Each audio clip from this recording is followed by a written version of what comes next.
Disciples at the peak of martial apprentice can advance to martial master in one step. A wicked smile bloomed on Changxiao's lips. Unleash over 500 martial masters at once.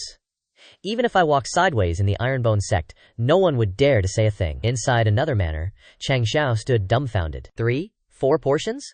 Your AI family is so big, and this is all you can get? The family head explained that some of the medicinal materials were valuable, but had no buyers. Seeing Changxiao tear up, he cried out, "Sect leader Jun, don't cry. I'll arrange for people to search immediately. My dream is shattered again." Donglin appeared right behind him. "Sect leader Jun, may I see the list of medicinal materials you're missing?" Seeing him, Changxiao was a little surprised. "Elder Wang, haven't you returned to the Azure Mountain sect yet?" He smiled. "I'll be leaving shortly. I was passing through Qingyang County and decided to discuss business with the AI family head." He took the list and read it carefully. "These medicinal materials are indeed uncommon. 999 bang ddd ok lei from Tubao." Donglin's eyes remained glued to the paper. "My analysis ring can store 50 portions." Chang Zhao was overjoyed. "Elder Wang, sell them to me. Sell them to me." Donglin smiled slightly. "These medicines are only worth 5 million on the market. I'll gift them to Sect leader Jun. This way, I can free up some space in my ring." Tang Zhao cursed inwardly. "Filthy rich." Then, Li Fan starts negotiating. "If that's the case, I'll give Elder Wang some pills I refined. Hope he doesn't mind." The stuff in Li Fan's hand is dazzling. Donglin freaks out. "Wait, hold up. The Shangshan sect sent their entire savings to the auction. Because the competition was too fierce, they only bought 3. He's overjoyed. "Didn't expect Prefect Dong is also proficient in myriad Taoists. You truly bring me joy. The healing pills were also refined by you, right? These 2 types of pills are godly. You're definitely a grandmaster of alchemy." Donglin changes his attitude real quick. "But you made them all, yet only give 1 to me?" Taking the new treasure, he smiles like a flower. "This is priceless. So many at once. My medicine vault is worth it now. Even the shell is special." Li Fan pretends to be aloof. Just a small hobby. On the way back, Donglin chats with Li Fan. "Sect leader Jun, I'll arrange the alliance between our 2 sects when I get back." Li Fan responds with a delighted smile. "I've been targeted a lot, but being allied is a first." Then suddenly he remembers something. "Oh right, Elder Wang, please keep the pill refining a secret for me." Donglin zooms away, still trying to answer him before leaving. "Alright. If anyone asks, we'll say the healing pill and body sculpting pill were refined by our Shangshan sect, and we entrusted you to auction them. Thanks for protecting the Shangshan sect." Li Fan then starts moving faster, hurrying back to refine spirit pills. The refining time for martial master pills is definitely not short.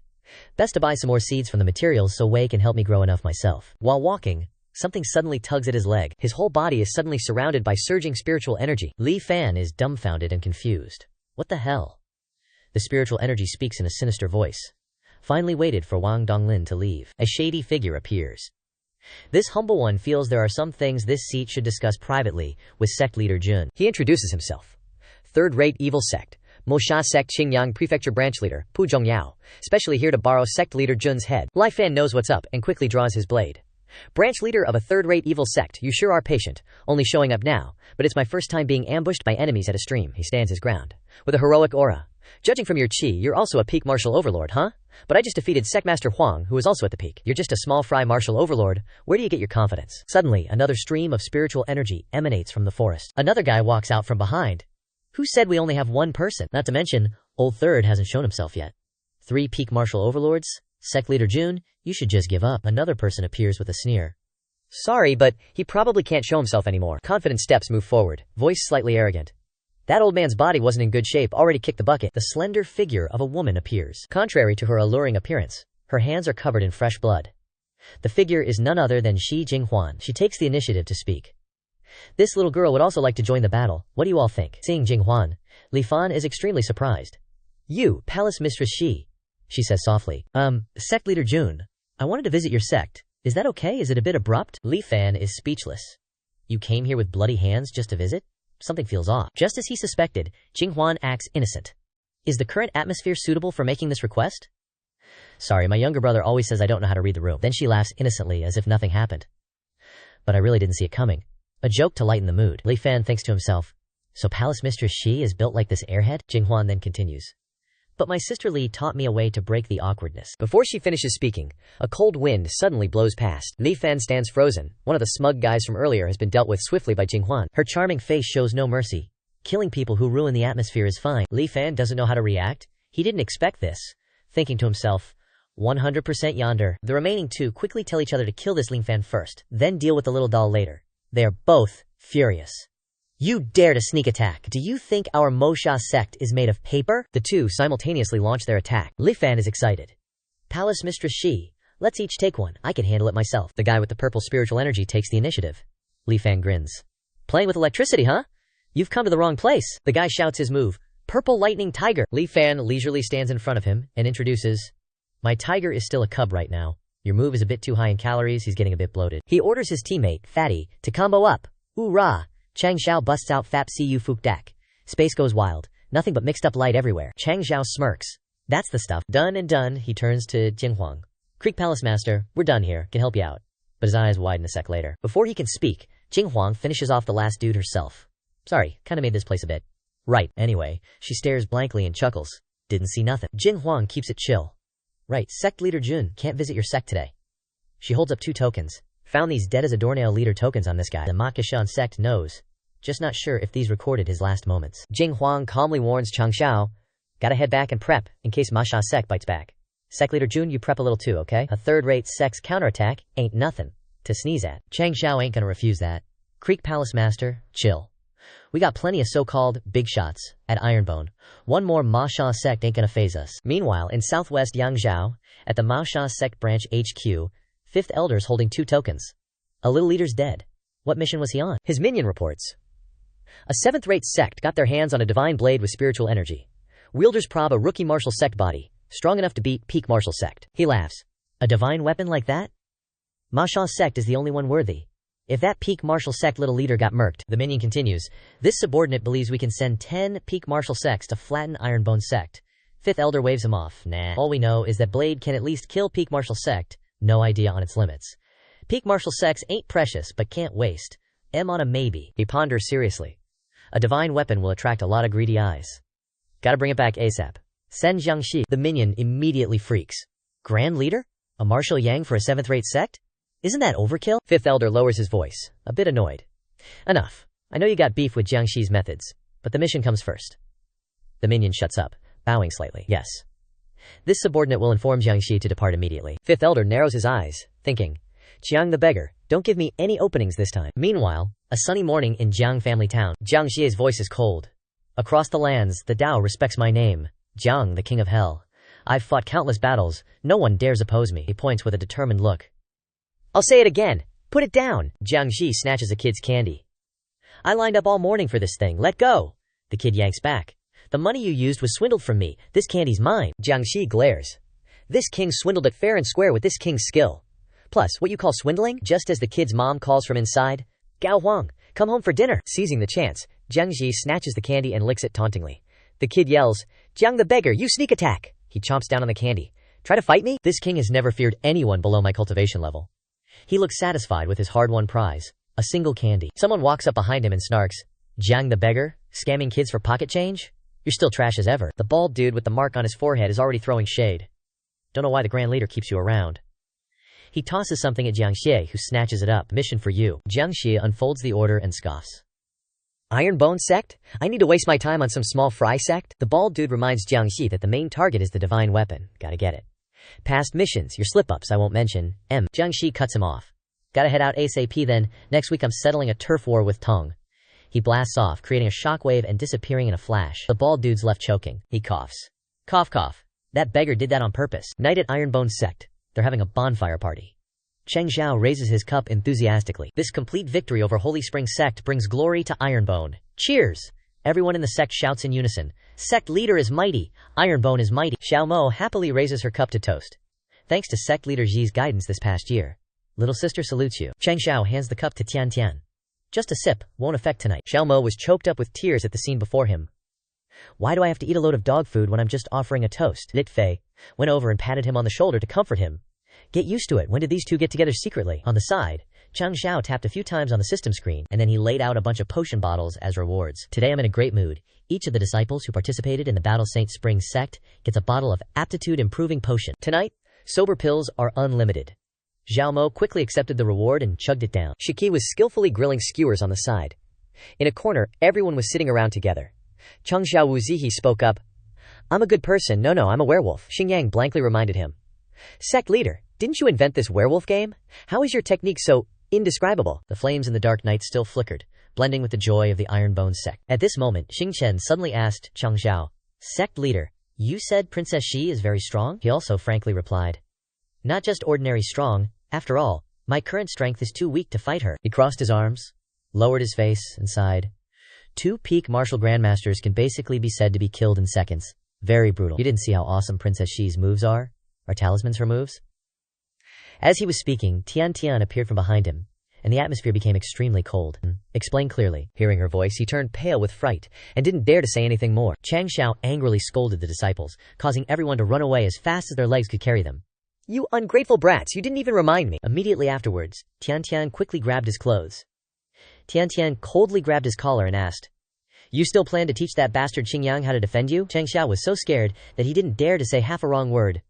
I wouldn't dare, even if I became a martial emperor." Only to see the next second, an attack from someone assaulted the sect from the outside. Xingyang and Xingchen were stunned by the strange reaction just now. Xingchen asked blankly, "Who is attacking the sect's protective formation with such great force?" "Over here." Tian Tian's eyes widened in shock. Unexpectedly, she leaned in and kissed him on the face, looking extremely ambiguous. Changxiao stood up forcefully, and with one step, the ground and rocks shattered. He walked away with an undignified appearance. "Let me see who is bringing me benefits. Cough, who is the enemy?" Leaving behind Tian Tian, who was hugging her face bashfully. A kiss mark was still printed on Changxiao's face, and he just grinned. "For the sake of this kiss, I'll reduce your beating by 2 strikes. Tian Tian was embarrassed to the point of blushing red. She was even more embarrassed when she caught the strange gazes of the Ironbone disciples looking at her. Tian Tian immediately glared at them. Seeing the terrifyingly cold look in her eyes, Xiao Mo and Li Fei immediately started drumming up support. "Zuiqi, drink more! You were so colorful last time you got drunk." "That's right, after you got drunk you burst into tears, crying so hard that it shook the heavens and earth. Do it again." Zuiqi was so naive that he didn't understand what they were saying. Tian Tian's junior sister spoke up and asked her, "Senior sister, an enemy has arrived. Do we not need to help the sect leader?" She only coldly replied, "TCH, he has so many trump cards, we don't need to stand by and watch." Tian Tian glanced at Wei Lao. "Moreover, can't you see, Wei Lao is still calmly drinking wine?" Her junior sister felt puzzled. Wei Lao? Isn't he just a token elder of the sect? Over on this side, Wei Lao was still leisurely drinking wine, while secretly thinking, a martial king has already come as a warm-up act? Interesting, this kid Jun's strength not only has greatly improved, but his ability to cause trouble is also great. Over on this side, Changxiao was directly facing Jiang Xi, and he asked, "Looking at this unstable formation, are you a martial king?" Jiang Xi immediately announced his name. Demon Massacre Sect. Jiang Xi, he also had some regrets.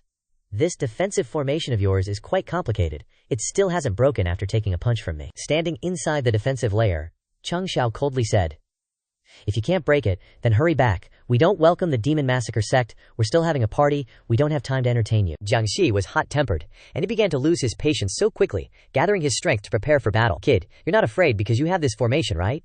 If 1 million pounds can't break it, then what about 2 million pounds? As soon as he finished speaking, he furiously shouted out the move, Demon Dragon Fist. Then he poured all his spiritual energy into his fist and punched forward with a mighty blow. Dust flew everywhere. Jiang Xi felt that something was wrong. Wait, hold up. He kept using a lot of force to try to break the formation. But inside, Changxiao was still leisurely and comfortably picking his nose and teasing. Looking at Jiang Xi's appearance of trying to break the formation, Changxiao couldn't help but say a few sarcastic words. "Don't cry if you can't break it. I didn't know you martial kings had such a bad mentality." Jiang Xi smirked at him. "I finally understand now, why did the great Tuo Zhu send me here to such a trash sect?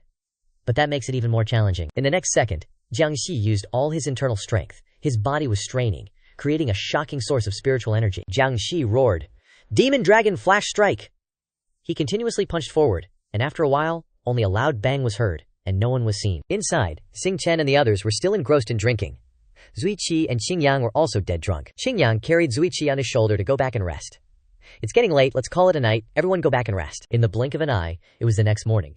Early in the morning, someone was continuously punching and kicking. It was Jiang Xi. He's still trying to brute force the formation, cursing, "Damn it, after a whole night of banging, this defense is getting brighter and brighter." Suddenly, a mocking laugh echoes. "Yo, your setup ain't doing so hot." Changxiao, all wrapped up like a cocoon, shouts down from the cliff. "Old Jiang, you've been digging this hole all night. I'll have to hire someone special to fill it up later. Can your Devil Slaughter sect even afford that? But I didn't expect you to be so persistent, wasting firepower all night. Seeing how stubborn you are, I have a new perspective on you." The more he provokes, the angrier Jiang Xi gets below, since he can't do anything. Our Ironbone sect is newly established. Although the disciples are full of vitality, we still need to supplement our high-end combat power. How about it? Jiang, Want to change jobs? Changxiao sniffs haughtily. Your Devil Slaughter sect must have investigated and know about the many magical aspects of our Ironbone sect. You've personally experienced the power of our guardian formation. I can guarantee you, after joining, becoming a martial emperor or martial god will be as easy as flipping your hand. Jiang Ji honestly replies, I didn't read the documents my superiors gave me carefully before burning them, so I don't know what's so magical about you guys. I thought I could beat you up and steal the blade, and still have time to go back and fight with the villagers. Who has time to leisurely read that stuff? He stares thoughtfully into the distance. Besides, what I require is definitely not something your small sect can provide. Jiang Shi suddenly sits down on the ground with a thud, his voice heavy. If I can't break this turtle shell of yours, then this old man will wait here. I don't believe you'll never come out of the sect. So he just sits there, waiting for his chance.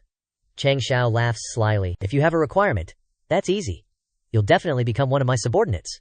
He holds a pill in his hand. He refined a total of 52 martial master pills, but currently, the sect has a total of 67 peak martial apprentices. He lets himself helplessly look at the pill in his hand. Still not enough to share, he has to go collect medicinal herbs, but that Jiang Shi is blocking the entrance, so there's no way to get out. Suddenly, someone's voice rings out. Changxiao glances over warily. The green dragon crescent blade can't defeat a martial king. Using an uncontrollable blade to deal with one person is too wasteful.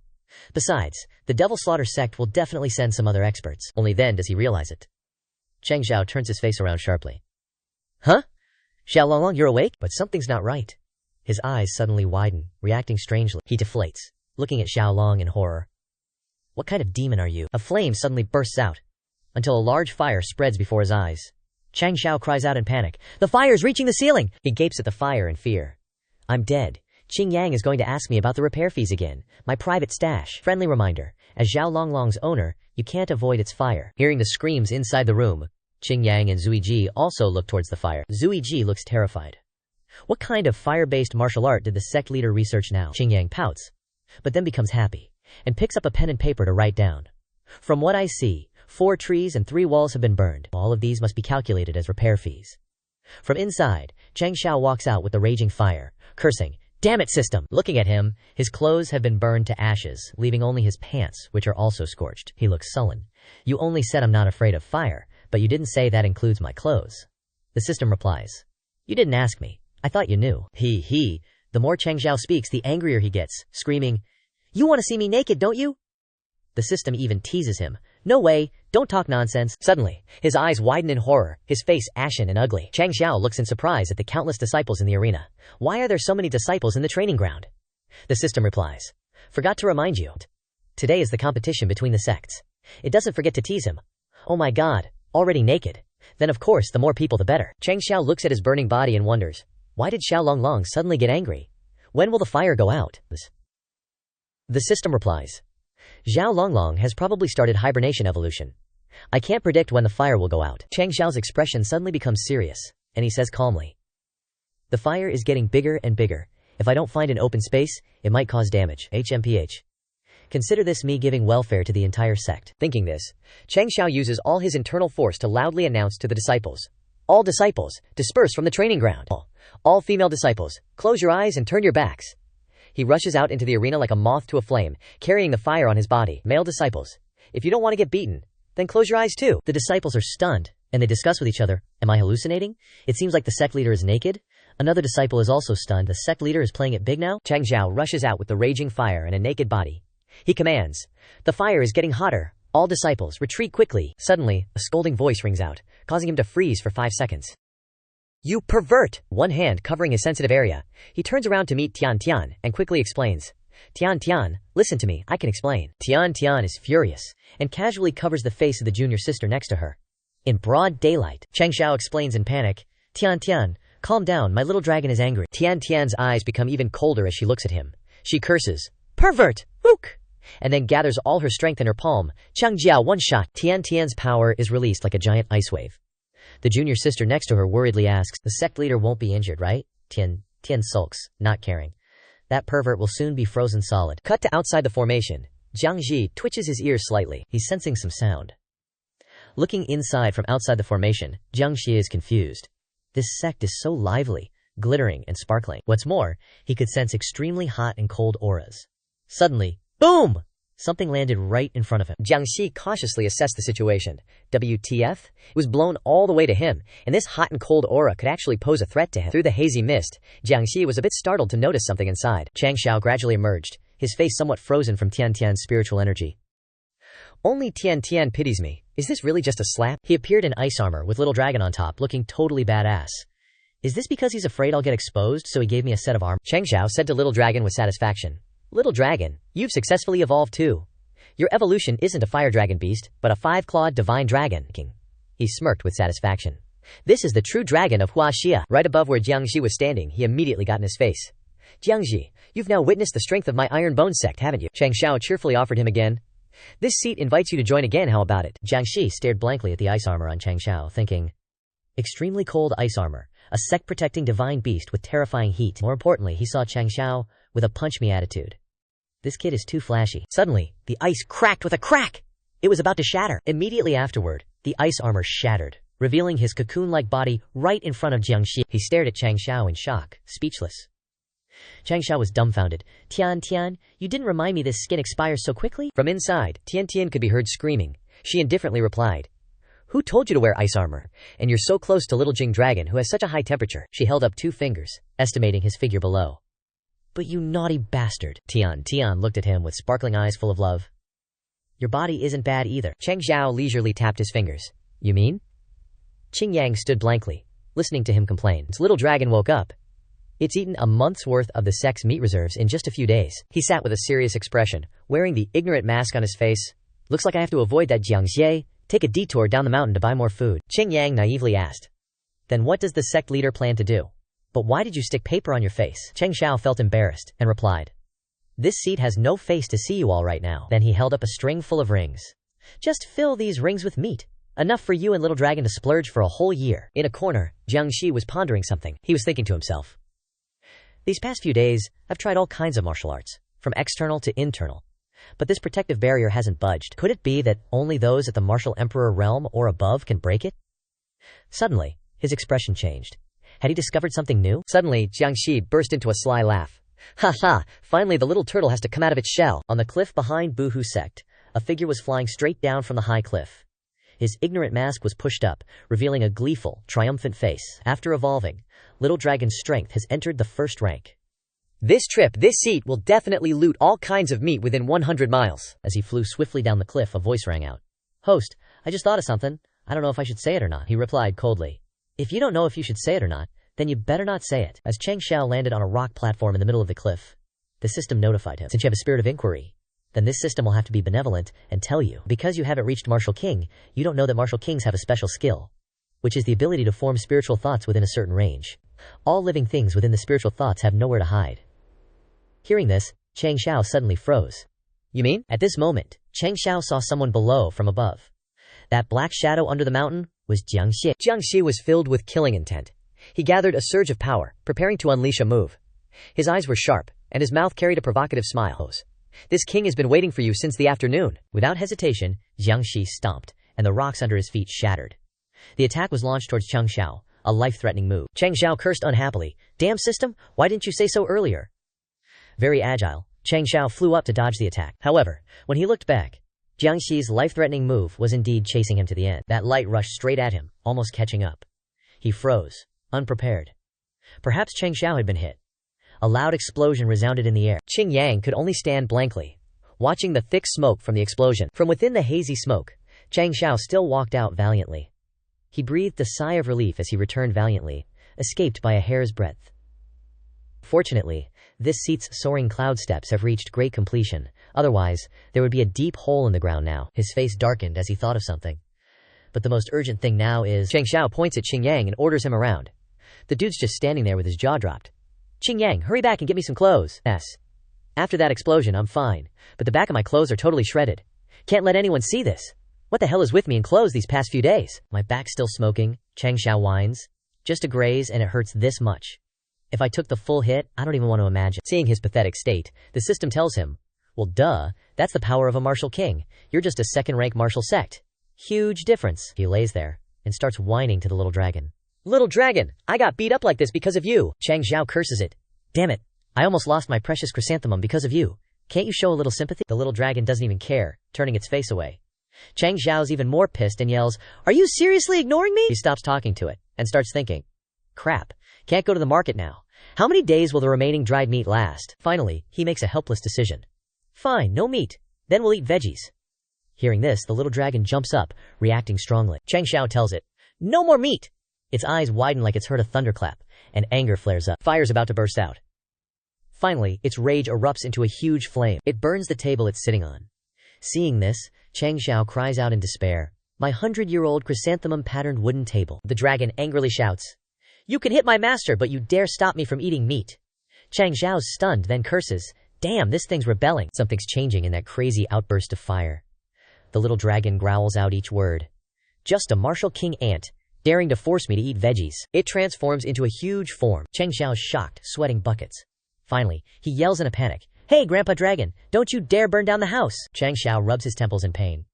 All right, let me think for a sec. Looking at the little dragon's transformed form, he cautiously asks, "You're saying this is an awakened ability after evolution, entering a battle form, boosting combat power exponentially?" The dragon, with its human body overflowing with power, coldly replies, "That's right, I call it dragon humanization." Hearing this, Changxiao immediately mocks it. Dragon human? Looks more like an ugly. Like a little ugly. The dragon human crosses its arms. Haughty. It sullenly huffs. "I need to undergo more evolutions to fully achieve dragon humanization." He looks at the angry dragon human and reluctantly praises it. "Even though you do feel a lot stronger, the opponent is a martial king, and probably second rank or higher. The ugly kid is so angry it's steaming from the nose. As long as he's not a peak martial king, I'll teach him a lesson."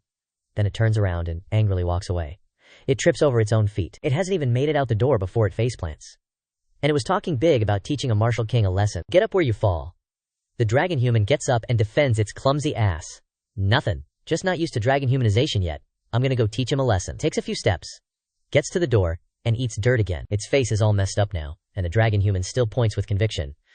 "Just a fluke. I'll go teach him right away." Before it can finish, Changxiao curses, "Teach my ass. Learn to walk first, you numbskull. Wait for my good news." With that, the dragon human jumps over the wall and disappears. Changxiao watches it go, feeling uneasy. Something feels totally unreliable. Xiaomo pops her head out and asks, "Sect leader bro, who was that jumping off the cliff?" Changxiao's face falls as he answers, "That was Little Dragon." Xiaomo's surprised. "Little Dragon? But isn't that a cow?" Something's off. He turns back to Xiaomo in confusion. "Wait, you said cliff?" She looks at him innocently. "Yeah, senior brother redesigned it. Behind that wall is a cliff." As soon as Xiaomo finishes speaking, a scream for help echoes from behind the wall. From Little Dragon. Little Dragon is free-falling, screaming for help that no one can give it, eyes and nose crying pitifully. Down below, the martial king is waiting, muttering to himself as he walks. "Yesterday, Jun Changxiao took one of my attacks. Even if he had a life-saving treasure, he should at least be seriously injured." Suddenly, something falls in front of him, shining brightly and exploding the ground below. Little Dragon slowly emerges from the smoke, face charred black. Cough. Next time, I definitely need to look at the sect map before. Before it can finish, it sees the martial king in front of it. Little Dragon's rage flares up, and it stands up. Based on the aura of his body, you must be the martial king who dared to steal my barbecue path, right? So what do you want? Directly surrender? Or let me use force to teach you how to be a human? Stunned for a few seconds, the martial king doesn't react, standing still. After realizing, he frantically waves his hands and acts like he's pushing it away. "Help, Stephen Chow!" Hearing this, Little Dragon curses, "Stephen my ass. I am one of the 4 great heavenly kings, a dragon." Okay. At this moment, the martial king slowly remembers. A dragon? So you were the little dragon hanging around Jun Changxiao yesterday. Didn't expect you to have this form. He stares at Little Dragon, a sinister glint in his eye. "Just changing the bag and you want to scare me? You don't even know my strength, do you?" Little Dragon doesn't bother talking, raising its fist and rushing at the martial king. The martial king reacts quickly, raising his hand to block Little Dragon's attack. A little monster who doesn't know its own limits. Both are using all their strength, throwing punches and competing with each other. After a while of defending, the martial king gets knocked out by a punch straight to his face. The Little Dragon delivers a finishing blow, sending the martial king flying hundreds of meters away. The martial king got yeeted so hard he couldn't stand. The surrounding rocks shattered, and blood sprayed from his nose. Cock! This power! High-grade martial king, my ass! Before he could even process what just happened, Lil Dragon came charging in, fired up as hell. No time to think, Lil Dragon unleashed his fury. He's pissed, and bringing the heat for his stolen grub. Feel my rage of losing my food, BTCH. Lil Dragon went berserk, landing every single punch and kick. The martial king was getting the beatdown of a lifetime, totally out of it, just taking it. This is insane. If I just passively defend, I'm gonna end up crippled. Thinking that, he suddenly tried to fight back, using some long PAM move, but fighting back was useless. Before he could retaliate, he was eating more of Lil, Dragon's fists. Getting pounded into oblivion, the Martial King's eyes started to droop, the world blurring around him. Somewhere else. The Martial King was chained by both hands. Sitting powerless, he slowly woke up, taking heavy breaths, muttering, "Huh? Isn't this a kitchen?" Suddenly he snapped awake, eyes wide with terror. The next second he freaked out, screaming like a maniac. "The kitchen?" Changxiao appeared right in front of him. His voice was cold. "Looks like you got beat so hard you turned into a FC King idiot, still wanting to eat my Lil, Dragon." He looked down at him, a sinister smile spreading across his face, his voice laced with danger. "Jiang Wu Wang, welcome to the Immortal Sect's purgatory." Jiang Shi looked at him defiantly. "You show up like this in front of me. You don't think these two chains can hold me, do you? Aren't you that beast?" With that, he roared, trying to break free from the chains. Changxiao coldly slapped Jiang Shi, chi flowing all over. "Not gonna let that happen." He started listing his crimes. "This slap is for my crippled ass." Jiang Shi stared at him, dumbfounded. "You took one of my hits and only hurt your ass?" Changxiao looked at him, a sly smile forming. "Now that you are my prisoner, I'll ask you one more time. Will you accept my benevolent offer? If not, what awaits you is torture. Even if you don't say anything, you will be tortured in interrogation." Jiang Shi was silent, head bowed, defiant. Then he looked back up at him, a smirk on his face. "I am a martial king. How could I be threatened by a mere martial ancestor like you?" Changxiao then pulled out a piece of paper. "Then let's wait and see." Not understanding what he was doing, he then used the paper to slice Jiang Shi's finger, tearing the paper between his fingers. Then he brought over a table, kicking its leg, causing Jiang Shi to scream in pain. He cursed in pain. "Motherfucker!" Then he was relentlessly beaten with a large wooden plank. Flying knee and deadly kick, Jiang Shi fell forward. This was more than enough to fill his belly with suffering. After a beating, seeing that Jiang Shi was tired, Changxiao squatted down, looking at him with glee. He grinned at him. "How's it going? Scared yet?" Jiang Shi still had the strength to curse. "Are you FC King crazy? This isn't a normal interrogation." Changxiao's face darkened, his voice cold. "If that's the case, then why did you ask why I only suffered minor injuries when I took one of your hits?" Suddenly he grinned slyly, extending his hand towards Jiang Shi. "Experience the reason for yourself." At this time, Changxiao took him to another place, strapping him tightly to a chair. Jiang Shi glanced away, not looking at him. "What trick are you up to now? My patience is beyond your imagination. Furthermore, with your sect's intelligence capabilities, I absolutely cannot join." Hearing him say that, Changxiao suddenly had a thought. Intelligence capabilities? What or who is he looking for? Thinking that, he turned to leave. "Whatever. Seeing how stubborn you are, you definitely won't talk. Then let's beat you until you're respectful." Stepping outside, Changxiao reached out and touched a button. It was the endless berserk mode button. After finishing, Changxiao even took the time to taunt him. "The show's about to begin. See you in 12 hours. The curtain slowly closed, Jiang Shi still confused. 12 hours? Changxiao casually walked away, only hearing a shrill scream from inside the tent where Jiang Shi was imprisoned. Now, all that's left is to wait for 12 hours. In a flash, it was night. In a flashback, a bowl full of food and fish. "Sister, where did you find this rice and fish?" "There is still some left." A girl smiled at her younger brother. "Sister stole the food from the inn. Hurry and eat." The younger brother was moved and pushed the bowl of food towards his sister. "Sister, you eat too. I can't eat that much." The girl said to her younger brother, "Sister already ate some. You eat quickly." Hearing that, the boy devoured the whole bowl of food. Suddenly, a group of people came. "How come the food keeps disappearing mysteriously?" Seeing that, the girl quickly hugged her younger brother to protect him. The leader ordered, "Catch this thief and sell her to the Wind Moon brothel for me." The other two quickly grabbed the girl. The weak boy couldn't do anything, desperately calling for his sister. The boy struggled, screaming and hitting the leader. "Let go of my sister!" He angrily kicked the boy hard. "You filthy beggar, how dare you hit me!" The girl was taken away by the others. She turned back and yelled for her younger brother. On Jiang Shi's side, the boy was also beaten badly, lying on the ground calling out for his sister, his face covered in injuries, desperately calling out for his sister. Returning to reality, Jiang Shi was still haunted by the dream, calling out, "Sister!" He struggles desperately against the chains, launching a massive palm strike forward. But the moment he releases his power, Jiang Shi realizes his meridians are still freaking sealed. Suddenly, something makes him freeze in his tracks. He stares in shock as Yuan Er appears out of nowhere, her eyes welling with tears, and her tiny body trembling. Seeing the plate of food in her hands, Jiang Shi realizes this meal and the beating he took have finally triggered his memories. He hesitates. Little sister." Suddenly, Yuan Er bursts into a loud sob. Her crying echoes through the entire sect, and an angry fist suddenly swings toward him out of nowhere. Yuan Er's senior brothers rush over to demand justice. "Did you just make Dodo cry, you bastard?" He tries to defend himself. "It wasn't on purpose." Changxiao taps his fingers on the table, brainstorming. "Even Dodo failed? Looks like I need to do more. customer psychology, research. Sitting alone in his room, Changxiao suddenly asks, "Where is Deshengtian? Any word from my dad about the intel I asked for 2 days ago?" A sharp arrow flies toward his head, but he casually catches it with 2 fingers. Man, I really shouldn't have told them about the little flying dagger. Stories. This intel delivery method is getting weirder by the day. Changxiao opens the intel report. Sister missing. Target wants to use the Masha Sect's network to find her. After reading, he incinerates the letter with a spell and sighs. Is this Jiangxi naive or just plain stupid? Who would ever let a martial king like him go? Guess I can't keep these 2 new treasures I just pulled. Quickly, the letter is reduced to ashes by his blue vortex, leaving no trace. Looking like a total mess, Jiangxi still smirks arrogantly. Sect leader Chang, haven't given up yet? Your torture level is insane. But it actually boosted my physical strength quite a bit. While monologuing, he suddenly panics, eyes widening in fear. Changxiao emerges from the thick smoke, eyes glowing with a demonic red light as he casts a spell.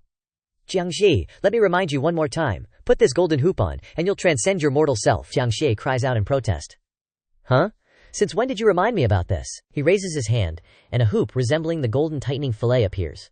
Losing his patience, he yells, "You stubborn brat, Jiangxi, just surrender already." The hoop is instantly snapped onto Jiangxi's head before he can even react. After a few seconds, the hoop begins to resonate with him. A notification panel pops up describing the surrender order. Effect. Point the order at the target and shout, "Surrender!" to force submission. Drawback. Can only be used once per target. Affects martial masters for 3 months, martial ancestors, and martial kings for 2 months. Martial emperors for 1 month, and ineffective against martial saints or above. Cost. 200 contribution points. Suddenly, Jiangxi flexes his power, and Changxiao watches with a satisfied grin. After being tortured in the muscle-shaping room for days, his cultivation is actually spiked. I can't let a powerhouse like this slip away if I want to get things done. He licks his lips in excitement. Damn. Don't I look like a total villain right now? This 2-month surrender order is just to make you listen. To truly capture your heart forever, I'll have to rely on my silver tongue. Jiangxi slams a powerful punch down, shattering the floor tiles. But then, the unthinkable happens. Jiangxi suddenly drops to his knees before Changxiao and calls him master. With the hoop on his head, Jiangxi becomes a good boy. This disciple understands. I will definitely join the iron-bone clanging sect. Changxiao looks down at him with a winner's smirk. No need for, master. Just call me sect leader. By the way, do you really think the Masha sect is actually looking for your sister? He bows his head in sadness. Sect leader found out about my request so quickly. It seems our Ironbone sect's intel capability is top tier. Jiangxi is filled with heavy thoughts and a sense of helplessness. I've been with the Masha sect for a long time but never got any news. I know they're just using her to keep me tied down. But besides them, I didn't know anyone else with the reach to find her. Changxiao holds up 2 fingers. 1, you can't even scratch my sect protection array. 2, I can easily clap a martial king level guardian beast. He then raises a 3rd finger. 3, I gathered your intel in just 2 or 3 days. Changxiao spreads his arms wide as if saying everything was for him. The muscle-shaping room boosted your strength, and my mysterious power made you submit. These are miracles you won't find anywhere else on the Starfall continent. And this is just a fraction of the Ironbone sect's wonders. I can't guarantee we'll find her immediately. Jiangxi looks up, visibly moved. Changxiao steps closer, placing a hand on his shoulder. But unlike the Masha sect, who just wants to use you as a killing tool, my Ironbone sect will go all out to help you. As he speaks, Jiangxi's eyes widen in disbelief. According to my intel, you've neglected your cultivation for years while searching for her, stalling at 2nd grade Martial King. I can help you reach Martial Emperor or even Martial Sovereign status. At that level, you can cross 10,000 miles in an instant. Finding her will be a piece of cake. Hearing this, Jiangxi kneels and cups his hands respectfully. I, Jiangxi, am willing to join the Ironbone clanging sect. A system ping rings out. Sect members, 1001-2000. Sect contribution points, 1286-2000. Changxiao maintains his satisfied smirk. As expected, they have to join willingly for it to count. The surrender order alone isn't enough. Suddenly he roars, flexing his aura. From today on, you are the first elder of my Ironbone sect. Next, we're going to make all those bold claims of mine come true. Suddenly, a noise from outside catches their attention. He glares in that direction, annoyed. Someone's attacking the sect array again? Jiangxi guesses. Probably the 10 martial ancestors the Tiansha sect sent for me? I thought they were too slow, so I just charged ahead on my own. Changxiao clicks his tongue, rubbing his chin thoughtfully. We can't mess with the Masha sect just yet. Jiangxi, how strong are they exactly? Jiangxi spills the tea. I didn't pay much attention, but their headquarters has quite a few martial emperors. Hearing that, he slaps Jiangxi's shoulder. Always being blocked at the source isn't the way to go. He looks at him, a scheme forming in his head.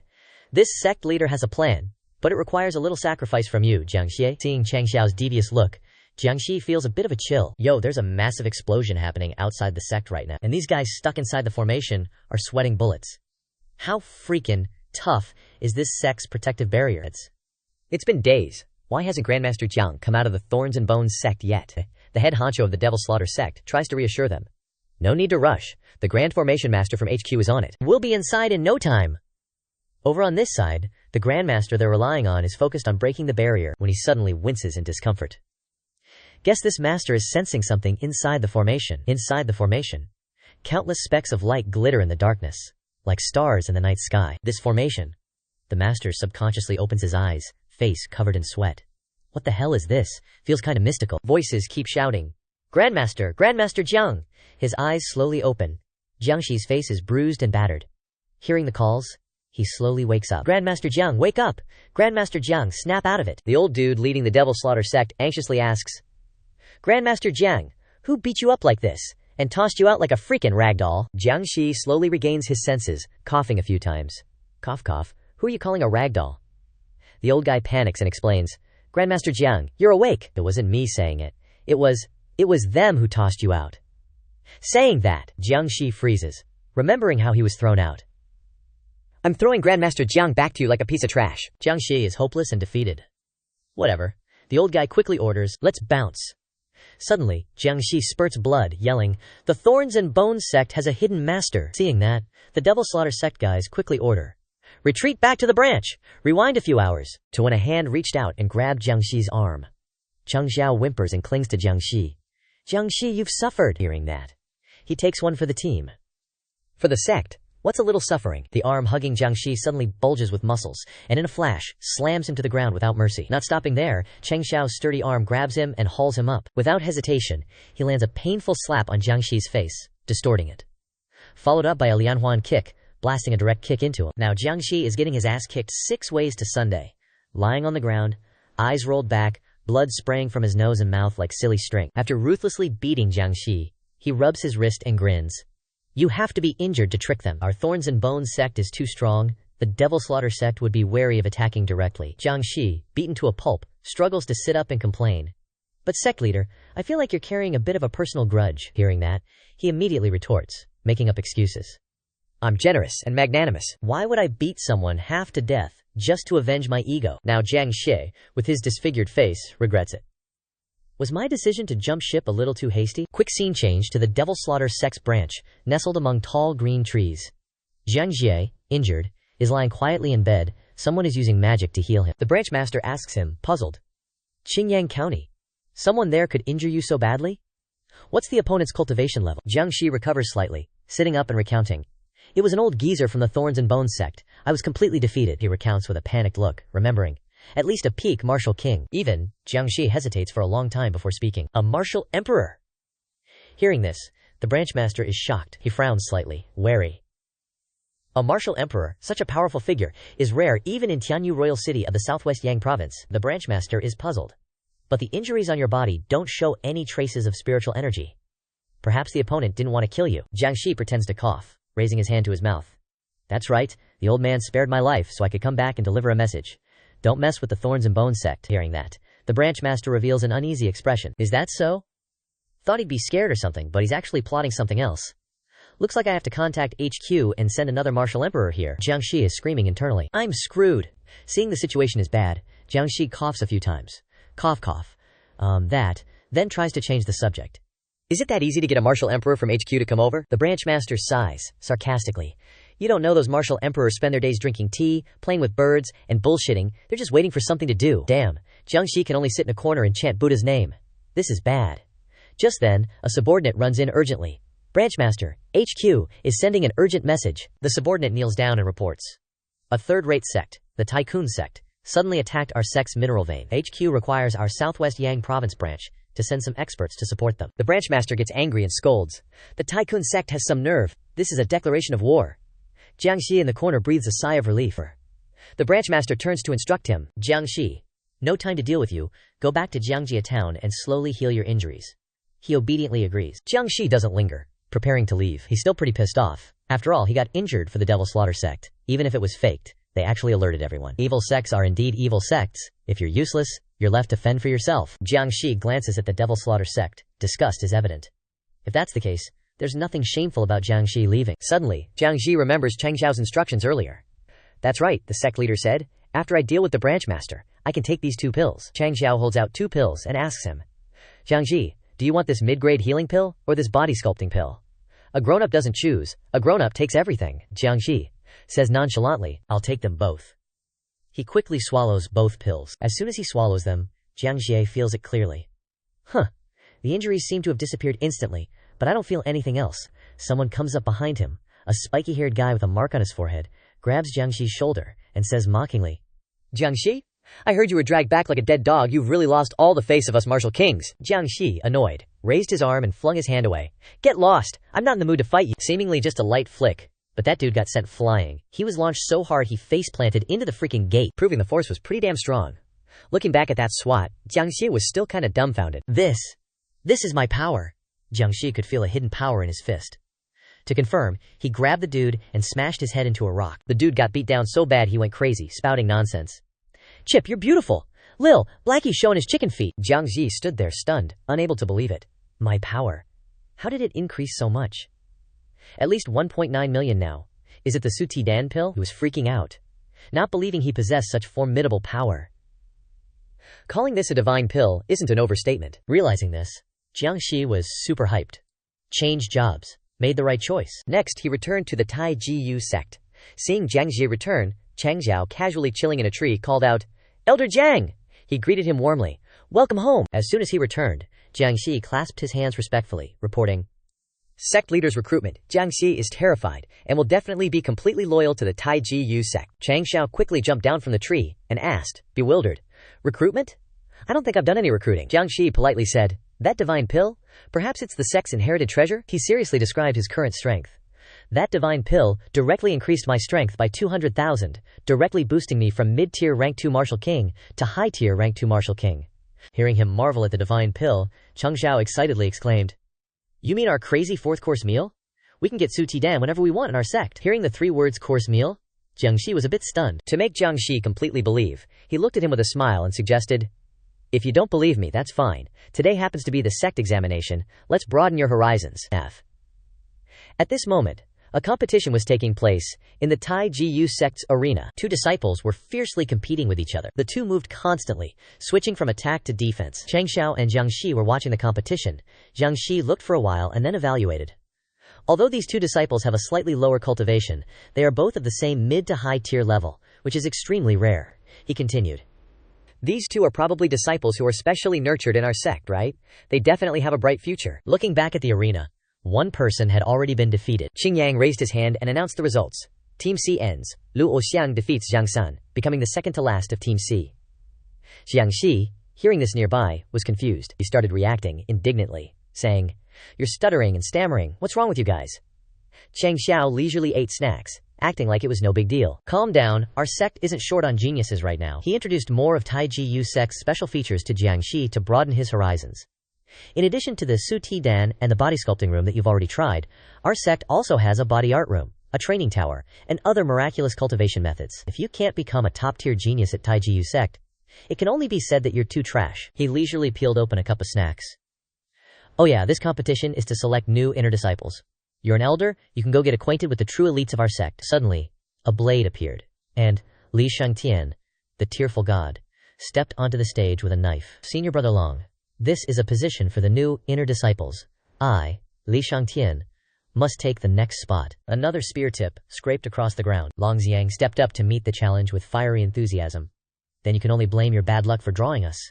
Xiang glanced at his target ahead with cold eyes. As fast as lightning, he charged towards Shangtian with the blazing flames on his spear. Shangtian quickly blocked the attack with the matriarch unloading blade technique. Jiang Xie watched the competition on the stage with his jaw dropped.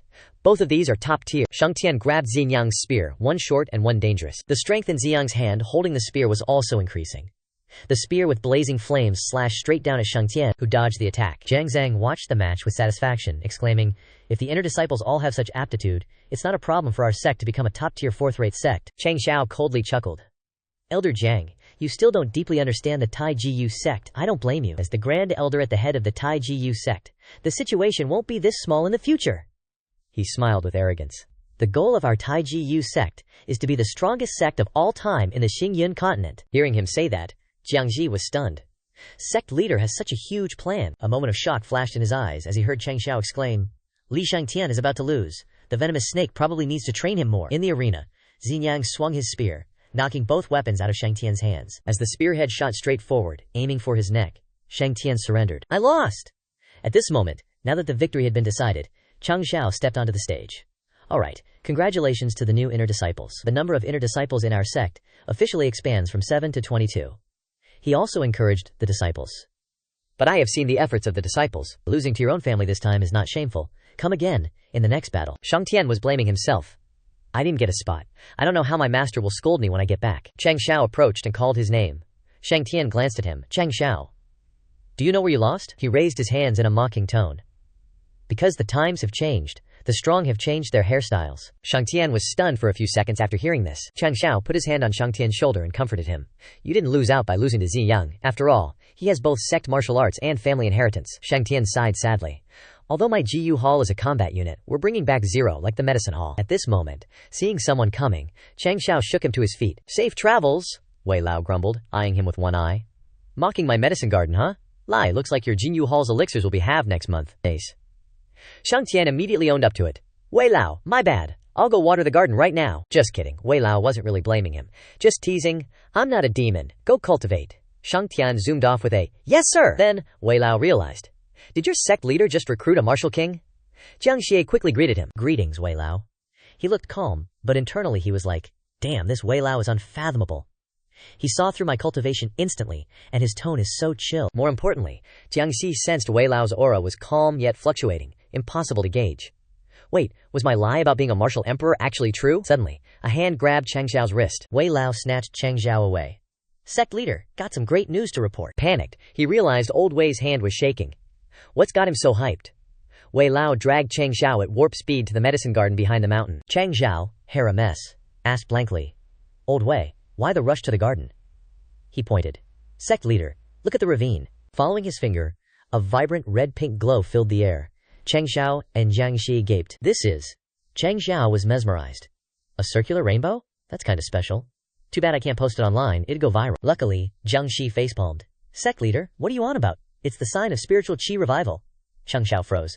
Crap, I'm exposing my noob knowledge. Wei Lao, the walking encyclopedia, chimed in. Back in ancient times, Xingyun was one continent. Spiritual energy was abundant. Breaking through to martial king or emperor was NBD, he reminisced. But the ancient powerhouses fought hundreds of battles, shattering Xingyun into the 13 provinces we have now. Changxiao was shook. A continent got shattered? What kind of power is that? And a martial sect like me is just a shrimp. Wei Lao spread his arms dramatically. Though the continent's spiritual chi was ruined, ancient spiritual power still lingers in various worlds. Hidden in the mountains, this spiritual energy will gradually revive over time. Jiang Xie nodded sagely. After spiritual chi revives, the abundant energy will be snatched up by the strong. Most top sects on Xingyun are built where spiritual chi is reviving. Same with the Ma Sha sect. Plus, revival has a major perk. It spawns spirit stones with all kinds of colors. Spiritual energy condenses into spirit stone mines. Jiang Xie turned serious. The Ma Sha sect can't focus on us because you're busy stealing their minds. Changxiao, lost in thought, was already plotting his get-rich-quick scheme. Spirit stones are the ultimate currency. Getting a mine is like owning a bank. No more jokes. Changxiao was all business. If the Ma Sha sect can't deal with me soon, I can save that treasure I bought for later. Then, it hit him. Wait.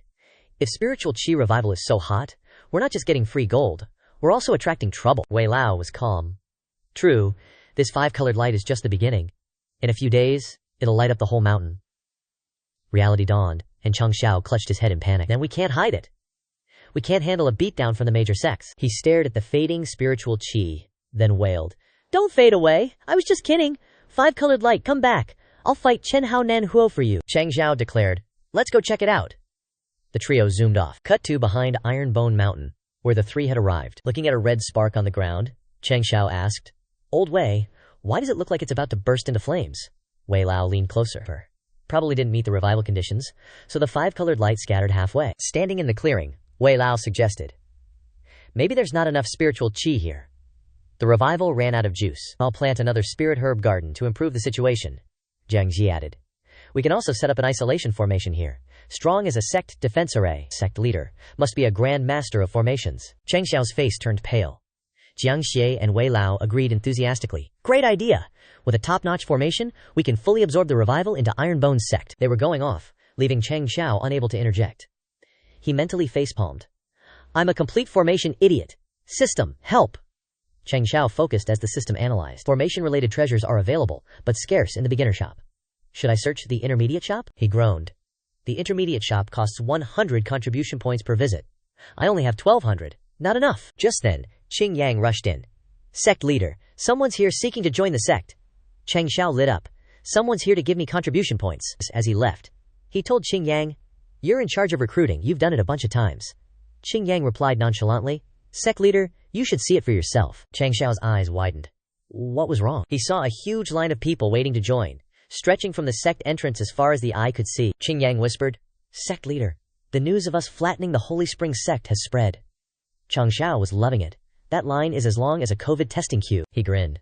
My contribution points are gonna rain down, Changxiao said. A whopping 999 new disciples. The contribution point record is shattered. 2,254.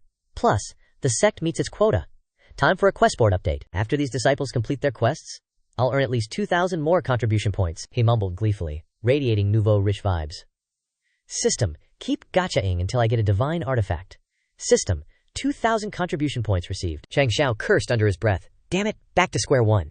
You get what you pay for, I guess. Looking at his new loot, he chuckled. Spending over 2,000 points got me some decent stuff. This is definitely God tier among God tier items. Alright, time to test it out. First victim. The Eternal Sect item Aptitude Derivation Formation. After use, instantly gain aptitude for formations. Become a beginner formation master, worth 200 contribution points. Changxiao chugged the whole thing in one go, his eyes widening like he'd just seen God. Changxiao fell into a strange space, wondering, is this formation knowledge? It's freaking vast! Back in reality, Changxiao grinned, pulling out another book. Just like that, I've mastered formation knowledge. System, you're the real MVP. It's so scythe going from illiterate to scholar. Next up, improved version of the 32 Mystic Gates formation, introducing 32 advanced formations created by a master formation expert from the myriad world's continent, refined into beginner, intermediate, advanced, peak, and transcendent grade books by a Da Nang. Pros. Streamlined formation deployment, suitable for newbies. 1,000 contribution points. Changxiao rubbed his hands together gleefully. With formation knowledge and 32 formation diagrams, soon I, your daddy, can create barrier formations. Then he looked back at the remaining items. These treasures need some special ingredients to use. Guess I gotta go scavenging again. Changxiao started practicing as instructed. First, let's try setting up a 10-fold spirit gathering formation. Meanwhile, Qing Yang was busy giving directions. New disciples, please come this way to the kitchen to get your meal tickets. Before they could even enter, the building in front of them exploded with a boom! A blazing fireball rolled into the courtyard, scaring the innocent disciples. Qing Yang wasn't surprised, introducing, this is our sect leader, remember to be polite. Bandaged up, Changxiao continued reading, a little shaky while drawing, making the formation line slightly crooked and the placement uneven. He didn't expect such basic mistakes to cause such a massive explosion. He started getting frustrated. Is this art or a chemistry experiment? The sect's already poor, a few more explosions, and we're screwed. Changxiao suddenly remembered something. Right, I still have a few recipes that need ingredients. Might as well. In a flash, he was at the place with the beautiful Manhwa. Changxiao called out, Tian Tian! He smiled at her. Good, it's just the two of us this time, without that annoying crowd tagging along. Tian smiled back. The feels were real, until Changxiao read the map. Go 30 miles north to Myriad Beast Mountain in Huaiyang County. The highest cultivation of the fierce beasts here is Martial King. We'll get lots of cores and precious materials. Tian's chest tightened, looking at her greedy boyfriend. We gonna be rich, she asked. Hey, you said you'd take me sightseeing, this is it? Changxiao nonchalantly admitted. Yeah, I also want to practice formations along the way, the kind that explodes at the slightest touch. You can put up an ice shield in front of me. Even if the formation explodes, it won't matter. That's why bringing you is killing two birds with one stone. Tian facepalmed, cursing inwardly. You are one cunning dog. Changxiao thought she was praising him, shyly declining. Stop, you'll be praising me all day. All along the way, he kept pulling stunts like a clown. This formation requires a lot of practice to master. Let's start here.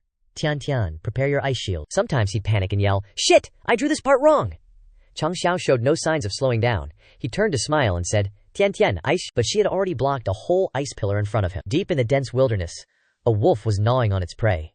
Suddenly, it spotted a strange creature. Just as it was about to bare its fangs, it abruptly closed them. Changxiao coldly spoke. We're only at the edge of the mountain, and so many adventurers have already died tragically. This myriad beast mountain is truly dangerous. Tian, and the majestic white tiger chimed in. But for me, this is just a farming spot for goodies. Let's go, my little Pokemon. Facing hundreds of bloodthirsty eyes. Changxiao just smiled. Time to let these fierce beasts know who's the boss here. Continuing to follow the unfortunate couple. The darker the color, the more dangerous. This map of the Myriad Beast Mountain is pretty good, Tian complained. It's just too expensive. It took all 200 of your silvers. Changxiao hurriedly justified, but it wasn't convincing.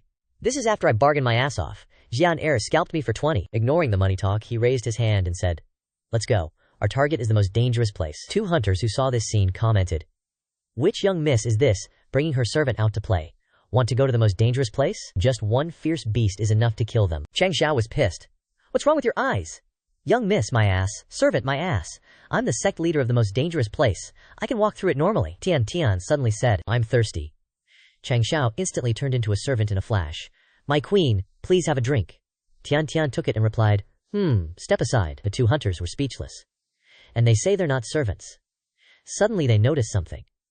How can there be a mid-tier grade 4 beast here? They both hurriedly warned the young miss and her servant, gold-striped leopard, "Get out of the way! That fierce beast is equivalent to a grade 4 martial master." The leopard aimed at where Changxiao and Tian were standing. Tian simply flicked the cup of water up. Changxiao slowly hopped up. The gold-striped leopard was confused by the water. In just a blink of an eye, it was completely frozen. Changxiao just so happened to jump in, shattering the ice block and sending the ice bear straight to the shadow realm. The two hunters were dumbstruck, thinking the same thing about the couple. These two are high-level masters. Changxiao complained as they left. Tian, didn't we agree no ice ceiling? It's in bits now, not even leaving scraps. Even little Long can't eat it. Tian didn't admit any fault. Are you blaming me? Changxiao, who could never argue back, replied, "A change of flavor for little Long. Consider it ice cream. But from my experience, the demonic beasts aren't the hardest thing to deal with in this dark forest. Human hearts are more evil than demonic beasts." A sharp iron sword pierced between the fingers of a certain someone. A fierce voice rang in their ears. "Little bros, is this your first time in the 10,000 Beast Mountains?" The scummy bandit taunted. "Why don't you know? Meeting the Bloodwolf Mercenary Corps here means you gotta hand over 9/10 of what you got. We're not all bad. We'll cut you some slack for your first offense, leave all your stuff behind, and each of you leaves an arm." Just as he was getting cocky, karma arrived, specifically in the form of a foot stomping his head into the ground. Changxiao righteously said to the person behind, "Kid, aren't you gonna take your injured buddy and go? What are you doing standing around here, watching the show? Never seen a robbery before?" The victim quickly left, leaving the criminal to be chased down by Changxiao. "Hand over what you stole. It's my turn to rob you." A moment later, he had a pile of coins in his hand with a proud tone. This is still the fastest way to collect stuff. He looked at the pile of treasures he had earned, saying with satisfaction, "Just robbed a few bandit groups. They all seem to be talking about something called blood wolves. A few more times, and I can upgrade all the equipment in the sect." Tian, you take these treasures back to the sect. I'll sort them out. I'll make a new defensive armor these next 2 days. This is a life-saving divine artifact, capable of resisting all attacks under 100,000 jin. He turned to Tian, coaxing her. "Let's go test it out. Give me a few punches of 100,000 jin." She didn't answer, and threw a punch. Changxiao took it all, feeling it to his core, asking, Tian, how much power did you use?" Tian casually replied, "A little over 100,000 jin. Your thin armor is indeed a treasure. Thin but with good defense." Changxiao, flattened on the ground, asked, "Then why did you?" Tian frankly replied, "What's with hiding a spatial ring in your pocket? Planning to keep a secret stash?" Yes. After exposing the truth, Tian said, "Let's go. We're not far from the nearest restricted zone. Heard there are martial sect-level demonic beasts there." Changxiao listened and followed. Stepping through the white mist, she assessed that this restricted area seemed a little cold. After the two left, a giant axe appeared. The night thief was talking to a big guy. "This is the guy who robbed you," the thief from before confirmed. "That's right. Zhang Duifu is him. He robbed me clean, except for my underwear." Zhang Duifu sized them up, commenting, "These two are not simple, but to enter the restricted area without further preparation, they'll definitely die or be seriously injured. This kind of high-sect disciple out-training must have a lot of treasures on them." But he also excitedly ordered, "Summon all the nearby members of the Bloodwolf squad for me. We'll set up a big surprise for them at the exit of this restricted zone." The forest prepared to welcome a new battle. The couple entered the ice forest. After some exploration, Changxiao said, "I didn't expect there to be such a large ice spring in the restricted area. Legend has it, cold iron is accumulated in places of extreme cold." He looked at his freezing arm and smiled. "This is one of the important materials for crafting a mid-grade cold light sword. Jackpot! I have a hunch. After clearing this instance, I'll be more than capable of crafting a few. But with so many ice caves, I wonder which one has the cold iron. If I have to search each one, it would take several years." Tian observed and thought, "It's clearly a heaven-blessed Pang territory, yet it's strangely quiet. Not even a single ice-type demonic beast." Changxiao was rambling nonsense beside her. "Yesterday I gotcha'd this dragon-seeking rod. I wonder if it'll be useful." The dragon-seeking rod suddenly moved. Surprising Changxiao. You actually have a reaction. He walked in the indicated direction, seeing a flower and wondering, is that? Changxiao looked at it suspiciously. Isn't that ice spirit grass? The books say it's not some valuable medicinal herb. Is this dragon-seeking system of yours some China-made buy one get two kind of deal? Suddenly, a sound caught his attention. Changxiao peeked into the cave, puzzled, wondering, strange, a place of extreme cold, yet there's dripping water? And I can clearly feel a heat wave coming from inside the cave, a mix of hot and cold. There must be a great treasure here. He called his wife over. Tian, come on, let's start treasure hunting from this cave. She suddenly warned Changxiao. Sect leader, get out of the way. He blankly listened to her. Several sharp ice shards fell, almost turning Changxiao into a honeycomb. He yelled, holy crap, the sky is falling. A row of ice teeth appeared. An ice version of the king of the jungle revealed itself. The system announced. Host has dogshit luck. This is a high second-grade ice crystal lion beast of the same rare existence as the violet lightning thunder tiger. Changxiao exhaled a cold breath. So that's why the temperature seemed to drop dozens of degrees. But he looked at the treasure in his hand with resentful eyes. Why did this toy lead me to the mouth of the ice crystal lion beast? Dragon-seeking rod, death-seeking edition. Automatically seeks out the most dangerous place within a 3 kilometers radius, helping the user to die miserably. Changxiao rage quits and smashes stuff. Your sister! Facing the icy big shot, he casually remarks. Alright, rank 2 is just like my rank 2 martial ancestor self. Sees it spitting fire, and isn't even phased. Oh, it can even play with fire. Changxiao's hand conjures similar flames, along with his words, besides roasting meat, I haven't had the chance to use my own spirit fire, to the point where I forgot it was a combat skill. Flames engulf Changxiao, he twirls his fingers, then blasts a wave towards the ice lion. It's rocked by this terrifying power, but not too scared. It roars a glacial lion's roar. The ice beneath its feet shatters into pieces. But no one is there anymore. The ice lion notices Changxiao above it. He descends upon it with fiery energy. Changxiao grins, chanting an incantation, and the ice on the lion begins to crack. It starts to panic, not knowing what to do. Changxiao throws a punch with an excited expression. Time to die. I'm seriously lacking high-level ice cores. Stop. Just as he anticipates another victory, a familiar spiritual power appears. A clear, fairy-like voice rings out. Stop. Tian blocks Changxiao, explaining why the ice lion is still useful. Witnessing Tian's sudden action and expression makes Changxiao suspicious. This is the first time he's seen Tian with this kind of look. Her eyes are unmoving, as cold and ruthless as ice. Coldly indifferent. As if she's never known me. The two stop their spells, facing each other. The ice crystal lion trembles, tears welling up. Tian is surprised and asks, shedding tears? She gently places her hand on its face, asking, is there still something in this world that you yearn for? Intense cold emanates from her. She proposes to the ice crystal lion. Sign the contract. Become my contracted beast. In its eyes is Tian's petite figure. Seeing the barrier around Tian and the ice crystal lion, Changxiao is stunned, wondering, didn't they say contracting a beast is difficult? How is it so easy? When I tamed that stupid tiger, it took dozens of master balls to succeed. Maybe Tian's ice-type cultivation technique is relatively high quality, relying on the technique to forcibly subdue the ice crystal lion's mind. But this technique of Tian's seems to make her even more ice-cold. Changxiao mumbles. No, it's not just ice-cold, it's ruthlessly cold. The contract between Tian and the ice crystal lion is complete. Changxiao immediately raises a master ball, calling out, Tian, I have this thing here. You can store the ice crystal lion inside when you don't need it. Name it Xiao Bing. You're the ice goddess. Riding Xiao Bing makes perfect sense. Tian doesn't turn around, indifferently thanking Changxiao. She coldly raises the master ball, capturing Xiao Bing inside. Seeing her cold actions, Changxiao can only stay silent. With everything settled, Tian indifferently, without emotion, walks and urges him. Let's go. There are still many forbidden zones to explore. Changxiao watches her go, sighing. What kind of weird technique is that?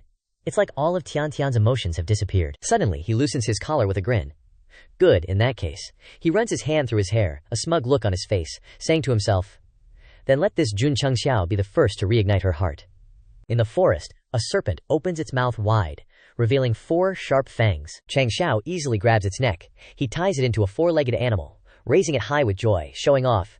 Tian, look, a puppy. He beats a panda bear to a pulp, then introduces, Tian, it's a dog bear, causing the bear to raise a sign correcting, I'm a panda. He uses a chicken as an arrow, calling it a chicken arrow. However, Tian's attitude remains indifferent. He secretly contemplates. This isn't good. Don't tell me the more refined her cultivation, the more indifferent she becomes. Time slowly passes. Night falls. Changxiao crosses his arms, looking at the crescent moon, lamenting. It's already dark. let's find a place to camp first. He turns and points forward, suggesting, Tian, there's the sound of water over there. Let's set up camp there for tonight. She slowly walks forward, agreeing with him. The waterfall cascades down. Tian sits cross-legged, circulating her chi on the ground. Changxiao hands her a fish, saying, it's my first time grilling fish, still a bit inexperienced. Tian accepts the fish. Changxiao sits down next to her, encouraging. Although my skills aren't as good as duos, try to eat a little. She sits and eats the fish, while he chats with her. Tian, this state of yours reminds me of the first time we met, but the longer we're together, the clearer I am about your position in my heart. Changxiao looks up at the moonlight, comparing, you're like this waterfall, indifferent to everything, flowing in one direction. But he turns to look at her, saying earnestly, except for you, I truly don't care about anyone else. His words startle Tian. She freezes, her face flushing red. She stuttered shyly, okay, fine. With his silver tongue, Changxiao leaned back comfortably, propping himself up with one hand on the ground, the other reaching out to caress Tian's head, chuckling inwardly. Now this is my Tian. A scream startled Changxiao, his hand hovering in the air, frozen. He angrily gasped, shouting, where did these stray cats come from? What's with all the racket in the middle of the night? Do you know I'm in a bad mood? I have to grind tomorrow. Suddenly, Changxiao heard a small voice in his ear. Don't worry about me, run. He stood up and walked towards the voice, instructing. Tian, try to get some sleep. I have to work overtime to save some people. Tian watched him go, gently saying, then remember to come back early. Half an hour earlier, in another scene, a giant wild buffalo was charging furiously forward. Facing it was a man with bulging muscles. The Belgiang adventure team. He used his power to block the wild buffalo with both hands. His junior brother behind him cheered excitedly. Xiang Ji is so badass. He strained to stop the buffalo, turning his head to urge his junior brothers. There's time to flatter? Hurry and help. We need a quick victory. The longer we drag this out, the more likely we are to attract other ferocious beasts. The junior brothers replied in unison, Roger. They didn't know that red eyes were staring at them. Hidden in the shadows of the forest, pairs of bright red eyes flickered. Zhongxiang gripped the wild buffalo's horns tightly, causing them to crack. He punched, shattering both horns, and the giant wild buffalo was defeated. He urged his junior brothers. The smell of blood will definitely attract other ferocious beasts. Quickly collect the materials and leave. However, his two junior brothers stared in another direction, trembling, as they called out. Xiang Ji. Zhongxiang turned his head and was shocked. On the high branches, bats were hanging upside down, staring at them. He shouted, it's gale bats, and they're all first-grade ferocious beasts. The bats slightly moved their bodies. They opened their mouths wide, revealing sharp teeth. The bats flapped their wings and flew towards Zhongxiang's group. Zhongxiang's eyes shone coldly as he looked at them. He bounced up from the ground, kicking one bat away. He instructed his junior brothers. I'll stay and hold them back, you guys run. While unleashing a devastating punch on another bat, he turned his head and shouted at his junior brothers. What are you hesitating for? Staying here will only be a burden to me. The junior brothers ran away. Zhongxiang landed on the ground. The bats he had defeated fell to the ground with a thud, startling the leader bats. It turned its head and signaled to the other bats. Immediately, half of the bats split off and flew towards his junior brothers. One bat attacked a junior brother from behind. Zhongxiang attacked while looking back and calling out to him, Shui, hold your ground. Looking at the bats flying in circles around him, he sighed. They're trying to stop me? These beasts even know tactics. He looked at his junior brothers struggling against the bats. One junior brother clenched his teeth, grabbing a bat with both hands and cursing, There's no way to escape! Damn it! Even if I die, I'll take a few with me. He punched the two bats in front of him with all his might, thinking to himself, I must open a path for my brothers to survive. Exhausted, he said his last words. Xiang Ji, let's be brothers again in the next life. Xiang Ji, let's be brothers again in the next life. On Zhangxiang's side, he was still surrounded by bats. He punched two bats hard with both hands. The long, sharp claws of the bats protruded. They attacked Zhongxiang, sending him flying far away, crashing into a large rock behind him. He rubbed the wound on his arm against his face. Tears welling up, Zhongxiang lamented, Oh heavens! Do you want us brothers to be wiped out here? I beg you, I'm willing to trade my life for a chance for everyone to live. Changxiao stood right above the rock Zhongxiang was leaning on, casually saying, Hey, do I look like the old man of heaven to you? His sudden voice startled Zhongxiang. Suddenly, Changxiao's whole body turned dark, with only his two eyes shining brightly forward. The bats were defeated and fell in droves in front of Zhongxiang. Changxiao smiled and secretly praised Zhongxiang's group. As expected, the realm below martial ancestor is absolutely suppressed. This adventure team is both brave and righteous, worthy of being in my hands. Zhongxiang's injured junior brothers happily said to each other, Lao-san, it seems like the bats are all being forcibly suppressed on the ground. We survived. The bats, now being controlled on the ground, opened their mouths. They began to scream loudly, the eerie sound echoing through the forest. Zhongxiang's group couldn't bear it and covered their ears, wincing. My head feels like it's about to explode, Changxiao simply said. Invisible sound, but in the end, it's just high-pitched. No technique, no emotion, stop the racket. The bats continued to scream. Changxiao's face went dark. Shut your traps, I said. He roared. Are you guys even worth a fart? His voice shattered the sound of the falling bodies, causing them to cough up blood. Zhang Xiang's junior brothers watched silently as blood rained from the sky. Changxiao clapped, directing them. All right, everyone, look up here. Use me as a reference, he declared. The Immortal Sect's first temporary recruitment drive in the Myriad Beasts Mountain officially begins. 6 people were buried in 6 mounds, each with a name tablet stuck in it. Zhang Xiang mourned. Everyone, let's be brothers again in the next life. Then, he turned to thank Changxiao. Hearing you mention the Thornbone Sect, you must be Sect Leader Cheng. I've heard of you for a long time. Me and my brothers owe you our lives. Changxiao asked Zhang Xiang. So it seems my Thornbone Sect has some fame. What do you think about my invitation to join? Zhang Xiang respectfully replied. Forgive us for disappointing you, Sect Leader. My brothers and I have discussed it, and we don't want to be tied down. We're used to being rogue cultivators. But if Sect Leader needs help in the future, we will definitely be there. Finishing, he turned to a junior brother, A Shan. Quickly collect the materials from the Gale-winged jackal and give them to Sect Leader. Hearing Zhang Xiang's refusal, Changxiao's face darkened, annoyed. Dare to refuse me? He licked his lips, eyes gleaming, face full of scheming calculations. Are you forcing me to use my silver tongue? Changxiao began to use his signature skill, saying to Zhang Xiang, Loyalty, huh? I see you have innate talent. But because you're a rogue cultivator, you don't have cultivation techniques, weapons, or strong mentors to guide you, so your talent can't be fully realized. If you were a little stronger, wouldn't you have been able to save those 6 guys? Luckily, you met me this time. If you encounter such a dangerous situation again, all 20 of you will really have to be brothers in the next life. Such dangerous situations often arise suddenly. Only then will you realize how important strength is. For example, right now. Saying that, Changxiao's eyes darted to one side, and the ground suddenly shook, leaving Zhang Xiang and his group dumbfounded. Before them were 2 wild boars twice the size of the previous one. Everyone panicked and shouted, It's the parents of the demonic bull beast! The boar father opened its mouth and released a force attack. Zhang Xiang rushed in front of Changxiao, wanting to protect him, and shouted a warning. Sect Leader, get out of the way! On the contrary, Changxiao calmly called out, Loyalty, huh? He turned to look at the wild boar, smiled, and said, Feel the power of my Thornbone Sect. Finishing, he jumped up and delivered a heaven-splitting blow to the wild boar's head. The beef was already cooked in the hot pot. Changxiao stood in front of the 2-compartment hot pot, scolding Zhang Xiang and his group. How many times have I told you, the tendon part only needs to be dipped for 15 seconds. Only then will the meat be tender. Zhang Xiang grinned, grateful to him. So we owe Sect Leader 2 lives. Luckily, Sect Leader doesn't mind. We agree to join the Thornbone Sect. On one side, Changxiao shouted to Zhang Xiang's junior brothers. Must have fermented bean curd, add some celery, and cilantro is also essential. On the other side, he reassured Zhang Xiang. I understand why you refused before. You were worried that your brothers with ordinary physiques wouldn't be accepted by me. What my Thornbone Sect doesn't lack is geniuses. Because we're not a finishing school for geniuses. We only produce geniuses. Finishing, Changxiao continued to pick up beef from the pot, while Zhang Xiang stared blankly at him. After eating and drinking, Changxiao instructed Zhang Xiang's group. After you arrive at the Thornbone Sect, go directly to Li Xingyang and tell him that I told you to pay your respects to the horsehead. When Tian Tian and I aren't there, he is the big boss of the Thornbone Sect. Zhang Xiang listened to him and thought, why is Sect Leader always swearing? At this time, the system announced. Congratulations to the host for completing the hidden quest, bravely standing up to gain 500 contribution points, activating the hidden reward. The storage space of the ring has been increased tenfold. Changxiao rolled up his sleeves, felt his biceps, and muttered, Do villains get so much ring space? I almost forgot about this system's most useless tool. He suddenly remembered something. That's right. I once entered this ring's space. Could it be that it's different from other rings, able to hold living animals? Then it's definitely a divine artifact of a different level. A sword cleaved a boulder in 2. Changxiao held the sword, praising. As expected of a mid-grade frozen soul sword, high-grade rank 2 ferocious beasts are no different from slicing melons and vegetables, causing the ice crystal lion behind him to gape in surprise. However, Changxiao was a little regretful.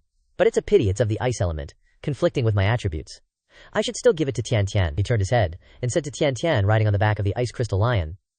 Tian Tian, we've explored all the restricted areas on the Myriad Beasts mountain range map. Next will be the habitat of the legendary Martial King level ferocious beasts. No one can survive returning, and there's no map. Do you think we can flatten this place?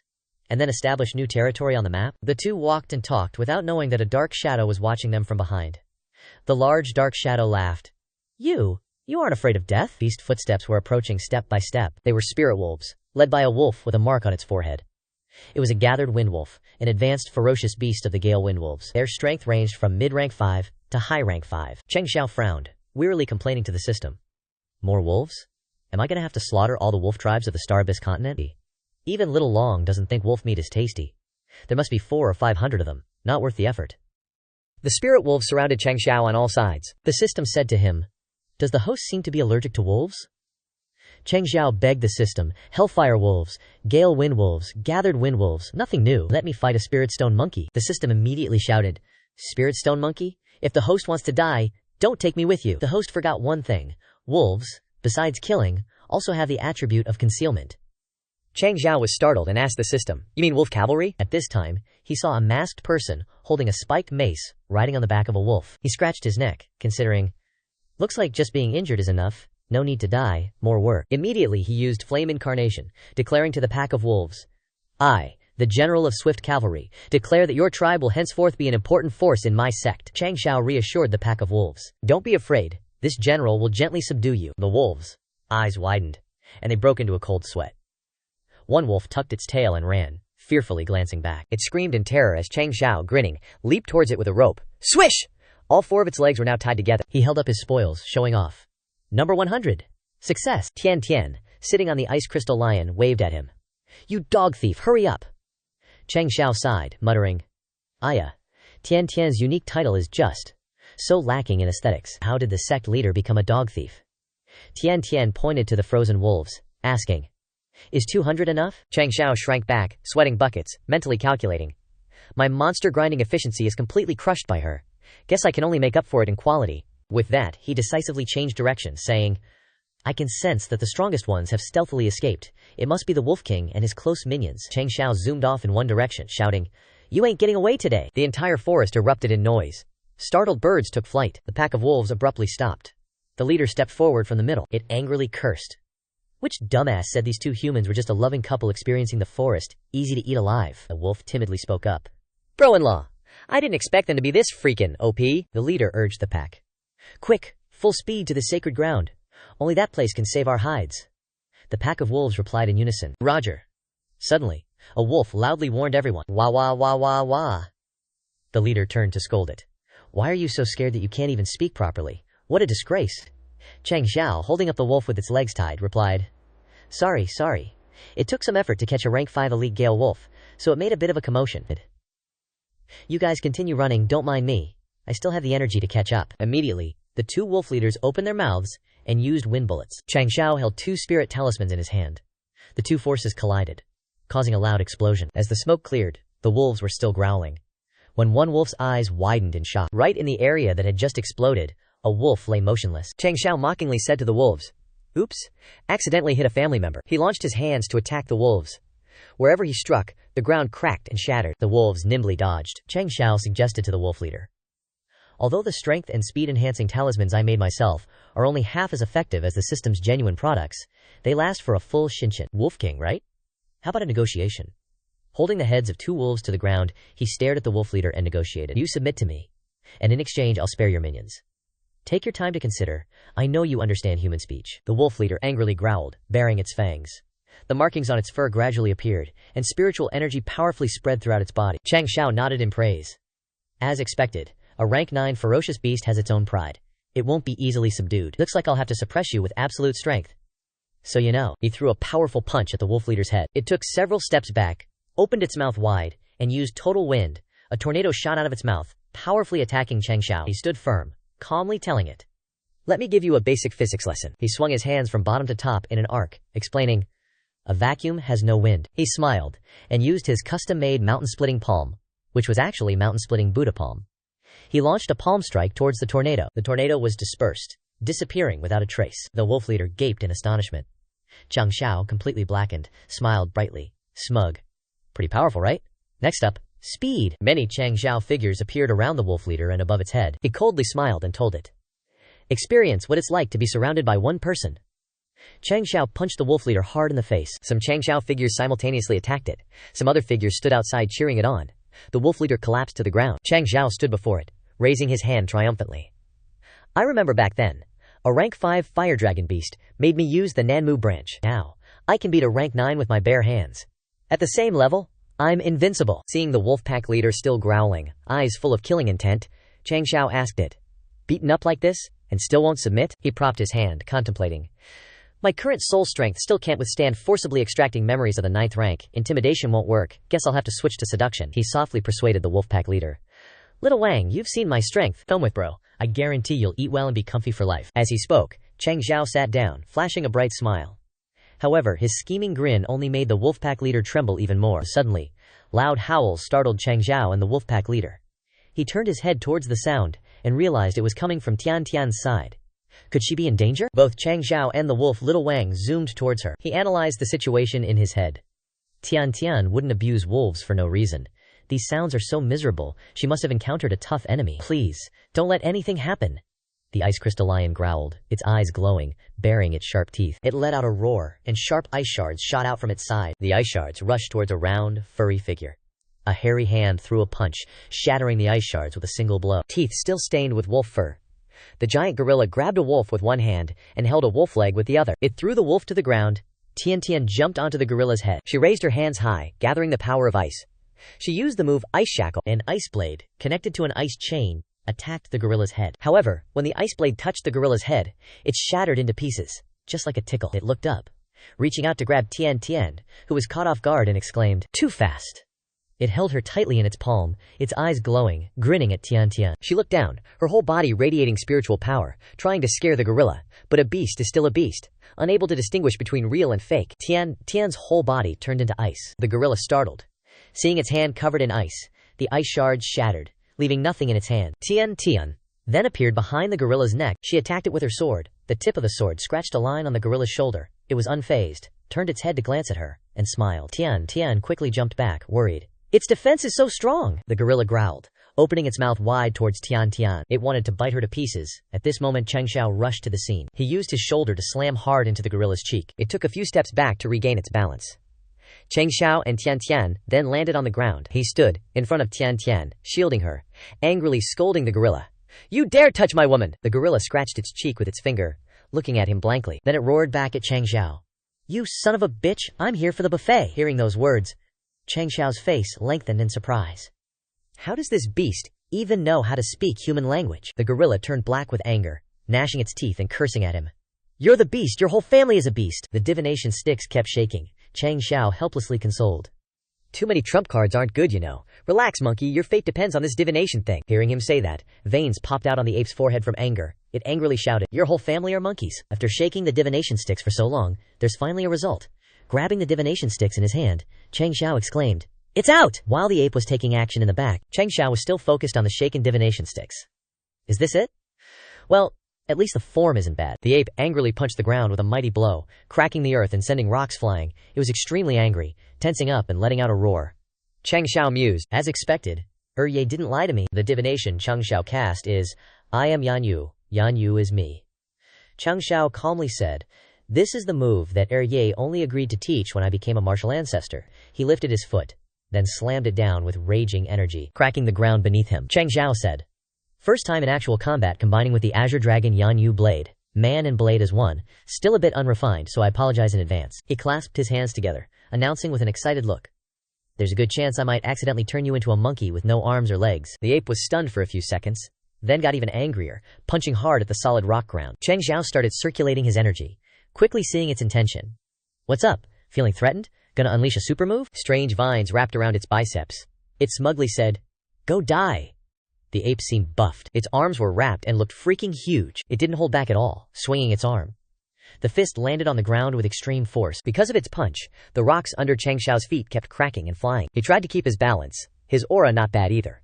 But Changxiao was the mastermind behind it all. He suddenly exclaimed, Too bad! Changxiao stomped hard on the ground. He used the momentum to easily jump onto the ape's huge arm. He let it know. This daddy is metal, overcomes wood. Changxiao quickly made his move, easily breaking the ape's 2 new layers of armor. He shot straight forward like a sharp arrow, piercing into the ape, just like that. With a bit of red blood on his face, he exclaimed regretfully, You forgot to hold back. Changxiao faced Ling Qitang, who was now kneeling in submission before him. Looking at the bunch of wolves around, Changxiao couldn't help but sigh. If I had known I could use this method to subdue your wolf clan, this daddy wouldn't have bothered acting friendly. What if something unexpected happened? What would I do? But he could still smile brightly. This trip's harvest is pretty good. We can go back now. Changxiao was like a tour guide leading the wolves. Listen up, esteemed guests. Choose the Undying Sect, a tour toward the dark side. Large numbers. To avoid unnecessary troubles, we'll travel by night and fly by day to hurry on our way. He kept advertising. Trust me, joining the Undying Sect is the wisest decision your wolf clan will ever make. Looking at the ape, he was still reluctant. It's a pity this monkey is too big to fit in the space ring, and the meat is too tough to cut. What a waste, what a waste. The ape was lying there stiff. At the same time, something crawled out of the ape's big head. A tiny figure appeared, saying sarcastically, "Humans are still humans after all." They start getting arrogant with a little bit of power. They don't even bother to check if it's real or fake. It seemed to really hold a grudge against Changxiao. Undying Sect, huh? We're not done yet. Changxiao and Tian came out, holding a big drumstick in their hands. She couldn't help but sigh. We're finally out of this forest. Changxiao innocently tore into the drumstick, saying, "Meat every day. I'm even having meat nightmares when I sleep. Seriously lacking vitamin C." Tian ate a cake and replied, "As long as we get out of the sight of these adventurers, we can ride Little Ice back to the Sect." Changxiao chewed for a while, leaving only the bone of the drumstick. Then he realized something. Speaking of adventurers, doesn't this exit seem a bit too quiet? Sure enough, if it's too quiet, something's up. A barrier suddenly formed around Changxiao and Tian. Someone jumped out immediately afterward, laughing triumphantly. "Gotcha!" With a thick beard, the person said, "Recently, public opinion has been constantly buzzing about your performance in the restricted area, so I specially prepared this spirit sealing formation. Once you fall into it, no one can use their spiritual power unless I allow it." Bearded guy grinned, revealing his white teeth, and said sarcastically, "A master is still a master, but without experience in the martial world, you're still trash. Those who dare to offend our Black Wolf clan have only one ending. Death! Now you're like fish on a chopping board." Changxiao blankly tapped on the invisible wall surrounding him. Rosea thought he had won, so he began to threaten. "Hand over all your spoils, and I'll give you a complete corpse." But Changxiao easily tore away out of there. He was calmly cautious, carefully helping Tian out. Tian carefully descended the steps. Bearded guy questioned his entire existence, looking at the stone heart in his hand. "What the hell? And I paid to buy the spirit sealing formation." The salesman even said this formation stone could control a martial king for at least 3/4 of an hour. 3/4 of an hour is 12 minutes. Changxiao just snatched the formation stone from Bearded Guy's hand. "Where is it? Let me take a look." He kindly helped him appraise it. "The formation is loose. The spiritual energy is scattered. At most, it can only control a peak martial grandmaster for a moment." "You've been scammed." Then he immediately swung his huge axe at him. Changxiao simply used one hand to easily block it. The axe blade was bent by Changxiao like a piece of paper. He helped him assess it. "This axe seems to be a street stall product too." Rosea immediately jumped back, widening the distance from him. "So what if your strength is high? We have more than 500 brothers. I don't believe we can't kite you to death." Changxiao smirked. 500 newbie bandits? Do you believe I can blow once, and you'll all go meet your ancestors and fulfill your filial duties? Changxiao and Tian were surrounded by the crowd and looked so small. Bearded guy impatiently yelled out an order, all bark and no bite. "Brothers, attack together!" Changxiao calmly took a breath and blew gently, but a huge gust of wind appeared, almost blowing all of Bearded Guy's people away. He struggled to resist, but still encouraged his teammates. "It's just a little wind. Watch out for those two taking the opportunity to escape." The wind finally stopped. Bearded Guy opened his eyes, and a soft blue fur appeared before them. The whole gang was facing those huge wolves, and Rose Dia was stunned, blurting out, Grandpa wind wolves?" Without further ado, each grandpa wolf gave each grandchild a free pass. Those poor bandits went from robbing others to voluntarily offering tribute. Changxiao was seen collecting items from each person with large sacks, his eyes sparkling with joy. So hospitable, just visiting and already getting gifts from the locals. Rose Dia was very cooperative. "Don't mention it. The Blood Wolf gang is known for its hospitality." Changxiao rode off on a wind wolf, and before disappearing, he was properly greeted by the bandits. "Safe travels, Sect Master Jun." Changxiao replied enthusiastically, "All right, keep saving up. I'll come visit again in a while." The small bandit waved his hand. "Come play again when you're free." Before he could finish, Rose Dia slapped him. "You idiot, again my ass. One visit and we're already broke. Here, back to the Sect." At this time, Zhongxiang was sitting by the front gate, and the junior brother next to him said, "Bro Xiang, the Immortal Sect is truly extraordinary. We've only been here for a few days, and have already seen so many things that can be called miracles. We've latched onto the right thigh this time." But Zhongxiang didn't think he was all that, so he needed to be even more vigilant. Such a miraculous sect is easily targeted by outsiders. Zhongxiang's nose was very sensitive, and he quickly smelled a peculiar scent. He immediately jumped up and loudly gathered everyone. "A lot of ferocious beasts are rushing this way." But he was very puzzled. "Bro Xiang, how can ferocious beasts appear here?" Zhang confidently replied, "Has my nose ever been wrong? Such a strong smell. Clearly all high-level ferocious beasts." Changxiao rode back on Grandpa Windwolf and he praised this disciple. "Not bad sense of smell." Zhongxiang and Changxiao sat there looking badass, and he raised his hand to greet everyone. "Disciples, I'm back." Qingyang and Xiaomo quickly came to greet him. Xingyang said, Sect Master, these are Grandpa Windwolves, and they are all grade 5 or higher. Xiao Mo was very excited. Sect Master, are you giving us mounts? Changxiao smiled and said, that depends on whether you have the ability. If you can't even beat your own mount, then don't even dream about it. Just arrived and already getting hit with hidden weapons. Changxiao quickly caught the dart. Seeing the paper on it, he wondered, just got back and already getting a message? What happened that the GU Hall is in such a hurry? After quickly reading the contents of the letter, his expression was not very good. Changxiao only managed to give the order. Qing Yang, arrange for the Windwolf Pack to go to the spirit energy restored area behind the mountain. Zhangjiang, you choose one of the wolves to come with me. Changxiao continued. Tian Tian, please help the disciples bond with Grandpa Windwolves. Everyone pay attention to working quickly. He was sweating nervously. Because next, the immortal sect would face the biggest crisis ever. Cut to Qingyang City Manor. The city lord held a small flag in his hand. City Lord Xi expressed, the day I feared the most has finally arrived. His heart was filled with anxiety as he faced the situation. Zhenyang County has launched a war, and southwest Yangzhou City is a chaotic battlefield. It won't be long before the flames of war spread to Qingyang County. A small Qingyang 9th rank county facing a 6th rank county only has one outcome: devastation. City Lord Xi had very good hearing and quickly noticed a small noise. He sighed. The atmosphere is too quiet. You can't even hear insects. The night sky is full of bright stars. The space is strangely quiet. But something appeared. This person wearing a mask rode into the manor on a windwolf, and City Lord Xi's voice came from inside. Which force are you from? Could it be that Zhenyang County sent someone to probe the depths of Qingyang City? The windwolf quickly jumped up. The large doors swung open, bringing with it a bit of cold air and a voice. Since you're here, don't even think about leaving. Following that, City Lord Xi immediately rushed out, using an eagle claw technique to take down the opponent. But Zhangxiang was not to be trifled with. Directly blocking the move, Grandpa Windwolf fell to the ground. City Lord Xi landed lightly, secretly analyzing. According to the aura of this wolf-human combination, he's only a martial master, yet he took my full attack without any harm. He became even more worried. As expected of 6th rank county, even the scout has this kind of strength. It seems the situation is extremely serious. City Lord Xi's determination soared, and his anger wanted to surge again. He must capture him alive to get intel. City Lord Xi's Zhenyang County move went straight for Zhangxiang. Zhangxiang raised his spear to react, using the human-wolf fusion skill. This spear attack looked extremely terrifying. City Lord Xi was stunned, this attack power. He raised his hand to prepare to receive the move. A wolf-human, yet the combat power is greater than 1+1. City Lord Xi lost his patience and rushed up. No, I have to treat him like a martial grandmaster level opponent. The small Zhangxiang was pressed by City Lord Xie, and at the same time he started to unleash his moves, but he suddenly stopped while he was nervous. Dude on the roof, holding a loudspeaker, rocking a familiar getup. Assassination of the City Lord's crib? Epic fail. This is Changxiao, y'all. He's like, cut! That's a wrap. Like he's directing a movie or something. City Lord Xi is just standing there dumbfounded, witnessing this next level trolling, joining the cultivation world. Zhangxiang obediently bows. Thanks for your hard work, Director. After a few minutes to process WTF just happened, Changxiao explains. Heard Zhenyang County's kicking off a war, so I rushed over to you, old bro Xi. City Lord Xi chimes in. It's only a matter of time before the war spills over here. Jun, my bro, I was just about to hit you up. The immortal sect is the only hope for the good folks of Qingyang City. Changxiao, all serious, drops the bomb.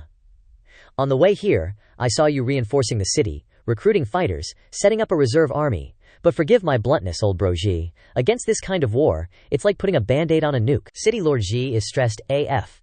You think I don't know that? But for the sake of my people, I gotta do what I can against the odds. I know that facing absolute power, Xingyang County might as well be deleted from the map. Zhangxiang's still playing around with the Windwolves. They both turn around as City Lord Xi asks. Don't be so emo, old bro Xi. Oh yeah, what do you think of the battle power of these wolf cavalry? City Lord Xi replies truthfully, you can tell these wolf cavalry are still in training, but I gotta give props to Zhangxiang. His actual combat power is off the charts. He's just a martial master, and he can already brawl with martial sect folks for so long. Imagine how OP he'll be when he hits martial sect level. Changxiao smirks. TBH, I've got like 5 times that many back at my place. City Lord Xi's jaw hits the floor. He's like, hold up, a squad of over 500 martial sect powerhouses, Jun, my bro? Don't be pulling my leg? Changxiao, stone-faced, replies. The wolf cavalry can pass as a pseudo-martial sect group, perfect for a strategic play, but if we want to turn the tide of the war, we still gotta prep on multiple fronts. He adds, all tense. And we're facing one hella brutal problem. City Lord Xi is straight up flabbergasted. Jun, my bro? What are you implying? Changxiao's thinking about future problems. 500 windwolves, all level 5 and up, eat at least 10,000 caddies of fresh meat a day. This is gonna break the bank. City Lord Xi and Changxiao are racking their brains. We can't afford that. Back at the immortal sect, Changxiao's drawing in the air, pondering. Amateurs talk tactics, professionals study logistics. In war, the first step is always prepping, stockpiling supplies. But right now, our main income is from selling pills. And that's barely enough to rebuild the sect and cover the disciples' daily expenses. Equipping and feeding the Windwolf cavalry is going to be a serious drain. And the bigger problem is, with that massive amount of meat, long-term purchases are going to be impossible. Changxiao claps his hands together, suddenly inspired. Looks like it's time for a land reclamation. Standing before a flawless magic array, he cheers. Yes, nailed it. First try. The aura of spiritual recovery is totally hidden. The system panel appears beside him, displaying Sect contribution points meet the requirements. Sect building has been upgraded to level 5, activating Spirit Beast Pavilion. Changxiao looks relieved. Contribution points are flowing in. Looks like even with me gone, my disciples are still grinding quests like there's no tomorrow. Let's see if the Spirit Beast Pavilion has anything that can solve our immediate problem. Changxiao hits the start button on the system, opening up a new space before him. Facing a boss-level gate, he exclaims, "This Spirit Beast Pavilion is straight up majestic." Stepping inside, Changxiao is stunned by the floating scrolls. There are 4 of them. Labeled Elementary Wind Riding Art, Elementary Fire Dance Art, Elementary Thunderclap Art, Elementary Earth Fortification Art. He calls the Elementary Earth Fortification Art over. It reads, Beast Skill, Elementary Fire Dance Art. Effect. Allows contracted beasts to learn the Elementary Fire Dance Art. Requirements. Fire-type contracted beast, 10/20ths, Fire-type grade 9 course. Changxiao skims through it and muses. So it's a skill to boost contracted beasts' combat power, huh? Little Long is Fire-type, perfect for testing it out. He carefully organizes the scrolls. This one's Thunder-type. Can give it to Fat Hu. Earth-type is for that dumb wild boar, so looks like my overall combat power is getting a serious boost. And I got tons of cores in the Myriad Beast Mountain. I can make all these beast skills. Let's go test out the power of the Spirit Beast Pavilion. Changxiao heads to the Spirit Beast Pavilion, facing his pets. He crushes the scroll and transmits it all to Little Long. A faint aura radiates from Little Long's body, its eyes filled with trigonometry. It spits out a huge cloud of fire, the flames raging like crazy. Seconds later, fire dance rains down. Changxiao quickly dodges. He destroys each drop of fire, analyzing. Each fireball deals about 50,000 caddies of damage. Plus there are so many of them, even my hands are starting to tingle. He thinks to himself, and if I don't destroy the fire cloud, the fire dance will keep raining down. This is like a submachine gun, a godly submachine gun with unlimited ammo. Changxiao gathers power, but the system identifies it as Elementary Fire Dance Art. He throws a punch, adding, if Elementary is like this, how insane are the higher levels gonna be? I'm already hyped for the other skills. At that moment, Little Long's stomach rumbles loudly, so Changxiao hands over a gigantic thigh. He's starting to feel the feels. This skill really drains the stamina. Little Long's already starving after one use. Good thing Little Long can eat meat while in the ring dimension to replenish its energy. Or, this would be useless. Changxiao picks up the little bull, telling it, Alright, next up, you're gonna try Earth Fortification Art, but it's already looking weak. Changxiao sighs. Taking care of you is way too tiring, not worth it. How come you're so good at faking being useless in situations like this? The system announces. Host, check out what I just found in the Spirit Beast Pavilion. Reading the contents of the scroll, Changxiao is hyped. Elementary Beast Pill. Effect. A nutritional pill. After use. Not only does it quickly replenish energy, but it also suppresses hunger for 10 days. Requirements. 156. 470 caddies of beast meat. No hunger-resistant grass required. 1 caddy of meat lasts for 10 days. This is exactly what I need. Changxiao is over the moon. With this, even if the 500 windwolves try to starve to death, they can't. Time for a trip to the city. After a time of collecting, Changxiao comes back with a mountain of grass. He snickers. Looks like next time I want to buy hunger-resistant grass, I gotta hit up other cities. Qingyang City has been swept clean by me. Changxiao tells himself. Once I refine the beast pill, I can feed an army of 10,000 beasts. If those Zhenyang County fools dare to come, I'll make them regret not having extra legs to grow. Changxiao thought, damn, this dude refines fast AF. After getting the goods, Changxiao calls his pet. Lil, Dragon, time for a taste test. And Lil, Dragon is such a good boy, eats whatever he's given. His eyes lit up like crazy, and his little body started spitting fire non-stop. Changxiao cheers him on. Good, that's the system buff right there. Firepower maxed out instantly. Changxiao looks at Piggy. Piggy, you're up next. After trying the pill, Piggy strains himself like crazy. Changxiao's hyped. Earth Shield Art! The name screams defense! This better be a big move. Piggy roars, and a small hill starts rising under Changxiao's feet. But Piggy's already passed out from exhaustion, and the hill ain't getting any higher. Changxiao's expectations just turned into a full-blown dumpster fire. WTF, Piggy? You held your breath charging that move for so long, and all you managed was a freaking dirt pile? And you have the nerve to act all tired? Changxiao's seething with resentment. What the hell am I even keeping your useless ass around for? He's looking at Piggy with pure malice. He grabs a knife, ready to make some colorful pork, but thankfully Fatty Hugh stops him just in time. And this dragon leopard cub is quick to start a fire, lol. Changxiao complains. Fatty Hugh, let go. I want to butcher this pig. Lil. Dragon roars. Tonight, we feast on a whole roasted pig. Changxiao smiles, ready to greet his guests. Welcome. Welcome, 2 male customers. Elder Ma steps forward. Sect leader Jun, long time no see. Sipping his tea, Elder Ma expresses his concerns. Sect leader Jun, your sect is worrying us all. The Devil Massacre sect has announced they'll deal with the Bone Piercer sect after they're done with the mineral vein. Changxiao's low-key stressed, trying to play it cool. Luring over one of their martial kings? No way they'll let that slide. I've got a mountain of stuff to do. Ain't got time to waste on those clowns. Elder Ma suggests. I have a plan to deter the Devil Massacre sect. He pulls out an invitation. Changxiao takes it and reads it over, a little surprised. 7 days from now, Lord Shanggong's birthday. Elder Ma explains. Lord Shanggong is the only teacher in Qingyang County who used to teach at the Heavenly Touring Academy. He's trained countless geniuses who've become city lords or high-ranking figures. If you can get on his good side, the Devil Massacre sect will have to show some respect. Changxiao hesitates. A teacher who's trained so many talents for the world is definitely worth knowing. But he asks, innocently, what's the Heavenly Touring Academy? Do I need to enroll? That question makes Elder Ma choke on his tea. Dude's speechless, then finally explains. The Heavenly Touring Academy is a martial arts mecca. The dean is a peak martial emperor, one of the strongest on the Starfall continent. Martial kings and above from the southwest Yang province all come from there. Peng Jun chimes in, unable to resist. Doesn't even know the Heavenly Touring Academy? What a country bumpkin. Elder, is it worth offending a powerful sect like the Devil Massacre sect for them? Changxiao seriously dislikes this guy. Who's this brat? Elder Ma awkwardly replies. My sect's strongest disciple, Peng Jun, #1 in the Kangshan sect. He gets a little cocky sometimes. He reminds him. Peng Jun, sect leader Jun is our ally. Show some respect. Changxiao suggests. If you doubt the Bone Piercer sect's strength, want to have your disciple fight one of mine? Peng Jun says arrogantly. What's there to be afraid of? I accept the challenge to fight your sect's best disciple. Elder Ma's already getting hyped. Sect leader Jun, take this opportunity to show the Kangshan sect disciples your strength and strengthen our alliance. Changxiao proposed it, but he's clearly put himself in a tough spot. He thinks, this is kinda awkward. Gotta make sure we win, but also gotta be respectful to the Kangshan sect. They're our allies after all. Gotta control the attitude and teaching level. Don't want those kids going overboard. Changxiao's busy choosing someone. Not Jing Shen, that kid's too arrogant. Qing Yang's out too, always so serious. Too strict. Li Fei and Xiao Mo are out too vulgar. They'll ruin our sect's image in the eyes of our allies. Changxiao's annoyed. Can't let them touch Gi Chao, he's too fragile.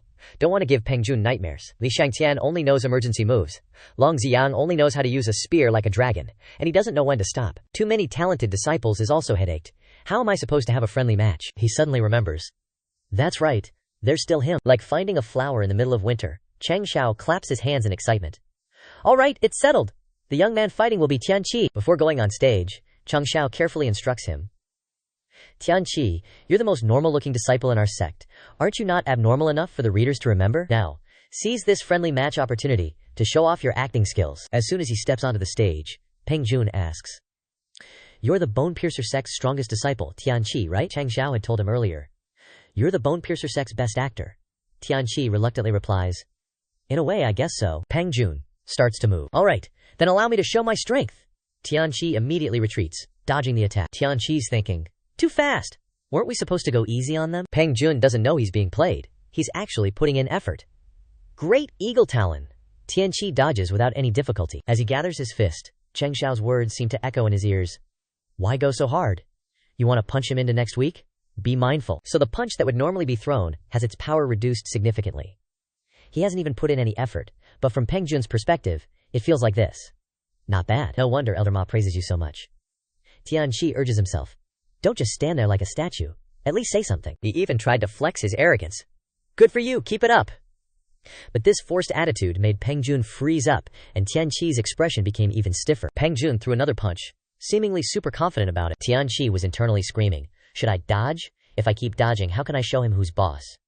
Or should I just tank it, let him feel what it's like to actually land a hit? But Tianqi just stood there, taking the punch. Peng Jun was acting all mysterious. This punch contains 10 years of my power, you dare to take it head on?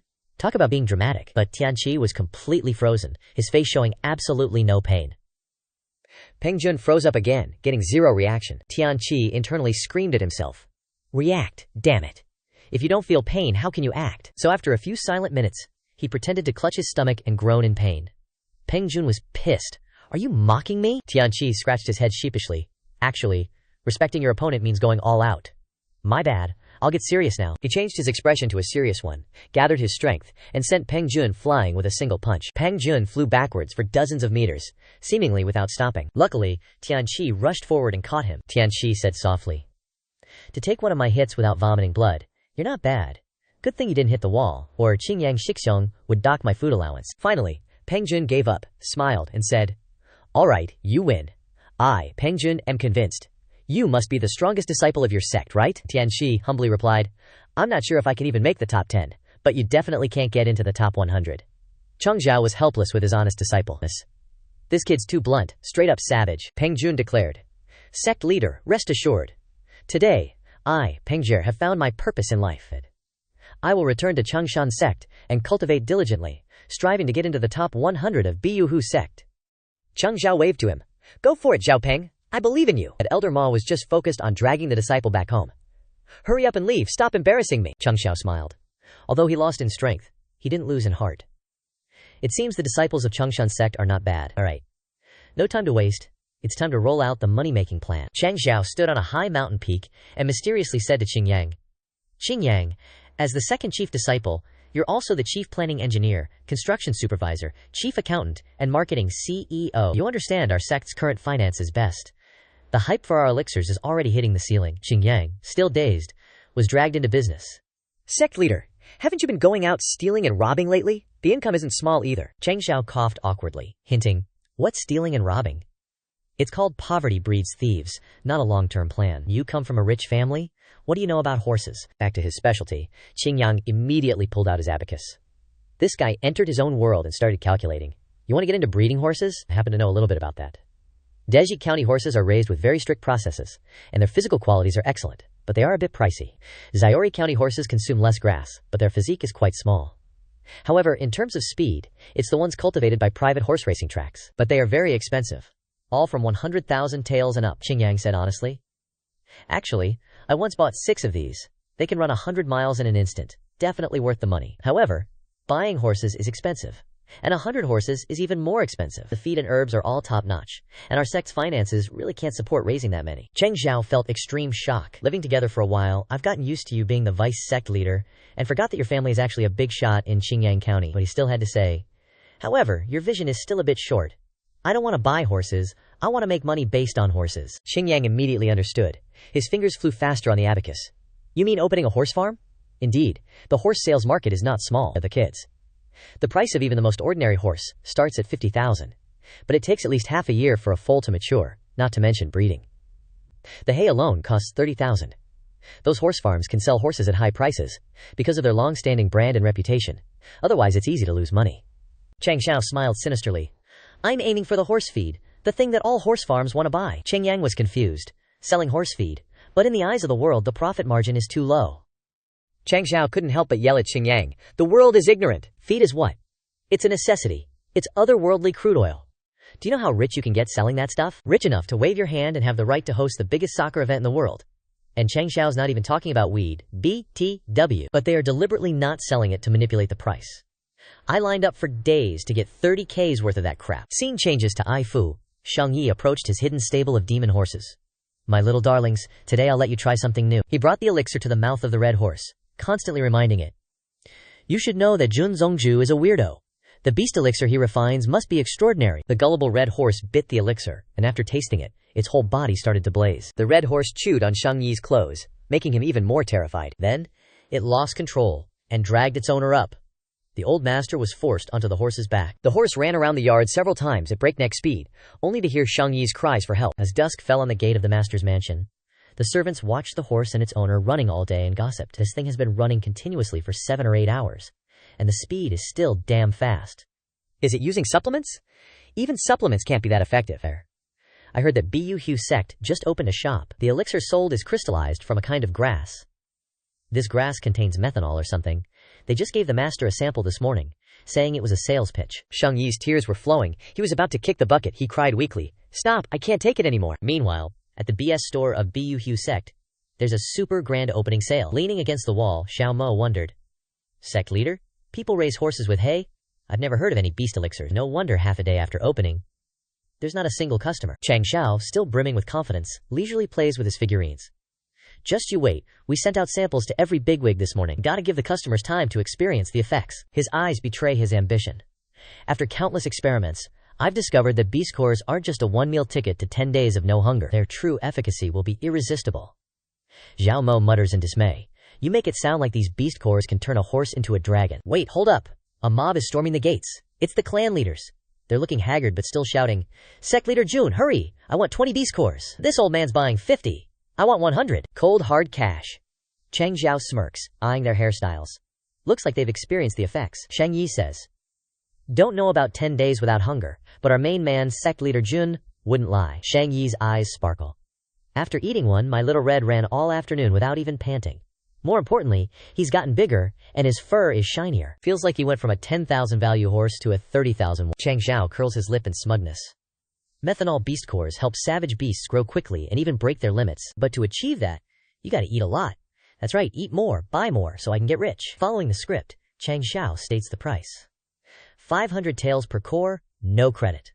The clan leaders almost bailed immediately, but then they huddled together and bargained. 500 taels a core?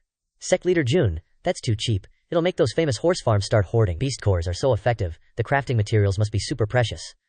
We know you're thinking of the common folk, but you can't lose money. Changxiao, the alchemist, knows the cost all too well. It's less than 13 taels in total. The clan leaders start raising hell. So many people crammed in this place that the noise is deafening. Sect Leader Jun, what's the production capacity? If you can pump out tens of thousands a day, you've gotta open branches. Don't just stay in Xinjiang City. My hometown is Lao Kai City, and every other city has a store under my name. What do you say, Sect Leader Jun? All I need is a small cut. This old man has one too, and it's in a prime location with 3 storefronts. Night falls on the undying sect. Qing Yang sits down to calculate today's revenue. Made bank, more than expected. Qing Yang says, sales from the undying sect's 4-second orders are pretty good, and that's an understatement. Changxiao is now relishing the soon-to-be rich life, a serene forest scene with birds scattering. Jing Chen stands coldly before 2 beasts, pondering. A grade 9 rock leopard and a grade 5 bristle boar. According to the training requirements, I have to spar with the rock leopard, but for the sake of the beast core ingredients, after careful calculation, Jing Chen immediately charges and kicks the skinnier one. Choose the plump one. Get lost, skinny cat. Don't run, meatball. Changxiao points at the map. Right now, all inner sect disciples and some of the stronger outer sect disciples have been sent out to hunt. A Ren gets training while hunting for beast meat. A win-win. Changxiao has a golden ecip to help him, and he just sits there doing the math. Currently, 45 chain stores have been opened in major cities across Xinjiang County. This is our sect's first pillar industry. He checks the calendar. Oh, there's another event. Shangguan's birthday banquet. Changxiao casually picks a few warhorses as gifts. At the gates of Zhengyang City, Changxiao enters the city, looking around and taking it all in. Zhengyang City is smaller than Xinjiang City, but the population is bustling, though most people look like non-locals, here to attend the birthday celebration. The system suddenly blares a warning repeatedly. Warning! Warning! Peak martial sect detected! Warning! Peak martial sect detected! Warning! Martial king detected. Changxiao gradually tenses up. So many martial kings and martial sects? Maybe they're all guests from other counties? No wonder Xinjiang County is considered a backwater province. This place is crawling with powerhouses. The system has to remind him. With so many strong guys, I recommend that the host not to play stupid. Changxiao replies seriously. I know. I'm not an impulsive kid. Changxiao furrows his brow and mutters. But if someone messes with me, I won't hesitate to return the favor. System bro, let me ask you something. With my current cultivation, what would happen if I used the Nan Chao Ji Dao? The system analyzes quickly. Analysis complete. This Zhengyang City would be razed to the ground with no grass left. Changxiao ponders annoyedly. Then how am I supposed to be humble? At the Shangguan mansion, looking at the plaque above the gate, Changxiao thinks, these words give me the feeling of facing a million soldiers. The writer is definitely not simple. Suddenly someone puts a hand on his shoulder and calls out, Old Brother Jun, so it's City Lord Ji. He explains. These words are from the hand of the Dean of the Tianyu Academy. Looking at them for too long will damage your spirit. Changxiao is surprised. Brother Xie is here too? So it was Martial Emperor Ding Feng who made a move. No wonder. City Lord Xie puts his arm around Changxiao's shoulder and says as they enter, every time old man Shangguan celebrates his birthday, powerful heroes gather. We should just stay low-key and wait for the banquet to end. An announcement rings out. Xinjiang City Lord Ji Guangkun has arrived to extend birthday wishes. Undying sect leader Jun Changxiao has arrived to extend birthday wishes. The crowded hall immediately erupts in murmurs. Is Jun Changxiao the guy who defeated the Liu Sacred Spring sect leader? He's so young, a true hero. Someone else is looking at him. Some greenhorn defeated a Lulu sect. How did he attract so much attention? He seems to look down on others. This backward place Qingyang City is a real frog in the well, so shallow, just like a commoner, without knowing much, so normal. That's right, just a bunch of uneducated peasants. Someone speaks up. Peasants? Don't you know this ninth-rate little genius is a business whiz and a friendly eco-eating machine? It's like adding fuel to the fire, the green-haired man sneers. Eco-friendly? Ha ha. The two laugh mockingly, squinting so much they lose their way on the eating machine. How much money can that kind of low-grade business make? Don't tell me you're picking up horse manure to grow vegetables. Ninth-rate little genius, I'm dying of laughter. And these mocking words reached Changxiao's ears. He couldn't help but drop the ring on the floor, even faking a surprised reaction. As soon as the ring hit the ground, a mountain of cash spilled out. Everyone was gaping and sweating bullets. Changxiao, acting his heart out, cried, "Oh no, my interest from the last 2 days. What am I gonna do? What am I gonna do? Won't this much money make people greedy?" He even casually flexed multiple rings in front of those two. Thank God only one dropped out of my collection. Otherwise, disaster would strike. The two guys who looked down on him earlier were drooling with envy. "This food vendor is loaded? Maybe we should look into it when we get back," a booming voice echoed. "Thank you all for traveling so far to attend Shangguanhong's 300th birthday banquet." Shangguanhong appeared, smiling kindly. "Esteemed guests, please be seated." But Zhengxiang immediately saw what he needed to see. His legs moved like a snake, leaping into the air as he yelled, "Sect Leader Jun!" Everyone else was dumbfounded. Old Master Shangguan's got some moves for his age. Changxiao had to catch the old man, stunned. Shangguanhong saw him and grinned ear to ear. "The rumors are true. Our Qingyang Prefecture's genius is handsome and refined," Changxiao humbly replied. "Don't exaggerate. I'm just moderately good-looking," Shangguanhong whispered. "My precious granddaughter adores you. She's probably sneaking off somewhere to admire her idol." And the poor pillar was crushed, as a hushed voice cursed, "You old fart." The girl hiding behind the pillar was about to puke blood. "You spilled all my secrets. How will Big Bro Jun ever find me mysterious now?" At the table, Changxiao delicately picked up a piece of food with his chopsticks, slowly bringing it to his mouth, chewing with great effort until he was sweating. The city lord looked at him, puzzled. "Sect Leader Jun, we've eaten together before, but I've never seen you eat so dainty." He stiffened, trying to whisper, "Get it? It's called elegance. My fans are watching. I have to maintain my perfect image." As soon as he finished, the people at the next table glared over, gossiping with killing intent. "Shangguan's granddaughter is a famous beauty. Why is she looking at that servant? Shangguan's sons and grandsons are all trash." Changxiao was unfazed by the constant insults. All the powers sent their best young talents this time to court Shangguan's eldest daughter. And this kid got the chance first? Should we just take care of him now? Our top-tier geniuses are inferior to some nobody from a small village? Suddenly, he couldn't hold back anymore, blurting out, "These prefects think they're so high and mighty. Just talking isn't addictive enough." He turned to Shangguanhong and apologized. "Sorry for disturbing your birthday celebration, but this mosquito's been buzzing in my ear, and I can't help but swat it." The old man happily sipped his tea. Qingyang Prefecture has been looked down on for too long. "I'm more than happy to see you young talents show off your strength." He winked. "I'll give you another chance." Suddenly, Shangguanhong stood up, shouting, "Talents from all prefectures. If you want to hone your skills, you're welcome." He added a warning. "But if anyone harbors resentment over defeat and seeks revenge, don't blame me for my thunderous methods." Then he quickly sat down, winking at Chengxiao, Chulinquan, destroying saintly springs, subjugating martial kings. "My granddaughter tells me your stories every day. I value you. So make Xinjiang Prefecture proud." Hearing this, he confidently cracked his knuckles. "Damn, I almost forgot I'm still a muscle-bound beast."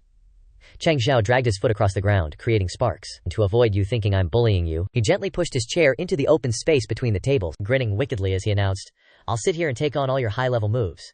If you can make me move from this spot, you win." One guy, annoyed by the taunts, stood up.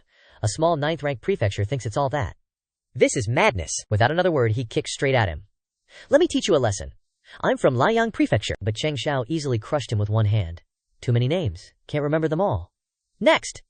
Two others, seeing this, charged forward, one shouting, "Let's all go at him," and the two newcomers also got a ticket to fly away.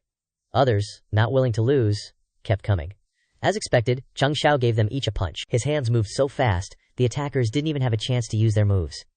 "Do you know how good I am at one-on-ones, you little brats?" The city lord frowned, watching each person get sent flying.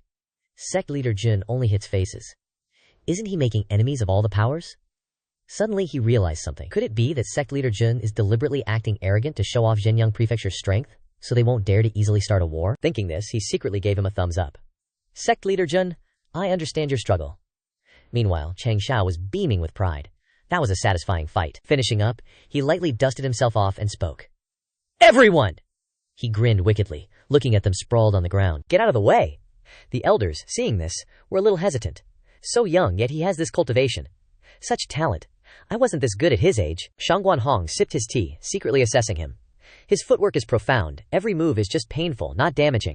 Since I've been in power, no one under this age has been able to stand toe-to-toe with him. Then he looked at Changxiao, still grinning smugly. Such talent is a blessing for Qingyang Prefecture.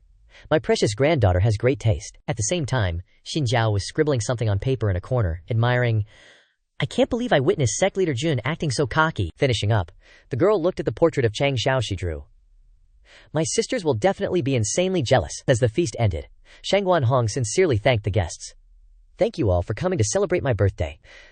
This banquet has wine and martial arts performances, so enjoy yourselves to the fullest. They were hesitant, but still tried to force a smile. Thank you for your hospitality, Elder Shangguan. After everyone dispersed, the old man suddenly called Changxiao back. Sect Leader Jun, please hold up. He cheerfully said, I regret that we met so late. Would you consider staying in the mansion for a few more days? He politely replied, It would be my honor. The city lord whispered beside him. Sect Leader Jun, Elder Shangguan is smitten with you. Seize this opportunity. He frowned. Seize what? He wants to marry his granddaughter to me. But I'm already taken. As soon as he turned to go inside, Guanhong called out to Xinjiao. Zhao Xier, only Sect Leader Jun will do. Go now. Walking behind, he couldn't help but think of a way to escape. How can I refuse without affecting the relationship between Elder Shangguan and his granddaughter? He slightly smirked and complained. This damn charm of mine, I've never seen anything like it. A scenario immediately popped into his head of him rejecting the girl. Miss Meng, you've fallen for the wrong person. Junmu's heart already belongs to another. Grandpa, if it's not him, I won't marry. Sect Leader Jun. Besides you, where can I find a son-in-law who is so outstanding, romantic, generous, handsome, unrestrained, and has extraordinary strength? Changxiao propped his chin up, frowning as he thought. I must quickly stop the war. I can't let them sink deeper and deeper into this. After a while, Xinjiao slowly walked out. The girl cheerfully waved. Sect Leader Jun, I finally get to meet you in person. Before Xinjiao could continue, he interrupted. Shangguan First Miss, Jun Mu is currently focused on his career. Personal matters are not a priority. Unexpectedly, the girl passionately asked something else. Can I join the Thorns and Bones sect and become your disciple? Hearing this, his face almost morphed. Huh? While Changxiao was still stunned, not understanding the problem, Xinjiao asked a barrage of questions. Sect leader, your profile says you're 1.8 meters tall, but it feels a bit off. Is it because Li Qingyang Gage is so busy every day that he only has time to eat when he goes to sleep? Can Ye Jingchen Gage break through Zhao Zui Gage's defenses? He glared at the non-stop talking girl with a dark face. Little sister and little Fenda always stick together when they act. Are they the official couple? Who does Sect Leader Gurage love the most? Eldest senior sister or Hall Master Lai? Lei is still the mature woman. I can't take it anymore. He turned to question Guanhong. Elder, I feel like your intention in telling me to take your granddaughter as a disciple isn't so simple, is it? The old man was flustered and loudly retorted, talking nonsense. This old man is doing it to help you overcome the tribulation of your sect. If Zhao Por joins the Thorns and Bones sect, the Demon Slaughter sect won't dare to attack you. It's not because this girl talks about it every day, it's driving me crazy, so I let her go. Seeing his contemptuous expression, the old man waved his hands, trying to hold on. What's with that expression? Aside from a slight flaw with her mouth, Zhao Xier has extremely high martial arts talent. Suddenly, Xinjiao brought out a small book. The girl cheerfully introduced it, while Changxiao read through the book. Sect Leader Gage, this is a swordplay I created in my free time. It's just right for you to help me make some adjustments. After all, when sect founder Chu Jun appeared, it was because of the martial arts problems. Teaching the martial arts of Qingyang City, he was only watching for a moment, but he had to widen his eyes in shock. At such a young age and you already created your own martial arts, this child's talent is too good. I, as the sect leader, can't do that. Changxiao immediately took out a talisman. He gently demonstrated a few moves, while explaining, when striking the third move, the spiritual energy circulation should change to the Shaoyin meridian, which can increase the power by 3 points. The fifth move can change offense into defense. 4 ounces can deflect 1,000 pounds, and finally retract. The spiritual energy will not dissipate, but will gather in the acupoint, and not erupt. If it does erupt, it will be like the sky collapsing. After finishing, he stood still, and gave a compliment. This supple swordplay body should be advanced low grade. After changing, it will reach advanced high grade. Shangguan Miss's martial arts talent is truly astonishing. Xinjiao, who witnessed this scene behind him, had eyes that sparkled like crazy. Sect leader Gige already fixed it. Grandpa's eyes went all blurry, but he could only change it to mid-grade. Hearing this, he slightly smirked. The moving Kilchai painting is a divine artifact for analyzing martial arts. Suddenly, the system appeared, hugging the talisman and crying tragically. 200 times already! He finally remembered me! Get used to it already! Who told you to have so many moves, and you still get new ones so fast? While Xinjiao and Guanhong stood on the side, not understanding what was happening. Why is he talking nonsense to himself? Has sect leader Jun been driven crazy by Zhao Kuer so quickly? Then Changxiao stood on the side and argued with the system. Who gets new ones so fast? I'm very understanding, okay? A moment later, he agreed to stamp the paper, alright? Guanhong was so happy that he jumped up and down. Shangguan Xin, how about it? Now you are an official disciple of our Ironbone sect, that is, Xin Zhao's acceptance contract, Shangguan Xin Zhao. A letter of acceptance to the Ironbone sect, written by the paper. The number of members has now increased. Sect members 2015 5,000. He tilted his head and smiled, asking the girl for her opinion. Alright, Xin Zhao. Do you need to wait a few more days and then bid farewell to your family? Unexpectedly, as soon as he finished speaking, the old man carried out a large bundle. No need, this old man has already helped her pack her luggage. You guys set off immediately. After some time of traveling, they finally returned to the sect. Xin Zhao couldn't help but be surprised at the sight. The girl couldn't hide her cheerful praise.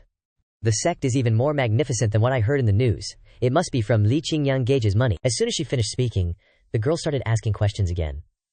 Sect leader Gage, are all the other senior brothers and sisters in the sect? Can I take the marked map to try out Zui's senior brother's defenses?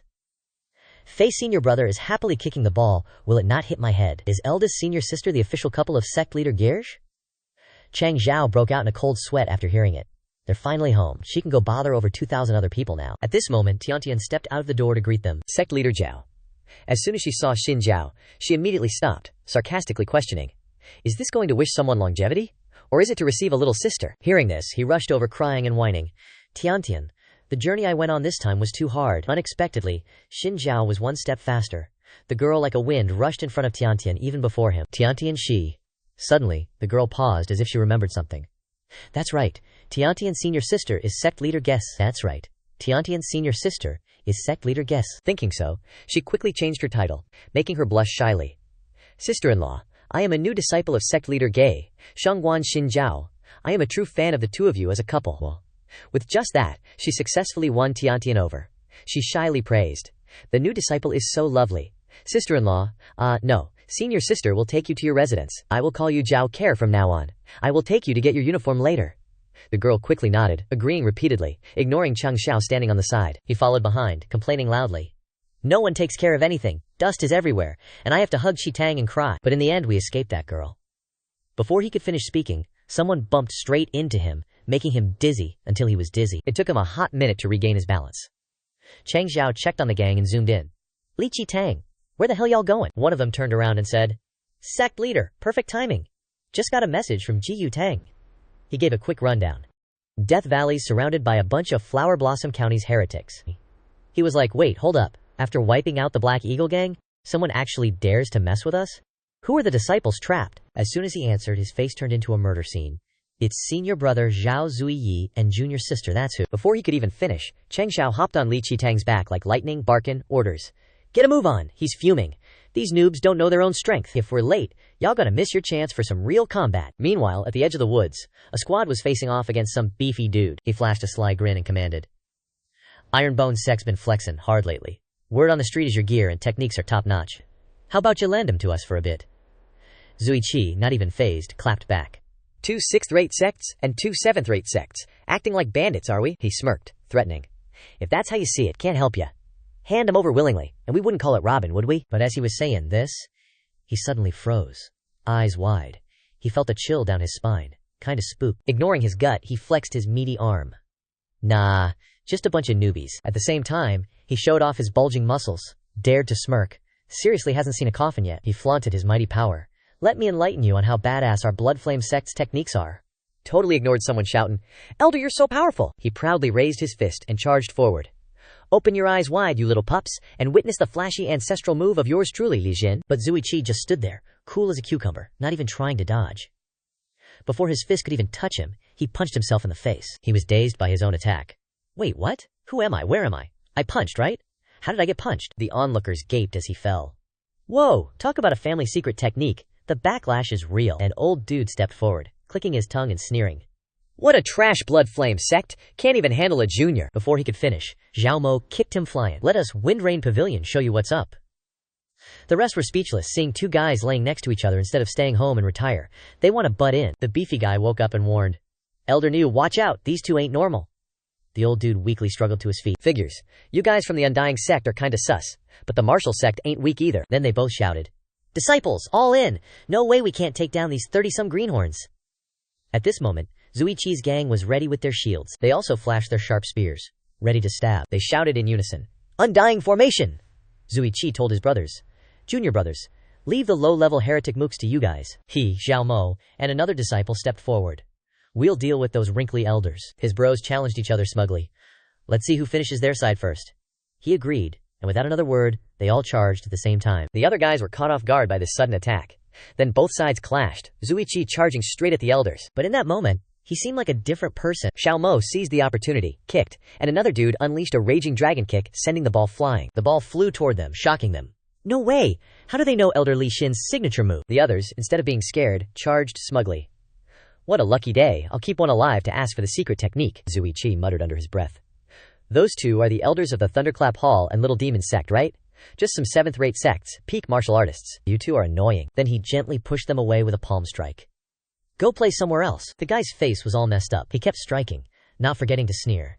"If you haven't reached the martial sect realm, you ain't worthy to fight our undying sect inner disciples." Then Zuichi sprinted forward. He was having a good time charging when Xiao Mo hit him, and he collapsed. "Xiao Zuichi, what the hell are you doing?" But they managed to take down one on the other side. Zuichi, after palm striking, questioned, "You two busy showboating? Didn't even see what's up?" Without another word, he zoomed around, palm striking them with crazy speed. "The junior brothers are almost done sweeping. Are we gonna lose?" His bros replied. "Senior brother, take your time. We're finishing up the stragglers here." Their eyes lit up immediately, looking at the beefy guy. Without missing a beat, he slammed his hands on the ground and knelt, begging, "Young heroes, spare me. I'm just a nobody, a measly initial stage martial warrior. I have an old mother and a young wife and children to feed." Strange sounds echoed through the dense forest. Changxiao was zooming along on his beast at an insane speed. "Zuichi, we're here!" But as soon as he saw the scene, Changxiao yelled in shock, "Damn it, we're too late!" Suddenly his face froze, and his voice filled with reproach. "Who told you guys to move so fast? We rushed here, and it's only been half an hour." Zuichi, looking dumbfounded, retorted helplessly, "Sect leader, they were just 2 initial stage martial warriors and a bunch of small fries. Honestly, this efficiency is kinda slow." Hearing this, Changzhen could only hang his head in resignation, rubbing his forehead. These days, opponents like that are rarer than endangered species, and you hog them all to yourselves. "We said we share the blessings and divide the enemies." Suddenly, his eyes narrowed, as if plotting something new. "All right, 1 missed, then 2. Let's go. We can't let the wolf cavalry squad come back empty-handed." Before long, white smoke billowed in a remote part of the ancient forest, blending into the desolate mountains. Thunderclap Hall. A small fishing float dipped into the water, causing ripples. The hallmaster sat there leisurely, saying, "For some reason, I've been feeling uneasy today. Could someone be coming to cause trouble?" Meanwhile, Wen Xinxi stood behind him, bowing respectfully. "Hallmaster worries too much. Our Thunderclap Hall has nearly 5,000 disciples. Who would dare come courting death?" Suddenly, the hallmaster blurted out, "I got a bite!"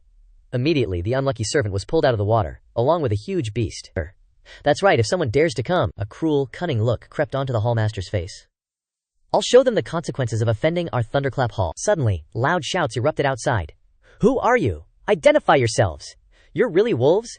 Daring to cause trouble at Thunderclap Hall? You tired of living? Summon all disciples here."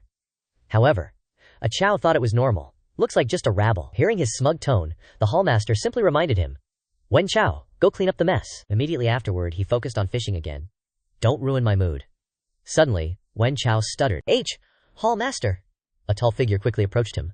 A familiar voice echoed in the quiet space. "Thunderclap Hall, Hallmaster, right? Fishing, huh? How relaxing." At the same time, an unlucky guard became crippled, dragged across the rough ground. "You're so leisurely. But do you know that just now in Death Valley, several of my immortal sect's weak disciples were ambushed by a bunch of your elders?" The one who came was none other than Changxiao, leading his bros in with a fierce momentum.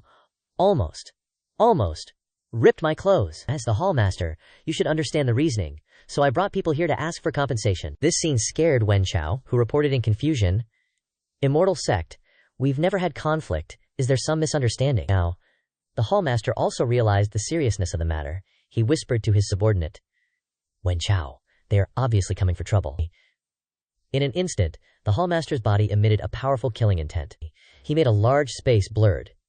"Just a beginner martial warrior and a dozen martial masters dare to rob in broad daylight. The martial world is really too chaotic these days. Although I don't know how you got past our mountain gate." A lewd smile couldn't be helped from appearing on the cunning face of the hallmaster, and he smugly thought, "Looks like you didn't check the calendar before robbing us. This seat is a quasi-5th grade martial warrior. Come, it just so happens that my crocodile treasure in Thunder Lake is hungry." Immediately behind him appeared a blue liquid, and the space fell into a silent void. The crocodile treasure you talked about? Meanwhile, Changxiao smiled happily, pointing forward, and confidently asked, "Is it that pile of dog meat lying behind you?" Behind the hallmaster and Wen Chao quickly appeared a beast with a ferocious look. This scene scared them, and their faces turned pale. Changxiao's beast quickly gained the upper hand, and in an instant it was able to take care of the hallmaster's pet. This scene frightened the hallmaster, and sweat poured down. He stammered for a long time before he could say, High-grade giant windwolf king. Suddenly a large hand grabbed Wen Chao's collar, causing him to tremble. In a few short seconds he was thrown forward by his master without mercy. He also reminded, "Wen Chao, help me buy some time." Immediately afterward he left the place reluctantly. He thought to himself, a gentleman's revenge is never too late. Let's escape to the Blood Flame sect first. At this time, below, Wen Shi was facing Changxiao's rage, and his cold voice echoed through the vast space. "We haven't finished discussing compensation. Where are you going?" In the next second, Wen Chao received Changxiao's blow. He quickly interacted with the hard ground. In the next second, Changxiao landed on the ground. He kept mocking. Sure enough, the heretical sects are too depraved. He quickly took out paper and pen to record the current situation, hoping that the better sects would be better. Not only that, with just a finger from Changxiao, the onlookers who were originally watching ran away without looking back. What are you still watching? Go find their treasure vault. Robbing but not taking money or women, collect all the valuables. Gather at the mountain gate in half an hour. The next target, in a well-built place, Blood Flame sect. The guard was quickly knocked away in a panic. On his face was extreme fear. "I always thought that you heretical sects did unreasonable things because of a lack of cultivation methods, but I didn't expect even human lives to be treated like grass." Meanwhile, Changxiao overwhelmed everyone, and he threatened those who stood in his way. "I originally wanted to spare you a life." In an instant, Changxiao kicked down mercilessly. "But this seat has changed his mind, beast like you." On his face now there was only bloodlust. Shouldn't exist. In an ancient place, Wind Rain Pavilion, a familiar voice was constantly echoing in the quiet space. Originally, this seat just wanted to punish you a little for your actions of bullying others. Images of countless unlucky people being swallowed by the raging fire. But on the way here I heard a lot of stories of murder, extermination, what you've done, adultery, and robbery. So many innocent people have lost their lives. These crimes are no different from those of the Blood Flame sect. Back in reality, Changxiao declared aggressively. So this seat must play the role of Shura. His harshness frightened Lord Tian. He kept yelling, "Jun Changxiao, you are so bold, you have exterminated the 4 major sects of Huayang County in one go." However, a blade from Changxiao was unleashed in an instant. He ain't holding back on these evil mofos. Changxiao keeps flexing his muscles. The Godslayer Hall won't let your immortal sect off the hook. His blade is so OP, the building behind him gets Thanos snapped in two. Changxiao's all cold, saying, "Not even gods can stop my blade." Meanwhile, at Ghost Hand Sect, the 4th elder's getting a lecture from the sect leader. This immortal sect is too damn arrogant, but, gotta admit, they got the power to back it up. They wiped out Little Devil Sect, Thunderclap Hall, Blood Flame Sect, and Wind Rain Pavilion in one go. Didn't even spare the dogs and chickens. The old man's voice booms through the tiny room. "Elder Song? Good thing you talked me out of beefing with the immortal sect, or else..." But the 4th elder's just zoning out, thinking, "My soul's in Jun Changxiao's hands. If something happens to him, I'm screwed. Of course I'm going to consider his well-being." Suddenly, a minion rushes in, holding a big letter, all frantic. "Sect leader, elders!" What he says next floors the 4th elder. The Godslayer Hall sent an invitation. It says all sect leaders are invited to gather at the Godslayer Hall's Huayang Prefecture branch in 3 days to discuss the immortal sect's recent shenanigans. Over at Changxiao's place, he's leaning on his hand, looking gloomy. So that means... But then his scary face vanishes, replaced by a confused one. The Godslayer Hall is a third-rate sect, with a branch in Huayang Prefecture. And now they're leading the evil factions of Huayang Prefecture to take us down? Luo Chu confirms it. "That's right, Song. The guy whose soul you control sent the intel." Changxiao's feeling drained. He leans back, all lazy. "Just got rid of a third-rate Slaughter Devil sect, and now I've poked another one." Luo Chu's still serious, dropping more info. "Sect leader, according to intel, the Godslayer Hall has over 20 evil factions under its command, way stronger than the Slaughter Devil sect. Tomorrow, 2 martial kings, 12 martial masters, and countless disciples are heading to our immortal sect." Luo Chu keeps briefing him. "Maybe this action of yours was too impulsive." Changxiao's just done, saying, "Pathmaster Luo, if I had another chance I'd still wipe those trash out." Suddenly, Changxiao's face changes, and he gets serious. "There are things you gotta do in life, or you'll never feel truly free. They want war? Let's give them war." Night falls over the vast space, and a strange light glows from a tree branch. Little Mo's like, "Sect leader, we have so many moonlights. Changxiao's hyped. Moonlights are nothing. This is my new invention. Light sticks." And everything's quickly set up. Some dudes report, "All right, now we can work overtime." "Overtime pay, sect leader?" "Overtime pay, my ass. This is a big deal for the sect. Every disciple has to take responsibility." Suddenly, the city lord runs over, shouting, "Jun, sect leader!" He frantically reports, The evil factions of Huaiyang Prefecture are coming, full of murderous intent, and you're building a stage? But everything's still quiet. Not much has changed after the city lord's info dump. Changxiao just casually says. They're coming all the way to visit. We should prepare to welcome them for Zhutao. The city lord's stunned. You're gonna start a bloodbath? Don't! They're all hyped up. Better to run first, wait for things to cool down, and then— But Changxiao's already bounced, leaving the city lord speechless. Thanks, city lord. I've prepared everything. Changxiao's standing there, ready to greet his new guests. This time, I'm gonna etch the immortal Sect's tenets into the world's bones. Then he drops some calligraphy skills. A neat line of text, full of his dignified vibe, appears. Live as a hero, die as a ghost. After finishing, Changxiao pats himself on the back. No matter who comes, no matter where they're from, the immortal Sect only has one word: war. The city lord's freaking out, then suddenly says, all excited, with Jun Sect leader's words, Jie will fight alongside you. But if Huaiyang Prefecture is already running scared, what will we do when the opponent is Zhenyang Prefecture? Changxiao smirks. Time to give them a little taste of Qingyang Prefecture's grit. Suddenly, his face changes, and he stares into the distance. Changxiao quietly observes the group coming his way. Looks like they're here earlier than expected. Meanwhile, the city lord's super worried. He stutters, No, these guys are martial artists from our Qingyang Prefecture. The man leading the group says impatiently. The evil factions of Huaiyang Prefecture have always bullied and killed the people of Qingyang. Sect leader Jun brought justice to the people, established Qingyang Prefecture's might, and now they dare to come? We'll stand shoulder to shoulder, fighting to the death with the immortal Sect. The whole group charges forward under his command. We will fight alongside the immortal Sect to the death. Changxiao clasps his hands, all respectful. 3 years ago, the entire Yanghe Sect, 5,320 people from top to bottom, were wiped out by the Wind Rain Pavilion. But then he grins.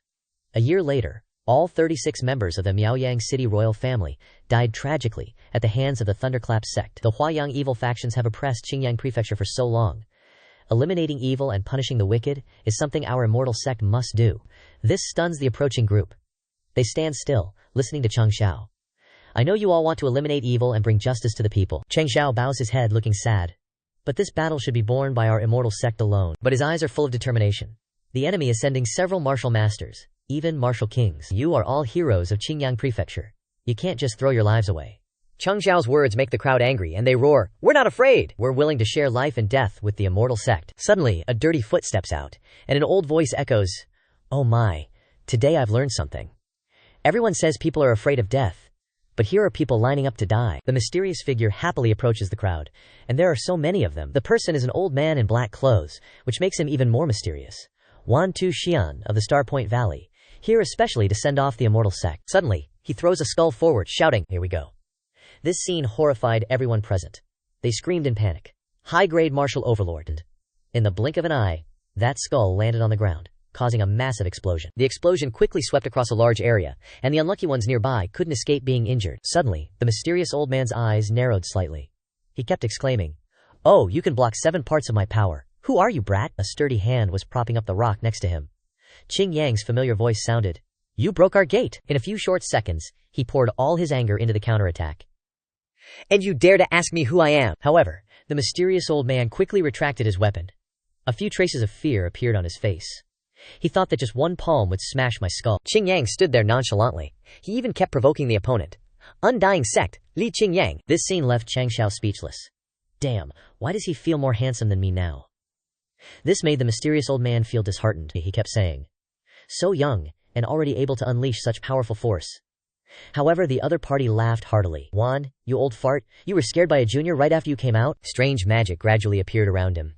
Just a bunch of rabble, and we need to mobilize several immortal old farts. This made those present exclaim in horror. So fast! Another high-grade martial overlord. This intense reaction made the mysterious old man laugh. So stunned already? I'll cut you into little pieces. Meanwhile, a sturdy foot was clinging to a branch. A guy in solid armor was hanging from a large branch. He kept muttering. Evil Spirits Sect. Codename. Suddenly, Xiaomo's voice came. Hey, you're so old, but your bones seem pretty flexible. This scared him. His eyes widened involuntarily. The armored guy quickly braced himself. He quickly saw Xiaomo standing above with a smug look. He slowly said with sarcasm, But being old definitely comes with hearing problems. I've been following you for so long, making so much noise, and you didn't even notice. The armored guy quickly fled. But unfortunately for him, Xiaomo blocked his path. If Huaiyang Prefecture only sends this level to mess with us, the others would be scared shitless, seeing his timely reaction. They kept scolding the armored guy. I think you guys should know better. Don't embarrass yourselves. The atmosphere around quickly became noisy. The crowd kept arguing. Everyone from the Trial God Hall. I warned you early on that this Undying Sect is a bit heretical. But you're still so careless. Suddenly, a large foot stepped forward, followed by a strange voice. A lion uses its full strength even when hunting a rabbit. The owner of the giant beast was a burly man with a ferocious look. He shouted loudly, "That's the mindset of a powerhouse. Xiongba, charge with me and crush them." Facing the imminent danger, Zuiji calmly signaled to Qing Yang. "Senior brother, can I have this kitty?" Immediately, the burly man rushed towards him rudely with a violent aura. Countless small fragments instantly appeared on the ground under Zuiji's feet. Layers of soil cracked, and tens of thousands of small magic blades grew from below to hinder the burly man's actions. However, everything seemed useless. The giant tiger could still approach Zuiji easily, but it seemed like the horror could only stop here. This made him sneer. "Is that all?" In an instant, Zuiji successfully made the burly man lose all fighting power. He was constantly being beaten up by the other party. "I thought I'd have to use more than 10% of my power. What a waste of my expectations. Get lost." Immediately afterward, the atmosphere around suddenly sank, and everyone turned their surprised gaze towards Zuiji. Suddenly, Tianqi looked towards Xing Chen. He said with curiosity, "Junior brother, why the sudden change of pace today?" This made the other party exclaim in surprise. "Vegetarian?" Xing Chen's eyes flickered slightly. He quickly answered Tianqi's question. "No, I'm waiting for those guys behind." The space around fell silent again. Suddenly, a strange flag appeared in the distance. A mysterious group of people were advancing together in a mystical manner. The white-clothed, face-covered guy smiled contemptuously. "No wonder you guys dared to destroy the 4 major sects of our Huaiyang prefectures, so every disciple of the Undying Sect can fight on par with an extraordinary high-grade martial overlord." Then he lowered his voice. "But I wonder." As Lao said this, the white-clothed guy moved quickly. In the blink of an eye, he appeared floating above. Liu Fei and Jiangxi continued. "How about compared to our martial kings?" Immediately, 2 white-clothed guys came with a ferocious look. One of Liu Fei's hands forcefully swung up, deflecting the white-clothed guy's attack. Immediately following that was a knee kick straight into the hand. Both white-clothed guys were knocked down by Liu Fei, to the point where the ground cracked. Looking at the 2 injured white-clothed guys, Jiangxi said, "2 rank 1 martial kings. Zhao Yetzi, can you handle this?" Li Fei also confidently replied, "Just rank 1, I can fight." "Hey, Elder Jiang," Li Fei wondered, "why are you wearing a mask?" Jiangxi's eyes glowed a mysterious red. He replied, "I haven't officially left my old sect yet, so I need to be a bit humble." The white-headed guy couldn't help but shout, "You dare to joke with the Trial God Hall's martial kings!" The black-headed guy also gritted his teeth. "We must teach you a lesson." At this moment, Jiangxi's footsteps had begun to move. As soon as the white-headed guy finished speaking, Jiangxi's foot was already close to his eyes. A female voice spoke. "1 supreme rank 2 martial king. 1 comparable to a supreme rank 1 martial king." Jiangxi was slightly startled. Li Fei was equally surprised. A masked woman in red grabs Li Fei and Jiangxi. "If I hadn't arrived today, I'm afraid that with just the 2 initial grade martial kings from the Godslayer Hall, we might have been overturned in the gutter by you guys." She gives a bewitching smile. "But your queen has arrived." Then, with one strike, she sends both of them flying. Li Fei and Jiangxi land in front of Changxiao. Li Fei warns, "Sect leader, be careful." Jiangxi is also wary. This woman is at least a mid-grade martial king. Suddenly, everything in front of them turns pitch black. The woman in red approaches, placing a finger on her chin. "Changxiao, this must be Sect leader Jun, right? I've admired you for so long, so long." Changxiao, at this moment, has a gun pointed at her stomach. "On the contrary, I'm a little surprised. The Godslayer Hall really values our sect." The woman in red continues to speak slowly, even sending a special one. The system displays her level. "Peak, martial king." The woman in red gives a bewitching and threatening smile. "Not bad, you can see my cultivation level.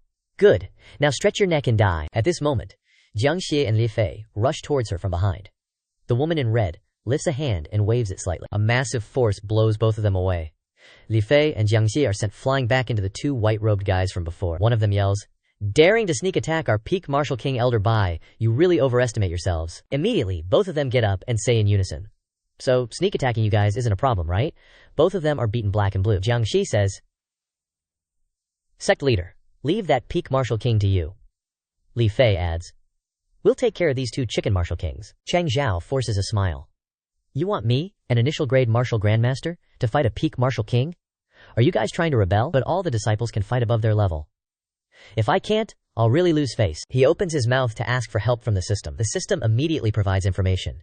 A peak martial king, not counting martial skills, has a combat power of at least 5.3 million, while you, even with power-enhancing talismans, can only reach 3.3 million. Changxiao gets into a fighting stance, but is still communicating with the system in his mind, meaning, even if I add the Azure Dragon Crescent Blade, I'll still be more than 1 million short? The system also announces, "Actually, there's still good news for you." The system says, After my painstaking efforts, you can now rely on your physical body to withstand a few blows. Changxiao replies dejectedly to the system, meaning I have the punching bag attribute. Thanks for nothing, ancestors. A blue aura emanates from Changxiao's entire body. The woman in red also offers some praise. You can generate a bit of aura that makes me feel threatened. This must be the divine weapon that the Demon Slaughter sect wants to snatch. Not bad indeed. She gives a calculating smile. She affirms, but the Demon Slaughter sect no longer has a part anymore, because from now on, it belongs to this queen. Jun Changxiao's soul leaves his body. He suddenly sees something. I think I see pink rose petals. Wei Lao holds the hand of a young girl, as if they have known each other for a long time. Zhao Ni, it's been decades since we last met, hasn't it? Zhao Ni says tremblingly. Wei Lang. Changxiao looks at the scene before him, feeling uncomfortable. This scene seems like a dog food banquet. If that's true, isn't this a victory without a fight? As soon as Zhao Ni finishes speaking, she slaps Wei Lao in the face. You jerk, leaving me alone back then. Changxiao is stunned. Damn, is this a bad end? Old Wei extends his hand. Old Wei grabs Zhao Ni's hand. Don't hit me in front of so many young people. Hey, where am I supposed to hide my face? Let's go over there and talk. Then the two of them go to another place to avoid being seen by everyone. Ye Jingchen, seeing this, can't help but feel. Old Wei is still so energetic. While relaxing, two people in white suddenly appear. People from Huayang County.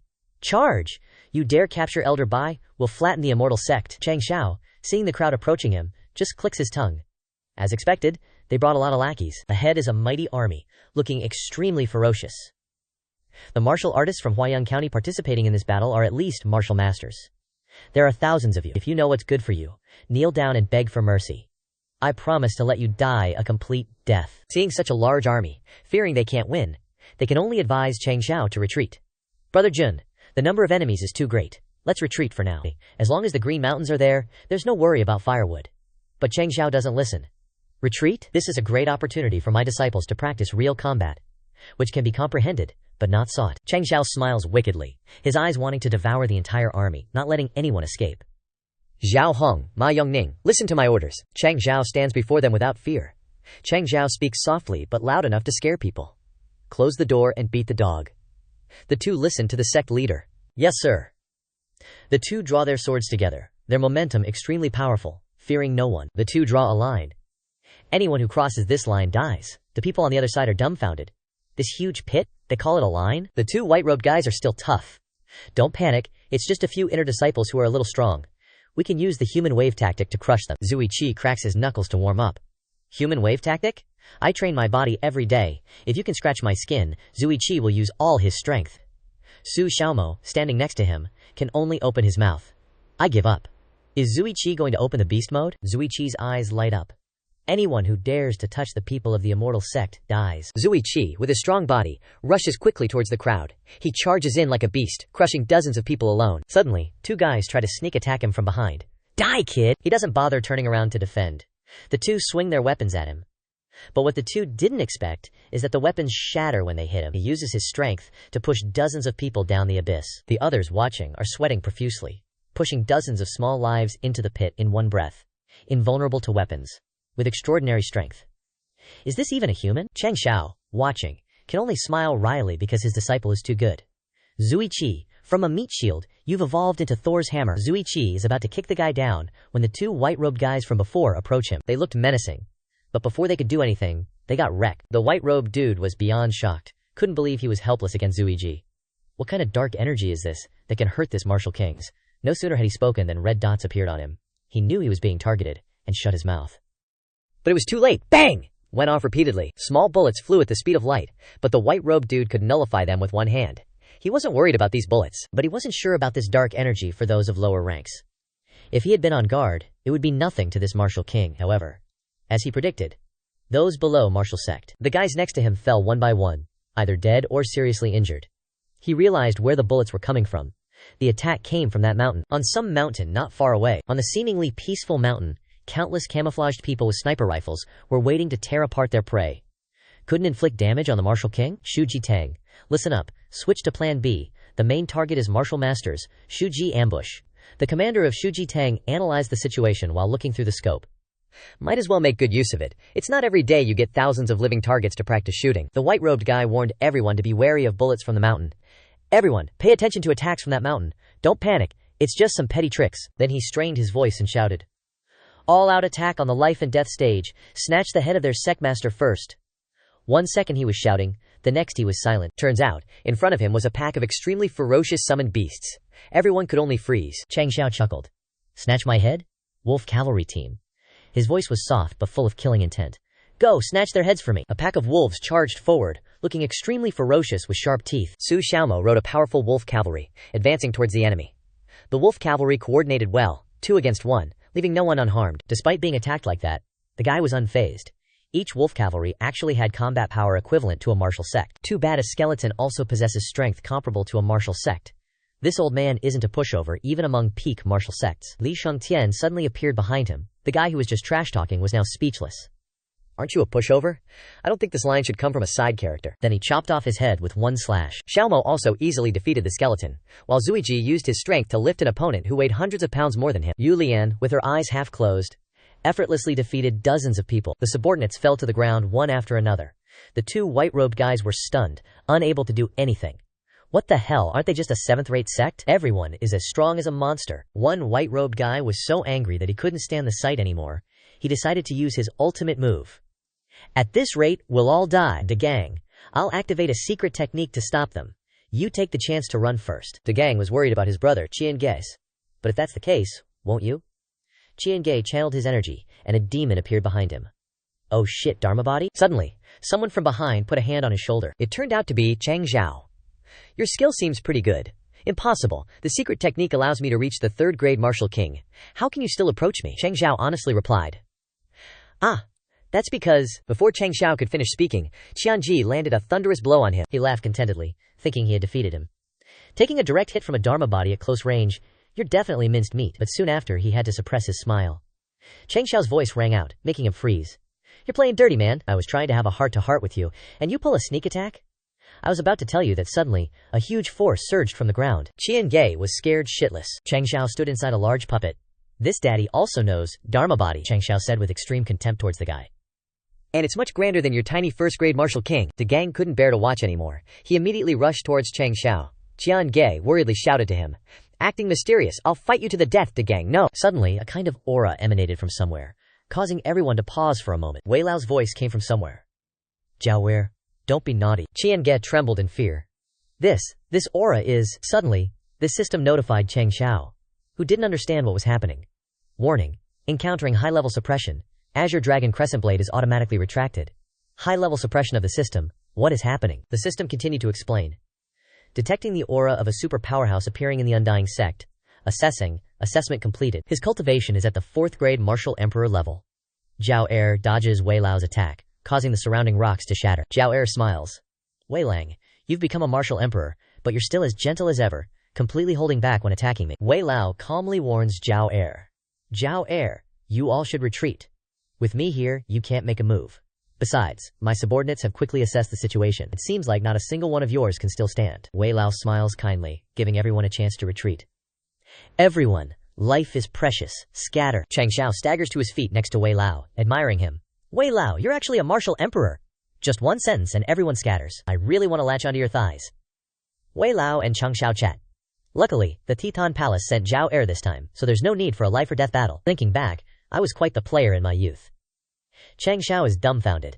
I can't tell. So you were a womanizer in your younger days. Ladies, it seems your romantic history could be written into books, and not just a few volumes. Wei Lao smiles lightly, reminiscing about the past. Actually, I was quite the lady killer in my youth. Suddenly, Wei Lao coughs up blood, and Changxiao is startled and worried. Wei Lao, Changxiao, sets up a barrier to protect them both. Wei Lao, I just used a formation to block anyone who might be spying on us. You really are a love saint, being a martial emperor, and getting beaten to the point of coughing up blood by a martial king lover. You're not holding back. You're simping HRD. Wei Lao explains hoarsely. It's not because of Jiao Er. The problem is with my body. Does this mean you have some kind of severe injury aftermath? Wei Lao wipes the blood from his mouth. Old wounds are there, but they're not life-threatening. Wei Lao confides bitterly in Changxiao. Actually, I have an incurable disease. Although I've reached the 4th grade martial emperor, in reality my strength is declining day by day. Once the illness breaks out, there's no way to reverse it. I'm just a trash martial emperor in name only. Changxiao is worried about Wei Lao, and suggests that he return to his sect for treatment, but the system announces, even for difficult and complicated diseases, there is definitely a cure. I have healing pills. Mid-grade healing pills are useless, the system explains to Changxiao. Mid-grade healing pills are only effective for martial sect masters, and below, completely useless for martial emperors. Moreover, according to the results of this system's investigation, Wei Lao's body is like a punctured balloon, with spiritual energy dissipating seriously. With the current level of this system, there is no way to save him. Changxiao quickly understands the problem. So, you mean that as long as I keep leveling up the sect, there will be a way to save Wei Lao? That's right, increase the mission progress. Changxiao returns to the sect, researching how to cure Wei Lao. The reputation of a martial emperor can indeed deter most forces, but if a crazy person attacks, Wei Lao, burdened with illness, will not be able to protect us. Only by increasing the true strength of the sect is the true path. The system suggests to him. Then hurry up and check the rewards obtained in the mission to resist the Thidan Palace this time. A long green jade appears in front of Changxiao. The jade has now become part of his eyes. Congratulations to the host for obtaining sword Dao aptitude. Outside, Ye Jingchen and Zhu Hong are already waiting. He slowly descends to the ground. The two of them have been waiting for a long time. He slowly draws his sword, his expression frighteningly calm. Without saying anything, he rushes towards his two disciples. Zhu Hong struggles to resist. Ye Jingchen measures his strength and jumps away to avoid the blow. 3 swords converge at one point. Sect leader. You are also a sword cultivator. Zhu Hong lightly assesses the ability. Moreover, your aptitude for comprehending the sword is very high, surpassing even Ye Jingchen, but unfortunately it's still a bit inferior to mine. Ye Jingchen seriously reevaluates himself. Sword and martial arts dual cultivation like me, and whether it's sword Dao or martial Dao, he far surpasses me. He is sure that he is also a strong sword cultivator. I was a martial emperor in my previous life, how can I be completely crushed like this? Ye Jingchen can only sigh as he looks at the sect leader. This sect leader, he gives me the feeling that I can never see his highest limit. It seems that Ye Jingchen has gradually given up. Could it be that, in this life, I am destined never to surpass him? Changxiao has a mysterious vial in his hand. As expected, goods from the system are the real deal, making my sword Dao aptitude so shocking to Zhu Hong and Zhao Ye. With one hand holding the mysterious vial and the other in his pocket, he walks and thinks. The forced flex mission is complete. Next, deal with this batch of extreme-grade aptitude transformation fluid I just obtained. Which disciple should I bestow it upon? Suddenly, Changxiao senses someone behind him. Just as he feels, a sword is slowly drawn. It's an orange-haired guy with a cold face, Ye Jingchen holding a weapon, his eyes full of murderous intent. Long Xinyang plunges his spear into the ground, and he slumps down on a nearby stone platform, panting. He sighs, reminding himself, only 5 days left. Suddenly, Long Xinyang hears someone calling him from the roof. It turns out to be Changxiao. He comes to ask Han Ziyang, what's wrong, why so gloomy? A few days ago, Qingyang was very worried about your condition, so he informed me. But I was busy dealing with the Huayang County matter and didn't have time to ask you about it. Xinyang sees the sect leader and immediately stands up, honestly stating, Sect leader, I've made you and senior brother worry. The thing is, Xinyang shyly reveals the problem that has been troubling him for so long. This disciple wants to return home to participate in the family's martial arts tournament. But this disciple originally ran away from home and was fortunate enough to be accepted by you. Changxiao doesn't understand. Family martial arts tournament? A young master's identity? Who is your family? Xinyang honestly replies. This disciple is from the Long family of Longwang City, a direct descendant. Changxiao's face goes blank, looking at the face of the person who is always proud. So the Long family must be very strong, right? Forget that the sect leader has spies planted in all the forces, with no shortage of intelligence. Xinyang continues to talk about his family. In the southwest Yang province, Qingqi is the strongest Wang city, followed closely by Longyang city, and the Long family is one of the 3 leading families, he continued. And Changxiao listened blankly. From what this disciple knows, the Long family's strength can rival fourth-rate sects. Not just martial arts, their business is incredibly powerful. Qingyang City's annual income probably isn't even a fraction of the Long family's. Damn, this guy was born with a silver spoon. Changxiao invited Ziyang to sit down and asked about the issue. Sit down and slowly spill the beans. The Long family's power is so astonishing, their family martial arts must be top tier. So why did you run away to the trash sect? Xingyang pondered. The Long family possesses countless amazing techniques, like the Dragon's Roar Palm and the Dragon-Slaying Spear. To other sects, these secret manuals would be treasured relics. I was born with top-grade spiritual roots, so these martial arts should be a good match. But for some reason, he recounted the days of hardship, still ridiculed by others. But I couldn't comprehend these techniques at all. Any martial art could sustain the Long family. Ziyang continued. But how could other sects, martial arts, compare to the Long families? Gradually, I became the worst among my peers. They bullied people. Xingyang quietly recalled those terrifying days. No, since I'm the direct grandson, no one dared to show it to my face.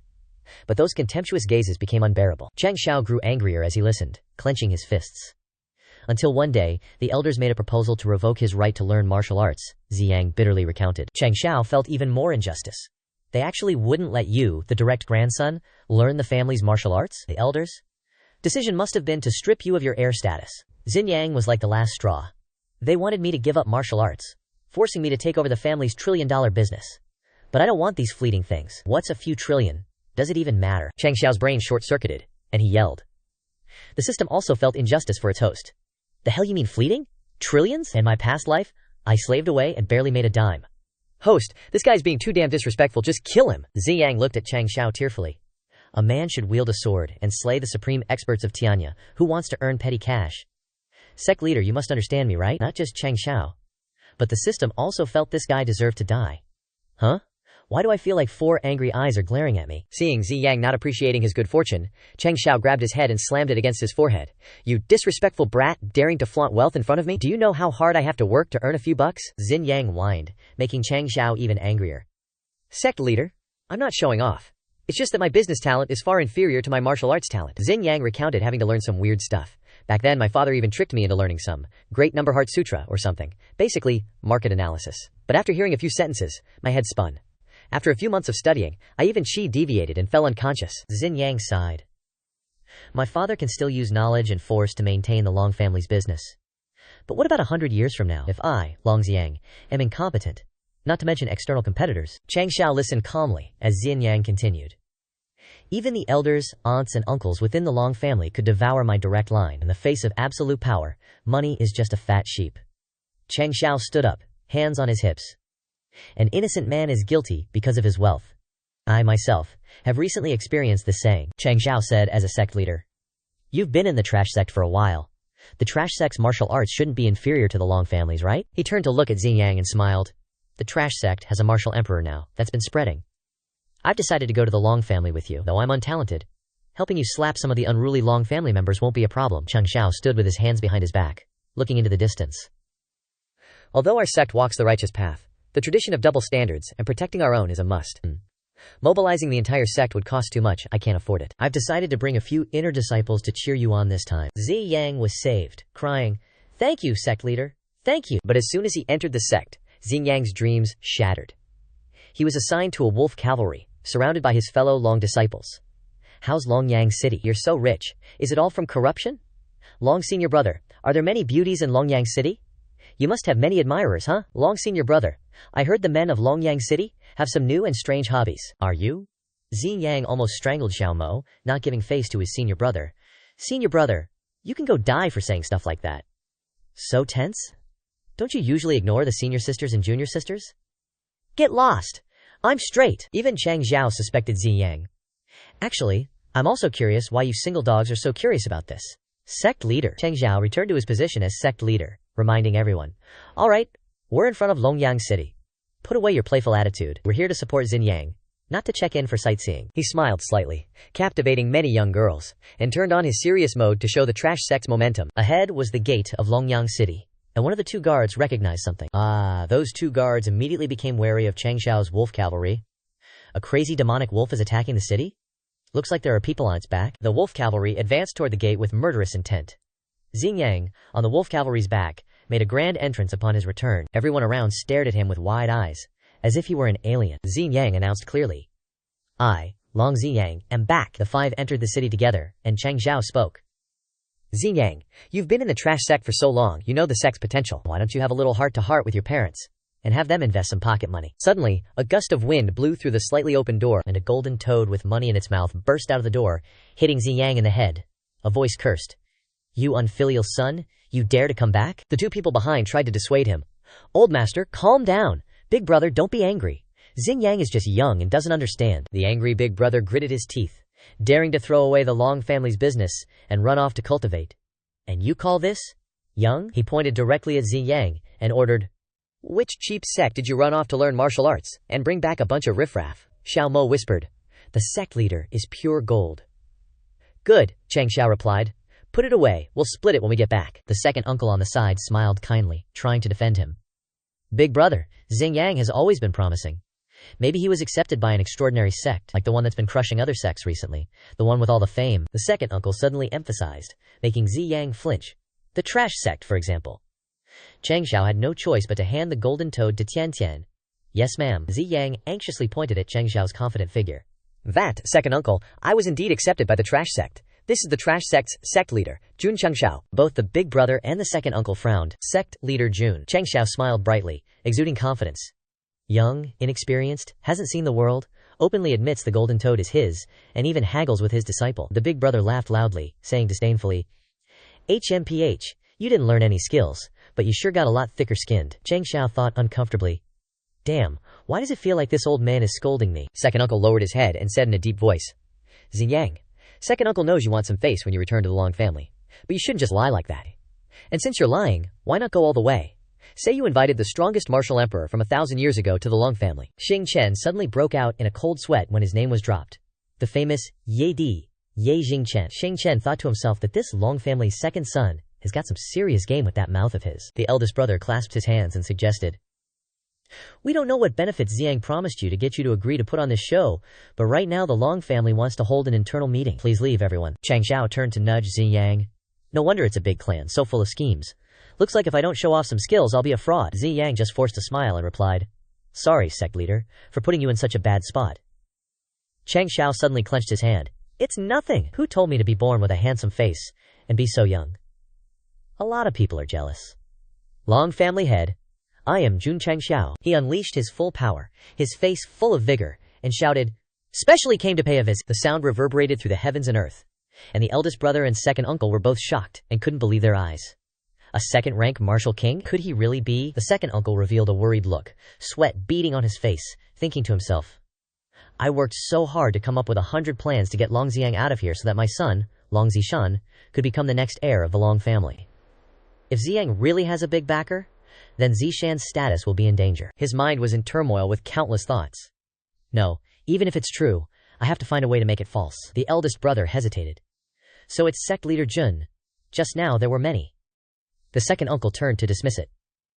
Eldest brother, a second-rank martial king is nothing. He's 4 ranks lower than me. How could he be that famous sect leader Jun? I suspect it's some shady group taking advantage of this kid's inexperience. Second uncle frowned and suggested, do you dare let me check? Xin Yang. If this sect leader is fake, then you're the criminal who led the wolf into the house. Changxiao turned to ask, Zi Yang, this old geezer is trying to kick you out of the Long family with every word he says. Is there something hidden here? Zi Yang then replied, if I leave, his son will rightfully become the heir of the Long family. As if the second uncle heard what Zi Yang just said, he pointed and defended himself. Nonsense.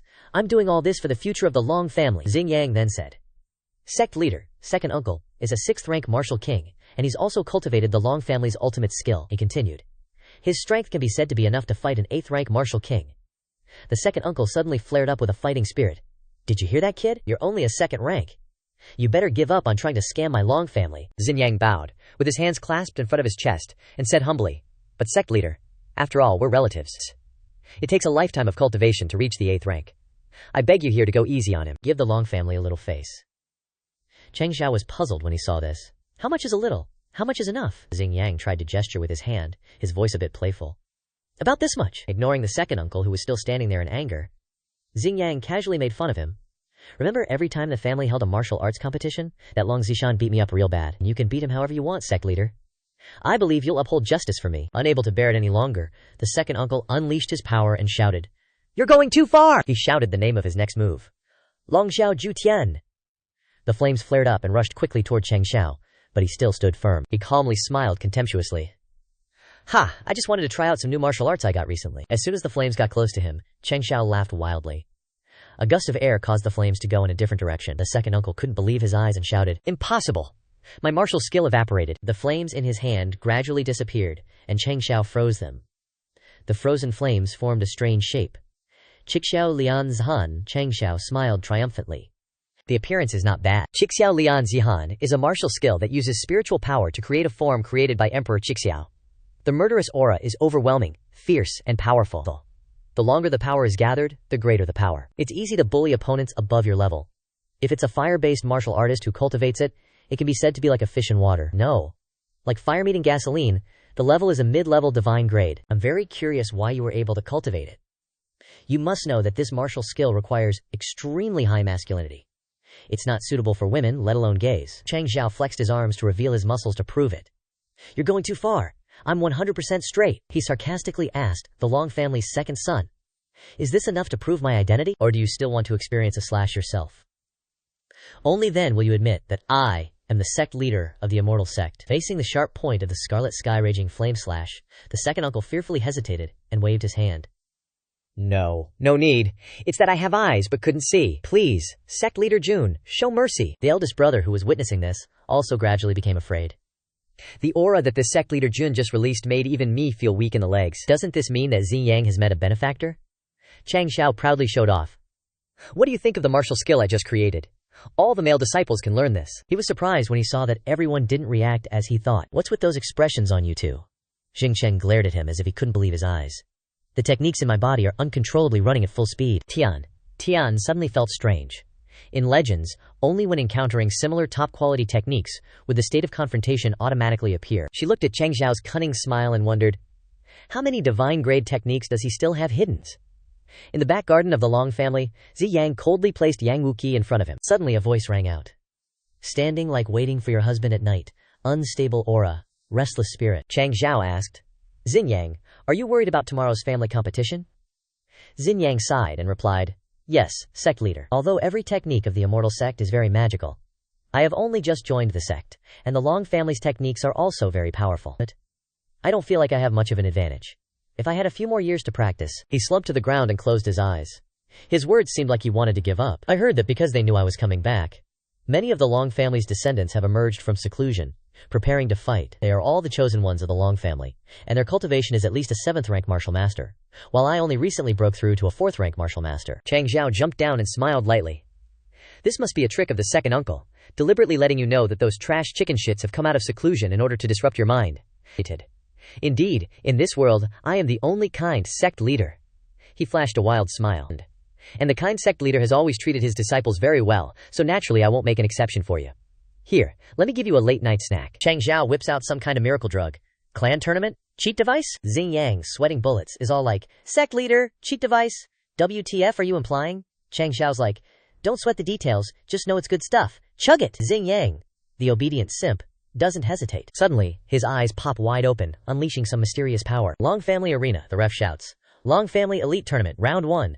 2 dudes face off. Long Ziyin versus Long Ziyang. The peanut gallery's buzzing. Isn't Long Ziyang that trash dude with 0 talent who got shunted to economics? Why is he in the elite group? Must be the family head rigging thing, so the elites pretend to fight him. Changxiao, Jilin, in his seat, says, this eldest son Ziyang's catching mad flack from his own clan. He smirks, all confident. What are you waiting for? Your turn. Starry Night and Xiao Mo jump up, yelling like hyped-up fans. Undying Sect. Long Ziyang. Long family's strongest. Ain't no thang. Anyone who disagrees can catch these hands. Ziyang. Beat him so bad he questions his life choices. Ziyang blushes. Damn, my bros spitting straight fire. Truly masters of both pen and sword. Ziyin scoffs. Just like second uncle said, the Undying Sect's just a bunch of nouveau riche country bumpkins. Ziyin's aura flares. No class like us big clans. He sneers. I'm curious, what's a 4th grade martial artist gonna do against a 7th grade one? Did you get your brain scrambled out there? Forgot how big bro Long Zishan chased you around the arena last time? Then he laughs maniacally. Guess I'll refresh your memory today. Suddenly, Xingyang grabs Xinyin's face. Xingyang's face turns ice cold. Xiyin crumples in pain. 4th grade? That was yesterday. You don't know how we Undying Sect disciples are constantly scraping the bone for every inch of progress. Ziyang points at the arena. Long Zishan, our fight is next. Zishan smirks from above, while Ziyang throws shade. Hope you're not as weak as this chump. Su Xiaomo sighs, watching the fight and bored AF. Just a bunch of chickens pecking at each other. So boring. Thought these were supposed to be newly emerged masters? This is it? Ye Xingchen is equally unimpressed. He speaks with a bored tone, not too excited. They're basically high-level martial artists, which can be regarded as the best among their peers. The most worth-watching match is the final right after this. Changxiao straight up napping. Even as the final match starts, he's still sawing logs, ignoring the announcer blaring, Family Elite Group Finals begin! As the match officially kicks off, the 2 dudes are just casually chatting. The long-haired dude starts. Observing your matches, I feel like your cultivation is around the 6th grade martial artist realm, but in reality, you could confidently claim to be invincible among those below the peak martial artist. Unfortunately, your older brother just happens to be a peak martial artist. The red-haired dude ain't backing down. Still think you can crush me like when we were kids? We undying Sect disciples live for challenging those above our level. He strikes a wide stance, preparing to attack. It pounces like lightning, yelling, "Taste the rage I've bottled up for 10 years." The long-haired dude is amused, smirking. They clash, creating a massive explosion in the arena. The black and white-haired elder watching the fight is shocked by the power. The gray-haired dude is frowning. Meanwhile, Su Xiaomo and Changxiao are having a blast watching the match, occasionally oohing and ahing. The long-haired dude's got the red-haired kid in a headlock.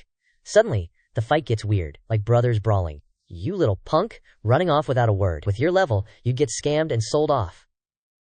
The red-haired kid struggles. "What are you doing? Every family tourney you beat me so bad I'm in bed for a month." The long-haired dude pats his head like a proper senior. "Don't blame me. If you dared sign up, it'd be a disgrace if I went easy on you. Learned a few moves and think you can talk back? Forgot who had your back when you were a kid?" The black-haired dude mutters to the guy next to him. "Second young master's going easy on Long Xiang, as usual." The gray-haired dude hisses. "That unfilial son, he's not afraid of being laughed at." He hesitates. "We're still going through with the plan." Looking down at the arena, he tells himself, he'll understand eventually. After some back and forth, they finally separate. The long-haired dude combs his hair. "Little bro, after the tournament, you're staying at the Long family." Him. "You know how much trouble you've caused since you ran away? I'm handing the heir position back to you." He smiles. "I'll figure out the whole not being able to cultivate the family technique thing. I'll see who dares to object to my brother in front of the family head." But, losing his playful smirk, the red-haired dude gets serious. "Bro, I can protect myself now, you don't need to go all out for me." Before the other can say anything, he throws down the gauntlet. "If you don't believe me, then enlighten me." The dude's surprised by this attitude, then smirks. He starts powering up. "Fine, I wanted to test your strength anyway." Getting serious, he summons some wind power, like a tiger getting wings, and zooms towards the red-haired dude. Ye Jingchen recognizes the movement technique. His face instantly twisted with rage, frowning in a way that eerily mirrored my own Dubiu Yulong, a simplified version perhaps. And yep, he busted out the Tung Yun step. Confirmed. No freaking way. Ye Jingchen was shook. Did the Long family somehow get their hands on my 1,000-year-old legacy? Is my grave no longer peaceful? Meanwhile, the long-haired gray dude turned around, all smug. "This is the movement technique we jacked from the Yi Emperor's ancient tomb. But damn, this immortal Sect dude's footwork ain't half bad either." Hearing that, Ye Jingchen was filled with contempt. "You trash scavenged it." The old dude couldn't hear him, but Ye Jingchen's killer aura made him tremble. "Why the hell is my back tingling?" Back in the arena, the fight's still on. Long-haired dude showed no mercy, kicking the red-haired guy so hard he went flying. Then bam, he unleashed a palm strike. Heard these immortal Sect disciples got some serious physique. Turns out, the rumors were true. Time for another killer move, Long Hong Cannon. Red-haired dude countered with his own special move, Li's Han Chi. His technique was like a drill, boring straight into the dragon. With a heart-wrenching sound, the fierce attack sliced the dragon in half in record time, and it kept going straight for the long-haired team. Seeing things get dicey, long-haired dude scrambled to block. Long howl! Boom! The power explosion was so intense the arena floor cracked and caved in. Red-haired dude quickly backed away from the blast zone. Gotta give props to this guy. Not bad, bro. Even Long Xiaofu 2 required the martial sect or higher to learn, but you can do this, huh? Getting hyped, long-haired dude grinned, throwing some props. Red-haired dude, quit kissing my ass. My spirit energy's almost gone and I can't even scratch you. This might be his last chance, so he unleashed everything. If this doesn't work, he's tapping out. Ye Jingchen was still glued to the fight, thinking, this Long Zishan is a top-tier talent. But a surge of energy caught his attention. It was the silver-haired dude. He suddenly turned ominous. Yo, why's this old geezer's aura flaring up like that? Seems like things are about to get interesting. Zishan raised his hand, about to unleash an attack. A massive red energy burst out of him. The green-robed elder gasped. Long Zishan can unleash an attack of this level? Prepare to save him. Suddenly, he cut himself off, eyes widening in surprise. The green-robed elder glanced at the silent stands, pondering. Why aren't any of the Long family members showing any concern over there? Xiang spoke up. No matter how strong, it's just a breeze against the mountain. Then he created a powerful shield, blocking Zishan's attack. The stray energy from the attack blasted the ground around Xinyang. He stood unharmed amidst Zishan's powerful assault. The audience was in disbelief. Is this even a fight between martial artists anymore? A bystander added. Zishan kept attacking, but Xiang remained unscathed. After a while, Zishan stopped. He gave a delighted smile. Even Long Hongfu 2 can't hurt you? The more I see of the immortal sect, the more interested I get. I guess I'll be your junior brother from now on. Xingyang was exhausted, panting. Ha! If this keeps going on a couple more seconds, I am losing this, Zishan retorted coldly. Quit with the useless flattery. Your brother isn't the kind of guy who can't face the truth. Then he raised a hand high and shouted, I give up! Suddenly, something zipped past Zishan's face. An iron leg shot straight for Xiang's chest. He glanced down at his chest. A fist blocked the attack. Ye Jingshen had used his hand to block the blow for Xiang. He sneered. You're attacking a junior in public. Do you have no shame? The long-haired old man withdrew his weapon. The immortal sect is truly extraordinary. Every disciple is outstanding. Zenyang grabbed his sleeve, questioning. Father, what are you doing? Why are you attacking Zenyang? Hearing that, he grit his teeth and ordered, Someone get the air down to rest. Suddenly, a shockwave rippled through the air. The green-robed elder appeared, standing in front of Xingyang and Xingchen. He snapped, demanding, Second brother, what do you want? You overstep, the long-haired old man retorted, just as frustrated. Elder brother, you dare to ask what do I want? Of course, I want the Long family to have a better future. With a furious expression, he continued. Long Xiang has been skilled in both arts and academics since he was young. There's no aspect in which he isn't the best in the Long family. Even in terms of business, the Long family has been growing non-stop in recent years, all thanks to his brilliant ideas. Seeing the green-robed elder's scowl, the long-haired one continued, But only since Xingyang left home has Zishan been able to scrape together a few good points and secure the position of heirs. Why is that? Now that Xingyang's martial arts have shown great improvement, will Zishan be relegated to a supporting role again? I'm asking why. Reaching peak emotion, he shouted, Just because of these 2 damn words, firstborn son? The long-haired old man put his hand on his chest, questioning with resentment. Back then, you were just a martial artist who knew nothing about managing the family. But you still got the position of family head. I didn't complain. Because you're my elder brother, and I was willing to be your support for the sake of the Long family. He spoke up for his son.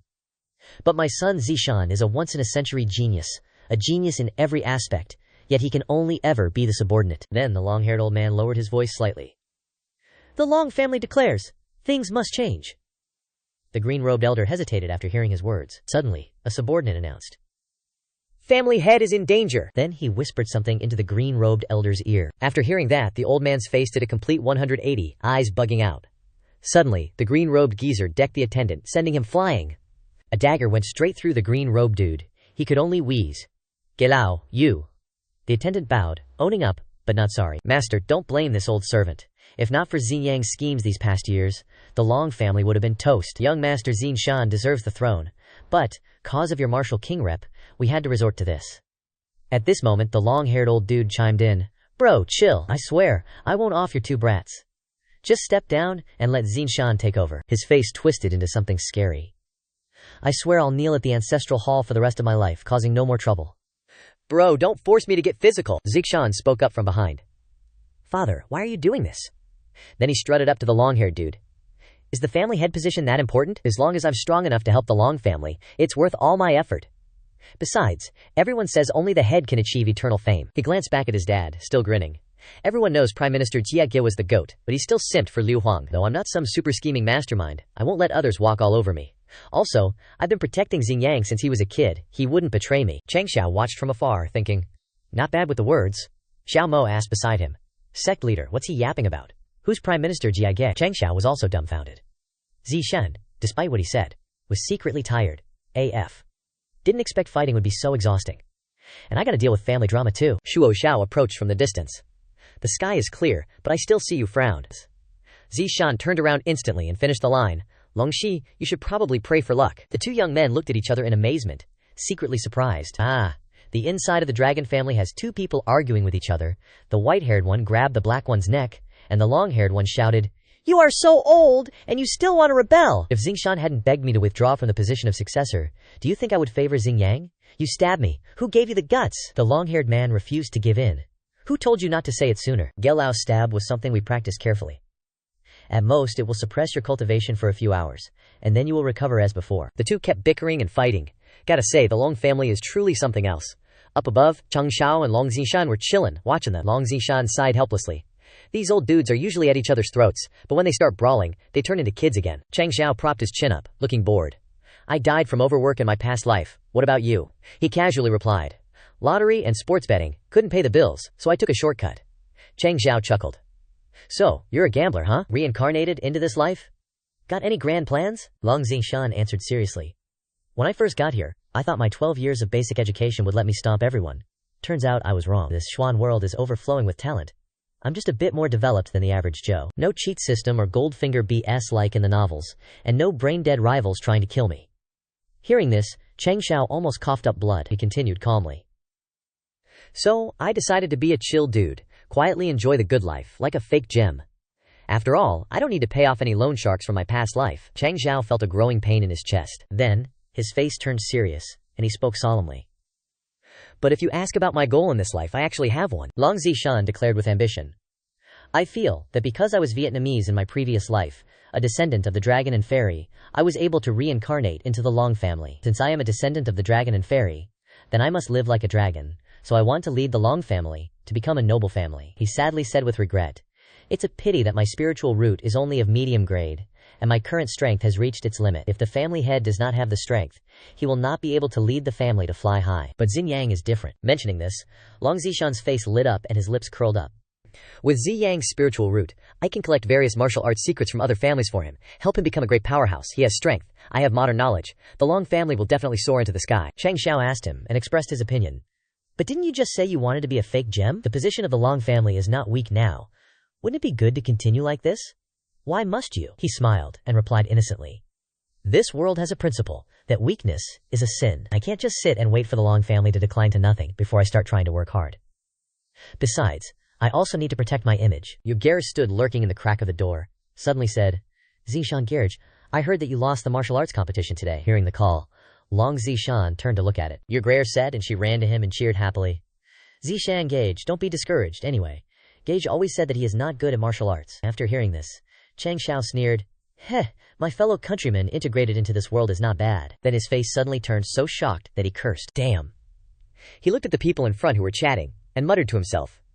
It's not bad, but it's not his father. No wonder he wants to be a fake gem. Long Zishan was talking to the three people in front of him. Yours sweetly said, Zishan Gage, are you injured anywhere? Then another girl said, Garage, don't be afraid, I will protect Garage from now on. Zishan Garage, quickly teach me the jigsaw puzzle game you talked about. And the slanting hair guy leaning against the pillar said in a nonchalant voice, HMPH, how can a weak chicken like you protect anything? That matter is still for big sister to worry about. Long Zishan turned his head and smiled sarcastically. Changxiao is standing frozen in a corner. Dear friend, you heard that too. I'm busy now, can we chat later? Changxiao cried secretly in his heart. Why do I suddenly feel like my life is a terrible failure? Tian Tian passed by, and when she saw him she reminded him. What a terrible failure. Everyone is ready, and we can set off back to the sect at any time. He turned to look at her. Tian Tian. Changxiao whispered to her. Tian Tian, there is a very good game, called Jigsaw Puzzle. Do you want me to teach you? Lying. What? Why do you feel that what you said is very rude? And Tian Tian was a little annoyed when she heard him. Suddenly she stammered. However, about the Long family today, will we be like the Long family, fighting for it in the future?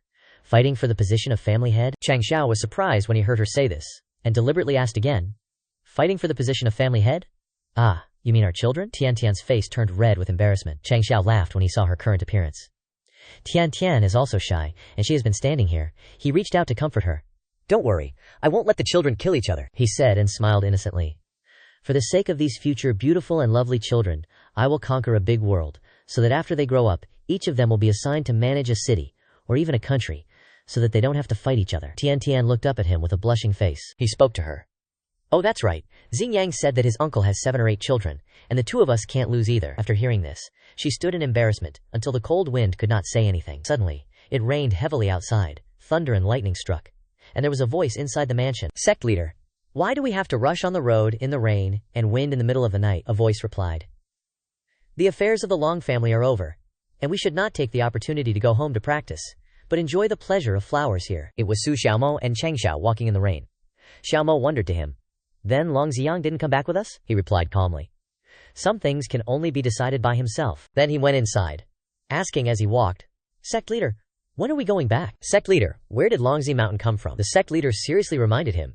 Young Dai, I told your sect leader that you needed to stay and inherit the family head position, so they've already left. They all understand. After all, every party must come to an end. Su Xiaomo's face darkened upon hearing this, and he spoke up. Shange, haven't you told me since I was little that the hardest thing in life is finding your ideal and sticking with it? I think I've found mine. Inside the forest, gray figures were trekking in the rain. Changxiao was riding them when, in the distance, the figure of a young man appeared. It was Long Ziyang, standing in the rain, his pants soaking wet. Sect leader, why didn't you call your disciple along when you went home? Seeing him, Changxiao smiled happily and said, looks like you've made your decision. He kneeled, clasped his hands, and bowed. Sect leader, Long Ziyang will forever be a disciple of the undying sect. Even if you expel me from the sect, Ziyang is willing to resolutely protect the undying sect. Just in case the Long family encounters a strong enemy in the future, may the sect leader lend a hand or two. Hearing this, he reached out. Good, you truly don't disappoint me. Then let this sect leader help you resolve the future worries of the Long family. With that, he tossed something in his hand forward, saying, "We are descendants of the dragon. We don't need others to protect us." Long Zishan picked up the paper and read it, which said, "Snatch one of your younger brothers, and give you top-grade spiritual roots." He shouted loudly for those leaving ahead to hear, "Sect leader Gu, did you just discriminate against those with the surname Long?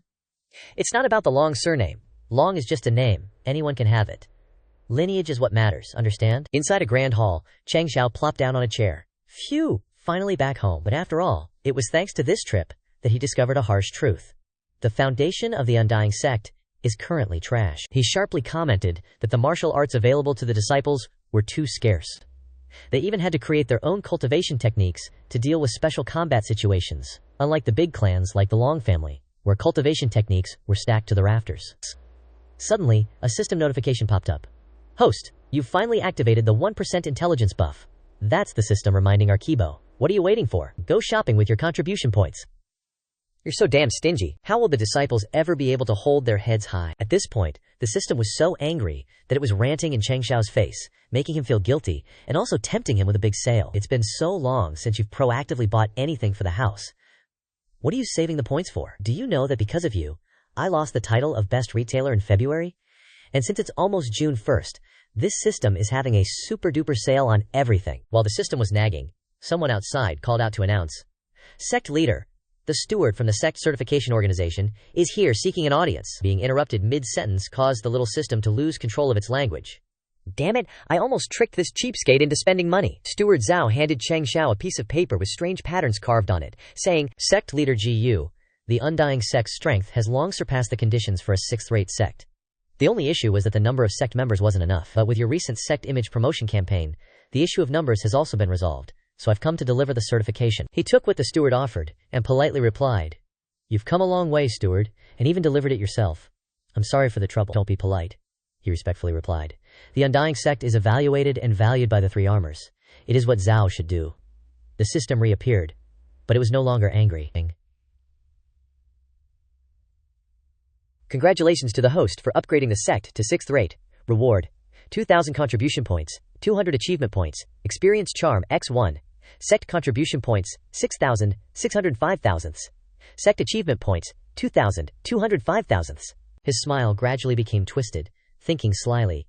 An experience charm. He was so happy he was shaking, causing Steward Zhao to look at the scene in confusion, reminding him, "Sect leader Gu? It's like someone just took your rice bowl." Changxiao suddenly burst out with strength, bouncing back, his face ferocious, leaving the steward speechless. His actions caused him to directly lose awareness of life. The glasses shattered, revealing dull eyes. What the hell? This is a breakthrough from 2nd grade martial master to 5th grade martial master in one breath. Where am I? Who am I? What the hell have I been cultivating all this time? After a period of wild dancing, he returned to normal and politely said, "Ah, my old illness relapsed. I get a bit excited and break through." "Steward Zhao, don't laugh at me." The scene just now had enraged Steward Zhao, but after considering it, he secretly complained.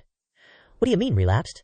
Sounds like you're unwilling. If I couldn't beat you, and if my superiors didn't forbid it, I would definitely let you know the profound and extensive knowledge of my scolding skills." After everything was settled, he saw him off. But it seemed as if his soul had left his body. He didn't forget to politely say, "Steward, take your time. Next time I'll try to break through from 6th rate in one breath, so you don't have to make so many trips." After seeing him off, he happily turned back and winked at the system teasingly. "One charm and I immediately increased 3 minor realms. You really still care about me, huh?" The system turned around and saw its own system lying sprawled on the steps, complaining, "Why is my life so hard? I've met a host who's a miser." Han Wentian squeezing out sweat. "I'm so tired, I want to die." He felt guilty again, sweating profusely and secretly judging. "Looks like I went a bit too far with the joke. The way this thing's voice is trembling, it's like it's really about to kick the bucket." Seeing the system exhausted, he felt a pang of conscience. "Ahem, I'm in a really good mood today. How about I try experiencing the feeling of consumerism?" These words immediately made the small screen jolt in panic, suddenly transforming into a monster of a shopkeeper, its words respectful. "Host, God, whatever you want, I have it here," introducing the products with its life, to the point where it grew significantly, leaving its host speechless. "Item list, please take a look." His eyes also lit up, ready to sweep through the entire convenience store, smiling evilly. "Looks like all good stuff, then let's go all out." At the same time, somewhere tens of thousands of miles away from the Starfall continent, a young man flew up from a pile of rubble. He ran for his life, with 5 people chasing after him, determined to capture him. One person shouted a warning. "Hey Woody, put down the 7 profound Halo Remnant Scroll, and will spare your life." Hearing them say this, he turned back and replied, "I worked hard, experiencing life and death in the 7 profound Saint Venerable's tomb to obtain this treasure. If you want it, exchange your lives for it." Hearing this, they were so enraged they wanted to rob and kill him on the spot. "In that case, don't blame us for acting mercilessly." They frantically rushed at him, landing extremely powerful blows, but his shield blocked them. The attacks swept away, causing the rocks to crack and break. Unfortunately, he was struck by an extremely powerful blow, causing his entire body to fall heavily to the ground. Striving to stand up and face the 5 people at the same time caused Hiwudi to couldn't help but sigh. Cough. Facing so many saint sovereigns at the same time is still too much, but this scroll left behind by the 7 profound Saint Venerable, even if it's just a remnant scroll, may contain the secret to breaking through to Saint Venerable. Taking advantage of Hiwudi's weakness, the saint sects flew over and surrounded him, preventing him from escaping. One person seemingly kindly advised, "Hiwudi, it wasn't easy for you to enter the saint sovereign realm. Don't risk your life for a secret manual. Moreover, this small island is about to be unable to withstand our power. Do you want to be buried with it in the deep sea?" Indeed, behind them, the volcano was also erupting in anger, and the sky was like an approaching storm. Holding the book in his hand, he raised it high and said, "Everyone, this thing is indeed a hot potato. He, have no choice but to let it go today. Who will it belong to then? Let's rely on that person's ability to snatch it." Seeing the tempting bait, the old saint sovereigns flared up their auras, preparing to fight for a piece of the pie for themselves. Although he appeared to be letting go, Hiwudi was secretly plotting in his heart. HMPH, a bunch of greedy bastards. Wait until I cultivate to a higher realm. I will definitely repay the grudge of being besieged today. He used his strength to throw the scroll high, shouting loudly, "Fight for it!" Suddenly, a beam of light sucks the secret manual right in. Watching the treasure vanish right before their eyes left everyone speechless. The saint sovereigns stood there with buffering faces, asking, "He threw it, so where's the manual? Why can't I see anything? It's like it vanished into thin air." "Ha, Wudi, you still trying to be a clown?" Ha Wudi was no exception, his face frozen in confusion. "Damn, where's my scroll? It was clearly right there. How did it just poof the moment I threw it?" Sensing the vibe was off, he hurriedly explained, Whoa, big bros, don't throw hands yet. I definitely threw it." Meanwhile, on the other side with Changxiao, the manual was already in his hands. He asked the system with a dumb look, "Is this the technique left by the 7 profound holy venerable?" The system confirmed, "No cap. Don't judge it by its current top-tier rank. The complete version definitely transcends God tier." He looked at the scroll and commented, "Truly extraordinary. I can feel a thick layer of resentment wrapped around it." It was actually the system's shameless mid-air robbery that caused this grudge, making Changxiao curious. I wonder how much the owner was wrong to condense this much saltiness. Item: Lost Radiant Blast. A martial skill created by the high-tier realm's 7 profound holy venerable. It gathers the light of 7 colors to form the power of 10,000 army divine might. A powerful, sky-shattering move. Too bad it's a fragment, so it only forms a single radiant blast with heavily nerfed power. Value: 1,000 points. Rank: low grade, top tier. If it's the uncensored version, it transcends God tier. Changxiao held the manual, feeling a total dopamine rush. Transcends God tier? Am I about to hit the jackpot? Gotta collect all the fragments first. But as a host for 4 systems, God tier is just the starting line. What are you so hyped about? While he was daydreaming, Li Shangqian delivered a report. This dude threw a dagger straight into his head. "Sect leader, new intel!" Since he was on a natural high, he didn't mind. "It's cool. I'm in a good mood. I'll let it slide." As soon as he finished reading the report, the bleeding stopped. "On the 5th, I shall take the liberty to visit Sect leader Jun and the Eternal Sect," he ordered his subordinates. "Order the whole sect to do a deep clean. Get ready for guests." He was so happy he was literally radiating light. He frowned at Su Xiaomo. "Why is there trash in the bin? Empty it now." The kid stood there dazed, his temper flared. "Look closely. The blankets and pillows must be perfectly squared. That's the rule." The kid was shocked by his erratic behavior. As the elder said, "Your bed and hair reflect your soul. Your hair can be a mess, but your bedding must never be wrinkled. Understood?" He slammed the bed. He was still cranky. "This area is the priority. Clean it thoroughly for me. I repeat, thoroughly. 3 times. Clean, cleaner, cleanest. You're all inner disciples, that's why I'm giving you this job. Not a single speck of dust allowed." He pushed the high lackeys to start cleaning.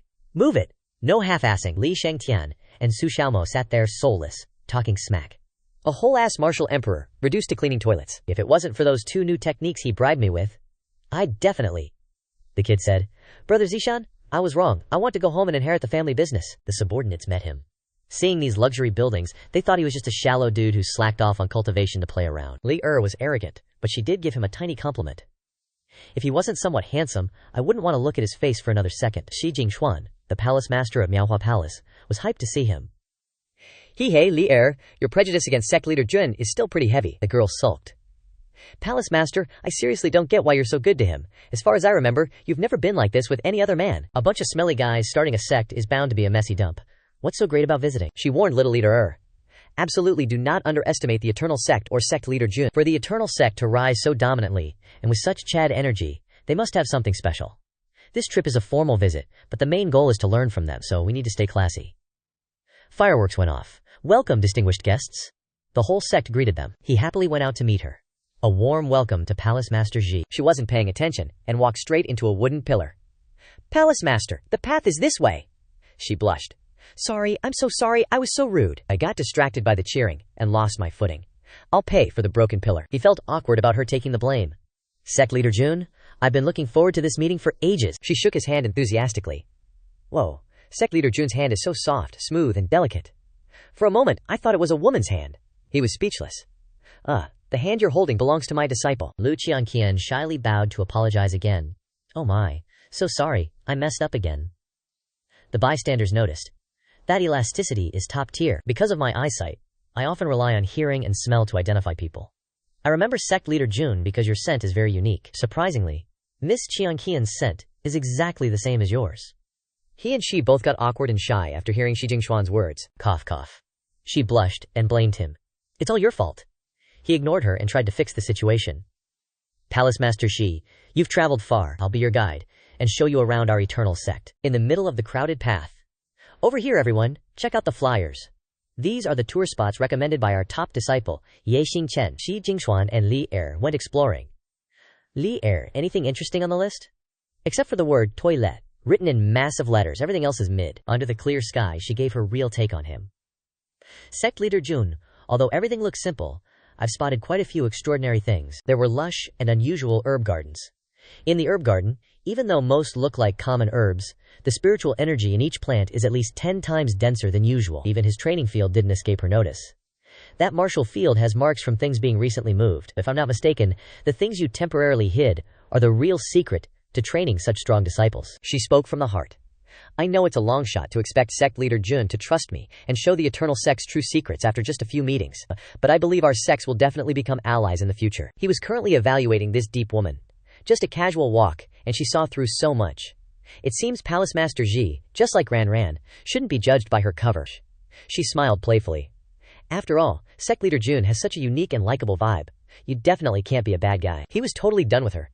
No way, she's just a ditzy version of Qianqian. Her lips suddenly moved. Oh, one more thing. She looked at him half seriously. The Mount Hua sword debate is next month. A sect competition. She considered joining. Sect leader Jun. He was caught off guard. He gave a devious grin. Mount Hua sword debate? Does that mean there's also Mount Tai, Mount Song, and the 5 mountain sword sects and all that? Exactly, but the 5 mountain sword sects and I don't really vibe. I don't like their energy. He was pondering her intent.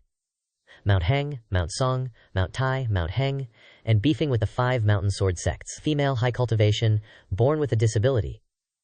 Wait a minute, so he's deducing who she is? Holy crap, isn't he saying Palace Master Shi is actually leader Dongfang? Jin Quan waves cheerfully, saying goodbye. Sect leader Jun, thanks for your hospitality these past few days. I'm looking forward to the day you visit the Joyful Union sect. Then she bows to Tian Tian. We'll head out first. See you at the Mount Hua sword meet. Sect leader Jun, flustered by Tian Tian, shoves Changxiao hard.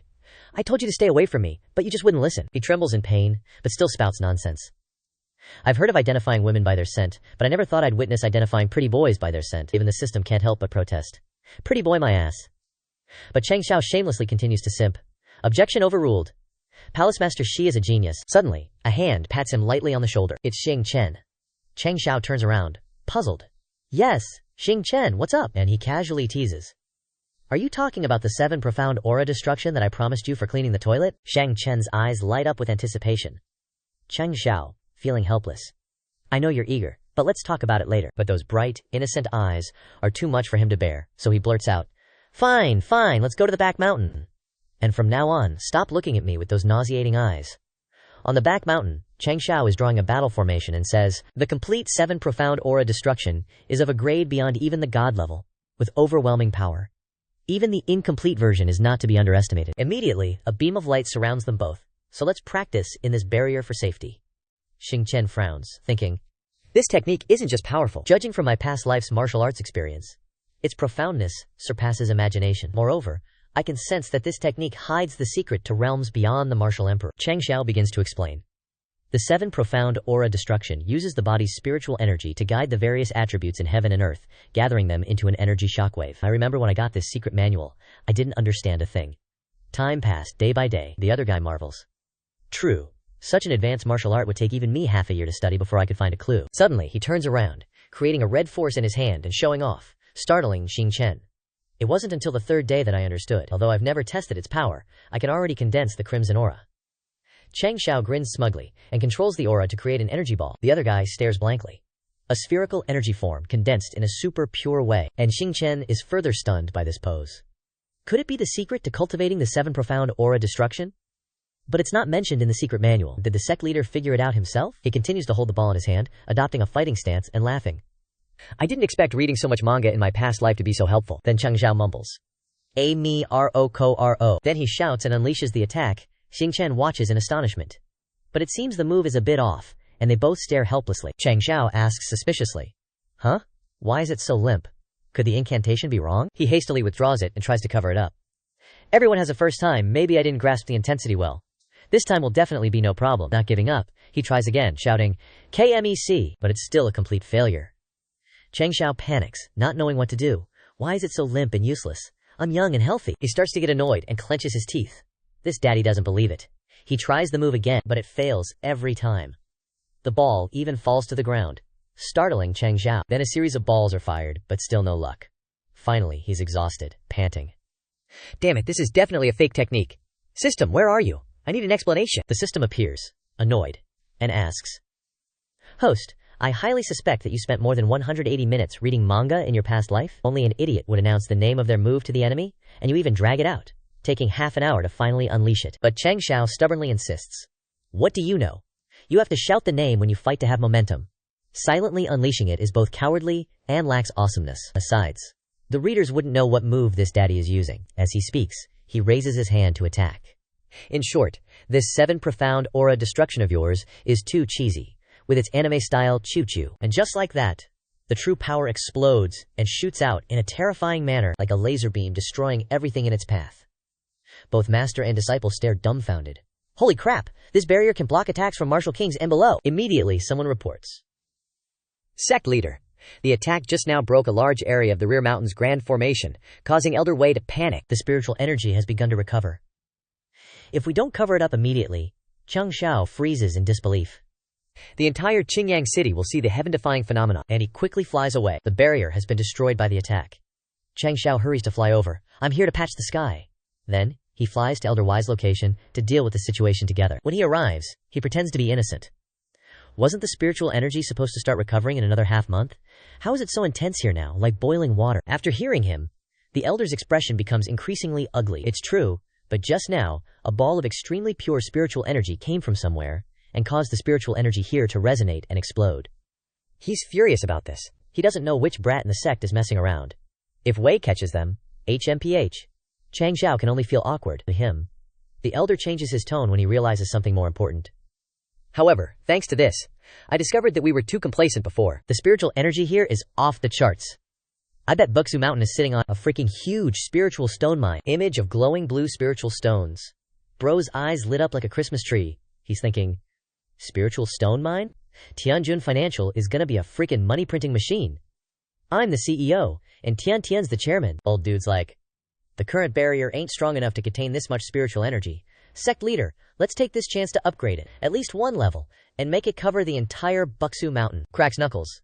No prob, I got this. Old dude simps. Sect leader can set up such a huge barrier? You're a freaking genius. Then he realizes, wait, you're just learning this now? Bro's sweating, flipping through the books. He skims the book for a few seconds and slams it shut, tosses the book in the air. PSH, for a math genius like me, learning at the last minute is NBD. Then he's doing all these fancy hand seals like a boss. He gathers chi and leaps into the air. He lands with a dramatic flourish, and the whole area shakes. Trees are swaying like crazy. Then, BAM! Blue energy explodes, covering the mountain, then the entire Buxu Mountain. Buxu Mountain is now chilling inside a cat-shaped barrier. Old dude's in shock at Bro's OPNESs. Unbelievable. This level of concealment, even I would be fooled at my peak. But Why does it look like a cat? Bro points proudly. Cat! Ah, this is a cat slave. Barrier. We got a mine. Gotta be trendy. He asks Old Way. Old Way, how long? Till the spiritual energy recovers. An hour or two? Old dude estimates. Based on my experience with this insane recovery rate, at least a week. Bro's jaw drops. A week? I just plan to send the disciples to mine today.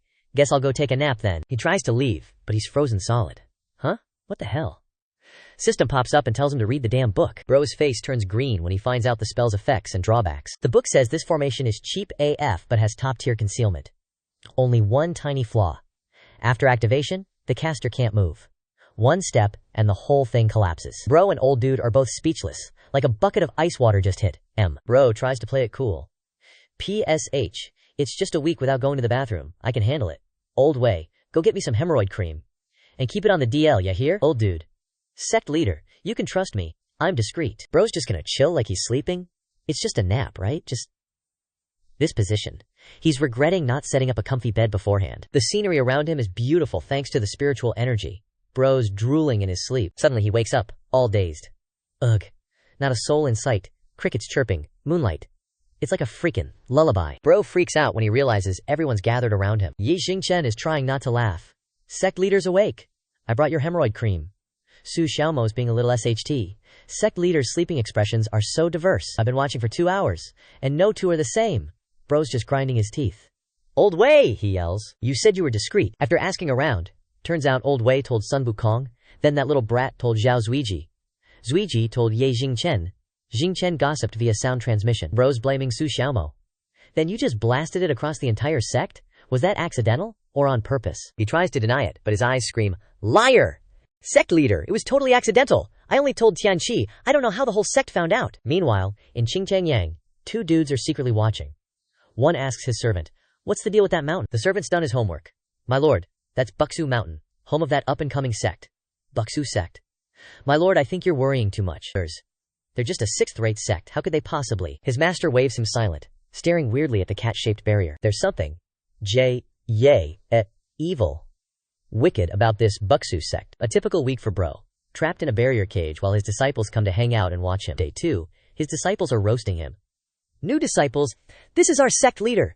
Don't let his slightly idiotic pose fool you. You gotta respect him. Bro's thinking, damn it, Qingyang's starting to pick up bad habits. By day 3, Su Xiaomo's hustling for contribution points.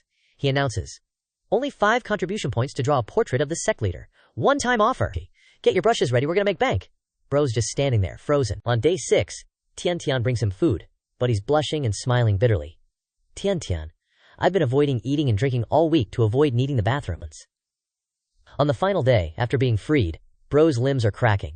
You traitors! You've been having a blast this whole week, haven't you? He's got a crazy grin, limbs shaking, running here to mock me, trampling on my authority. You, evil smile. Feel the wrath I've been building up all week. Then he goes blank again. Hey, what are you guys drinking? Ye Jingchen flexes his new drink. Sect leader can move now? While you were maintaining the formation, Wei Lao led us to the Spirit Stone mine to excavate. Gotta say, the quality of the Spirit Stones in this mine ain't bad, even forms spirit liquid inside. Just crack the shell and you can drink it. And it's delicious. Slurp slurp. He's wide-eyed, like struck by lightning. This drink is Spirit Stone. Market price starts at 10,000. You bunch of spendthrifts. Suddenly, Tian shoves a straw in his mouth. Try it. He tries it too. Slurp slurp. His face is satisfied, so refreshing. It's like milk tea, with a hint of mint. Awesome, awesome. Liu Wancha raises her hand, showing off her achievement. Sect leader, I created this drink. Spirit stones originally have no taste, only contain a huge amount of spiritual energy. Spirit stones are rich in spiritual energy. But if you use a special method to pour the spiritual energy in, it becomes incredibly delicious. She also discovered that because everyone's spiritual attribute is different, it produces different flavors. For example, Tian is a cool mint flavor. Ye Shixiong has a hot temper, producing a rice wine flavor. Du is sweet candy. Qingyang Shixiong is cantaloupe flavor. Li Tangzhu is green tea. Xiao Shixiong is slightly bitter, like the coffee sect leader described. And other Shixiongs and Shijis. Everyone's flavor has special characteristics. He's internally struggling. Damn, a sip costs thousands. My heart aches. But gotta admit it's delicious. She continues to enlighten him. Currently, according to Dudu's ranking, Wei Lao's flavor is the best, with a rich cherry flavor. He cultivates while asking for her feedback. Then the worst tasting is? She sighs. Zhu Hong Shixiong and Ma Yongning Shixiong. Maybe because the two Shixiangs cultivate pure swordplay, so they have no affinity for gourmet food. He sees those two disciples sitting like they've lost their souls. What the hell flavor makes my two ancient dragon system experts so listless? He tries it. His eyes bulge, his throat feels like it's being diced by 1,000 swords.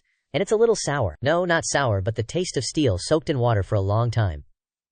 He and the two disciples sit in a corner, looking like they lost their wallets. These two's taste can be considered hidden weapons. Drinking it is deadly. He praises her for discovering breakthroughs and being able to turn spirit stones into delicious food. Our Dudu is truly a god of cooking. She's happy when he praises her.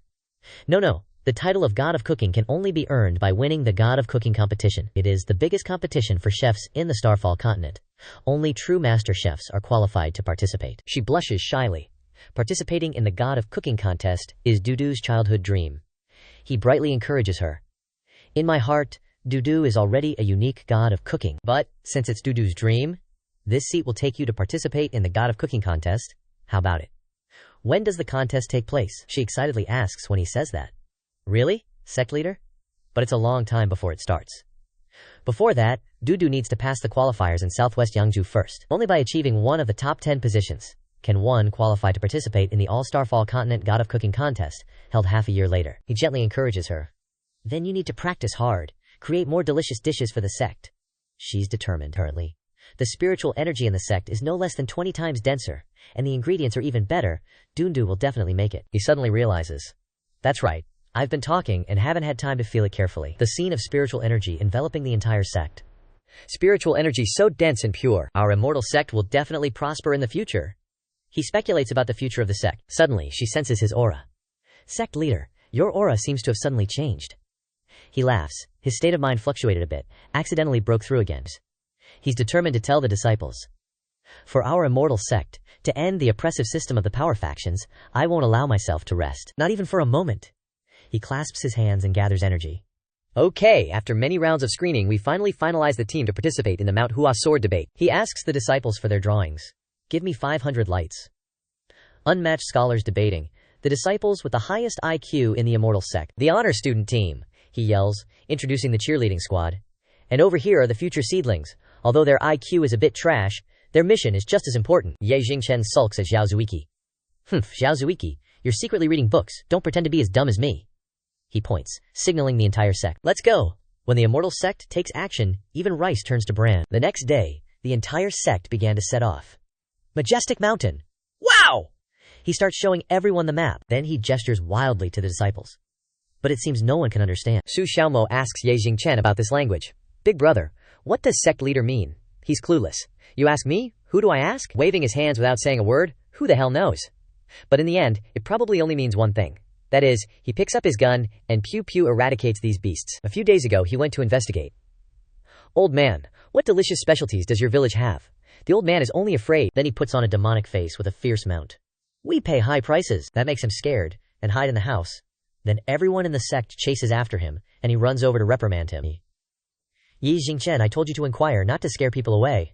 Look at your smile. Even I feel twisted. I have to do even this small thing myself. Okay. Let the wolves into the forest to hunt. He's investigating this place. Although this village is a bit strange, not a single house is open during the day, but it doesn't affect my communication skills. Open your eyes and watch. He goes to a villager's house. Is there a dog? But he accidentally knocks off their door.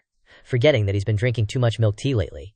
Broke through several levels, and hasn't controlled his strength well. Sorry, I'll compensate for this door. Suddenly, a blade slashes over. Damn bandits, I'll hack you to death. The homeowner thought they were just some thugs. Damn bandits, I'll hack you to death. He remained calm, even when the misunderstanding was being resolved. Esteemed sir, I just suddenly craved some organic greens and decided to knock and ask. The homeowner was still wary of him. You're using this scary-ass method to greet people again. If my skin wasn't so damn thick, wouldn't my head have been split in two by you? The homeowner still bravely retorted without fear. You're both martial artists. Why do you want to do such immoral things? Do you still have the dignity of a martial artist? He was surprised to see the homeowner missing a leg. The homeowner was still misunderstanding, his face frowning. Even if I have to risk my life today, I definitely won't let you guys take my sister away. Suddenly, a girl ran out, and he was stunned. No, don't touch my brother. I'm willing to go with you. The homeowner panicked. Jir, what are you doing out here? Get inside. The girl teared up. Brother, you lost a leg for Huayang County. Please don't hurt him anymore. I'm willing to go back to the mountain stronghold with you. He felt things had gone too far. Wait, hold up. First take back that. Staring at an enemy. Look. He grinned slyly. Next, please correct yourselves. I'm not a bandit, just a normal sect leader of a super-duper powerful sect. Purely accidental. Him. He asks with a smile. Does this handsome face, this gentle attitude, look like a bandit? Yes, the homeowner replied, making him annoyed. What the hell, you two young fellas? Take a closer look. I was once voted by the readers as the second most popular character in the immortal sect, only behind the top dog, Tian. From behind, Ye Jingchen reported to him. Sect leader, we have guests. He looked out and saw a huge army in front of him. Hurry up, hand over the taxes and women we asked you to prepare. Hand it all over. A bald-headed guy among them spoke. I'm a very impatient person. If you don't hand everything over within 1 incense stick's time, I guarantee that not a single person in your village will survive. The homeowner jumped in front of him. I'm so sorry, we misunderstood you earlier. Please leave quickly, this place is very dangerous. You scum. If all the healthy men of Weidang village hadn't gone to the front lines to fight against Zhenyang County, you wouldn't dare to come to our Weidang village and show off. The bald-headed guy smiled contemptuously. Haha, fighting against Zhenyang County, you heroes are definitely facing a near-death experience. Look at you.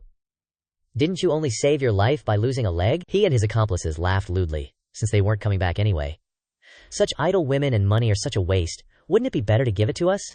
Kid, I'm in a good mood today, don't want to see blood, so scram to the side, the homeowner retorted. Even though all the strong men of Weiyang village have left, it doesn't mean that Weiyang village's backbone will be lost. The homeowner shouted loudly, Everyone! Suddenly, people rushed out and charged into battle. You weren't even born yet, I'll risk my life against you. We, the people of Weitang, only die in battle, we don't surrender. The whole village is brave and mighty, even knowing they might die. The ruffian smiled savagely. Haha. A bunch of old, weak, and disabled people, not even enough to sharpen my blade. Suddenly, a pair of feet jumped and stomped on the ruffian's head. It was him, after he couldn't hold back any longer. Immortal Sect's supplementary rule number 1. His eyes were sharp. Killing him won't even take a yawn. For scum who don't deserve to be human, when they step onto the path of reincarnation, all members have an obligation to fully assist them. Now, under his feet, the ruffian had turned into a pool of blood, with shattered rocks. After he killed the ruffian, he bravely declared, Today! You guys are going out. His cold eyes swept over them, leaving behind residual power. The bandit boss angrily showed off to him. What kind of monster are you, daring to act wildly here? Do you know who we are? My third brother is Dong Tu. He suddenly jumped up. Who are you guys? Where did you forget? I absolutely don't care. He used spiritual energy to create a flame. I only have one tenet. Those who dare to touch the family members of soldiers who protect the country. He widened his eyes and declared. There is only one ending. Death. He increasingly erupted with more Shuangqi. Surely Weiyang village isn't the first village you've harmed. For the villages that have been trampled on by you, I pronounce your sentence. Death. He had lost his leniency. Senior sister, although these bandits deserve to die 10,000 times, I feel that the sect leader's state is a bit abnormal, more so than last time.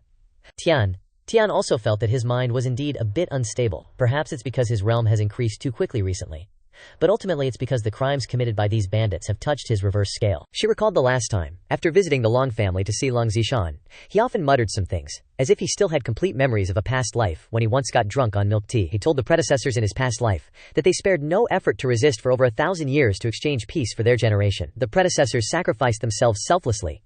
One layer fell, and the next layer rose up, so as descendants. He can't easily forgive anyone who defiles the family members of heroes. He was still frantically killing, his rage reaching its peak. But he can't be so reckless. She stood before that rage, quietly observing. That's right. Falling into killing will only further change his temperament, although he's usually a hateful, shameless type. She had slowly come closer to him. But I absolutely believe in and support him. She came in front of him, almost getting hurt by him. She wiped his face with a towel. His face was smeared. When we get back, I still have to wash your clothes for you. Stop here. He had returned to normal when he saw her. His radiant face, as always, had returned. Tian. He hugs her, showering her with dog food. Tian, did you know that was super dangerous just now? All I could think about was kill.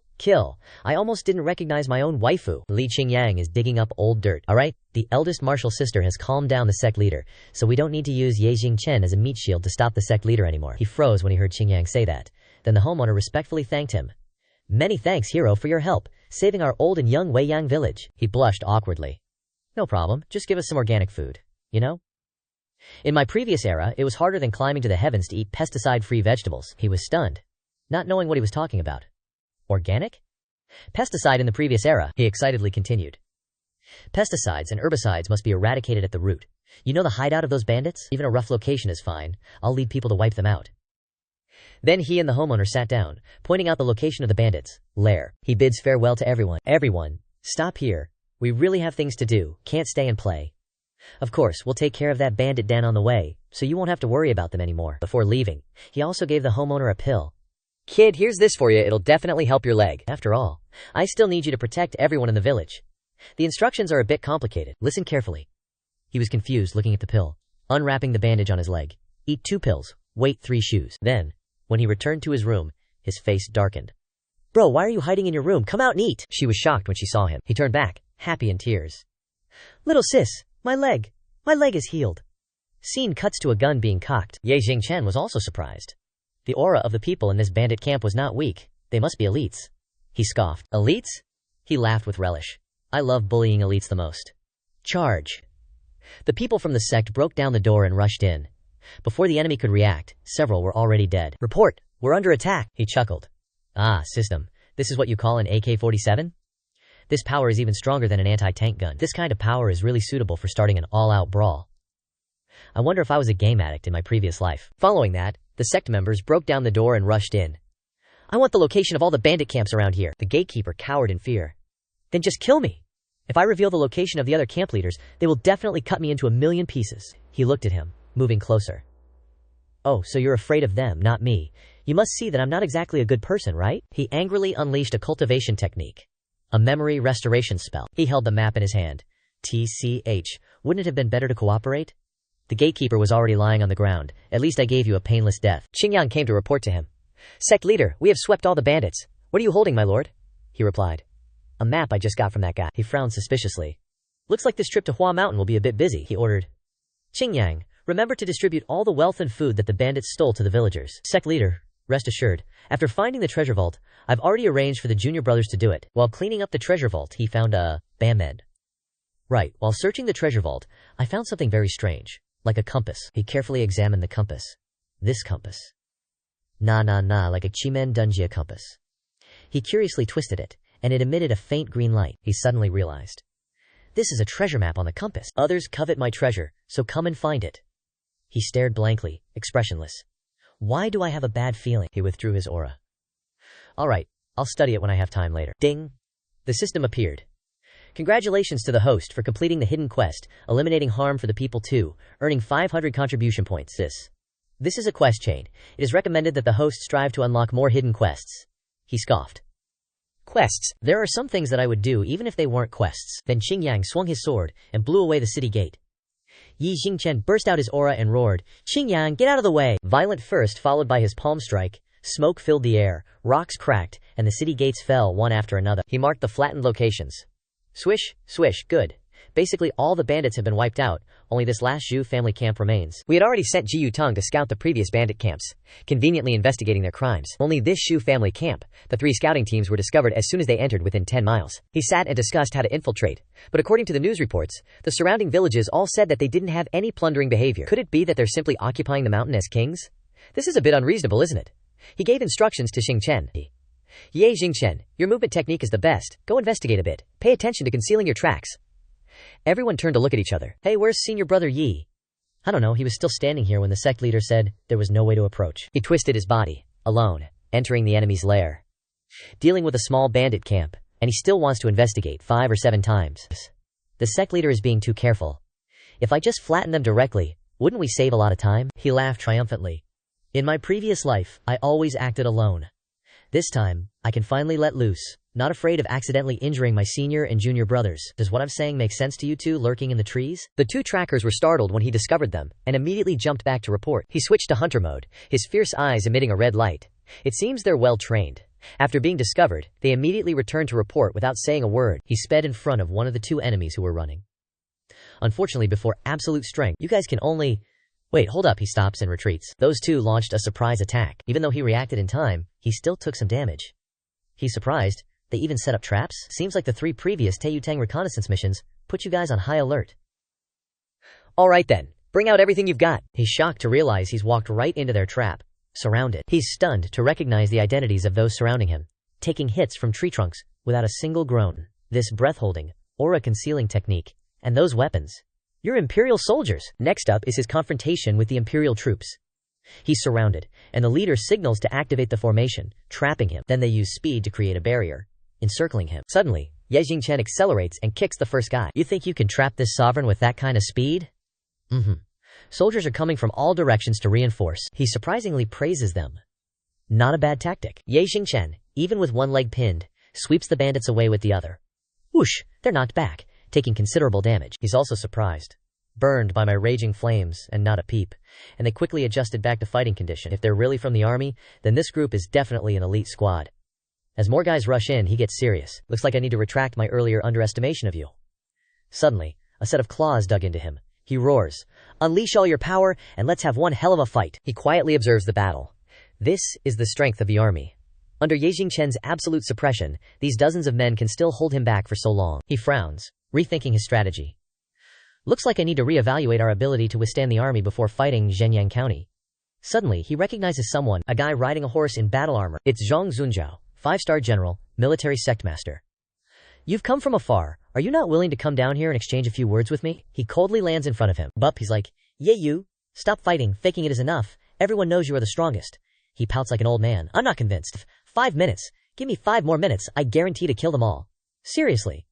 Aren't 5 farts enough to lose face?" He praises his disciples. "To be able to fight my close guard for so long." As expected, the disciples of the immortal sect are extraordinary, as the rumors say. He looks at him as if giving an order. Zhu admires military sect master's recent moves.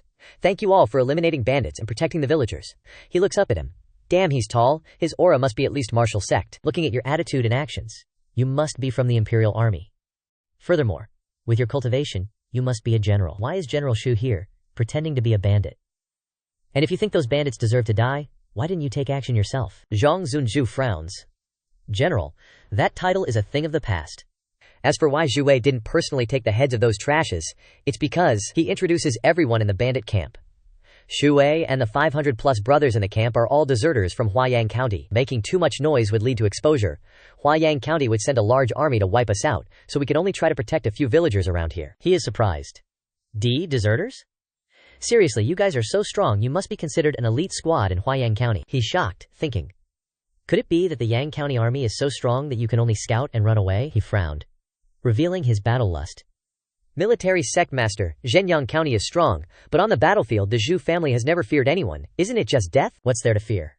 He doesn't understand why he's not attacking Zhenyang County, so why? He falls silent. Under the pressure of Zhenyang County's attacks, we in Huayang are constantly retreating. But the Huayang infantry don't think of ways to defend and counterattack. They only look for ways to embezzle military rations and drink blood. He's even furious when he says this. Killing innocent people to exchange for military merits. He recalls the last time he was sent to exterminate a village. "General Shu, lead your men to exterminate those rebels for me." The official in Zhenyang County ordered him. He's in a dilemma. Harboring rebels? Isn't this just a normal village? Moreover, these villagers. He speaks about the territory, hoping to change his mind. Are the citizens of our Huayang County. He's unhappy with his resistance. Now that the Zhenyang County army has surrounded us, the morale of the soldiers is unstable. We'll massacre these civilians and bring them back. Everyone fights only to earn some military merits. In this chaotic world, who will care whether the head you carry is a rebel or a civilian? He's terrified that he's about to witness the deaths of his people. "Sir, the Shu family is definitely not weaker than the Zhenyang County army. We don't need to slaughter civilians." He scowls. "General Shu." He frowns and orders. "I am a descendant of a noble family. How can I risk my life with you hillbillies? Carry out the order quickly. I know you want to resist the order." He orders while trying to persuade him. "But you should also think, we're also helping these civilians escape this chaotic world."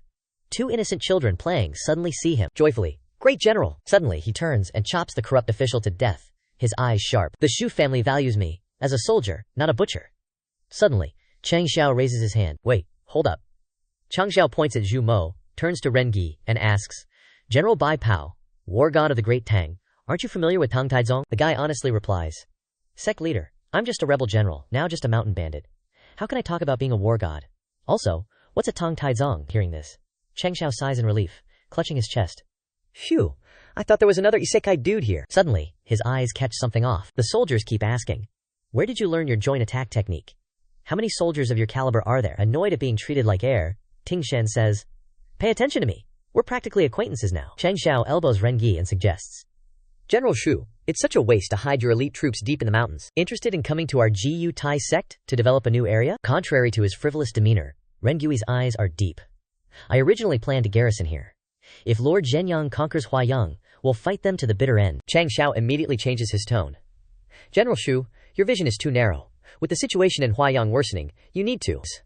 Suddenly, he becomes enthusiastic and lays out a plan for Ren Gi. Face the brand new market environment. Definitely differentiate your mountain stronghold. Convert value through simple reuse of potential accumulated energy. Grasp through what's available. Find the main industry directly under your expertise. Implement industry construction and open up transmission. Ren Gi is dumbfounded. Can't understand. Can you speak human? Changxiao keeps recruiting. Stop working in Huayang. Come to my GU Tai sect and show off your skills. Then Changxiao grabs his hand and stamps a piece of paper. After getting Ren Gi's handprint, he immediately declares, Alright, General Shu, you're now part of our GU Tai sect. You're soldiers. I'll take them all in. Ren Gi resists feebly. He can only accept. Sect leader. In GU Tai sect, I won't act against my conscience. And can we fight Lord Zhenyang directly? Changxiao glances at him, then a smile curves his lips. Our GU Tai sect will definitely appear on the forefront of the battlefield forever. Suddenly Ren Gi reacts, kneeling on one knee. Sect leader style? I've heard of it, and seen the GU Tai sect's destructive actions along the way. He kneels before Changxiao, willing to submit.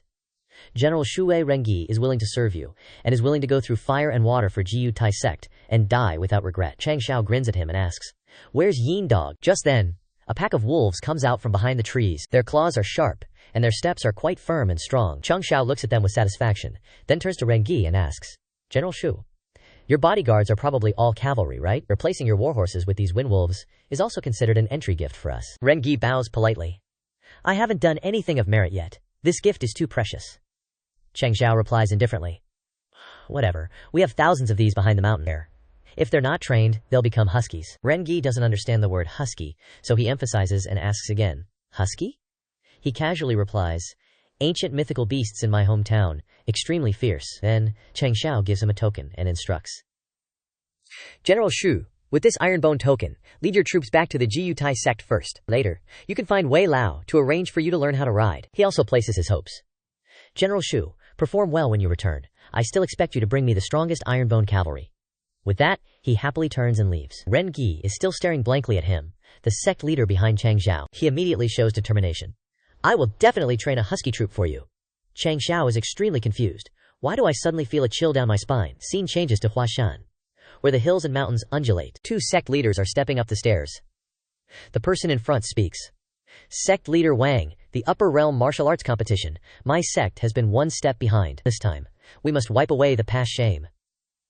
The sect leader following behind replies. Sect leader's son's words are still early. The formation of Huashan is indeed, the closer to the top of the mountain, the greater the resistance. You are now going ahead is nothing. Sect leader's son, panting, turns his face. The martial arts competition this time is more lively than ever before. At least 20 or 30 fifth-rate sects are participating. Sect leader Wang is equally tired.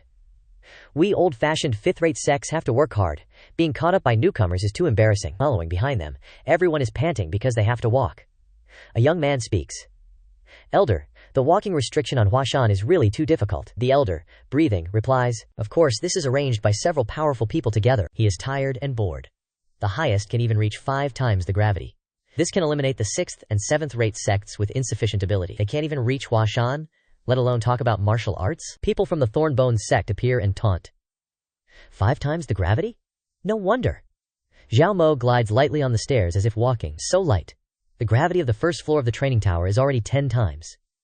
The two of them see him and immediately have to gape and watch. The young man gapes and exclaims, Elder, he can be so light in the restriction. Could he be a disciple of a third-rate sect? That elder is also wide-eyed. There has never been a third-rate sect participating in the Huashan martial arts competition. Moreover, his clothes seem to have been described by someone from the 6th-rate sect, Tai Ji Zhang sect. At this moment, countless disciples of the Ironbone sect appear. They fly and climb the slope in a very easy way. Changxiao also happens to appear. He shouts, Stop everything for me! He appears imposingly on a branch high above and speaks clearly. You people who fly high and walk low are so comfortable. Do you have any regard for the seniors in the industry who have been climbing the mountain hard all the way? Then he becomes stern and points to order. One by one, there is really no rules. Next, hop up the mountain for me. Tingshen snorts, and also hops according to his words. Following that, the other disciples also quickly jump up, surpassing those who are struggling internally below. The young man is still stunned in a daze. Elder, why do I feel like they are thinking for us?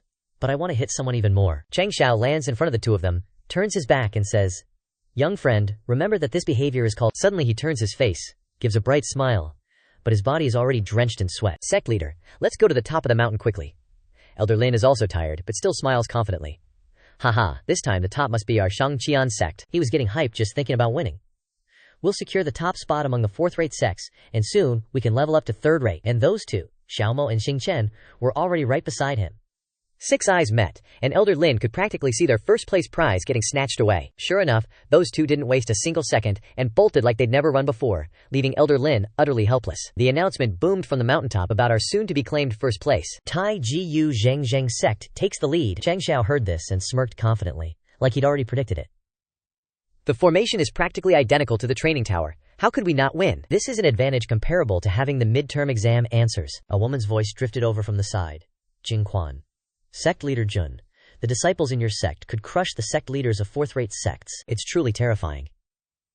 He politely replied to her and the exhausted little maid beside her. Palace Master Ji is too kind. They've just been cultivating exceptionally well. But in reality, they can't defeat you all. Litter, panting heavily, couldn't resist a jab. Still can't beat you sect leaders. Sect leader Jun is so humble. He didn't refute at all, just accepted it, leaving the little brat seething. I wouldn't dare. Humility is a power I've hidden among my 108 finest virtues. I can't believe you discovered it, Linner. So ashamed. He pointed towards the crowd ahead.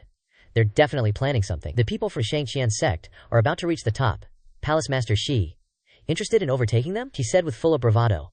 You two, hold on tight to my shoulders. I'll give you a ride. Jing Quan gently grabbed his right shoulder, while on the other side, Liffer bit down hard without any mercy. She said without letting go. I have reason to suspect you're seducing my palace master. Changxiao was speechless. You worry too much, I'm already taken. He focused his power in his legs, reminding them, hold on tight! In a flash, the three of them shot past Elder Lin and his disciple like a gust of wind, leaving them questioning their existence. Sect leader, what just flashed by?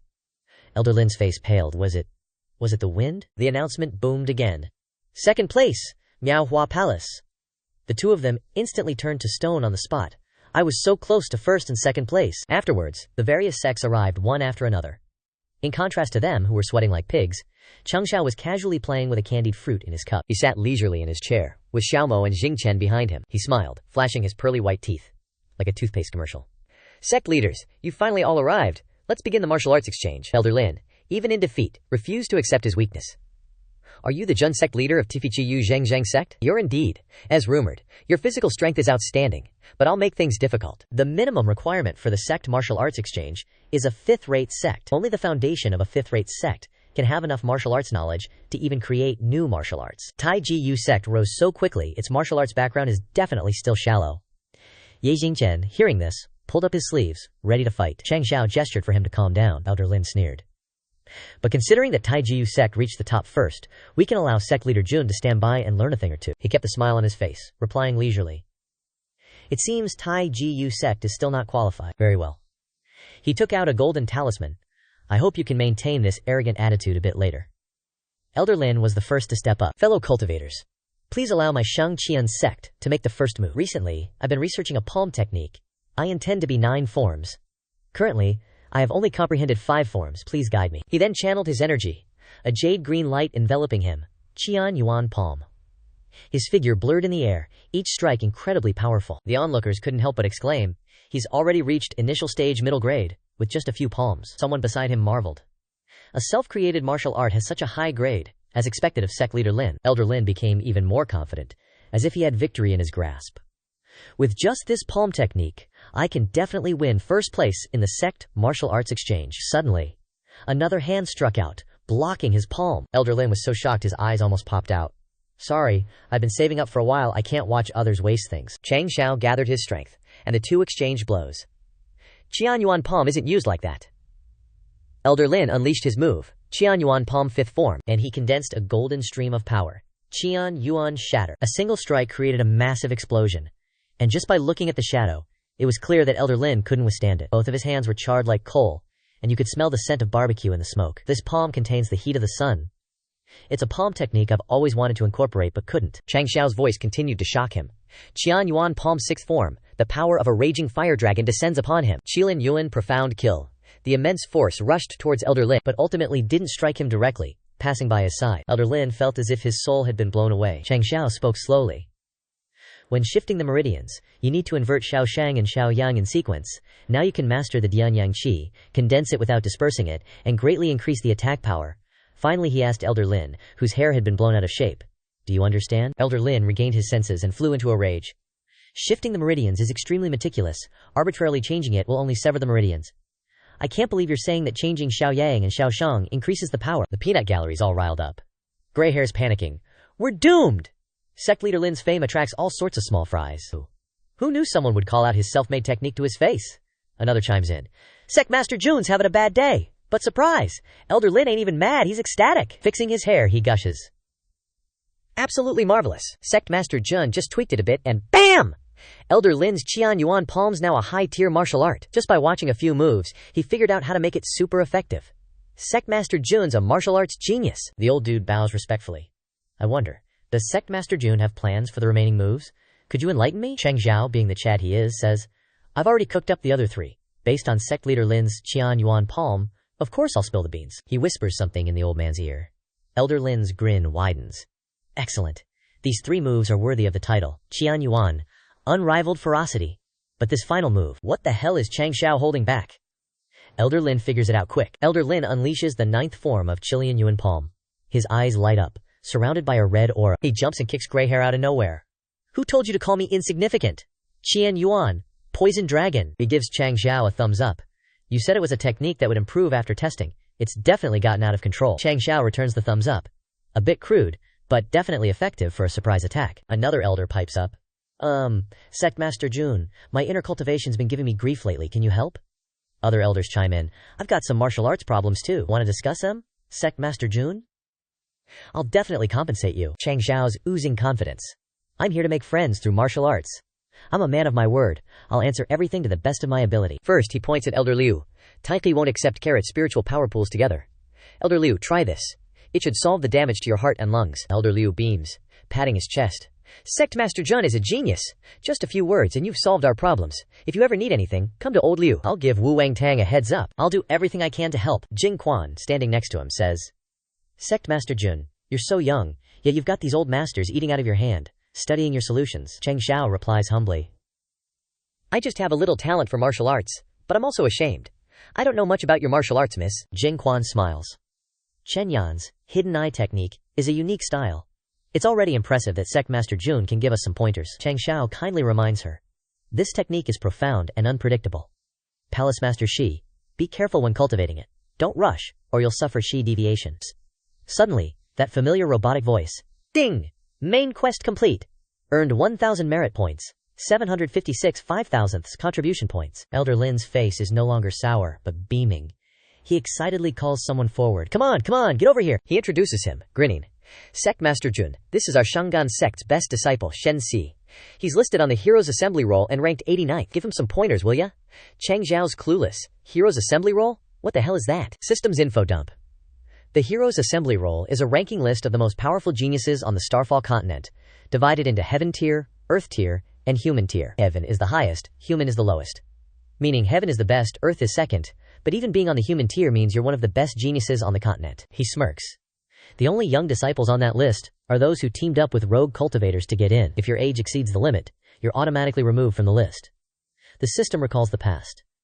In my past life, my best result was only 9th among the geniuses. This life, I have the experience of a martial emperor and the magical martial arts of the Iron Bones sect, so I will definitely become the top of the Heroes Assembly roll. Changxiao doesn't care much, just asks, I'm a sect master, I can't participate in the Heroes Assembly roll.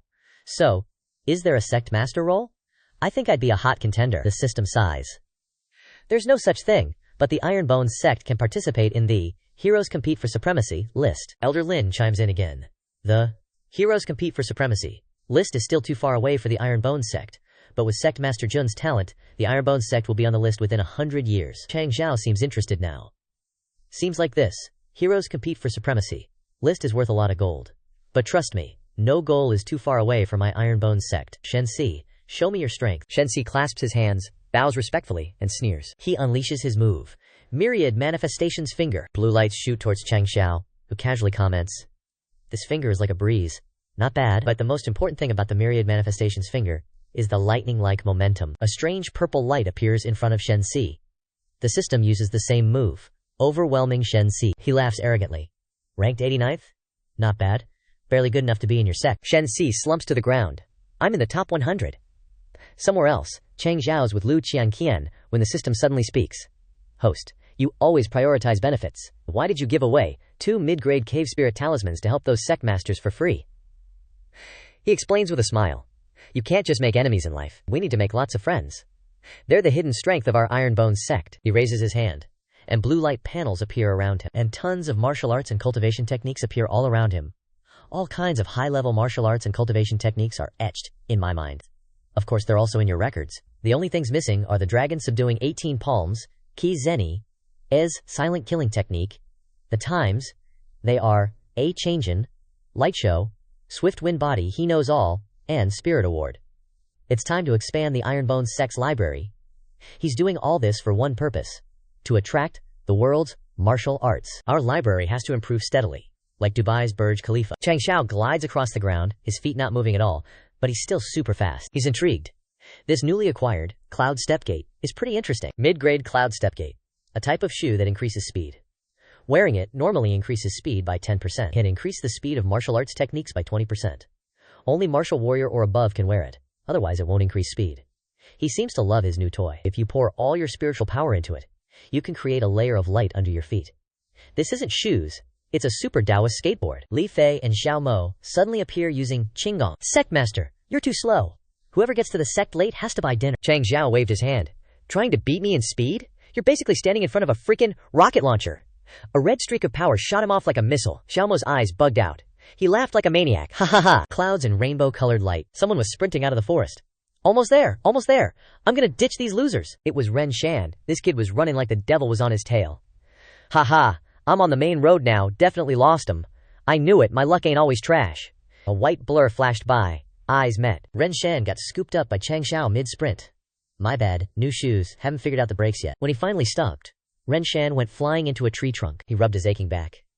Dude, I'm being chased by like 50 assassins, and I'm fine. But I almost get yeeted by you. Changxiao dusted off his shoe. Yeah, my speed is off the charts, but you just randomly bolted out of the bushes.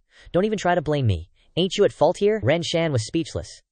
Forget about blaming you. What's the point of even talking about it? Suddenly, a bunch of throwing knives came hurtling towards Changxiao. Ren Shan yelped. Watch out! He didn't even flinch, just snatched them out of the air. Huh. 3 throwing knives in my hand. Ting Yu Tang's throwing darts at me? Kinda unexpected. A group of guys showed up. So the little punk's got some legs on him, huh?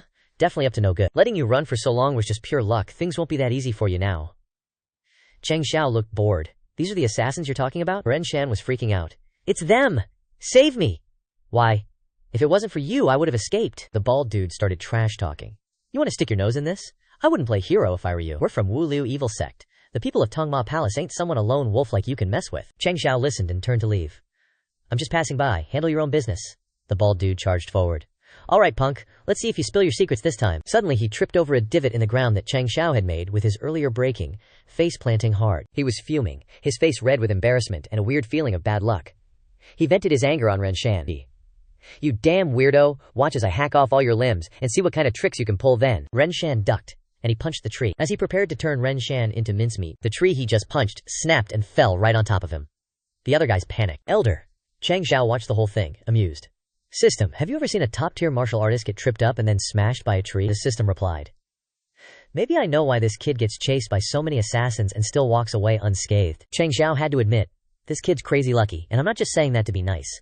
The system agreed. He's a walking lucky koi fish. Ren Shan was still getting chased, crying, and shouting to Changxiao, Hey nosy dude over there, you're obviously OP, save me, I can reward you. 100 spirit stones. Changxiao's eyes lit up like a Christmas tree. He wiped out the trash mobs in one go and held out his hand to Ren Shan. Didn't think you were so loaded. Alright, cough it up. The kid pulled out a giant gold nugget. I only have one right now. I just picked it up this morning. Changxiao was pissed. Mission accomplished? And you're trying to scam me? Don't tell me you picked up some spirit stones from these assassins and that's why they're chasing you? Ren Shan explained. It's not because of them. They're chasing me not just because I picked up this one spirit stone, but because I found a natural spirit stone mine. Changxiao's mind was blown, and the system exclaimed, Host, is this kid the son of the god of luck? Or what? Leading Ren Shan back, everyone looked at the map he showed them. This is the Black Demon Forest. There are plenty of high-level ferocious beasts, but it's true that there could be many treasures, or even ore veins. Cheng Yang couldn't believe it. But this kid, with his weak strength, actually found a spirit stone mine. Changxiao corrected. His name is Ren Shun, and he said he didn't find it, he picked it up. Ren Shan then recounted the events. I went out for a walk after breakfast, then got lost, and then kept turning this way and that, and ended up at a spirit stone mine with no signs of digging. As soon as I took something from there, Tongma Palace targeted me. After a while, he led Changxiao's group to the place he mentioned. Look! The kid pointed to the cave innocently. This is a cave, I picked up a lot of spirit stones here. Xingchen couldn't help but doubt his existence. Before, he said he got lost and found it, he turned at least 80 or 100 times along the way. Yet Ren Shan just blindly stumbled his way out. Changxiao was just as shocked. It's not that simple, I sensed. Several martial sect level and even martial king level ferocious beasts along the way, Changxiao exclaimed. This kid always managed to change direction and avoid alarming them. Did he cast a fortune-telling spell? Or what? Ren Shan excitedly entered the cave first. There are no signs of anyone digging here. It's a spirit stone mine with no owner. Suddenly, a pile of ore unexpectedly fell right in front of him, startling him. A huge pile of spirit stones was delivered right to his doorstep, and he excitedly said to the others, Look, they're all natural spirit stones. Jingchen had an idea. Sect leader. Take him with you when you go out in the future. Randomly wandering around will make you the richest man on Xingyun continent. Changxiao glanced at Xiaomo. We need to tell the sect to send people here to build a base. Xiaomo, can you contact the sect now? He put his hand to his ear but got no response. Looks like the turbid chi here is kinda messing with the signal. Can't get through. They split up. Go find a place with better reception and keep trying to contact them. We'll scout ahead. Xiaomo left. Yo, can you hear me? My signal's trash. As he walked, he thought, Ren Shan is one lucky bastard. Almost got his head smashed by a rock. Then he picks up a bunch of spirit stones. Suddenly, he noticed the pile of spirit stones that had fallen earlier. Huh? Is this the heavens telling Ren Shan to not explore the cave? But Changxiao quickly brushed the thought aside. Nah, I'm just overthinking it. How dangerous can a spirit stone mine be? Outside, Xiaomo climbed to the top of a tall tree to get a signal. Yo, Tianqi, you hear me? Yeah, we found a spirit stone mine in the Black Demon Forest. Yeah, send some of the stronger disciples here. Yeah, I'll meet them when they arrive. Suddenly, there was a loud noise from the cave. Xiaomo's expression changed, and blood vessels appeared in his eyes. He jumped down to the pile of rubble. He exclaimed into the communicator. Tianqi. Mobilize all the experts in the sect. The cave just collapsed. Our sect leader is trapped in the mountain. Meanwhile, inside the cave, Changxiao's group had gone deep inside. Ren Shan, what was that noise just now? Changxiao didn't really care. There are often small earthquakes in this forest. Sometimes it's just some fierce beast stepping on something. Relax. He couldn't help but marvel. The further we go, the more spirit stones there are, and they're all huge. This mine is even bigger than ours. Still, he was cautious. But I remember Wei Lao saying that spirit stones are very attractive to fierce beasts. This is a mine in the Black Demon Forest, which has a lot of fierce beasts. Suddenly he noticed. Why can't I hear a single insect except for the sound of water? Changxiao reminded everyone. Everyone, be on your guard. I'm afraid this place isn't so simple. Water dripped onto Tian Tian's shoulder. The water here is getting colder and colder. She thought for a moment and said, Also, there's a little spiritual energy fluctuation in the water. There's probably a ice-type or water-type beast here. Changxiao and Jingchen seemed to see something and froze at the same time. He cautiously reminded, Tian Tian, don't touch it. Xingchen also whispered, Senior sister, don't look to your left. Tian was confused. She didn't look, but when she did, she saw a multi-eyed black snake clinging to her left shoulder. Without a second thought, she used her ice power to send the black snake away. After she was done, she was still talking tough. It's just a little snake, okay? I'm not scared. As soon as she said that, a bunch of snakes fell around her, and Tian Tian froze. Changxiao only dared to watch.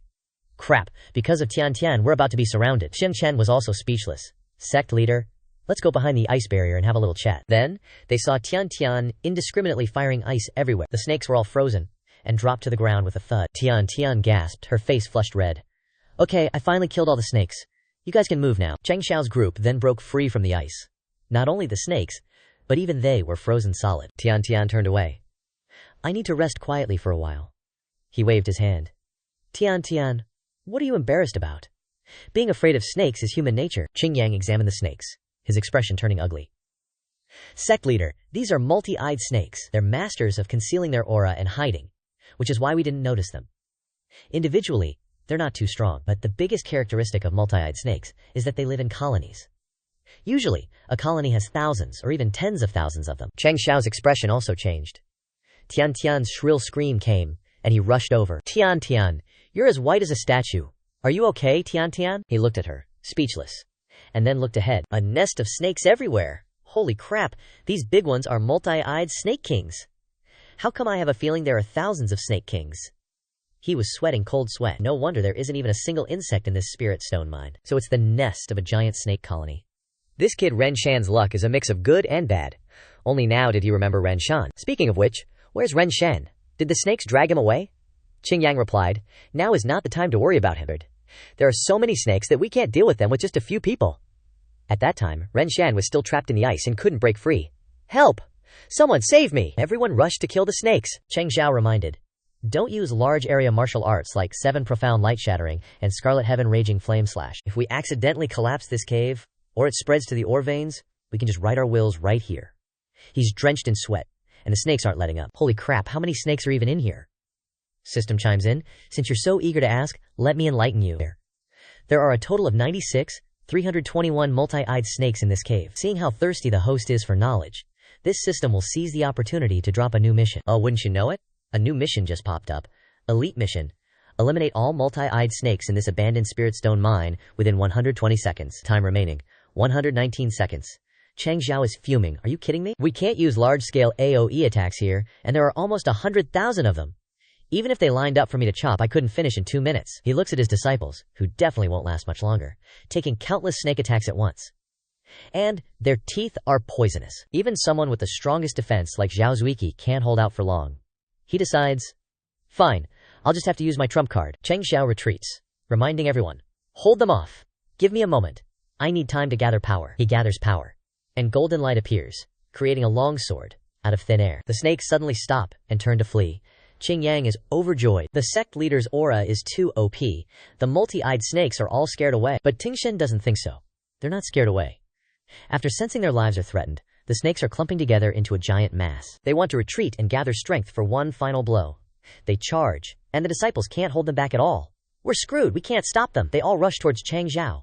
Sect leader, watch out! Tian suddenly makes a move from behind, creating ice to block the snakes. Ice chicken, hurry up you pervert!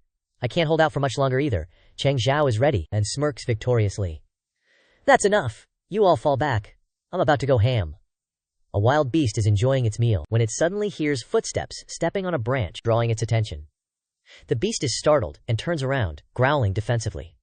Suddenly, it freezes when it sees the scene before it, its face clearly showing confusion. In front of it is a large crowd of people surrounding the area. Xiao Mo coldly looks at the person next to him. Tianqi, why did you bring so many Tagalongs? Tianqi turns and says, you only said that something happened to the sect leader. Everyone was a little too excited when they left, so they couldn't suppress their aura at all. They quickly sped along like the wind, chatting with each other as they went. Qingyang County and many other sects on the road were drawn to our attention. But I didn't have time to manage them, so I just let them follow. Xiao Mo looks thoughtful, turns around. We can't let these people discover my new spirit stone mine. After speaking, he yells loudly to the people behind him, giving orders. This is the Iron Bone Sect. Unrelated people, retreat 100 miles, or else. A group of other disciples immediately gather their energy and create bright fireballs. Then the fireballs rush forward with their force in an instant. A loud explosion shakes the ground. The trees are almost uprooted by the great force, and sand and stones fly, obscuring the view ahead. When they realize what has happened, there is a large hole in the big rocks behind them. The people standing next to them are speechless and shocked. Xiao Mo calmly turns his back. If you're not afraid to die, keep following. He leaves behind some disciples who can sense power to watch out for any tails that don't care about their lives and continue to follow. Xiao Mo is a little worried at this time. His face is covered in sweat. Hurry up and find the sect leaders. The spirit stone mine suddenly collapsed. I'm worried there are high-level fierce beasts inside. At the same time, in another part of the cave, this place is full of rows of fierce multi-eyed snakes, gleefully eyeing the prey in front of them. Changxiao is holding the sword and gathering energy in front of him. I've only now discovered a way that makes it hard to sheathe the blade. He swings a slash of sword energy forward. This is the all-purpose baton. He laughs triumphantly. I have everything. Changxiao yells, line up! Then he swings a sword towards the disgusting snakes. Tingshen's eyes widen, surprised to see the snakes being dealt with one by one. One blade can suppress so many fierce beasts, making it impossible for them to move at will. His eyes shine brightly, gazing intently at the upper realm. This kind of divine weapon must be from the upper realm. Changxiao sweeps through the bodies of the snakes, shouting, everyone, I'm quickly bringing down the sword to finish off these monsters. Go now! Changxiao unleashes a powerful blow, tearing the beasts apart, heads and bodies separated, 1/999. One of the group speaks up, after seeing the last strike. Sect leader, it looks like you've dismantled the entire mine. Changxiao clicks his tongue uncomfortably. TCH, the inconvenience is that it's hard to sheathe the blade. And it's too long. The rocks are showing signs of cracking, and the entire cave is shaking, making people fear. Tingshan panics slightly. It's about to collapse. Changxiao's face darkens as he thinks, muttering, it'll take a while to dig it up if it collapses. Dude got mad and pointed his blade. I'ma make you collapse! Halt! The long blade cut through the rocks, creating another escape route. Changxiao had a blank look. Oh, so the aura of this hard-to-control blade actually works on inanimate objects. Just a bit disrespectful to Comrade Niu Dun. Xing Chen in the back still had an admiring look. The upper realm. Definitely the upper realm. Changxiao with sharp eyes and a sly smile. If that's the case, I can have even more fun before sheathing this blade. Not long after, the disciples arrived outside, speechless. This is what you were talking about? The sect leader is being crushed under the mountain? Zhao Mo was equally surprised. Huh? Zhao Mo watched Changxiao swing his blade to create an escape route, her mouth stuttering, unsure what to say. It's probably, maybe, a little different from what I saw before. Changxiao looked around, slightly surprised. Huh? Weren't you guys supposed to be guarding this place? Why did you send so many people? He turned back and called out. Tian, come here for a sec. Changxiao looked at her seriously and solemnly. My time is coming. Stand here, don't go anywhere. Tian was still confused, her head full of question marks. After saying that, he passed out. Leaning on the pretty girl next to him, Zhao Mo screamed in shock. Sect leader! Sect leader! Changxiao was lying down, resting, watching his disciples work, picking up every ore, and getting over 90,000 star cores. This luck is freaking awesome. He turned to chat with the person next to him. This koi named Ren Shan unexpectedly came with C.A. Shigu. Our sect's treatment is pretty good, Ren Shan smirked. Since I was young, I've always done what I wanted, and it was a bit boring. After meeting you, I felt the darkness for the first time, so I decided to join. Changxiao looked over helplessly, lucky enough to find misfortune. This guy hasn't experienced the suffering of only having 1 point of luck value. At this moment, the system chimed in with Changxiao, talking about luck value. Because the host recently leveled a bandit den, you have a new title, which increases your luck. The system announced. Title: Heroic Big Shot, grants 5 points. Changxiao was overjoyed. Wow, so my luck value has increased 5-fold? So in the future, can I casually throw out super powerful items? Luck value. Ren Shan looked at Changxiao, who was unusually happy, and was a little worried. Sect leader, why are you suddenly so happy? The system continued to announce. Checking for abnormally high data, luck value is infinite. Ren Shan smiled innocently. Sect leader, I just sneezed and unexpectedly broke through my recent bottleneck. The system exclaimed in Changxiao's boredom. Luck value 5. It really hurts when there's nothing to compare. Some people have infinite luck, and Changxiao is not even a fraction of theirs. Changxiao lay down, weeping and complaining. System, am I really the MC? The system comforted him. Good boy, we don't know these sons of destiny. Now your luck value has been increased. I was just about to send you the quest reward for killing trash. The system announced. Congratulations to the host for completing the elite quest, obtaining 1 experience talisman and 1 supreme quality physique reformation fluid. Congratulations to the host for completing the quest on time, obtaining 1 medium quality formation physique fluid and 1 medium quality sword davio physique fluid. Qing Yang inside the cave hugged a few spiritual cores and looked outside. Huh? Has the sect leader recovered from his weakness? Changxiao stomped on the ground. The system announced. The host has successfully broken through to the 8th rank martial sect. The system continued to shout non-stop. The host has successfully broken through to the 9th rank martial sect. Changxiao was full of energy, radiating a bunch of power that I can't even describe. Let the breakthrough be more intense. My sons are only a few steps away from martial kings. At this point, doesn't he look like a villain? Changxiao looked at the disciples with a sly smile. My sons, use your king's gaze. The disciples turned a blind eye to Changxiao's disappointment. We thought it was a big deal. Isn't it just rising a few levels? It's an everyday occurrence, nothing surprising. Delaying our work. Changxiao was helplessly bored. TCH, showing off to acquaintances always fails. These little brats have seen it all. Looks like I need to recruit new disciples. Changxiao held 2 scrolls and shook them, then smiled. According to my past experience, once I reach the peak of the martial sect, a new quest will open. After completing the quest and adding the formation and sword Dao of physique fluids, I'm the rarest sword and martial duel king, and also a formation grandmaster. Changxiao looked at life with half an eye, amused, with 2 scrolls in his mouth. There will be many things for those little brats to be surprised about later. LOL. Hey, are you that hungry, or what? Stuffing 2 secret manuals in your mouth? Blue sky, white clouds, golden sun.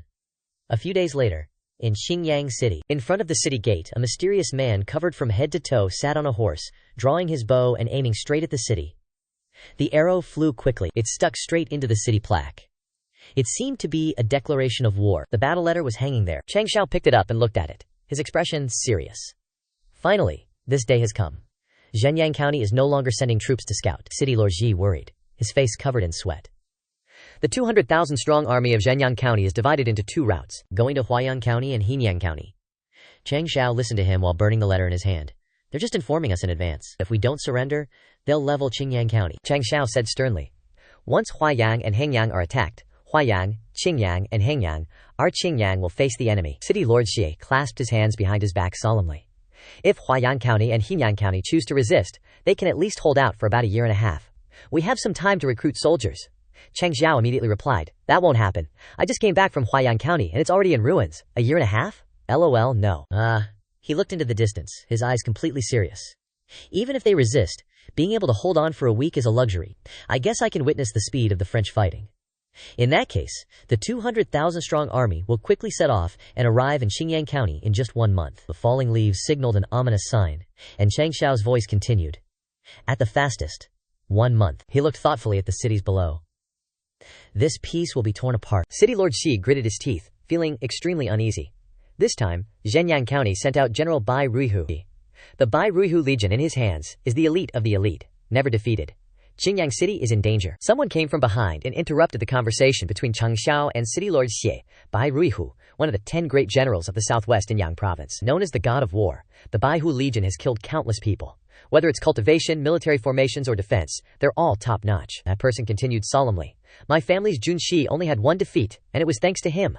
His title of God of War was built from a sea of blood and piles of corpses. City Lord Xi's face was covered with sweat and fear. Our Qingyang City only has 50,000 regular troops, and they can't be considered elite. Sect leader Cheng, perhaps it's time for everyone to close the mountain gate. Normal wars won't involve the forces of the sect. Changxiao's face darkened, as if he had thought very seriously before speaking. In chaotic times, sects can close their doors to protect themselves and cultivate in peace. I can't do that. Changxiao turned his back, and behind that back seemed to contain a lot of emotion. He opened his mouth. The disciples of my Tiegu sect are all for the people of Qingyang City. I taught them martial arts. Taught them divine skills. Now you want me to teach them to avoid the enemy when they come? Then even if I am the sect leader, they will despise me. Changxiao gave his thanks. Thank you, City Lord. Tiegu sect will stand on the front line. City Lord Shai looked over, startled, and was a little worried from being so scared just now. Changxiao's all fired up, hair wild, unleashing Super Saiyan level 3 power. What's life without someone willing to go to the mat for ya? Ding! System notification. Congrats, host, on breaking through to Martial Grandmaster Peak. New quest unlocked. 4 True Yang Prefecture Assault. Qingyang Prefecture is in danger. Host must lead disciples to resist the invading enemies and successfully defend Qingyang City. Changxiao smirks, eyes full of hype. To paraphrase a great man, our thigh-tickling sect may be young, but we ain't afraid to throw down. Changxiao holds an arrow. Puzzled, is this a mana blast arrow? With the violent spiritual energy of the seal formation, firing these creates a massive explosion, with power equal to a peak martial warrior. He makes a face. Can't believe this trash directly led to the Huaiyang Prefecture. Prefects surrendering, the whole prefecture surrendering to True Yang Prefecture? Just then, Luo Chu arrives to report. The True Yang Prefecture army destroyed a city in Huaiyang with a barrage of mana blast arrows. The Huaiyang prefect then announced his surrender. Changxiao examines the arrows skeptically. A prefect like him can become a sinecure after surrendering. Too bad the people in his prefecture are all classified as slaves, their descendants slaves for generations. That's the choice of kneeling to live, Luo Chu says seriously. Though the prefect surrendered, some cities in Huaiyang chose to resist to the death, but isolated and without help. Perhaps the Haiyang prefect is capable, gathering forces in the prefecture, holding back 100,000 True Yang Prefecture troops. Images of the battlefield flash before her eyes. Luo Chu continues. However, according to the intelligence of the Jiyu Hall, the difference in strength between them and True Yang is too great. Failure is only a matter of time. Changxiao smirks. With 1,000 disciples facing several 100,000 troops, we're at a slight disadvantage in this battle. But Wei the Elder told me he could give me a surprise in half a month, boosting the strength of our thigh-tickling sect to another level. He sits down, continuing to discuss with Luo Chu. The Qingyang Prefecture prefect isn't here, but the person he chose is truly capable. The 8 city lords of Qingyang Prefecture are all tough and decisive, all determined to stand or fall with the city. Suddenly, 2 arrows fly in. Changxiao and Luo Chu nimbly dodge. You didn't even move, but you still caught it. Changxiao's shocked as he reads the message in the arrow. Urgent! Huaiyang Prefecture, Qingling City has been occupied. To suppress the remaining cities, several 100,000 people in the city were slaughtered by the True Yang army. Lu Chu frowns, reading seriously. The general who broke through Qingling City is Miao Kuai. After the massacre, he led 10,000 cavalry straight to Qingchang Prefecture, she contemplates. Looks like they want to rely on the mobility of the cavalry for a long-range raid, to overwhelm our spirits. Changxiao snaps his fingers, instantly incinerating the letter. With only 10,000 cavalry, they want to show off their might in our Qingyang. He yells, "Where's General Shu? General Shu, report immediately!" He sits there all cocky, grinning slyly. In half an hour, gather the wolf cavalry division. Changxiao laughs evilly, calculating. I want them to see blood. General Xue bows, accepting the order. Luo Chu looks at General Xue's back, filled with doubt. Why does this General Xue resemble Jun Changxiao in the intelligence? No way, how could he come to a small sect like ours? Must be my imagination. Cut to a forest, filled with towering trees. The clatter of hooves echoes here. The leaders are all smug. General Miao's plan is brilliant. After destroying Qingling City, immediately attack Qingyang Prefecture, killing them before they can react. We can definitely act while they're off guard, easily capturing a city. With such success, General Miao will surely be the #1 general under the marshal. The 3 leading generals all grin. But because of this, the brothers haven't had time to vent their anger since Qingling City fell. Another speaks up. After attacking a city in Qingyang Prefecture, let's think about how to make us happy. The leader grins lewdly, looking at the subordinates behind him. If we win this great merit, the women in the city are yours to choose. Suddenly, their horses screeched to a halt. It stopped, neighed a few times, and stood up on its front legs, meaning he didn't want to go. The leader gets annoyed, looking around in surprise. What's going on? Why are the war horses suddenly frightened? He's startled, eyes wide. From the cliff under the moonlight, he sees the silhouette of a majestic wild beast. It's the wolf cavalry division, a wolf with immense power. It smirks, as if provoking them. After looking at them, it turns and leaves in the dumbfounded, unreacted to of the others. The leader shouts happily. It's a giant windwolf king. Quickly chase after it and seize it. He smiles excitedly. Such a rare, wind attribute spirit beast. If I offer it to Marshal Baiyuan, I can definitely rise to the sky in one step. The wind whistles through the leaves. The moonlight is more than half gone, indicating the chase hasn't been short. The wolf cavalry stops at a cliff. The leader's silhouette in the distance is smug, so you ran to a dead end. Suddenly, he looks closer, puzzled. Huh? Why is there more than one person? He rides forward, yelling, Hey kid, is this wolf yours? Hand it over obediently, and I'll spare your life. The other calls back calmly, Miao Kuai. Under the clear moonlight, it's our main character Changxiao. Him and his puppy grin with an unmatchable warm welcome. I've been waiting here for you for a long time. Miao Kuai bites his teeth in fear. He turns and runs, reminding the people behind him. Ambush! Fall back from this gorge, stat! Changxiao smirks like he's playing 4D chess, eyes glinting with malice. His puppies start peeking from the cliffs. Changxiao, hands in his pockets, is hyped. Looks like you can get here, but you ain't leaving. Changxiao's troops ride their wolves with a flourish under the moonlight. Charging through the night, Changxiao's squad starts to wreck Miao Kuai's army, whose hand is on Bangu's shoulder. They're fearlessly assaulting the enemy. The enemies are caught off guard, all confused and flustered. Their attacks are weak, AF. Dare to follow me. The mighty wolves hunt those dudes down, baring their sharp teeth. In for a penny, in for a pound. After a while, the small fries are done for, all sprawled out under the feet of our brave soldiers and their powerful wolfies. 2 fleeing dudes are whipping their horses, trying to escape ASAP. Miao Kuai is pissed. Where the hell did these wolf riders come from? My cavalry's so scared they're getting straight up killed. His subordinate, looking kinda scared, replies, General, heard that a minor sect in Qingyang City had some beast wolves. Could it be them? Miao Kuai is clearly not amused, glares back. There were thousands of them. How could a trash sect raise that many? Changxiao pops out of nowhere to chime in.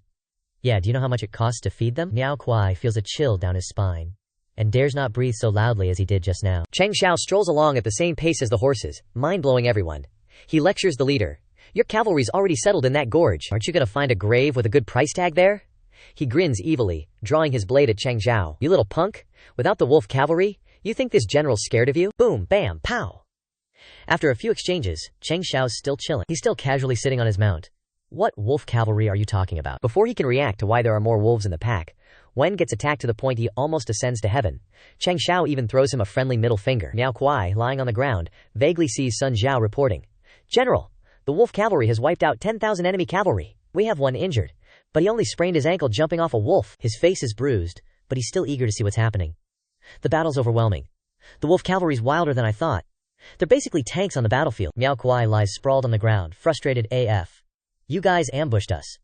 On a real battlefield with formations, my iron cavalry would never be this screwed. He angrily raises his head and shouts. Besides, Baiyuan Shuai won't let you get away with this. I, a general of Zhenyang, will kill you all. He looks up and is stunned, the veins in his eyes popping out. This is very, very bad. He stammers before Sun Zhu's overwhelming murderous aura. Zi Zhang, Sun Zhu, 5-star general, Shu Rengyi, General Shu. Sun Zhu coldly cuts him off. Enough talk. As soon as he finishes, Sun Zhu beats the crap out of him until he's foaming at the mouth and lying flat on the ground. Sun Zhao respectfully clasps his hands to Changxiao. General, I'll detain Miao Kuai for now. He definitely knows a lot about the Zhenyang army's military situation. Changxiao stares at Sun Zhao's retreating back after the report, and is a little worried. Lao Shui, as far as I know, Bai Ruhu's only a 3-star general, right? Sun Zhao turns back, his face solemn. Sorry, General. 5-star General Shu Rengui is no more. Changxiao is serious. Then Lao Shu, what about that crushing defeat you mentioned, the one where Bai Ruihu beat you? Sun Zhao drags the enemy away. No matter how strong an army is, as long as they still have human limits, they'll definitely have weaknesses. But Shui Modao and General Shui never regretted that decision. Changxiao, hands in his pockets, ponders. Did I accidentally pick up a god-tier powerhouse? But Bai Ruhu suddenly lost 10,000 iron cavalry, so he might be cautious for a while. He grins more excitedly than ever. The longer you delay, the more badass you'll find the Iron Bone Sect. Back in the city, good news! After the general and the cavalry regiment disappeared, the Zhenyang army garrisoning Qingling City, Huaiyang County, has been delayed. Changxiao grins slyly. But this news isn't as surprising as what Wei Lao told me. He sits happily in the room, absorbing all the items around him. I can refine high-grade medicinal pills, the 5 Heavens Martial Master Pellet. He taps the system. Xingyang tells me that all disciples have reached the peak of martial arts. Plus, with the Martial Master Pellet, a scene appears, covering the entire city, vast and extremely magnificent. My 2,524 Ironbone disciples, all of them are at least Martial Master level. Cut to a small corner in Qingyang City. People are bustling in the streets. Suddenly a loud noise makes an old man's wig fly off. Huh? An earthquake? No, he doesn't say that. The wig-flying old man is startled. An earthquake? Look at the Ironbone Sect. The image of a majestic fire dragon appears in the middle of the city. They exclaim in shock. Jun Changxiao stands below the huge dragons. Several thousand people broke through to the martial master level at once, and it actually stimulated the spiritual energy of heaven and earth to transform into a dragon. With the spiritual dragon's help, maybe the disciples will all be at least high-grade rank 1 martial masters after they break through. Then he winks. Born at the same time more than 2,000 martial masters, we are considered the first in the Guinness Book of Records of the mainland. Some dude's throwing a punch, channeling all his god-tier power to smash through. Yo, if you're watching without liking and subbing to S, what the hell are you doing? Boom. This fist hits like 1,000 tons, packing a 280,000-pound punch. Dude's hyped about his strength.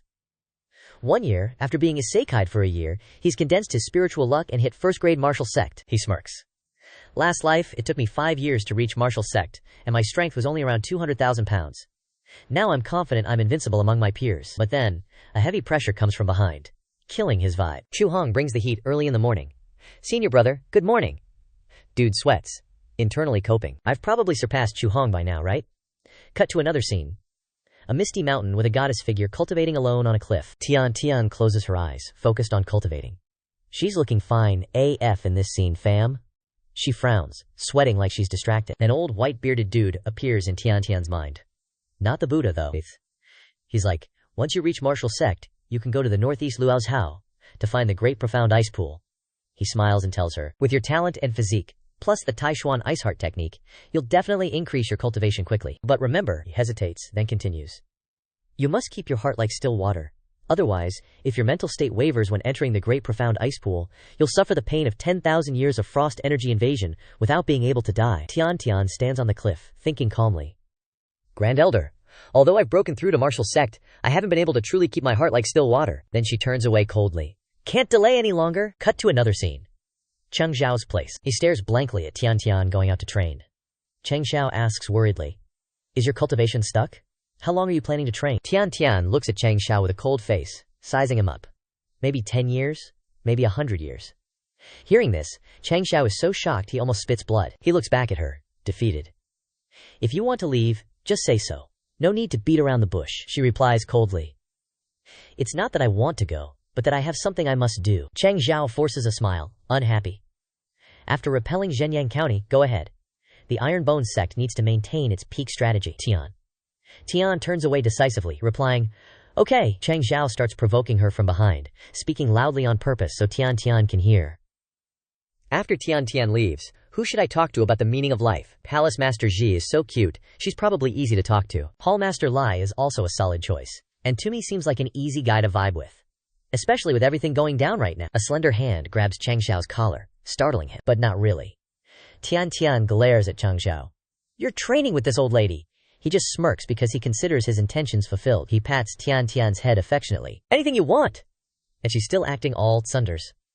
The sound of a man's footsteps enters. The man reports. Sect leader, there's movement from the Zhenyang County Army. Cheng Xiao, who was just goofing off, immediately turns serious when he hears this. They're marching rapidly towards Xingyang City. He contemplates. What's coming will eventually come. Cut to another scene. The Zhenyang County Army Camp. A lackey bows respectfully before the leader. Chief, do you really have to mobilize troops to attack Xinjiang City? Give me another half-month, and I'll definitely take Henyang County and the remaining stubborn places. He waves his hand impatiently. Half a month is too long, and the progress is too slow. The speaker is none other than Chief Bai Wei-hu of Zhenyang County. He continues. Taking Xinjiang City will allow Henyang County to bear the brunt of the enemy, which is what a blitzkrieg is all about. He frowns, his eyes full of scheming. But the county princess said that Xinjiang City has sects and Taoists, so we need to go hard on Xinjiang City. Wei-hu calls out, Dao Yuan, where are you? Immediately, a subordinate speaks up. At your service. Wei-hu orders sternly. Lead 30,000 Tiger Might army troops to quickly seize Xinjiang City, but don't be careless. You're a talented general under my command. If the resistance is too fierce, I allow you to deal with them as you see fit. Dao Yuan clasps his hands, understanding everything. Subdue them so they can't resist. He leaves and mutters to himself, of course. Then he continues, but his tone is extreme. Before unification, there must be chaos. Without chaos and conflict, how can there be peace under heaven? Dao Yuan's eyes gleam with a hint of murderous intent, 3 parts coldness and 7 parts ruthlessness. Even if I slaughtered Xinjiang City, I will help the county princess pacify the world. Today, the sky is blue, the clouds are white, and the sun isn't too bright. 2 people are standing on the city wall, chatting. They're actually having a serious conversation. The Tiger Might Army ranked 3rd in the competition a few years ago, so they're the elite of the elite. City Lord Ji glances at Changxiao cautiously. Lord Jun, are you sure you don't need the 50,000 soldiers from my side? Changxiao just gives a goofy smile and laughs. In this high-level situation on the battlefield, it wouldn't be good to accidentally hurt our allies. Moreover, then, he hesitates and looks at some of the talented people guarding the city.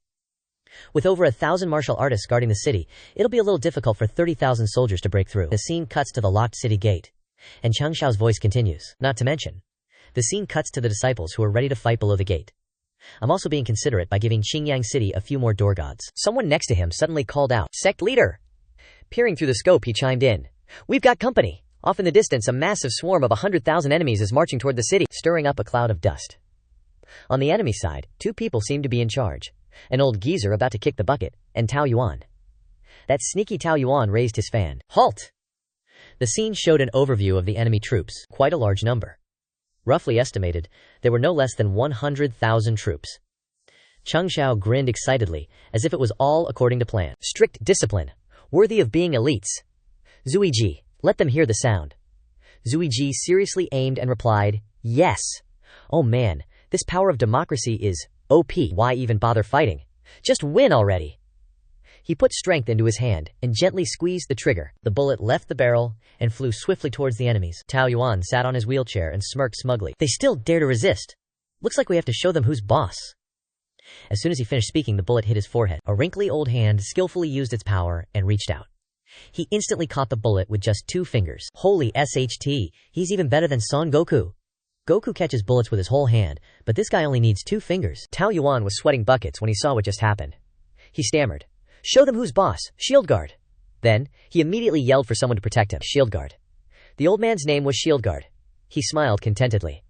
This hidden weapon is interesting. It has such power from such a long distance.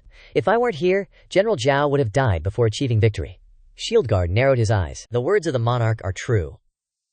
The water of Qingyang Cheng is a bit murky. Is the attacker an expert from the Ironbone sect? Dare to fight me. He kicked off the ground and flew forward excitedly. She, the city lord, pointed at Shield Guard and yelled, He's a martial general! Secular wars prohibit martial kings from participating. The opponent is breaking the rules. Changxiao laughed excitedly. Rules are written by the strong. Even in another world, no one can make us follow the rules. Old Jiang is getting lively. Then, Elder Jiang flew forward to directly confront Shield Guard. The 2 exchanged blows, testing each other. Shield Guard seemed surprised. Second-rank martial king? Elder Jiang was cold and arrogant, showing his strength. Your 4th-rank martial king is only enough to tickle. Then, he unleashed his move. A black and red aura enveloped Shield Guard, shocking him. Heavenly concealment shift. Elder Jiang pulled the Shield Guards up and shouted down. Sect leader, I'll keep this martial king busy. Just remember to pay me that overtime bonus. City Lord Shi's eyes widened, completely speechless. Brother Jun, that guy is 2 realms higher than Elder Jiang. Is this really safe? Changxiao waved his hand nonchalantly. He's just a persistent fly. My bone-piercing sect is used to slaughtering chickens above our level. He smiled and looked in another direction. What comes next is our real war. The enemy side began to play their trump card. A carriage slowly rolled out, looking very large at first glance. Other cannons were also displayed, pointed at the city. The soldiers stood behind a large cannon, and just looking at it was enough to show how big the cannon was. City Lord Ji began to sweat, questioning his life. That's the Star Crystal Demonic Flame Cannon. One shot is enough to shatter our city walls. They actually have 4 of them. Changxiao secretly complained unhappily. They have Italian artillery first. What should we do? Hold up. Dao Yuan stood on the other side, fanning himself smugly. Sect leader Jun, right? This one only has one question for you. Surrender or not? Changxiao smirked. Puffed. Just a tiny Italian cannon? Nothing more. He glanced at the fired-up Chu Hong before adding, as for us, we choose to draw the sword. Back to the battlefield. Zhu Hong went out alone against thousands of enemy troops, his hair flying in the wind, carrying his hot weapon to meet the challenge. Tao Yuan just looked and sneered, demonic flame cannon with cores of death, yet only one person comes to meet them. I really don't know if you guys are arrogant or just plain stupid. Tao Yuan waved his fan and ordered, ignore him! Break down the gates of Qingyangcheng for me! Fire! A cannon fodder soldier immediately obeyed the order, lit the fuse, and the cannon immediately fired a powerful bullet that burned with a charred smell. It flew swiftly towards the city. Not just one, but many such cannonballs. Changxiao casually sized things up and complimented. Not bad, huh? One shot, and the force is already over 200,000 caddies. The Shang city lord next to him was sweating bullets. Brother Jun, hurry up and help your disciple. A barrage of cannonballs whizzed past Chu Hong. Shy city lord had entered full panic mode. He's letting the cannons fire at us. Changxiao just smirked, placing all his faith in Chu Hong. You gotta let the sword fly for a bit, right? Chu Hong just glanced coldly at the cannonballs like, baby, you ain't getting away from me.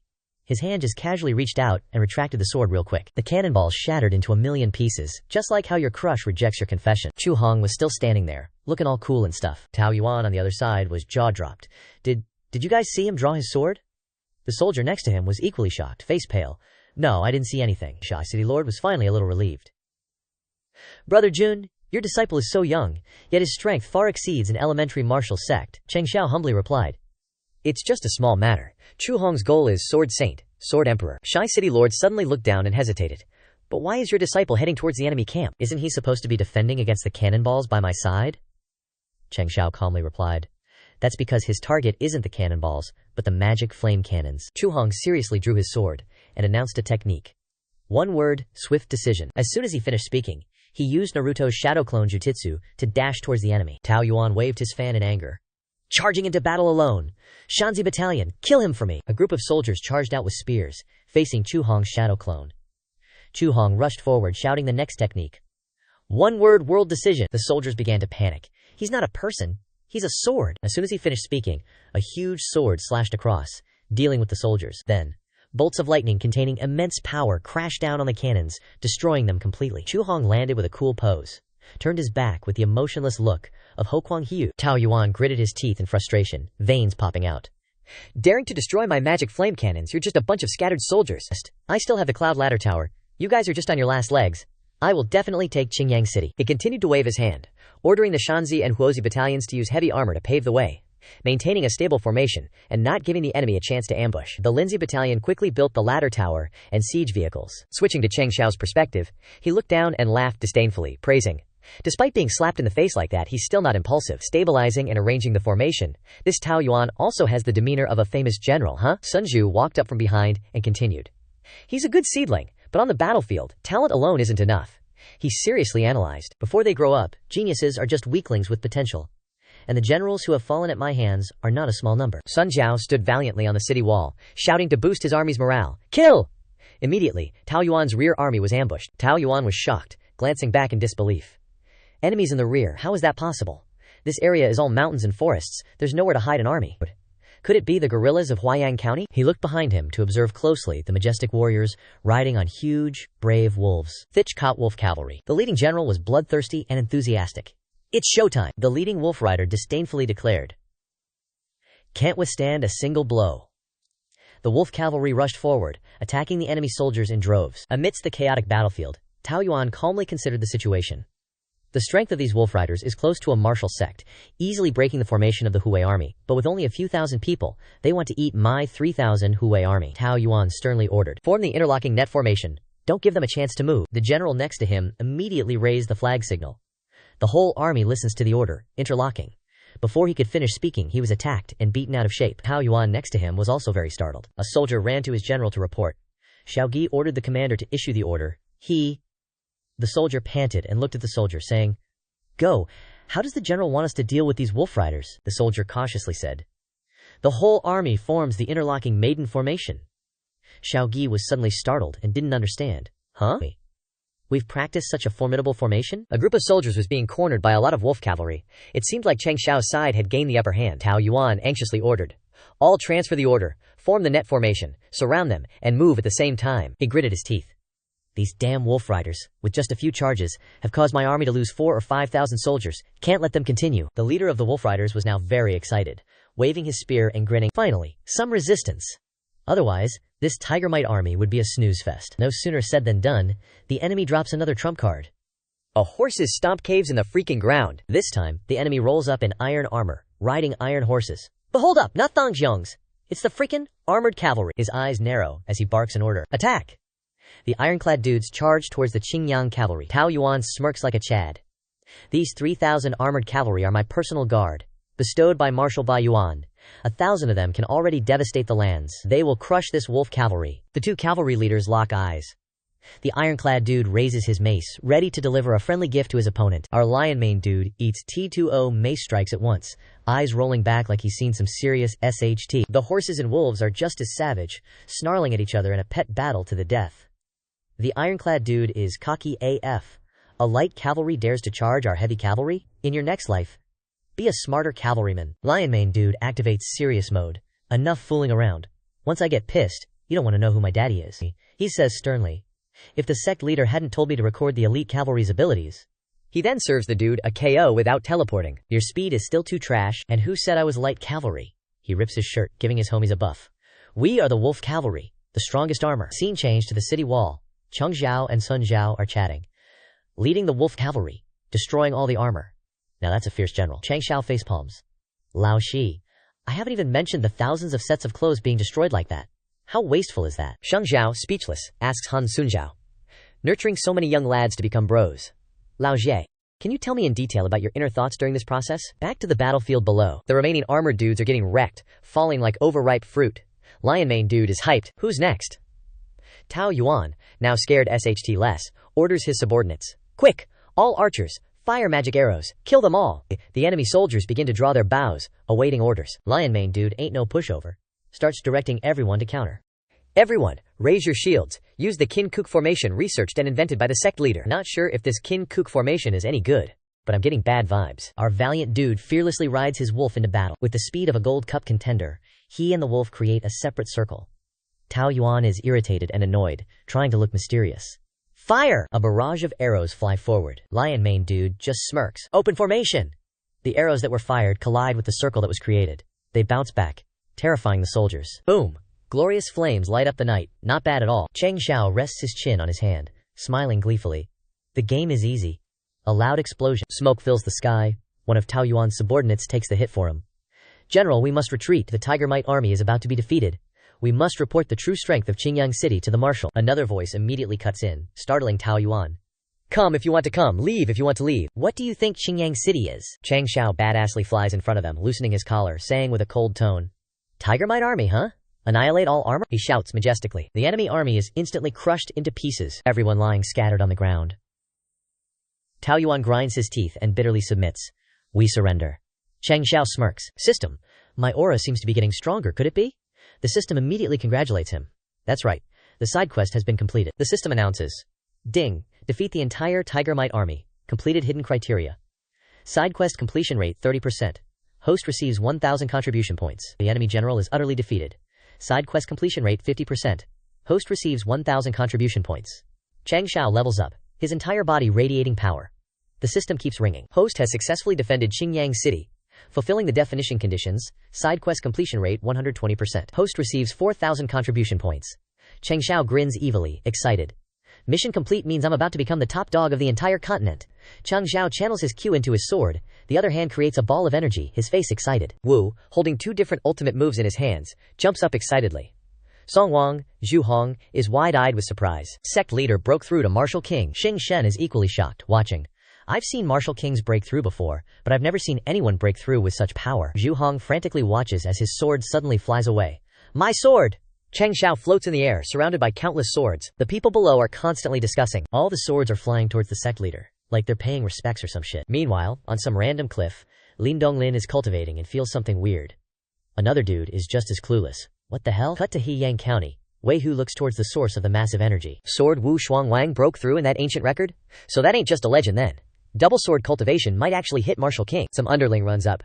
General, that's Qingyang City's direction. General Dao just went there and ran into some weird shit too. Things are probably not looking good for him. Wei Hu turns back into his tent. Defend! He freezes as he hears a voice from inside, dripping with sarcasm. Marshal Bai, you're embarrassing us. The guy inside sits like a goddamn king, all gloomy and quiet. Sword Wu Shuang Wang is just a martial general, not a threat to us. Wei Hu bows, hands clasped respectfully. Prefect, I apologize for my offense, please spare me. The old dude tied up in the back is pissed. We in Heyang County have no beef with you guys from Zhenyang County. Why are you doing this to me? Chao Quan smirks, pointing at the old man. Zhenyang County is too small, not big enough for my ambitions. Heyang County doesn't get it, so I'll teach you a lesson. He gives off this super evil grin. If I want to wipe you out, you're gonna get wiped out. He puts a sword right to the old dude's throat, and he's speechless. Chao Quan just straight up ends him. Boring. Wei Hu reports. My lord, there's been a change in Qingyang City. Should I send some troops to check it out? Chao Quan tilts his head. Check it out? You think Marshal Bai can feel the energy shift and become stronger, then wipe us out? Wei Hu sweats. I wouldn't dare. Chao Quan turns and casually says, with a hint of teasing. Little Bai, don't get so tense. The important thing is wiping out Huayang County and Heyang County. Get the army in order. He looks back at Wei Hu. Oh yeah, about that thing I asked you to arrange with the Martial King from Taoyuan? Wei Hu carefully replies. Yes, he's the water elder from the Lingyuan sect, but he's only a 4th grade Martial King. Probably can't beat Sword Wu Shuang Wang. Chao Quan laughs deviously. That's exactly why he can't beat him. If Water King Ting Feng gets killed, we'll get to see something amazing. He explains calmly. In the last 5,000 years on the Starfall continent, there's only been one sword, Wu Shuang Wang, the rare kind. He's dead. Cut to another place. The shield guard is running his ass off. He's probably gonna kick the bucket soon. Let's see it with our own eyes. The old dude is panting like he's never breathed before. The sword Wu Shuang Wang, with his signature stance, stands right in front of him. Changxiao struts up, followed by countless fallen swords. Changxiao waves his hand. This is a 4th grade Martial King? He turns to Instructor Jiang with a playful grin. Super average. And he still beat you up like this. Old Jiang, you better start cultivating. Old Jiang frowns, annoyed. Cough, cough. You think everyone's like you? Sword Wu Shuang Wang. This Martial King isn't just a 4th grade, he's top tier. A master among masters. Changxiao happily simps himself. So does that mean I'm a master among masters among masters? Old man, you're embarrassing me by praising me like that. The shield guard gets pissed and attacks. Changxiao keeps chatting while a giant snake is charging at him with its mouth open. If you don't answer, I'll take it as a yes. Old Jiang panics. Sect leader, watch out. Changxiao swiftly deals with the snake. Boom. Changxiao takes down the snake without even moving. Easy peasy. He sneers. Pretty decisive, huh? Can't win, so you run. As he says this, the shield guard is already gone. That dude dipped fast. Changxiao channels his ultimate move while praising his opponent. Not bad footwork. Looks like he's from a big sect. He puts everything into a deadly strike. The shield guard looks back anxiously, annoyed. Changxiao's already above him, making the shield guard jump. Give up. Today, I'm gonna use you as a sacrifice. Changxiao launches a guaranteed hit. Heart-piercing dragon claw. He skewers him. Thought he was done for, but after the attack, it's just smoke dissipating. Changxiao is stunned. A substitute? Changxiao is facepalming himself, while the shield guard is about to attack him from behind. That movement, plus the substitute technique. Don't tell me this old dude wandered into the wrong studio. A flash of light blinds the viewers. The shield guard was horrified, unable to believe his eyes. How? How is this possible? Abnormal black and red lines of energy began to appear outside of Changxiao's body. Consider it your bad luck. Not only did I ascend to Martial King, but I also just drew a divine skill. That energy formed a set of badass pitch-black armor. The system displayed a notification. Mid-grade Supreme Defense Martial Skill. Transforms spirit energy into armor, enveloping the body, forming an extremely powerful defense, while also acting as both armor and attack. The shield guard trembled, his face pale. If you kill me, the Lingyuan sect won't let you get away with it. We're a 4th-rate sect. Changxiao arrogantly approached him, getting closer and closer. Small matter. As long as I beat you into fine powder, who will know you died? By the time your Lingyuan sect figures out the truth, I might already be above caring about 4th-rate sects. A villainous smile reappeared on Changxiao's face. He sneered. Let me give the Lingyuan sect a taste of what a spirit bomb is. The shield guard desperately defended. Ignorant little thief, you'll regret this. Changxiao gathered his strength. Just now, I let you feel the power of my Martial King realm. Now, he emitted pure malice. Let me show you the power of the Sword King. He struck the shield guard, sending him flying.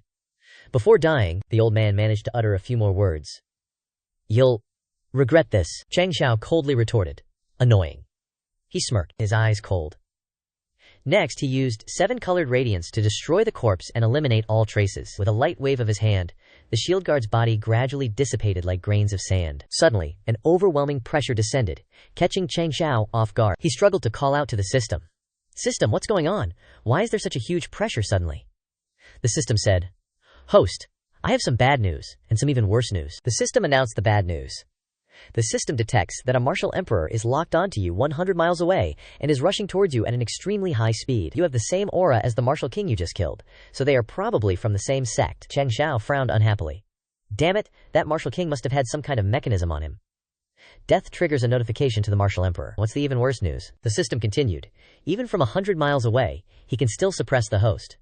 This martial emperor probably possesses the aura domain of a high-level martial emperor. Changxiao struggled to stand up against the pressure. Martial emperor or high-level martial emperor, it's all the same to me. That's not really worse news, the system chimed in. Yeah, you can't win. There's no way to deal with a martial emperor who has an aura domain. The system calculates the probability of the host dying is 99%. Changxiao was annoyed and helpless. I still want to live for another 500 years. The scene shifted to another location. Chao Quan held a figurine in his hand.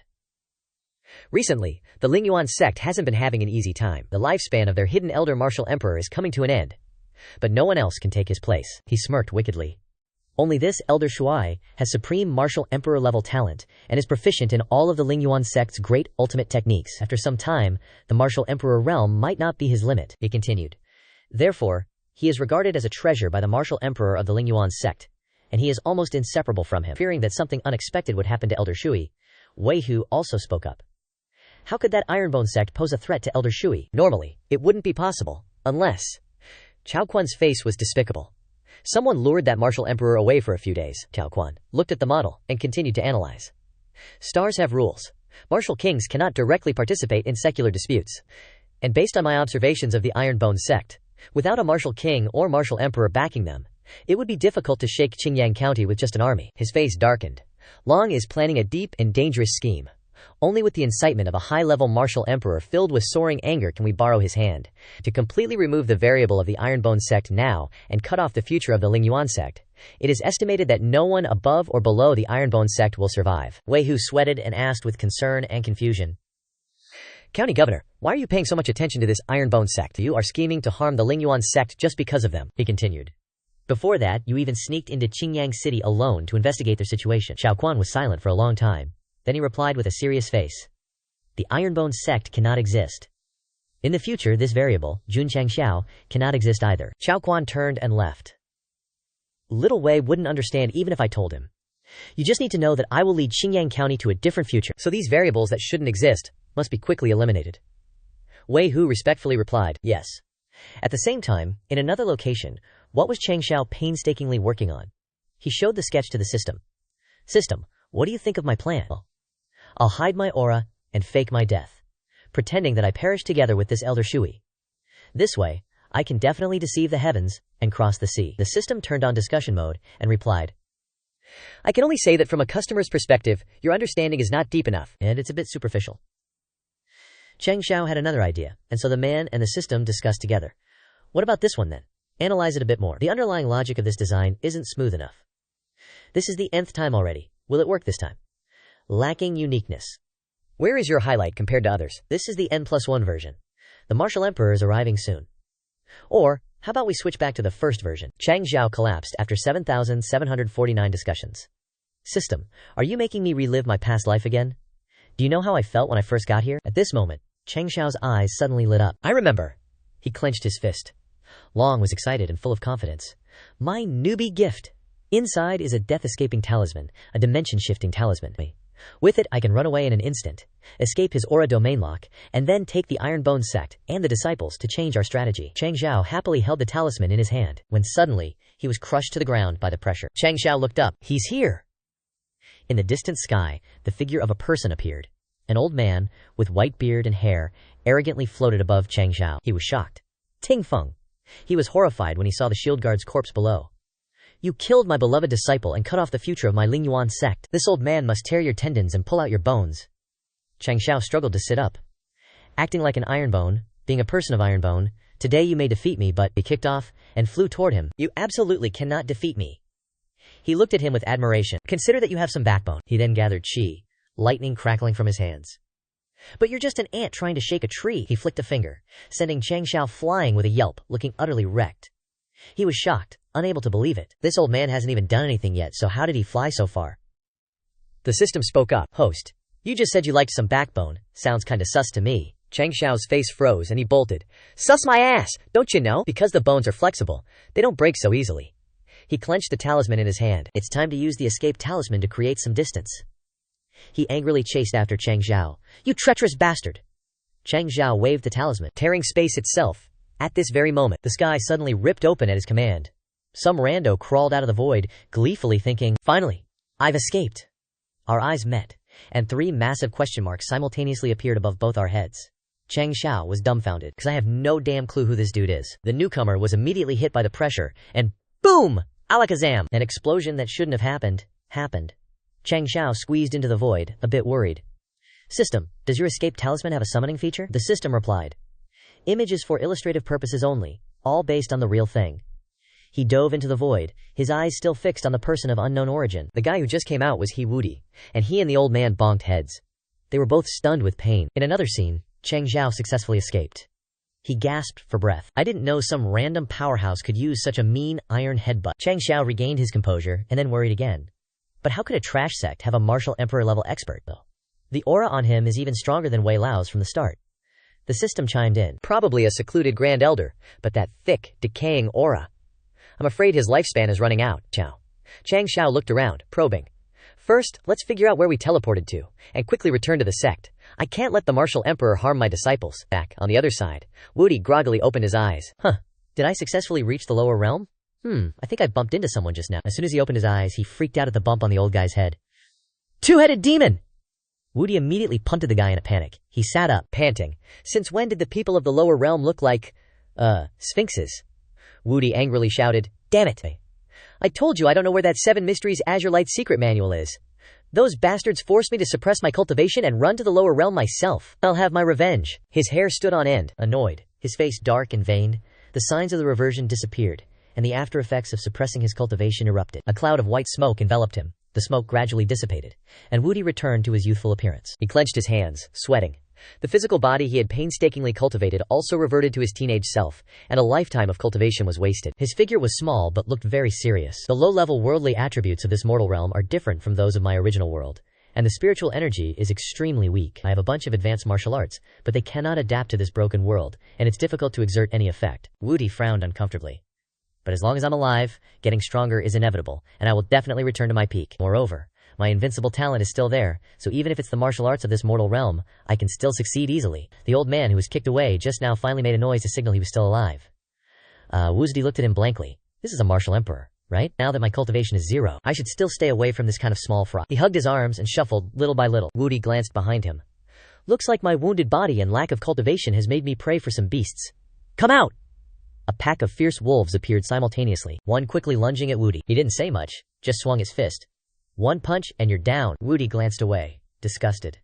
Your daddy, I'm a holy monarch. Even if a tiger falls into the plains, it's not something you mangy curs can bully. The other wolves, seeing this, rushed over without a care for their lives. Woody punched one with one hand, and kicked another with one foot, looking very badass. The other wolves that rushed over all met their end, like they were smoking incense for a year, or going straight to hell. Changxiao watched for a while, sighing. Heavily injured, without any spiritual power, he shouldn't have any cultivation. Yet he easily defeated a 7,800-pound spirit hound. Sitting in the tree, he discussed with the system. This is truly unbelievable. The system chimed in. Who knows, he might be a star spirit, with innate divine power. Changxiao smirked, holding something in his hand. Now I'll use the immunity card. The Iron Bone Sect's crisis will be delayed for 3 months, giving me a chance to gather more good seedlings. He suddenly wondered. But system, I'm a bit curious. How is this immunity card used? Can it stall a martial emperor? The system exclaimed. Business secret, can't disclose. He then threw the card at the old man. The old man seemed hypnotized, looking dumbfounded. Who am I? Where am I? Back to Woody's fight. Something crashed into a tree very hard, making it shake. Woody breathed wearily. But the hound looked even more tired. Woody was already exhausted, his wounds were getting worse, and his mind was a bit hazy. He had to leave this dense forest quickly. If another pack of ferocious beasts came, he might actually die here. He started to leave, when suddenly Changxiao's voice came from behind. Taoist brother, please stop. Changxiao approached Woody. Amazing. So young and already having a body of horizontal refinement. Truly a martial arts genius that appears once in 100 years. He kept talking. Wu Di paused to listen. If he could defeat a second meridian master one day, he might even become a dragon soaring to the heavens. Changxiao started to show off, fluttering on the leaves, spreading his arms wide in invitation. If I don't go to hell, who will? In this life, I'll eliminate evil and protect world peace. I see you have a connection with me, so I'll give you a huge opportunity. Wu Di looked at Changxiao thoughtfully. Was that guy the first met earlier? That little trash? Being chased by a martial emperor? Changxiao held up a form, grinning slyly. I have a secret book here. The 10 Yuan Talisman is the application form to join the Ironbone Sect. The Ironbone Sect is a super strong sect, passed down from ancient times. Wu Dian was speechless looking at the guy in front of him. You can say what you want, but why are you blowing leaves? Changxiao froze for 5 seconds. Don't you think it makes me look more like a grandmaster? Plus, it's a bit sexy. Wu Di turned and left, very decisively, leaving Changxiao petrified behind. I don't want to join a sect that's not very smart now. Changxiao kept babbling as he followed. Little brother, I am the sect master of the Ironbone Sect. Being personally invited by me is a rare opportunity. In the Ironbone Sect, everything is provided. Martial arts resources are provided for free without limit, and there are even girls. But the girls are mine. We are all extraordinary in martial arts. With your talent, you will definitely improve quickly. Changxiao's mouth didn't need to recharge, he just kept rambling on. Little brother, it's not easy to meet. Cherish this fate. You are at the age where you need strength the most. Meeting me, who can help you transform, is such a great opportunity. Moreover, the Ironbone Sect has a very good life for the people, kind and friendly.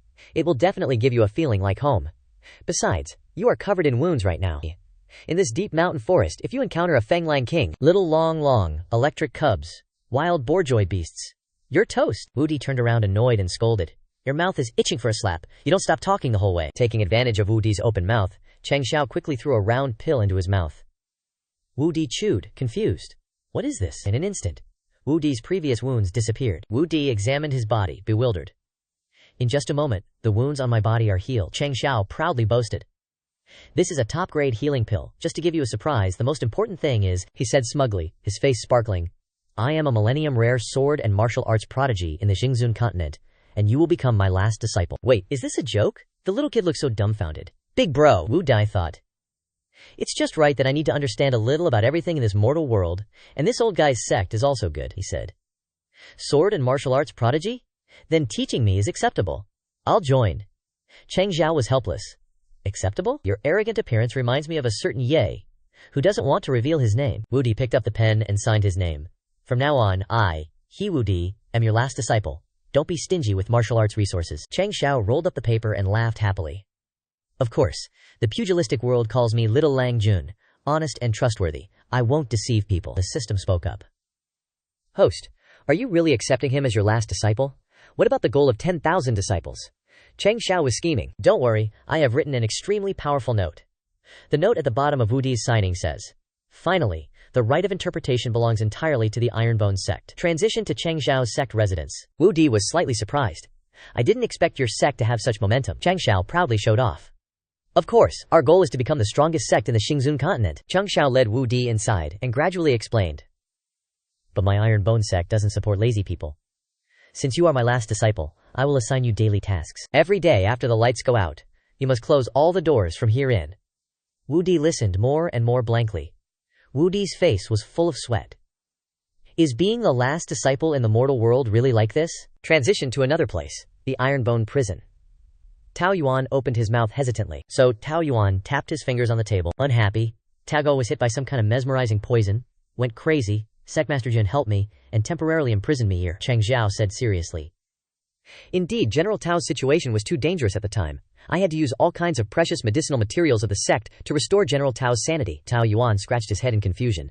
No wonder after Tao woke up, he felt like he had forgotten something. Maybe it was the effect of the poison. Thank you for Sectmaster Jun's life-saving grace. Changxiao smiled insincerely. It's nothing. I also cherish talent, and I can't bear to see a talent like General Tao in trouble. His face looked like that, but his heart was thinking differently. System, the power of the immunity card is really amazing. He remembered a little earlier, I just casually wrote on that Zhenyang County plaque, and it made everyone in Zhenyang County forget about the existence of our Ironbone Sect. Straight up no war. Changxiao happily says, General Tao, today our Ironbone Sect happens to have wolf cavalry drills. Would you like to watch? Tao Yuan stoked, honored, transports to the cavalry training ground. The majestic wolf beasts roar, not just one, but many wolf riders training with their warriors. Tao Yuan is shocked by the scene before him. Such high-level fierce beasts. And they can merge with their riders, disciplined as hell. Even my Hui army ain't a match for the Ironbone wolves. Sun Zhu humbly says, "Nah, we're still far behind. I want to train the Wolf Cavalry Hall into the strongest squad on the continent, believe it." Tao Yuan glances at Sun Zhao. Hallmaster Shu's got ambition, but an army needs more than just combat ability. Warfare is deception. A general needs knowledge of military strategy too. Sun Zhao and Tao Yuan keep chatting. Oh, looks like little Tao knows a thing or two about military strategy. Want to discuss? Shu Hallmaster can train cavalry like this? Tao Mu can only dream of it. Changxiao watches from afar, thinking, if old Shu can complete the mission, then General Tao will be the new general of our Ironbone sect. System goes. Old Shu is a 5-star general. Recruiting Tao Yuan as a simp is not impossible. Changxiao smirks. Of course, old Shu is a 5-star heavenly emperor in the great martial lineage after all. 3 days later, Tao Yuan respectfully clasps his hands. I obey Master's orders. Please let me join the Ironbone sect. I want to become a 5-star general like Master too. Changxiao sits regally. Since you're old Shu's disciple, then I welcome you with open arms. General Tao, to welcome you, I'll make you a disciple. Finally, the camera pans out to the gate. Wu Dai glances at the new disciple standing guard with him and scoffs. Another brainwashed dude. Wu Dai suddenly thinks of something. Wait, hold up, why am I repeating myself? At the library, the Yi Jinjing scripture keeps getting flipped through. Wu Dai silently marvels. This Ironbone sect ain't simple. The martial arts I'm encountering are special. Even in my world they'd be considered top-tier divine skills. Closing the book, he ponders. But I became a holy monarch in a higher world, through life and death trials, not by cultivating step by step. I solo broke through martial apprentice already. Then he secretly decides. Today, I'm leaving the Ironbone sect to roam the continent. The door opens. Wu Dai walks forward quickly, ignoring another disciple's praise. Senior brother He, here to guard the gate again? Oh, your aura, senior brother. He broke through to martial apprentice again. That's fast. Looking at the two disciples admiring him, he wonders, martial apprentice is martial apprentice. Why are they saying again? Makes no sense. Then Wu Dai walks away without looking back, glancing at one disciple intentionally. Senior brother. His talent is amazing. He always opens up 12 meridians in a few days. It's just a pity he has a deadly disease. Hearing this, the other disciple says, right, calculating the days, it's almost time for his illness to flare up again. Close the door. Wu Dai leaves the sect and says, Jun, thanks for taking care of me these past few days. If you ever have any difficulties, this holy monarch will help you out. As soon as he steps on the ground, the system rings. Warning, disciple Wu Dai intends to withdraw from the sect. Members 2,527 5,000ths. Then a jolt of electricity hits him, making Wu Dai's eyes roll back. After a series of actions, the system rings. Memory erasure executed. As soon as it finishes, he falls to the ground. Seeing this, a disciple shouts, someone, senior brother, he fainted again. Should we throw him at the sect leader's place? Changxiao is reading a report when he hears someone come in. He looks up and sees, hey Wu Dai, he says. You were surrounded by a bunch of wolves in the forest. Then you fainted. I saved you. You have no father or mother, no relatives on the Star Cloud continent, right? If that's the case, why not join my Ironbone sect? Hearing this, he's stunned. Before he can speak, Changxiao interrupts. No need to say more. I'll take you as my close disciple. You can take any martial arts resources you want at the gate every day. Go find Xingjian to check your entry level. He'll lead you to the Martial Tiger sect. Watching Wu Dai walk out with a blank face, Changxiao silently sighs. I'm sick of saying this crap. Suddenly, the system rings. Sect members 2,528 5,000ths. Seeing Changxiao not speaking, the system asks, host. I've erased Wu Dai's memory 4 times already. Taken aback his martial arts. Why are you so determined to recruit him? Hearing this, Changxiao patiently explains. Just touching martial arts for a few days and he can break through and open up 12 meridians. Even a god-level talent can't do that. Then he excitedly waves his arms and legs. Such talent can't be left out of the sect. I can't wrap my head around it. I'm a man who wants to collect all the super geniuses of the star cloud. Looking at Changxiao like that, the system sighs softly. But repeating this over and over ain't the way. Hearing this, he dejectedly covers his face and says, I'm worried I'll wash his brain so much he'll turn into an idiot. I thought martial arts like the Yi Jinjing would be enough to attract him to stay. Then Changxiao looks up, secretly deciding. I don't believe in seducing him anymore. Tell Qing Yang, open up all the advanced martial arts in the scripture pavilion to Wu Dai. At this time, Xing Yang is enthusiastically introducing. Senior brother He, this is the scripture pavilion. You can freely open and read the 2 areas of advanced cultivation techniques in the back 2 rows. They're all open for you this time. Looking at the books stacked on top of each other, Wu Dai ponders. Yi Jinjing, explosive fist, mountain opening palm, all martial arts I've never heard of, but why do they seem familiar?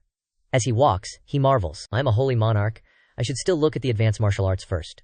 Suddenly he yells, yo, low consumption, kinda interesting. Looking around, Wu Dai nonchalantly says, Scarlet Heaven Flame Slash, god level is barely acceptable. He glances to the side and exclaims in surprise, 7 profound light palm. Remembering the scene from before, Woody can't help but wince. I was hunted down to the mortal realm by the holy monarchs because of the 7 profound light palm. Could it be that the reason the remnant scroll suddenly disappeared was because of the Ironbone sect? Then he quickly opens the scroll and looks closely. Also a remnant scroll. Could it be my scroll? This is Pina Achocholach. Looking at the words on the scroll, Woody is a little surprised. A supplementary version too. This scroll looks new. It doesn't look like my remnant scroll, which still retains the aura of experts. The more he reads, the more surprised he becomes. But the contents of the first few pages are exactly the same as in my memory. How can a small sect like the Ironbone sect have a supplementary version of such a divine skill? Could it be? Without saying much, Woody takes his questions to ask Changxiao. Hearing this, he asks blankly, "You want to ask about the founder of our Ironbone sect?" On the surface, Changxiao still looks normal, but internally he keeps guessing. This question from Woody is the first time I've heard it. Could it be that so many memory loops have finally triggered a new plot point? Hearing Changxiao's question, Woody respectfully says, "So I heard from Jun Changxiao that our sect's founder is Sun Wukong, the great sage equaling heaven.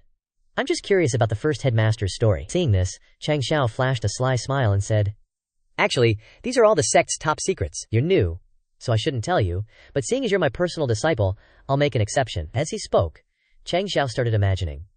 The great sage started his wandering from Liangshan Marsh, going through 9,981 tribulations. After gathering 108 disciples, he changed Liangshan into the Trash Sect and created a glorious era lasting 10,000 years for the Heaven Trash Sect. To add depth to the story, he turned away, looking mysterious, and continued, "Alas, after great prosperity comes decline. The great sage's spirit communication jade divine skill, though higher than the stellar river, made him pure yang and devoid of yin, enduring being roasted in the yang fire of the pill furnace every day, until he met the destined one, Miss Lin, who reversed the situation, completing the creation for the great sage." To add depth to the story, he turned away, looking mysterious, and continued, "But heaven wouldn't allow it. Miss Lin died because of Wu Zhongyuan, which stimulated the great sage to sever his love. His kung fu escaped the star continent, stepping on colorful clouds, flying to the immortal realm." Hearing this, Woody couldn't help but be amazed. 108 subordinates, severing love, colorful, auspicious clouds. Just imagining it makes me excited. Isn't this what's written in the Chronicles of the 7 Profound Sacred Lord? The Trash Sect is the starting point of the 7 Profound Sacred Lord's descent. Awesome. Without thinking, Woody knelt down, clasped his hands, and said, "Woody, sincerely request to join the Iron Heaven Trash Sect." Hearing this, Changxiao was dumbfounded, wondering, "Sincere? Is my story that moving?"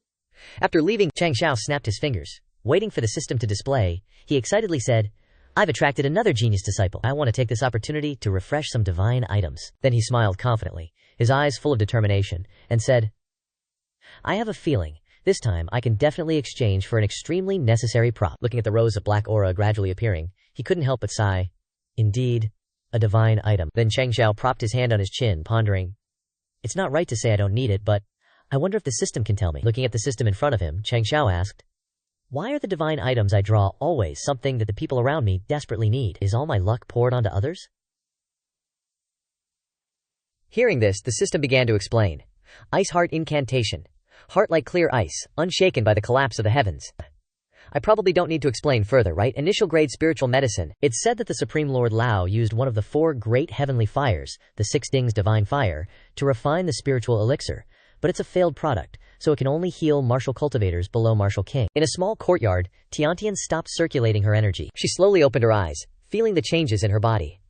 The Ice Heart incantation is indeed extraordinary, extremely suitable for my cultivation method, and it can allow me to quickly enter a state of mental purity until— She paused, her face slightly flushed, and then said, "I saw your face.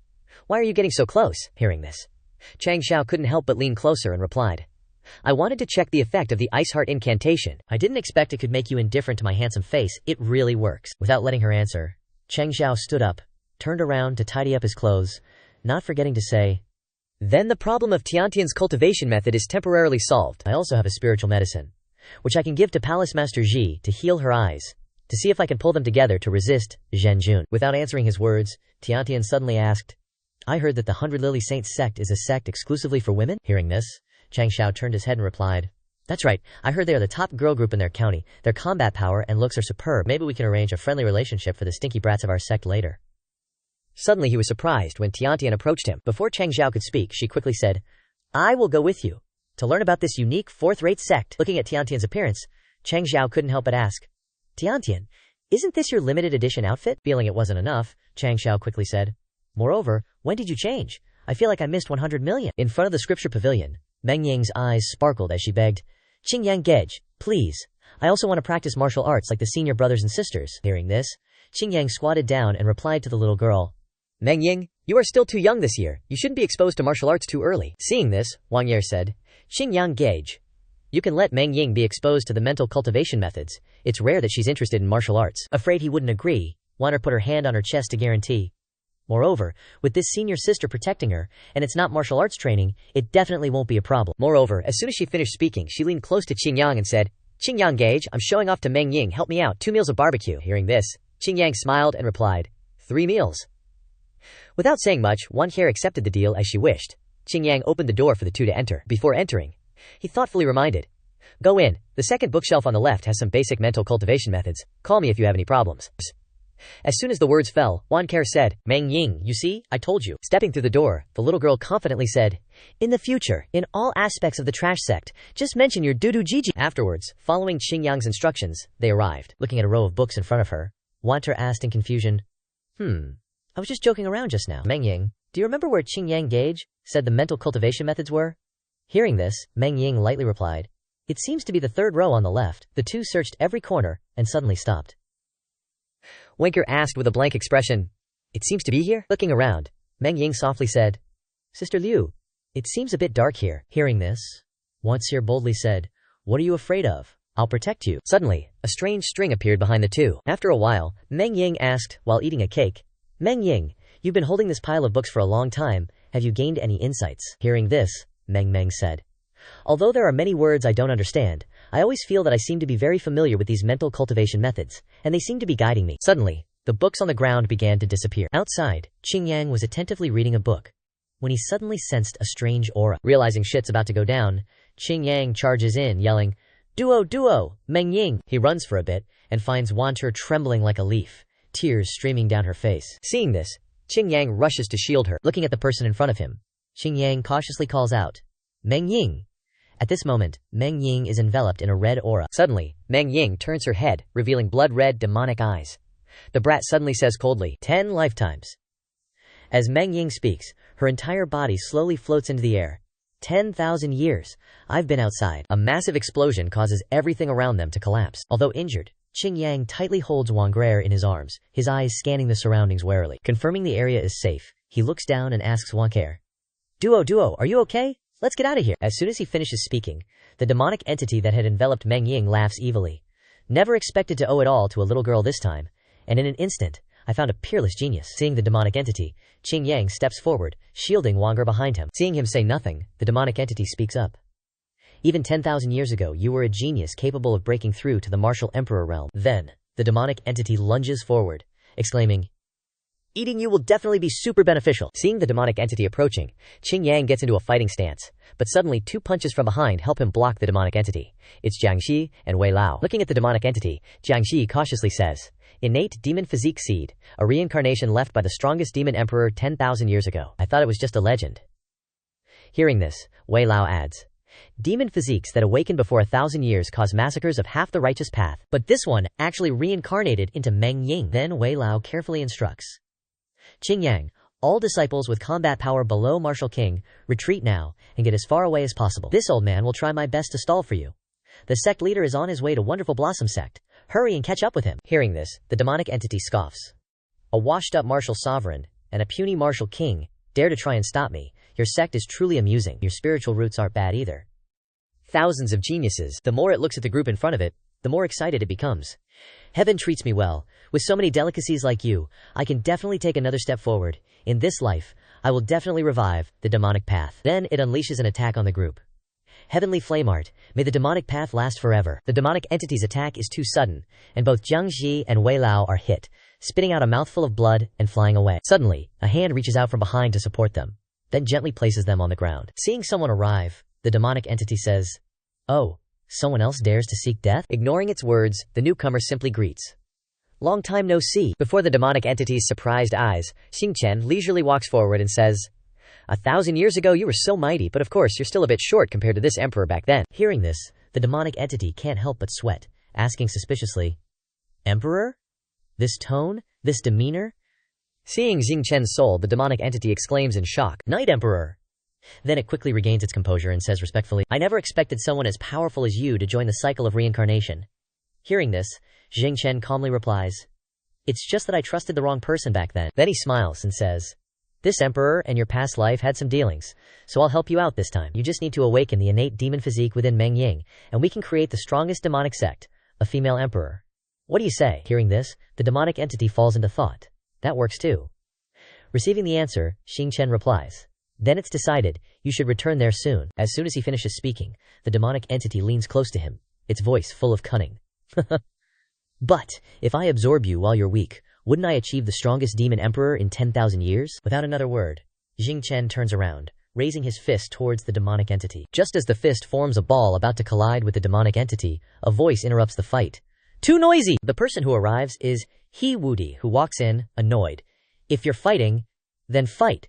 Why are you making such a racket?" Without letting the two refute, He Wudi speaks, as the main gate has been blown up many times, then points at Xingchen and the demonic entity, yelling, "How can I peacefully close my door?" Seeing him arrive, Xingchen anxiously says, "Hey kid, hurry up!" Contrary to Xingchen's urgency, the demonic entity only stares intently at He Wudi, then speaks. His soul. Sensing the pressure from He Wudi's soul, the demonic body was then sucked out of Meng Ying by a mysterious force. Seeing the demonic body subdued, He Wudi couldn't help but exclaim, "No wonder it's the 7 profound sacred Daddio field. Even this kind of rare innate demonic body pet is here." In contrast, his spirit was dumbfounded, screaming internally, "Wait, hold up, who am I? This makes no sense. What the hell just happened?" He was taken aback. Ignoring the spirit, He Wudi only left a sentence as he turned to leave. "Remember to help each other in the future, and remember not to affect my seclusion." Outside the hall, Changxiao looked dumbfounded when asked, "You're here to see Palace Mistress Xi?" He still replied, "That's right." As soon as he finished speaking, the 4 elders, with stern and cold expressions, interrogated him. "What's your surname? Where are you going? What's your name? Where did you come from? How many people are in your family? How many acres of land do you own?" After finishing writing, Changxiao turned to Li Nhi and instructed, "Li Nhi. Do you have to fill out so many forms to see the palace mistress in your sect? They almost asked which foot I stepped out of the door with today." Hearing this, the little girl replied, "Our palace mistress has been raised by the elders like their own daughter since she was a child, and in the past few months Palace Mistress Xi has only talked about your stories. She's practically become your fangirl." Seeing Changxiao not responding, Li Nhi continued, "So, in the eyes of the elders, you're just a pig trying to get your snout on their white cabbage." Hearing this, he couldn't help but feel a chill, always feeling like many people were staring at him from behind. To break the awkward atmosphere, Changxiao coughed a few times and glanced at Tianyan beside him. "Ahem, this damn charm of mine. Now, Palace Mistress Xi and I are just good friends. I'm here today because I recently obtained a good medicine to treat her eyes." Hearing this, one of the elders spoke up.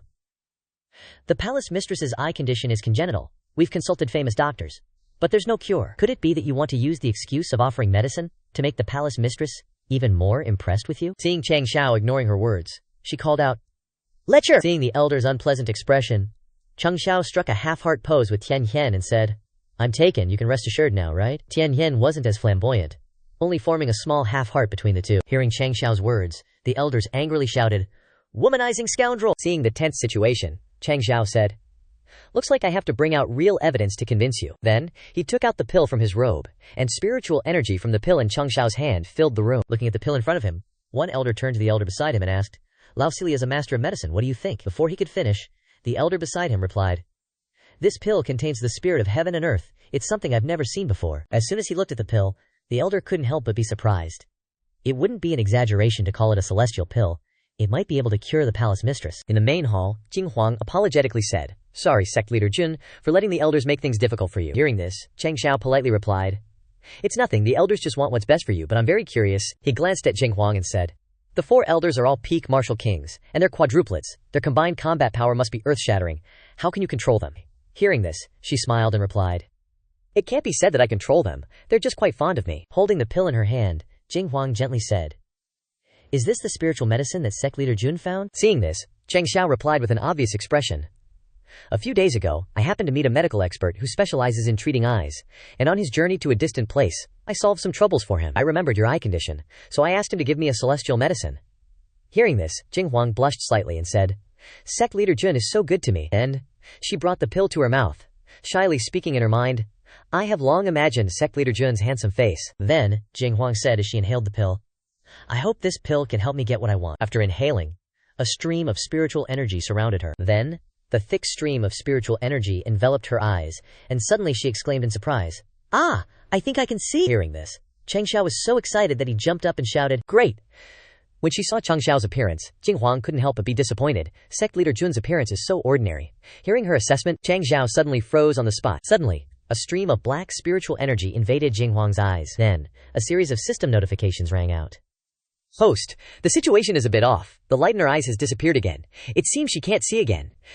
Also, the aura on her body is changing rapidly. Host, wake up!" Before the system could speak, Jinghuang said in a cold tone, "I didn't expect the perfect sect leader Jun that Quan Care dreams of day and night to have such an ugly appearance." As soon as she finished speaking, she flew up, her eyes sharply looking at Changxiao. "You dare to disappoint Quan Jie." Hearing this, Changxiao's mind became chaotic. Why has the palace mistress's tone of voice changed? It's completely like a different person. Moreover, her aura has rapidly increased from initial stage martial king to near martial emperor. Not letting Changxiao speak, Zheng coldly interrupted the chaos in his head. "Let's just kill him." Hearing this, Changxiao's expression was a bit incredulous. Before he could speak, Jinghuang rushed to attack. But fortunately, Changxiao dodged. While dodging, Changxiao asked the system, "This attack power is already close to a martial emperor. System, why didn't you say earlier that a first-grade spiritual medicine has such a powerful effect on raising cultivation?" Hearing this, the system replied, "How could it be? If a first-grade spiritual medicine had this effect, I would have told you to drink it yourself long ago." Then the system looked at Jinghuang in front of him and said, "The problem is probably on her. Her current state is very similar to..." Stopping for a moment, the system hesitantly said, "The awakening of a second personality." Hearing this, Changxiao said with a troubled expression, "This little one doesn't really have two personalities, does she?" Suddenly, 4 figures flew in from outside, then immediately separated and joined forces, creating a shield that trapped Jinghuang inside. Seeing the shield about to break, an elder spoke up. "Jun kid, pour all your strength into helping us control the palace master. She's in berserk mode. If we don't control her, we're all dead." Hearing this, Changxiao muttered, "Guess it's time to play my trump card." Then, he drew out 2 spears, yelling, "Second bro, third bro, lend me your power." As soon as he finished speaking, 2 spirit forms emerged from behind Changxiao. Without a word, the 2 spirits charged together to attack Jinghuang. Seizing the opportunity, Changxiao also rushed in to suppress her. After a while, Jinghuang woke up, seeing Changxiao and asking, "How should I address Palace Master Xi now?" Hearing this, he softly replied, "Just rest for a bit." Seeing the situation resolved, the 4 elders withdrew their spiritual energy. As they withdrew, one elder said, "To think sect leader Jun could control the enraged palace master with just one move. His strength is extraordinary." Hearing this, the elder next to him chimed in, "Moreover, those 2 weapons seem to be extraordinary artifacts as well." Hearing the 2 elders discussing his weapons, Changxiao replied, "Just divine artifacts, nothing to mention. I'm loaded AF." Upon waking up, Jinghuang bowed apologetically. "I'm sorry, so sorry, sect leader. I almost hurt you. I suddenly went berserk again." As soon as she finished speaking, Changxiao casually replied, "No biggie. I just happened to be testing my trump card. Turns out even a martial emperor level attack can't hurt me." "But Palace Master Xi, does this condition of yours often recur?" Hearing him ask, Jinghuang awkwardly said, "When I'm feeling loss or unease, I enter this uncontrollable berserk state, but I don't remember anything when I wake up." Hearing her say that, he was a bit confused, and asked, "Loss?" Seeing Changxiao's confusion, Jinghuang said, "Well, in the instant I saw sect leader Jun's face." Then, not caring about Changxiao's expression, Jinghuang said innocently, "Although that spiritual medicine didn't restore my sight, it allowed me to see the world for a moment. Sect leader Jun is indeed a bit different from what I imagined." The more she spoke, the more excited she became. "In my imagination, sect leader Jun should at least have 3 parts coldness, 3 parts arrogance, 3 parts indifference, plus 2 parts gentleness." Hearing Jinghuang's description, Changxiao reminded her, "Don't let Linger read CEO novels to you anymore. Besides, this girl's proportions add up to more than 10 parts. Suddenly, Jinghuang looked up at him and asked, "By the way, I heard that your county is in a chaotic war. Are you not affected by it?" Hearing this, he replied, "This is the second thing. Besides offering medicine for a visit, I hope that the wonderful Blossom Sect can assist our Iron Bone Sect." Afraid she wouldn't agree, Changxiao added, "Although our Iron Bone Sect's strength is not ordinary, I'm not arrogant enough to stubbornly resist all the forces of the Mu County Luteng. I don't even know how many martial emperors and kings they have. Our Ironbone sect still needs time to grow, to have the strength to resist." Pausing for a moment, he then smiled and invited, "So I hope Palace Master Xi can assist us." Before he could finish speaking, Changxiao was interrupted. "Absolutely not," one of the elders who came in said. "The True Sun County's strength is terrifying, and their county lord is even more unfathomable. Our wonderful Blossom Sect will not risk it for the Ironbone Sect." Then, an elder behind him also spoke in agreement. "Palace Master, don't be deceived by this Xiao brat. He's just a 6th-rate sect. isolated and helpless. How can he resist the true Sun County? Hearing this, Jinghuang spoke up to defend Changxiao. Elders, you have never been to the Ironbone sect, nor have you seen their incredible foundation. Seeing the elders silent, she continued. If you all saw the magic of the Ironbone sect, you would know. Our helping them now is not gambling, but investing. Seeing this, Changxiao chimed in from behind. Moreover, elders, our Ironbone sect is not isolated. Then he smiled at the elders and said, one of my powerful old bros has probably arrived in Green Sun City by now. Outside the city, a gatekeeper on the city wall shouted down, Who are you? In front of the city gate was a group of people in black clothes. The leader of the group in black clothes softly said, Dragon? You mean Long Zishan? He smiled at the person on the tower and said, Long Zishan is bringing the entire dragon clan here to assist in the campaign. Qinghuang smiled brightly and tried her best to ingratiate herself. Great elder, the Ironbone sect will definitely rise in a very short time. They not only have countless geniuses, but the sect also has abundant spiritual energy. Seeing that she couldn't sway them, she had to continue. Moreover, the spiritual medicine of Wei Lao contains 10 times the energy of ordinary spiritual medicine. It can be said to be immortal medicine. Hearing this, the great elder suddenly asked in surprise and doubt, Wei surname medicine? Without hesitation, the great elder went to find Changxiao and asked, Jun kid, what's the name of the medicinal herb your sect grows? Hearing this, he replied, Wei Lao. Then he said, I seem to have heard of it before. It seems to be. He stammered for a long time before he could say 2 words. Wei Qing. After thinking for a long time, he finally remembered and said, Feng. Hearing this, the faces of the elders turned dark. Then, one of the elders rushed forward and grabbed Changxiao by the collar. His face looked like he wanted to devour him alive. And then he said, We want to personally go to your sect to investigate. Suddenly, Changxiao, not understanding the current situation, replied randomly, Wei Lao, these are 4 fetuses. They are indeed our role models. Returning to the sect, Changxiao said, Wei Lao, the thing is, Palace Master Shi will bring her disciples and elders to the Ironbone sect in a few days. Seeing that Wei Lao didn't reply, he said, Those 4 elders looked very angry. What are you hinting at? Suddenly, Wei Lao, with tears in his eyes, replied, Jing'er, Yuer, Lier, Feng'er are my lost youth. Then he said, Sect leader, don't worry. I can handle my love life well. The main thing now is, what about Meng Ying's innate demonic physique? As soon as he spoke, he turned his head to look at Changxiao's expression. Once the news was revealed, the consequences would be unimaginable. Once the innate demonic physique appears, the world will hunt her down, and the Ironbone sect will be the enemy of the righteous path. Hearing this, Changxiao grinned, his hand reaching out as if summoning something. Meng Ying is the darling of the sect. Let's not even talk about the innate demonic physique. Even if she were a Killing Phoenix blood physique, I, your daddy, would protect her if anyone tries anything. As he said that, a tank appeared. Then I'll bring out the Italian artillery to reason with them. Outside, Ziyang smiled slyly and said, I admit that you are very strong, but hypothetically. Then he raised a flag and shouted, What will you do against me using this big flag? On the flag was written, Shan Ben, I, your ancestor, refuse to lose. Changxiao stood on the tank and shouted at Ziyang, 2nd Battalion Commander, fire! Hearing this, Ziyang on the other side retorted, Li Yunlong, don't look down on me. Seeing the two playing around, Su Xiaomian couldn't help but sigh. Sect leader playing with Ziyang's brother looks fun. Hearing this, Qingyang next to him replied. The sect leader said he and Zishan are from the same hometown, they get along quite well. After a long while, both of them lay on the ground panting. Zishan cheerfully said, Phew, it's been so long since I've played this hard. Hearing this, Changxiao happily replied, I'm squeezing in some free time from being busy. Before long, Zhenyang County will be in a critical situation again. Suddenly, Jinshan sat up straight and said seriously, Although Zhenyang County is strong, it's still inferior to Longyang City. My coming to Qingyang City will give them some pause. But before I came, I did some research on that county governor. Suddenly thinking of something, Zishan said, That kid? Some of his moves make me rethink and feel terrified. Seeing this, Changxiao sat up and softly asked Zishan, Oh? I've also noticed something. Shall we discuss it? Suddenly thinking of something, Zishan said, I'm down for that. As if on cue, both of them snapped their fingers, and a shadow flashed from the tree branches. Both of them landed at the same time in front of Zishan and Changxiao, respectfully saying, Young master, sect leader. Only then did the two realize there were people next to them. When they turned their heads, they were surprised to see each other looking at them, and asked, Hidden Dragon Pavilion? Tiwu Hall? Hearing the two say this, Zishan and Changxiao asked, You guys know each other? Hearing this, Hidden Dragon Pavilion replied, We exchanged information with Tiwu Hall when we were scouting the various counties. As soon as he finished speaking, Tiwu Hall chimed in. It was fun being around each other. We fought a few times, At least neither of us lost out. Hearing this, Hidden Dragon Pavilion said, So Tiwu Hall is the Ironbone Sect's commander. I've heard about the thick skin passed down through the Ironbone Sect's bloodline. No wonder steel knives bend when cutting you guys, Wu Tang replied. You flatter us. Fighting you guys is like entering a dragon's den. Every move has dragons. Hearing the two say this, Zishan couldn't help but sweat and said, You didn't know each other until you fought?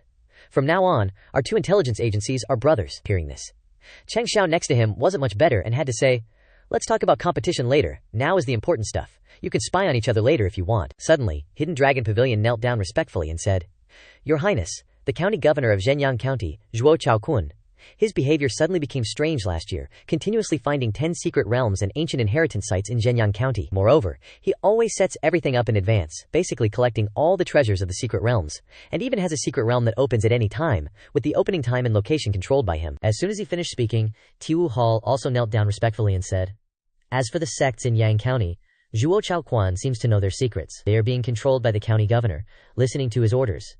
But these sects are not completely separated into 4 or 5 sects, but are more like his soldiers, but those who violate the rules. Then both of them presented a file of documents and said, Here is the detailed information. After everything was done, Changxiao said, Okay, you guys can leave. As soon as he finished speaking, both of them disappeared without a trace. Looking at the document in his hand, Changxiao had difficulty speaking. Could it be that Zhuo Chaoquan knows about the immortal qi?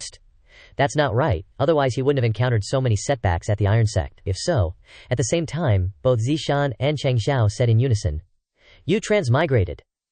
Zishan looked at the document in front of him, unable to help but sigh. These things are all things he has experienced, so he was able to gain the upper hand. But a transmigrator like him is probably a variable he has never known. Moreover, he definitely knows we are not from the same world. Otherwise, the Long family's corporate banner in Zhenyang County would have been enough to draw his attention to the Long family. Looking at the document in front of him, Changxiao couldn't help but sweat.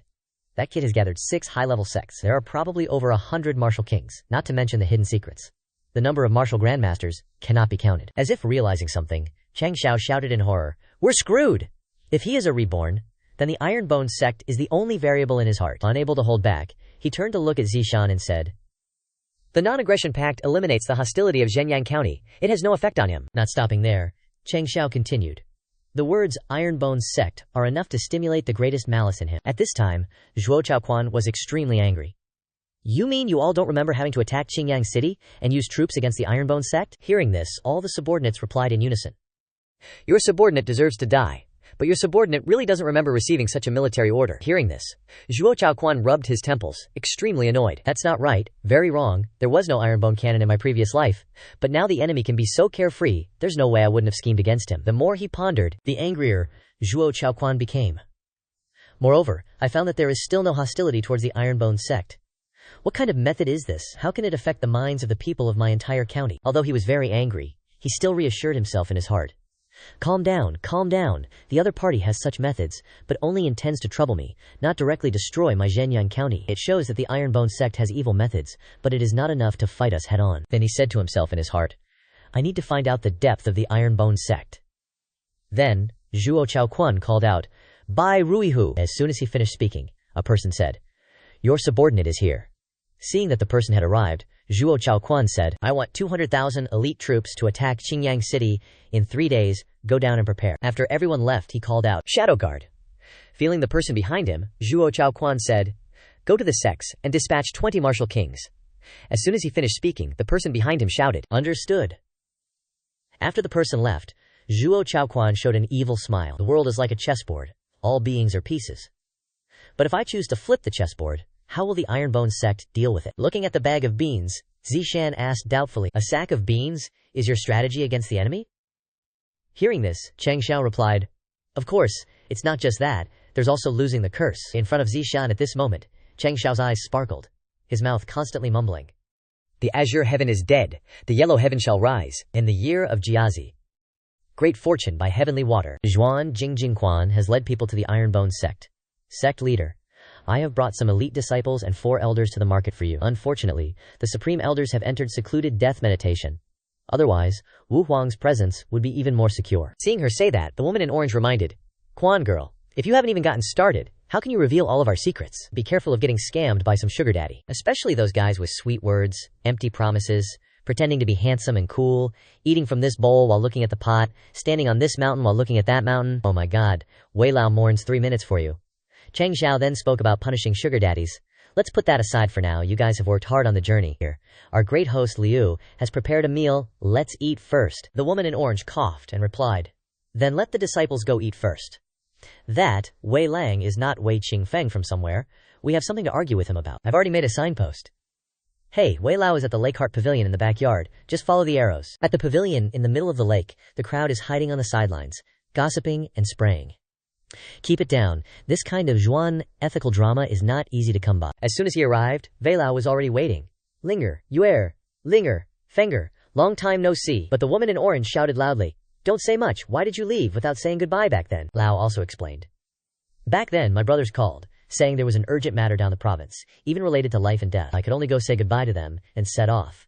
But before I could even meet them, I was stopped by my father-in-law and couldn't even leave a few words. The crowd assessed the situation with gossip. The smell of gunpowder is still strong. In this way, Wei Lao will either not die or be skinned alive. Changxiao spoke up.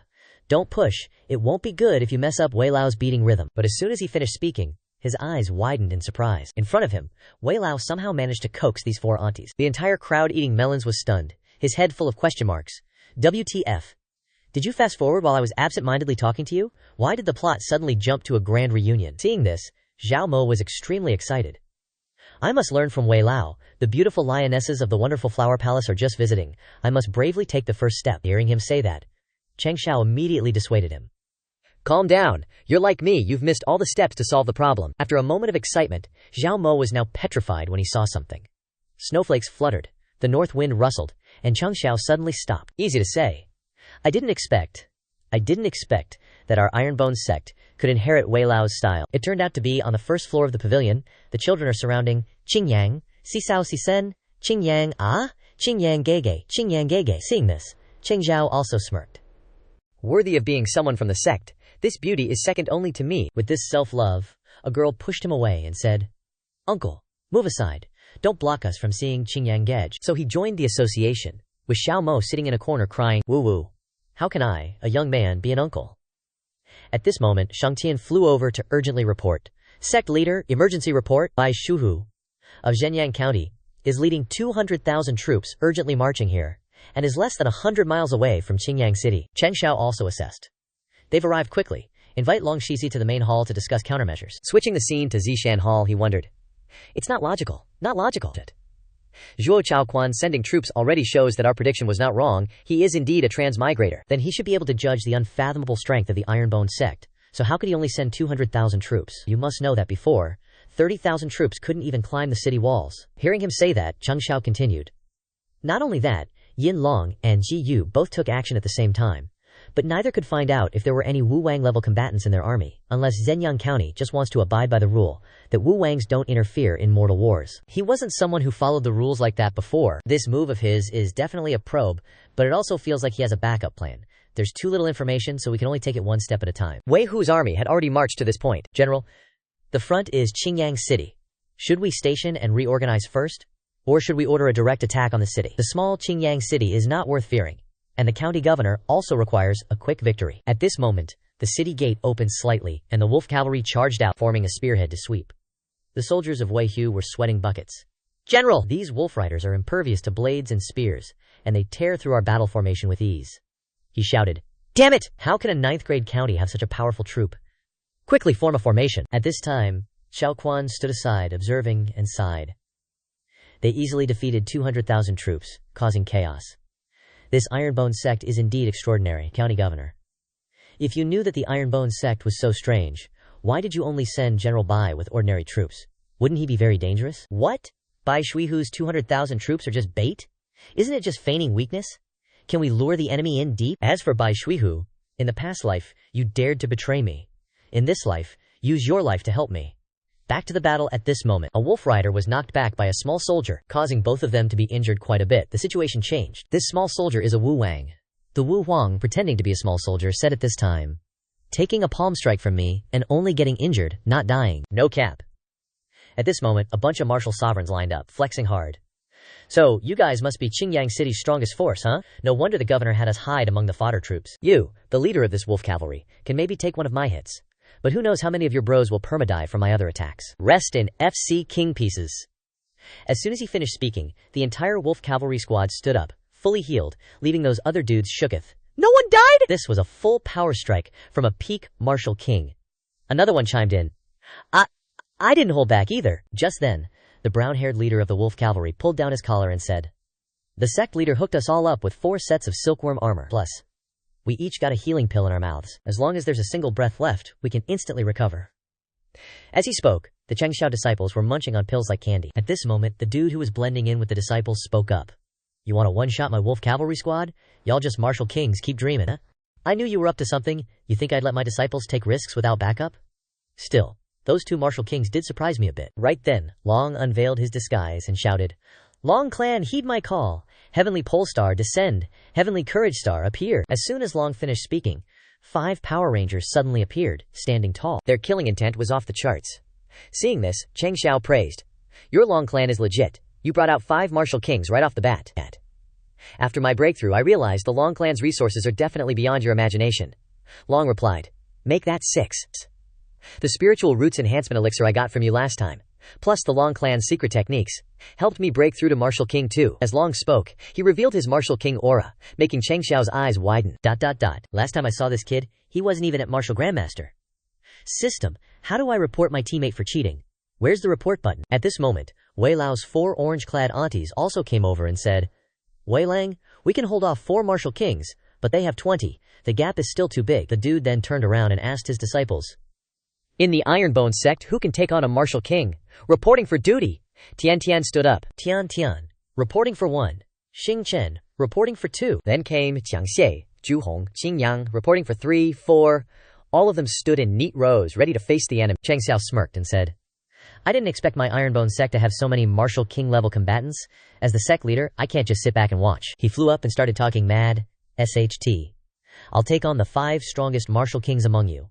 And as for the tens of thousands of troops you have left behind you, I hereby declare, you ain't SHT. The martial kings fired back.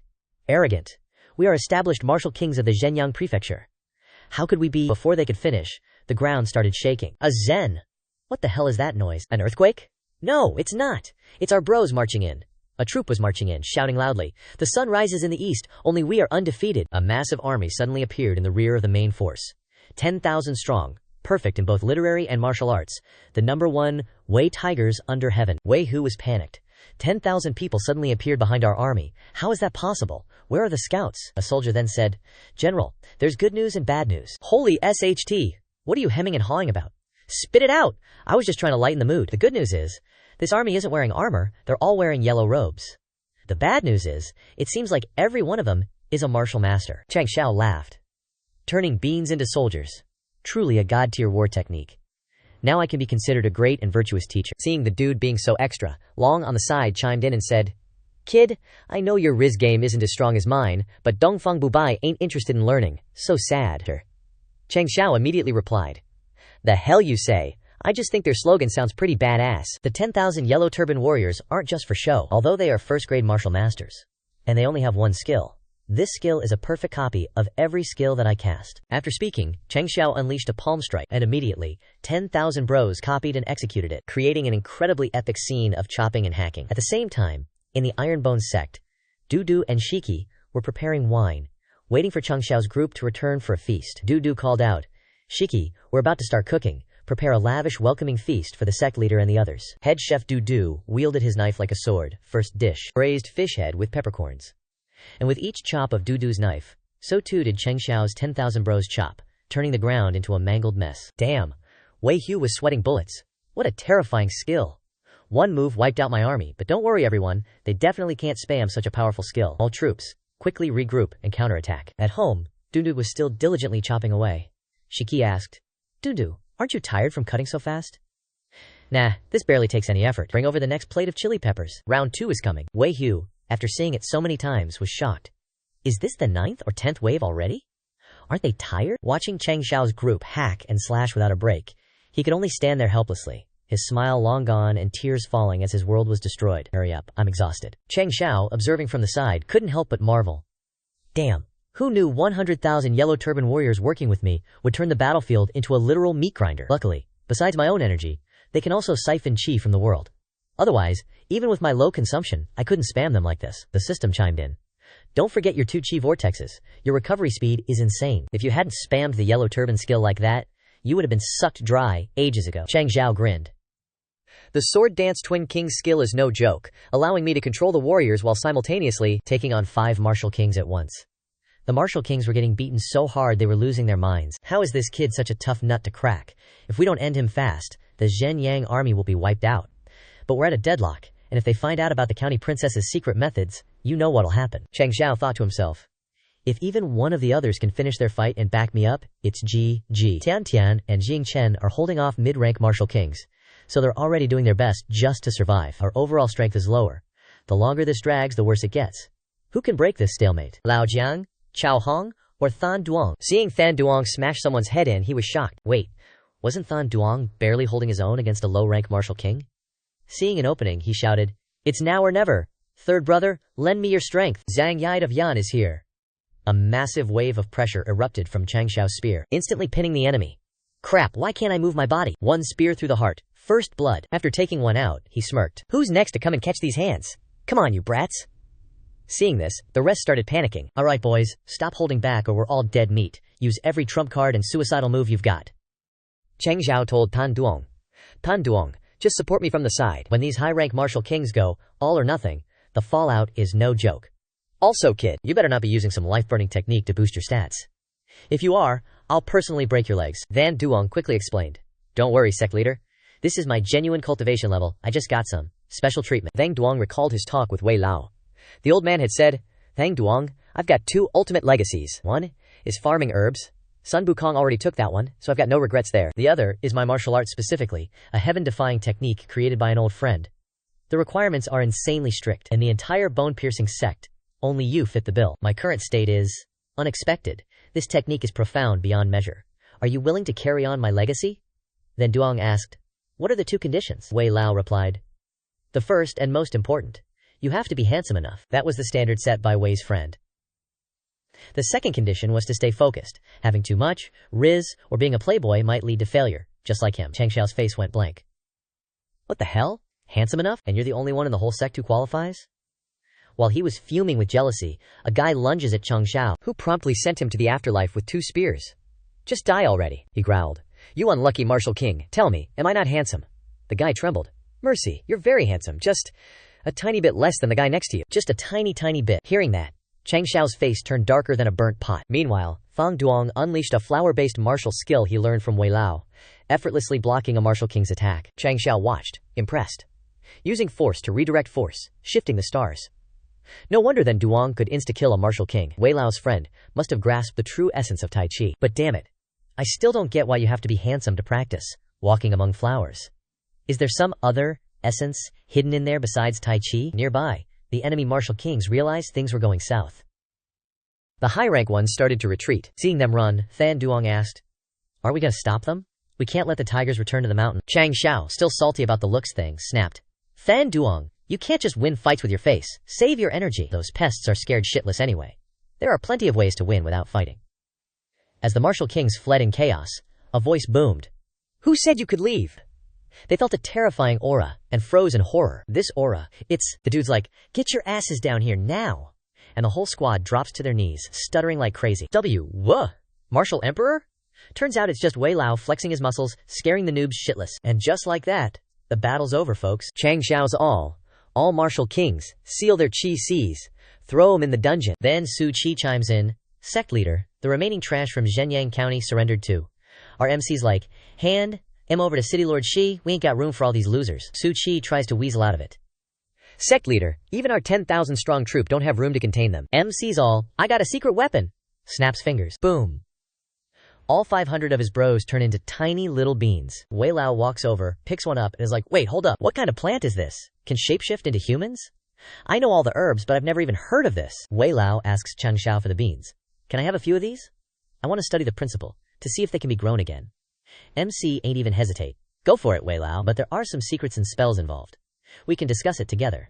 If we can figure out how to cultivate them, the Ironbone sect will absolutely dominate the Starfall continent. Suddenly, Wei Hule screams from afar, I want to see the sect leader of the Ironbone sect. I want to see Jun sect leader. Dude's kneeling like a simp. Jun sect leader, Bai Ruihu is willing to surrender. Jun sect leader, Bai Ruihu is willing to surrender.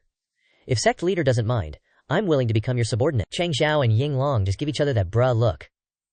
This guy's luck is just chef's kiss. Wei Hu keeps going. Sect leader, I can tell you the military deployments of Zhenyang County. I always felt that Zhuo Chaoquan wasn't the right leader. A real man should aim for the stars, not rot away in some backwater town. Before Wei Hu can finish his sentence, bang! A hole appears in his head. Our MC just straight up shot him. You talk too much. I can't let those 3 families survive. Ying Long folded his hands and prayed. May your next life be filled with blessings and longevity, to be as wealthy as an entire nation. System then notified. Host. Due to the system's immunity to defeat, a portion of unforeseen factors were ignored, resulting in reduced effectiveness. The system is specially providing you with a small gift, a temporary arrow pointing to Zhuo Chaoquan's hiding place. HMPH. So the Zhenyang County governor was hiding nearby, peeping. Luckily, I was wary of his sneak attacks and endured not using the saber. That trash Zhuo Chaoquan is watching from above, like... Figures, Bai Ruihu hasn't changed his ways. Judging from the battle, the Ironbone sect hasn't revealed all their trump cards, but I have a general idea. I still need to be careful when dealing with them. Let's bounce. Just as he's about to leave, he feels something's not right. Turns around and sees Changxiao standing next to a cannon, waving friendly-like. Then our MC points right at his face and yells, Fire! The cannon starts glowing, then blasts out a dragon-shaped aura. Hear the dragons roar, you peasant. That red dragon's glaring, spitting fire. Roar! It roars furiously, making the mages below jump. Xiaoquan's shocked. What kind of weapon is that? It's so damn powerful. It roars right in his face. Xiaoquan looks at it, terrified, but he tries to fight back. Xiaoquan yells, unleashing his magic. Ugh. He uses his magic hand to block the incoming aura. Xiaoquan's eyes are full of rage, straining to fight the dragon with all his might. A fireball is unleashed, scorching the land, sending rocks flying everywhere. Changxiao quickly unleashes his magic, aiming at the energy of the 30 orbs. Indeed extraordinary. Can't let it affect Xingyang City. He draws a zigzag line, preparing to release his aura. Changxiao sweeps around, creating a green circle, hurling the rocks away. Su Jingchen and Zhu Hong use their hands to shield themselves from the magic. That Italian cannon's got some serious firepower. He looks up, shocked and disbelieving. Xingchen and the others are freaking out. It exploded into a damn lake? Ding ding. System goes off, notifying Changxiao. System, congrats host. Mission complete. Successfully defended Xingyang City. Also, you crushed Zhenyang Prefecture's forces and snagged a pure-grade physique transformation elixir X1 and a mid-grade sect leader ball X1, already chilling in your inventory. He's low-key worried. That blast was insane. Zhuo Chaoquan probably retreated, but now he's stronger than me. System reassures him. Nah fam, he ate a direct hit from the Italy cannon. Even if he ain't dead, he's messed up. Changxiao thinks. Hopefully, but even wounded, he'll probably delay his invasion of Xingyang Prefecture. In the mountains nearby, birds take flight. The smoke clears, revealing Xiaoquan slumped at the foot of a cliff, exhausted. He's shook by the Ironbone sect's firepower. Didn't expect them to have weapons this OP. He messed me up bad. Guess even a sect with tons of martial kings can get wrecked. They're vibing on the same wavelength, but Changxiao's loving it. Could this be a worthy rival in this life? Xiaoquan smirks evilly. Intriguing. He orders. Qingyang, pack up all of Zhenyang Prefecture's war flags and buy Ruhu's corpse. Changxiao's determined to hunt him down. Zhenyang Prefecture sends us 1,000 miles worth of vegetables? Gotta return the favor, give Zhuo Chaoquan a big surprise. Time skip. Days later, Zhenyang Prefecture HQ guards patrol outside. A soldier reports. Prefecture Lord, Qingyang Prefecture, delivered Bai Jiangjun's corpse. Plus, a challenge letter. It continues. Reading it with a focused look like a Prefecture Lord. That cannon fire tasted pretty good, huh? Ironbone sect might not be as strong as Zhenyang Prefecture, but setting off Italy cannons all over Zhenyang Prefecture as fireworks ain't hard. Xiaoquan's veins pop. He's pissed. Knew it wouldn't hurt anyone important, or only injure the worthless ones. Dare to threaten me. The soldier bows and continues. Oh yeah, the delivery guy's waiting outside. He says the Ironbone sect shipment is... He's already fuming about the delivery fees. The city lord tells Xingyang Jun. Little bro, the city lord says Zhenyang Prefecture won't dare attack anytime soon, he replies. Yep, sect leader said it's called nuclear deterrence? He sighs. Hope June doesn't go too far. Qingyang City's safe for now. I want to throw a feast for June. Where is he? Qingyang replies innocently. Sect leader just saw off the Long family and Wonderful Blossom sect friends, probably plotting the sect's expansion. Meanwhile, Changxiao slams his hand on the wall. Bam! Changxiao declares with a Chad face. Tian Tian, in this life I'm all about materialism, don't believe in ghosts or gods, only you. They get all lovey-dovey, confessing their feelings. I hope there's a next life. Xing Chen. Changxiao shouts his name. Sect leader Changxiao blushes, pretending to look away. Oh, who dropped their winning lottery ticket? She shyly turns away, hiding her face. He grabs him by the collar, angrily warning. You! Yi! Give me one reason not to make you scrub the toilets. Jing Chen's confused. Yo, sect leader, chill. He reports. A new building just appeared in the sect. Changxiao's shocked, looking up. Ghostly figures surround it, and there's a sign. A building appears with spirits flying out. A bunch of evil spirits. Changxiao unleashes his power, stunned. WTF? After defending Qingyang City, sect construction leveled up to 6. Changxiao sits in the pagoda controlling the spirits. But why a haunted house? System report. Host. What's nurtured in this spirit vein pavilion isn't ghosts, but chi spirits. He grabs a random spirit, confused. Chi spirits? You mean the things that can turn weapons into spirit weapons? Chi spirits? With these tiny guys? A red spirit yells at Changxiao, making him jump. I'm Shudao Mountain! Don't touch me! I'm from Saskatchewan, come at me, bro! It breathes fire at Changxiao. Oh, this must be a fire spirit, huh? He grabs another spirit, a blue one. The key thing now is, every minute you hold me, you lose 60 seconds of life. Changxiao's pissed. This water spirit is too extra. The spirits gather around him, telling random stories. Back then, carriages were slow. Is this wine not tasty? You gotta find love. Standing before him are 10 targets. Changxiao facepalms. These are chi spirits? This ain't gonna work. He asks. But after entering the spirit vein pavilion, a slot appears on low-grade weapons. Mid-grade weapons get 2. So, the Han-Mang arrows can equip 2 chi spirits? The system explains. The spirit vein pavilion mainly has the 5 elements. Metal, wood, water, fire, earth. But sometimes rare elements like ice might randomly appear. But the odds are low. A voice whispers in Changxiao's ear. I won't call a thief dad. He jumps back. Changxiao catches a blue chi spirit. This cold mouth must be an ice spirit. It retorts. When was my mouth ever cold? He has a bold idea. Using the ice and fire spirits to prepare a big gift for Tiantian. At a huge mansion with gray tiled roofs and red as the main color, Changxiao gathers everyone and announces. Seeing our Ironbone sect's inner disciples growing stronger, I'm so happy. He holds up a weapon box, smirking. So you guys don't fall into my Ironbone name. Today, everyone gets a weapon with a chi spirit. Qingyang's blank. 1 chi spirit per person? That's a god-tier item rarely seen in the Star-Cloud continent, Xingchen recalls. I remember in my past life, 3 or 4 top sects fought to the death over a single spirit weapon. Changxiao holds the box in front of each person, letting them choose. Chicken or fish for your lunchbox? I mean, metal or fire once you get it. Remember to have the chi spirit recognize you as its owner. He's annoyed. Are we seriously just handing out lunch like this? The disciples look at them in awe. Metal's sharp, fire's explosive, perfect for you battle-hungry guys. Changxiao boosts each element. Earth's sturdy, perfect for you defense specialists. Next up, he whips up a gentle wood type and a soothing water type, perfect for the ladies. Xingchen scrunches up his face, judging. Who am I? Where am I? Why the hell did a fire cultivator like me get stuck with a water-type spiritual weapon? He suggests. Sect leader? Changxiao turns around, provoking. You got a problem with that? Because of you, I don't know when I'll get to unseal my first kiss. Qingyang pats Xingchen's shoulder, comforting him. This sect leader doesn't hold grudges. He'll definitely forget about it in a few decades, he grumbles. TCH, first kiss. Isn't the sect leader's first kiss with Qingyang? Hearing that, he kicks Xingchen in the face, warning. Revealing top-secret Ironbone sect intel, now get your ass out there and clean the toilets for me. Changxiao brings a custom-made weapon for Tiantian. This sword contains 2 types of spiritual energy. Once she masters it, her combat power will definitely get a huge buff, he says, a little shy and awkward. By the way, the Zhenyang County situation is temporarily stable, so can we maybe consider a lover's getaway? I mean, her going out for training. Tiantian replies. I'm thinking the same thing, how about tomorrow? Changxiao says, overjoyed, awesome, but then he deflates. She says Changxiao crosses his arms and watches one hair gush. Our aunt is taking doo-doo on her honeymoon with her. Ah, wrong training schedule? Tian replies. That's right. The Southwest Yang Province Godlord competition is about to start, and we're taking doo-doo to compete along the way. Didn't you promise her before? Only now does he realize. Oh, right? Changxiao grabs her little hand and instructs. Doo-doo. Now is the time for you to develop your body and compete, so you must rest a lot. Aim for 12 hours of sleep a day. At the combat training ground, Yang Jun gasps. Although I don't know what kind of dark magic you used to make this old man unable to remember my hatred for you for so long, if you bury the future of my Ling Yuan sect, then I will slaughter all of your Ironbone sect. The old man mutters to himself, lost in thought. It's a pity that I'm near death now. My power has greatly decreased, and I can no longer directly kill Jun Changxiao. Yang Jun notices someone behind him and yells, Who's there? Dai Lu wears a cloak, concealing his face to reveal his mysteriousness. This old geezer. Do you also have a grudge against the Ironbone sect? Though I sense your realm is high. Your spiritual energy is severely depleted. I'd guess you're no longer able to inflict any damage on the Ironbone sect. This guy continues. No problem.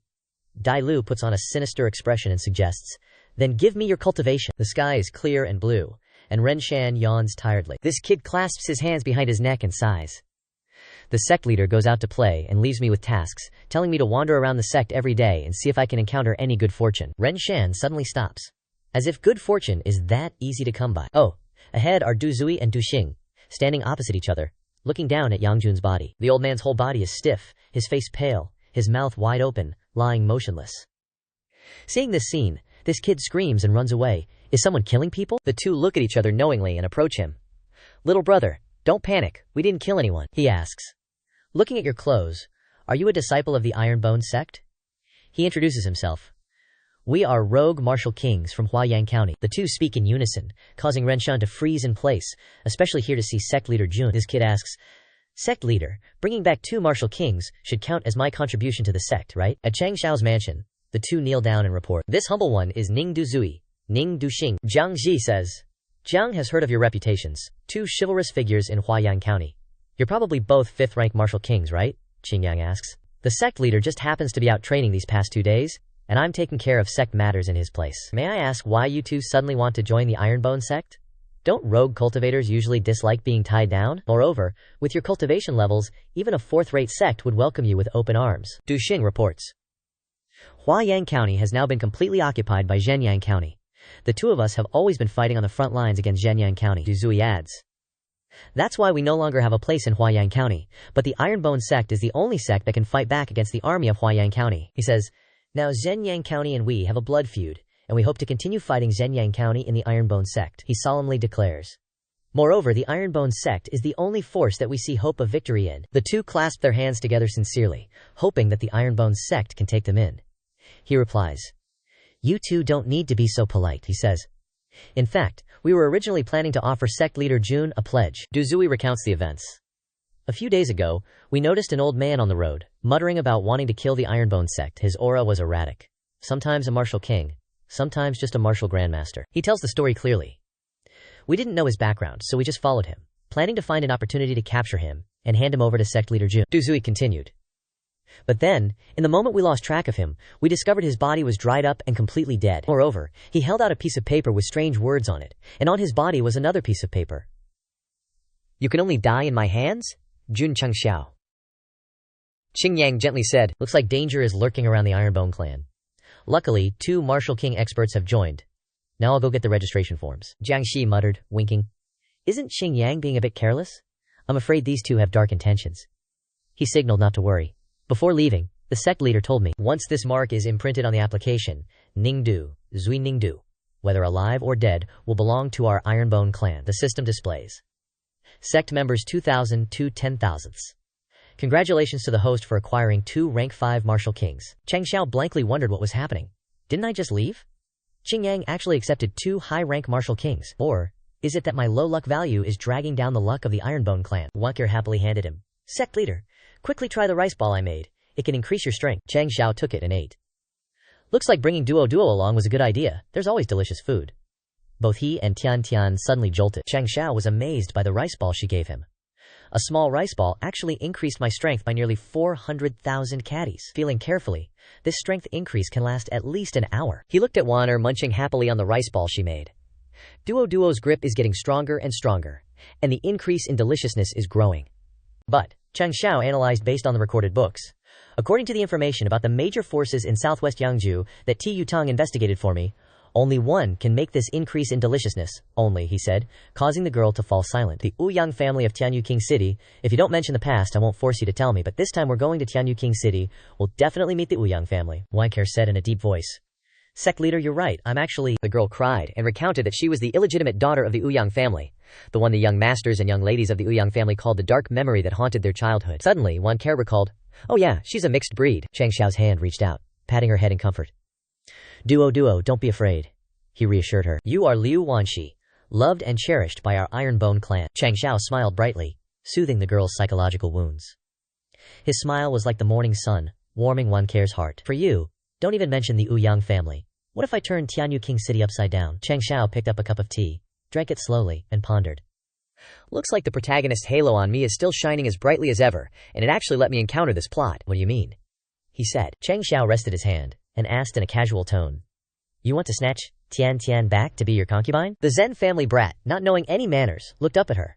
That girl's beauty. Someone as effeminate as you doesn't deserve her. Moreover, this young master has taken a fancy to your wife. It's your blessing. His old butler pointed and ordered him. This is the young master of our Zhen family. We are the richest clan in E-City. If you want your wife to value you, then get the hell out, Changxiao said sternly. I don't usually travel far from home. I'm about to forget that the big fish eats the small fish is the true color of the star origin continent. The two thugs behind you are both martial masters. Judging by your skilled appearance, you've done quite a few immoral things before, haven't you? He used his sharp eyes to look at them with power. This seat has come to your E-City. I'll leave you with 2 sentences. First, Tian Tian is not my wife right now. Changxiao burst into anger. Second, from now on, hide your beastly nature. What the hell? She's not your wife? The Zen family young master was shocked. Not the wife. With that, he sneakily ordered his soldiers to rob.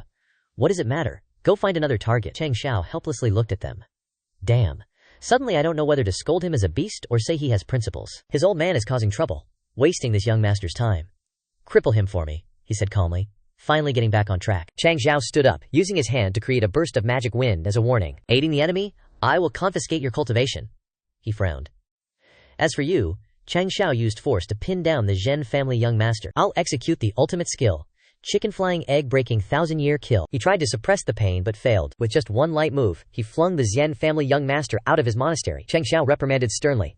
You people of E-City, you people of the Zhen family, listen up. If any family relies on their power to bully the weak, if anyone is ruthless for money, anyone can come to my Iron Bone clan to report it, and I will severely punish them. He was sent flying into the sky, continuing to scream. He beat the Zen family young master to teach a lesson to those who want to force others into depravity like him did. The damned young master of the Zen family is a lesson. His face was kicked into the wall of the monastery. Tian Tian gently asked Changxiao. Are we just going to leave like this? He replied. There are many injustices in the world. We can't stay forever. We can only hang these wealthy families on the sword of Damocles. Changxiao and the two left. But someone was lurking behind them, monitoring their every move. I have informed Ji Yutang to build a monitoring department in E-City, hoping that our Ironbone clan can gradually reform this world in the future. At the Zen family brat's house, a servant reported to the old man, Elder Zen, the young master was rescued from the city gate, but the doctor said he's crippled and won't last a few days. He frowned, gritting his teeth in anger. The Ironbone clan is bullying people too much. Elder Zen, I donate a lot of silver to your corpse demon sect every year. Now I need you to destroy the Ironbone clan, the guard said awkwardly. Old Master Zen, you may not know, not long ago, the Ironbone clan single-handedly flattened 4 heretical sects. I'm afraid our corpse demon sect will also be unable to avoid the same fate. Old Master Zen angrily shouted. Was my son crippled for nothing? As the Ironbone clan said before, he may come back to wipe out my Zen family at any time, he reassured. Old Master Zen, don't rush. Haven't the corpse demon sect stationed some martial sovereigns in the Zen mansion? We can take action against the family members of the Ironbone clan's disciples to vent your anger. Rest assured, we're very familiar with this kind of thing. Suddenly, some dude in a black robe appears on the roof like, Yo, I got a proposition. Want to get back at Ironbone clan? Dailu hops down, says, Look, I'm down to wipe out Ironbone clan, but I ain't about to straight up crush Jun Changxiao, mess with innocent fam, or pull any of that messed up stuff you're into. Dude reveals his scary face, hinting, Wanted to collab, but I'm too good for this. Gonna use your lives to power up my Ironbone clan beatdown. Suddenly, purple demonic energy explodes from the courtyard. Dai Lu sucks up all their spiritual energy, strolls out like nothing happened. He's smirking like a psycho. Jun Changxiao, have fun dealing with these revenge seekers. Dai Lu graffitis killer. Jun Changxiao on the wall and pieces out. Meanwhile, Changxiao's like, whoa, so this is the southwest Yangzhao's capital, Tianyu Royal City. They're looking at this epic, majestic scene. All misty and grand. The trio strolls in for a look-see. Damn, this city's huge. Even the gate guards are martial sect?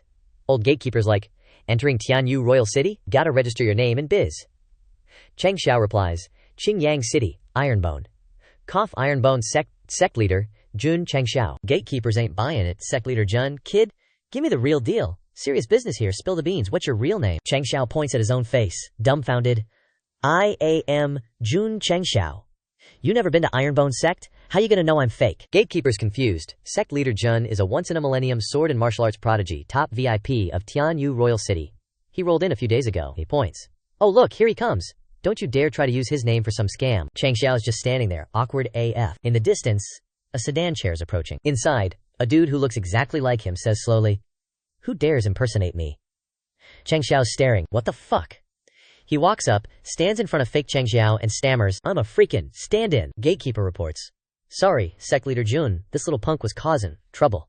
Should I call the golden guard to throw him in the slammer?" Fake Changxiao replies, "Nah, he's kinda amusing."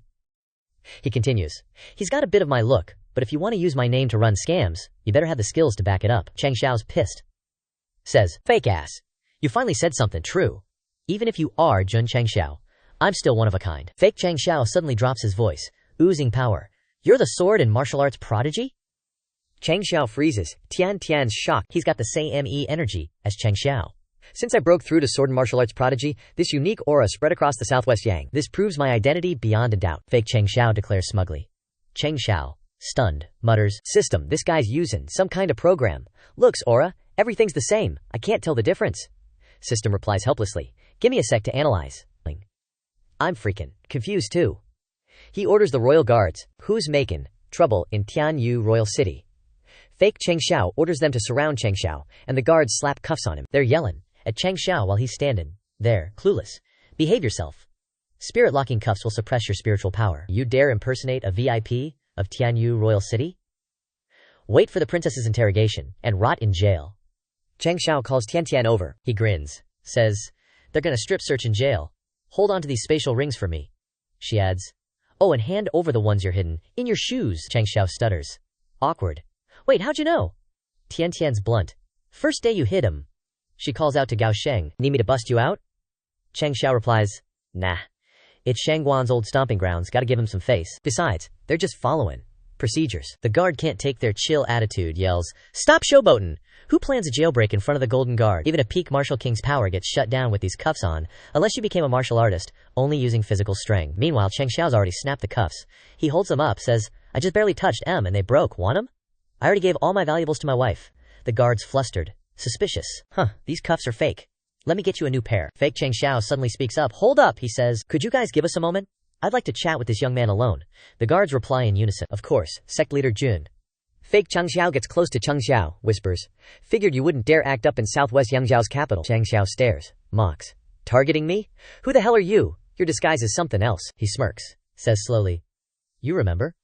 Fake Changxiao's real form suddenly appears from beneath his Changxiao disguise. It's an employee of the Wanshao Mountain Range Co., and Changxiao freaks out. Changxiao blankly asks, "Who?" He retorts, helpless. "I got stabbed through the head by you, and you don't remember? That was in chapter 195. The fake explains the sequence of events. "I was lucky not to die. Yet you forgot everything. I've been lurking around the Iron Bones sect, watching you. Over time, combined with my race's natural talent, I can now perfectly copy your aura." He smirks slyly. "Haha, with your face I can do so much, even play your precious disciples like puppets." Changxiao breezes past the fake, not giving a damn about his words. "What? Don't worry, my disciples ain't falling for your tricks." He points out the crux of the issue. "You're missing a bit of my divine charm." The fake's dumbfounded. Divine charm?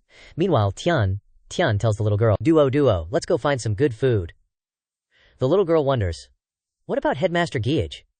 She says not to worry about him. Tian knows Wanher will worry, so she spills the beans. "His immortal energy is enough to protect us." Changxiao is voluntarily getting handcuffed by the guards, chatting with them until they get goosebumps. "Oops, I accidentally broke the other handcuff. I can get out. Just get the ring I hid under my shoe, and it's fixed." The gloomy and chilling atmosphere of the heavenly prison looms. The guards remind him, "Our Honglian County princess will arrive tomorrow. What kind of evil deeds did you commit using the title of Headmaster Jun? The princess will definitely interrogate you." A guard threatens him. "Be honest with me, and don't break the handcuffs again. Don't think you're invincible just because your physical body is well trained. This is the heavenly prison." The guards add, "There are many extremely vicious criminals in the heavenly prison. It's ventilation time now. Go meet your future cellmates." The door opens, surprising Changxiao. Inside, there are other prisoners, with equally terrifying appearances. He smirks smugly. "Looks like a bunch of talents. Since I'm not getting out until tomorrow, I'll teach Heavenly Prison about civilization." Changxiao prepares to use magic. "Perfect timing. I just learned grappling techniques." Two guards whisper to each other, "Should we throw him straight into the level S violent offender zone? Isn't that a bit much? He can easily break the magic restricting handcuffs. He's definitely not as weak as he looks." They hope Changxiao won't cause trouble in prison. As long as he doesn't start anything, there shouldn't be too much danger. Changxiao shouts loudly, startling them, "Everyone, look at me." Changxiao confidently introduces himself. "Starting today, I'll be your instructor. This instructor wants to lead you out of low-level pleasures." A tall prisoner approaches him.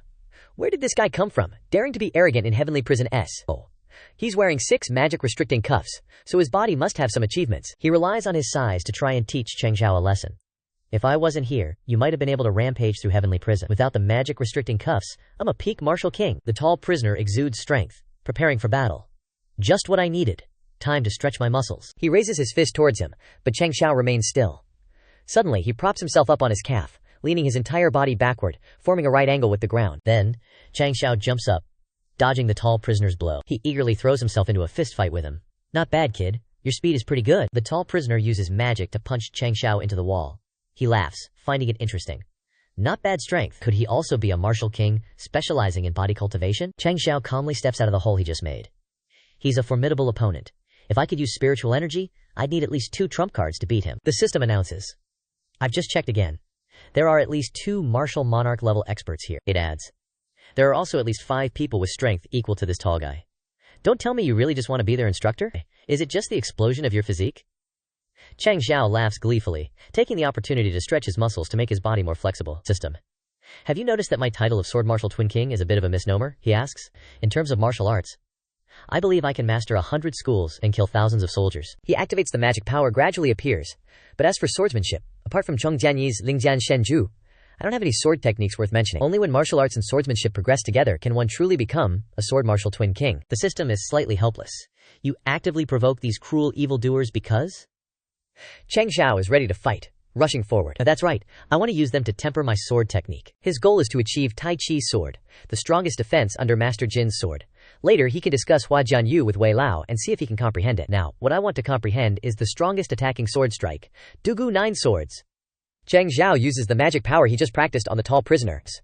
No need for spiritual energy, no moving soul martial, no need for defense, no need to withdraw, no need for scruples. System, can you find a more suitable place to practice swords than prison? This sword strike of mine only has attack, Changxiao says. Changxiao names the new magic. This move is called. The name sounds quite strange. One sword breaks 10,000 laws. He continues to attack while he enjoys experimenting with the new method. Changxiao lands, directly stomping on the tall prisoner's foot, and he quickly dodges backward. The tall prisoner realizes that the aura on this kid's body seems to have become. His hunch was right on the money, razor sharp. Dude lands, radiating some weird-ass aura. Next up, Changxiao smirks. Either you beat me to death or I beat you all to death. All the prisoners are standing by, ready to rumble with him. Just then, a badass chick appears outside the guard post. Hong Lian orders. Bring all the official documents that need my approval to the front hall, neatly arranged, she says. The guard obeys, when suddenly a noise inside the prison catches her attention. Hong Lian asks, Is Tianyu prison a little noisy today? The guard awkwardly reports. Yesterday, Sector S got a new hotshot. Inside, 2 prison guards stand on the platform, observing the situation below. Is this guy even human? They marvel at Changxiao's performance. He's been fighting non-stop for hours, hasn't he? Moreover, the 2 guards notice something unusual. His speed in defeating enemies is getting faster and faster. From initially struggling against a peak martial lord, they're quite impressed by his skills, taking out 3 peak martial lords single-handedly. Changxiao sees this as a training session, today being like a test run of his new magic. System notification. Congratulations to the host for self-creating a god-tier sword technique. One sword breaks 10,000 laws. Immediately after, Changxiao receives a new item, rewarding the host with the right to purchase a special secret sword technique, requiring 1,000 contribution points. She stands on the platform, observing. Tell me, Hong Lian says, shocked. Is he a dual sword and martial lord, or is this fake? Changxiao holds the new item he received after completing the mission. System, are you on drugs? Why would you give me this? He holds the scroll in his hand, suspicious. 10,000 swords return to origin. Do I have to play the erhu to level it up? The system displays the content and other components. 10,000 swords return to origin. The system introduces a forbidden sword technique from another dimension, modified and perfected by a mysterious power, with unpredictable power. Function. Divided into 3 major realms. First realm. 10,000 swords become 1. Second realm. All things become swords. Third realm. If I am a sword, there are no swords under heaven. Advantage. After improvement, this skill is extraordinary, and can be called the ultimate sword technique. Disadvantage. Difficult to master, consumes a lot of energy. Even if you successfully learn it, without the cultivation of a sword lord or higher, it's difficult to perform easily. Otherwise you'll suffer backlash, lightly injured, severely killed. The system adds, the kid's grown up, creating his own divine skills. We parents can't fall behind either. Changxiao gets slightly annoyed, flipping the bird. Get lost! Careful my hubby doesn't uninstall you. Hong Lian appears from behind, saying, Sect leader, My subordinate was ignorant and offended you. She smiles, saying amicably, "Thank you, Sect leader, for not using force.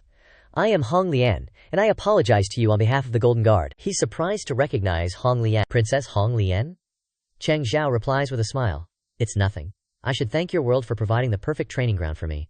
I'll give it a 5-star rating. She says, I just saw you conclude your fighting technique. I've never heard of it before. Is it a newly created martial art? Hong Lian admires his magic, praising him non-stop. Unprecedented, attacking enemies with certainty, moving like thunder, truly a unique skill. To be able to create this ultimate martial skill, Sect leader is indeed a master of all styles. No wonder you can guide heroes in the Manhwa sword debate. She adds, Sect leader, I'll escort you out of prison. I heard you brought your family. I've arranged a banquet at the Drunken Immortal Pavilion. Changxiao replies, Princess Hong Lian, you're too kind, she suggests. If Sect leader has time, you can come to the Tianyu Academy. Many juniors have long admired you, he shares. Speaking of junior sisters, I have a few thousand boys who are looking forward to making friends day and night. Another tall, burly prisoner approaches, roaring, ready to target Changxiao. You dare humiliate me and think you can escape? Die! Hong Lian turns around and delivers a kick to teach him a lesson, making him applaud. Nice. The two say in unison. The law system tells Changxiao, this Princess Hong Lian is not simple. Did you feel it just now? He replies with a smile. The city lord of Tianyu Royal City, leader of the Golden Guard. How could she be ordinary? Changxiao seems to sense something, but the moment she made her move, the spiritual energy in my body couldn't be contained. The system speculates. It seems she is, it concludes, a fire spirit body, a super physique that cannot balance spiritual roots. Even in the entire Xingyuan continent, she's a unique, genius physique here. He replies, you saying this is making me wide awake. Changxiao calls out to her. Princess Hong Lian, he suggests. Are you interested in joining my chatterbox sect? I guarantee your status will be higher than a direct disciple. She politely declines. Sorry, sect leader, I'm still studying at Tianyu Academy and haven't considered joining a sect yet. But can a direct disciple still accept disciples? The two walk out of the prison together. Changxiao makes a suggestion. Princess Hong Lian, my offer is always valid for you. Think about it. His wording is a bit strange, making her not understand. Off. The following line is displayed. Offer, admission notice. Someone calls out to Changxiao. Bastard! He recognizes her approaching from afar. Tian, are you here to pick me up? How did you know I'd be released now? He asks. She replies, coming to pick you up. That's not quite accurate. The prison guard reports.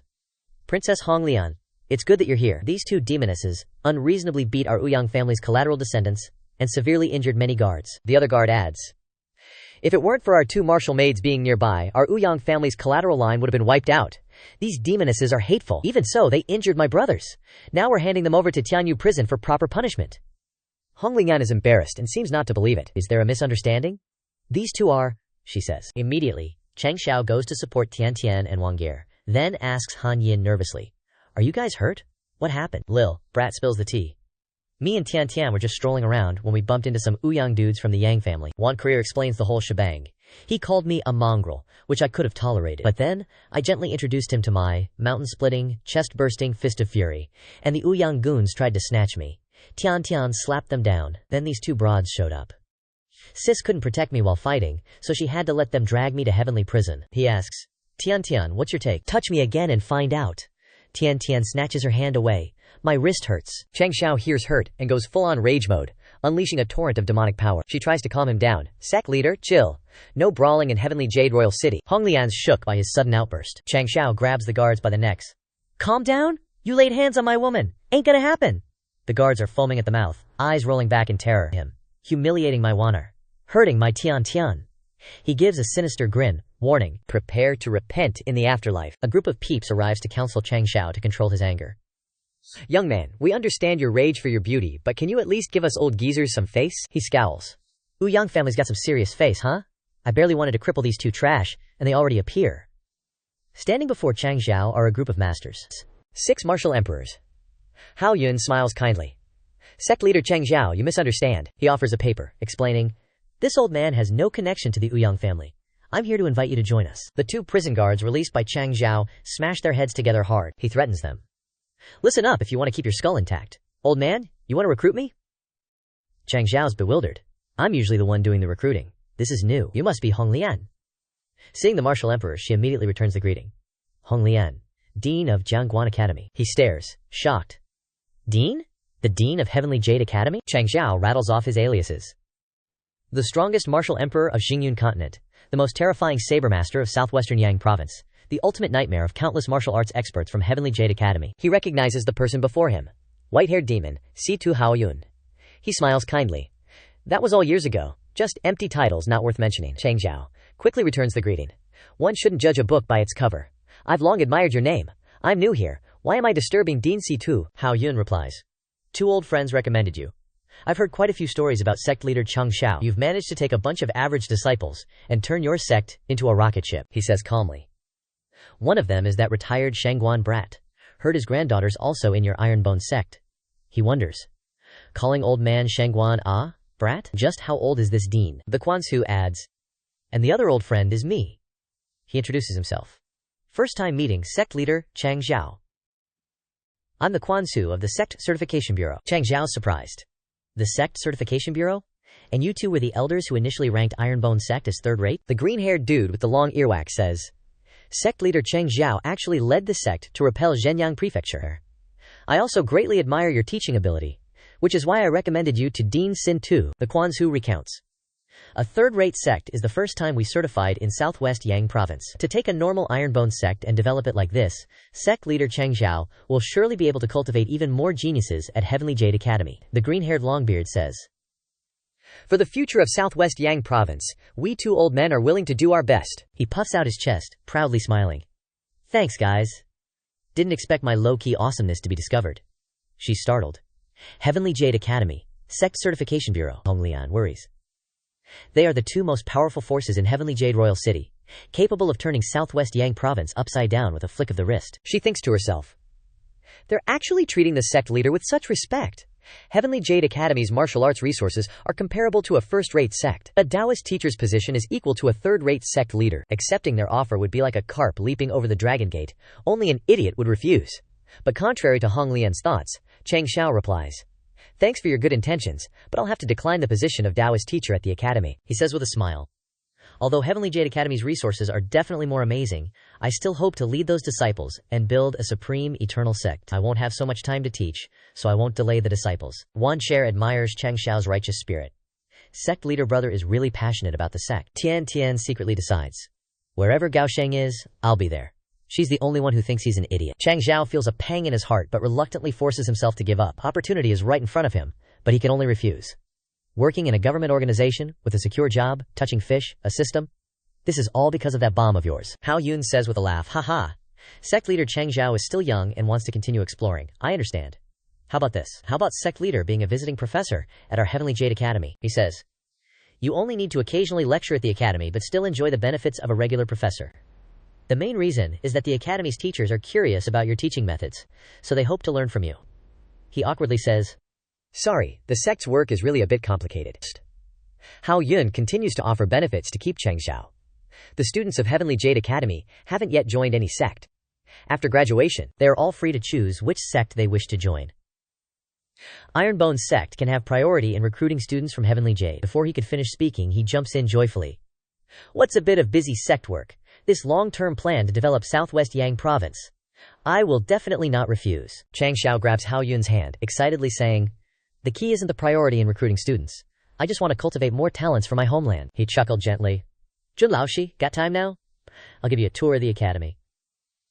Li Fan was touched by Hao Yun's enthusiasm. Just a sec, gotta give these guys a piece of my mind. The 2 soldiers groaned on the ground. What the hell? Both the academy and the witness pavilion are their backers? How can the Ouyang family stand this? They pretended to be unconscious, hoping to be forgotten. Changxiao smirked.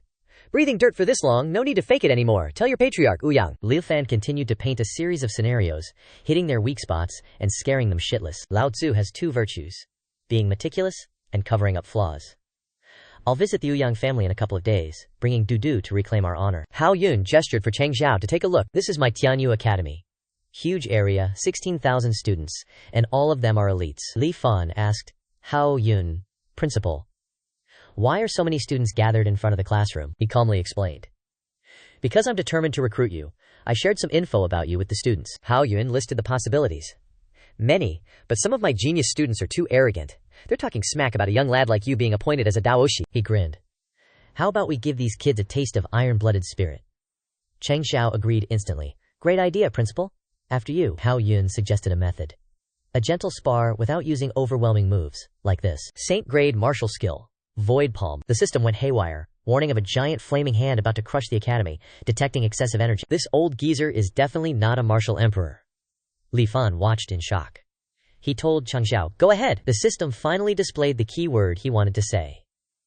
Martial Saint. Changxiao was slightly surprised by Hao Yun's power. Good thing the principal is helping out. This palm is about to reach martial emperor level, so I'll unleash some magic. Lao Tzu uses spirit flame to refine pills and countless weapons. My flame mastery has long exploded, Changxiao confidently declared. Time to show the world how Fire Grandmaster plays. He released magical power into an eagle to clash with the fiery hand. The teacher behind him sighed. This little flame seems to be able to burn the space itself. No wonder you respect him so much, Hao Yun reassured. Just watch quietly. He still has reserves. Changxiao tried his best to fight against the fiery hands. Li Fan launched himself into a powerful pillar of fire. Changxiao shouted, God Palm, Wei Nan Chu Chi Tao. A line of fire split the pillar in half, creating two burning columns side by side. Onlookers whispered, Jun Changxiao isn't much older than us, is he? Yet he shattered the principal's void palm so easily. Li Fan thought to himself, Monster! Changxiao announced solemnly, Do you students want to become as strong as yours truly? Sign up, and I'll show you the Tao of the strong. More and more people gathered. 3 young lads ran from the gate, excitedly fighting each other. I'll sign up first. I want to sign up too. The crowd grew larger, causing chaos. Guards had to hold them back.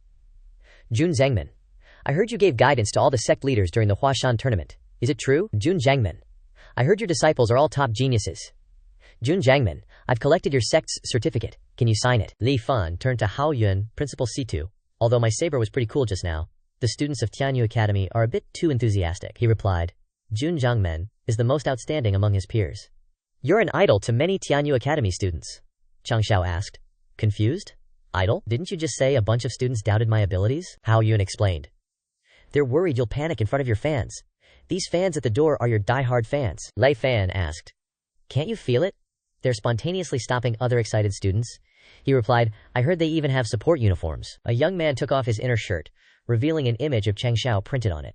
Li Fan was speechless. What the hell is this? Who uses an idol's certificate for support gear? Seeing the crowd getting out of control, Hao Yun had to calm them down. Everyone, the academy will arrange Jun Changxiao's courses soon. Just sign up with the counselors. Jun Changxiao will be our guest instructor. No need to gather here, there's plenty of time, he explained patiently. Jun Changxiao, because the deans of other faculties still have some doubts about your teaching level, they hope you can try out a lesson first. Hao Yun stated the situation. Tianyu Academy has no shortage of geniuses. But there are always some geniuses among geniuses. Most of them are too arrogant. An ordinary daoshi can't gain their approval. So I created a special class for them. Juying Hall. Changxiao wondered. Aren't those brats gathering over here? He replied. They are the students of Junying Hall, the most outstanding combat force in our Tianyu Academy, but also the most arrogant. Li Fan smirked. Teaching them. That's the kind of challenging teaching I'm looking for. I still have the potential to be a spicy teacher. Changxiao asked, seriously, Dean Saintu, I had a fake before. Why didn't you recruit him? Hao Yun explains. Although I'm old and my eyesight is bad, I'm not so blind that I'd be fooled by a little monkey. Still, this kind of natural treasure disguised as sect leader Lin Jun, you gotta admit, is pretty wild. The guy snickered. Xiao Chu, that little Jun Chang dude is gonna teach us later, what do you think? He retorts disrespectfully. He's only a few years older than us. Sure, he's strong, but I don't think he can teach us anything. Xiao Chu, full of himself, says, when I'm his age, I'll definitely be stronger than him. Then he laughs maniacally. Ha! You're bending the truth, bro. In 2 years, I'll be stronger than him. Changxiao strolls up. When I reach his level, I'll definitely torture him. He scoffs. These naive kids think they're hot stuff. When you meet an enemy, you're gonna be like, a gentleman takes revenge, 10 years isn't too late? How many enemies will give you time to grow? Changxiao recalls. When I taught my disciples, I said, empty threats are useless. Low-key development is the only way. The kid stares blankly. What are they wearing? Changxiao, in a black suit and leather shoes, steps forward. How do you become strong?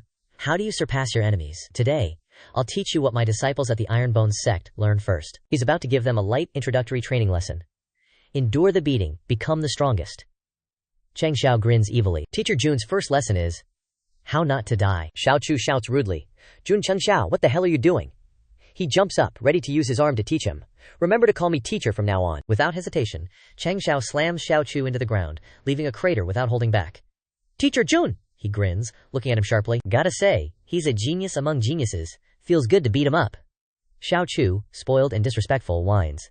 This is corporal punishment. Even my dad hasn't hit me like this. Changxiao grabs him by the collar and throws Xiaochu into a big bag. He's still yelling stubbornly, "I'm gonna complain! I'm gonna!" before he can finish. Xiaochu's teammates are also thrown into the bag. These snot-nosed brats still don't seem to realize what they did wrong. "Let us out!" He stands outside, assigning each person to a different bag. All-purpose shaping chambers. Changxiao continues. Overload training. A series of screams erupt. "Ah, it's too much." The old teacher and Hao Yun watch his unique teaching method. "Dean, isn't Teacher Jun being a bit too harsh? These students are screaming in rhythm," he says. Teacher Jun's got a point. Learn to take a beating before dishing it out, but he seems worried that this method will backfire. That being said, it's easy to cause internal injuries, which isn't good for future breakthroughs. Hao Yun cites records from rumors.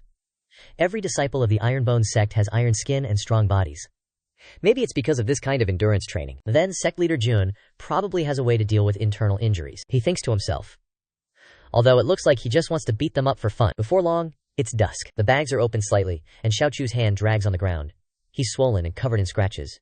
Too cruel! From day to night, Xiaochu's eyes are blurry, and his whole body feels broken. He sees Tian in a green suit and imagines, "Huh? Am I hallucinating?" His grandma is surprised. "Grandma!" Xiaochu cries, whimpering like a child. "Did you come to pick me up?" Tian gives him a pill and urges, "Take this." Xiaochu struggles to swallow it, and all the students feel a dramatic change. What kind of magic pill is this? It feels like the injuries were just an illusion. I feel a change in my body. Me too. I feel a significant increase in strength. The guy's eyes sparkle with emotion, using such precious pills to heal us who were ruined by the demon. He looks with bright eyes. And also to enhance our combat power. They call her a fairy, a goddess. Changxiao steps forward and asks Tian. "This goddess is my assistant instructor, Lu Tian. The pills you just took only have healing properties," he explains with a smile. "The improvement in your physical qualities is due to my Iron Fist education, which tempers the body like steel. Only through repeated honing can you become invincible." Changxiao doesn't give them time to rest, but forces them to work hard. "In the next course, I'll personally forge you, blow by blow." He grins evilly. Into indestructible iron, they worry. Blow by blow, the students feel heartened, thankful that there's Tian, the goddess, who can help them get through this painful time. "Oh right." Changxiao pulls Yi, who's huddled next to him, and announces, "I just heard you guys calling Tian a goddess again. Tian even has a grandma. I'm staking my claim first. Your goddess is mine." The students are stunned and helpless, feeling sorry for Tian. The goddess must be forced. Hao Yun and the teacher kept watching the kids, training, instantly healing all their injuries. The old dude was hyped. So this is how the Ironbone clan cultivates so fast. The dean yawned. "What's the commotion? I never stay up late. Gotta stay healthy to outlive those high-talent guys. That's how I got where I am today." The teacher awkwardly replied, "Dean, don't say that stuff, I'll take it seriously." Hao Yun confidently said, "I never worried that Teacher Jun would actually harm these students. Because in his eyes, these kids aren't just students of the Sky Origin Academy, but also the backbone of his Ironbone clan in the future." He shared. In his study, Changxiao briefly described the incident from yesterday, trying to find the mastermind. "Holy crap, next, we need the GU Hall to find someone or a beast impersonating me. Now the two biggest forces in the royal city have confirmed I'm the real deal. Chances are he's already out of the royal city. What are his characteristics? What makes this guy think he can impersonate the sect leader?" He described it in detail from memory. "He looks like me, exceptionally handsome. Sword-like eyebrows, starry eyes, a godlike appearance, fair skin, a bit more handsome than Xingyang. But he doesn't have my mischievous charm." Shang Tian sketched it out and announced, "Got it, I'll record these features and arrange for a search." Changxiao cradled his face, mesmerized by his own beauty, hoping the dude wouldn't do anything heinous with his handsome face. All that's left on the paper is a mission to find someone who looks like the sect leader, just without the sect leader's thick skin. The gray-haired dude with a top knot asked, "When is Instructor Jun gonna start teaching?" The green-haired dude replied, "Heard he's been doing closed-door training for the Juying Hall lately." Suddenly, a gust of wind swept past them. The two marveled that the seniors of Juying Hall were rushing around like that lately. It seemed Instructor Jun was a good teacher, with the seniors constantly galloping to class. Chu Xiao said, "Guys, if we don't hurry," he hurriedly threw himself into training, not daring to slack off, "we'll definitely be hung on the pillar of shame at the Sky Origin Academy." Chu Xiao screeched to a halt. Changxiao held an umbrella for Tian and watched, grinning triumphantly. "Not bad. You've all learned to come to class early." He pointed at his face. "Jun Changxiao, although our strength has improved these past 2 days, what kind of teacher just beats us up right away and doesn't teach any martial arts?" Changxiao said, "I remember on the first day of class, I already told you to kick Chu Xiao because he hasn't learned to change how he addresses his teacher. You have to call me Instructor Jun when you are out there making a name for yourself." Changxiao teased. Worthy of a genius among geniuses, I commend his quick thinking. He reacted quickly enough to equip himself with a magical artifact. Chu Xiao repeated the words taught since childhood. My Chu family is still a major family in the royal city. We have some defensive magical artifacts. My grandpa said that body training is ultimately a minor path. Martial arts prowess and martial Dao realm is the king's way. Changxiao laughed. Chu Xinan, right? Your perspective is too narrow. Why does my Ironbone clan always crush opponents above our level? The key is this strong body. But you don't have the steel tendon Ironbone suitable for hitting your face. But it's okay, he introduced Yuan Koyer to everyone. The strongest chef of the Ironbone clan, the conqueror of the kitchen, the grandmaster of recruiting prisoners. Do you dare to discuss the theory you just said with her? If you win, I'll give you full marks even if you don't participate later. He felt she was too weak and showed a hint of disdain. This little girl, are you sure? Her aura is only a mid-stage martial artist, and I'm already a first-grade martial grandmaster. He reached out to attack Yuan Koyer. Chu Xiao said. She can't even dodge. Chu Xiao said, I don't bother bullying little girls. The little girl called him, big bro, big bro. Yuan Koyer said bluntly, you're too weak. I don't even bother dodging. Haven't you eaten?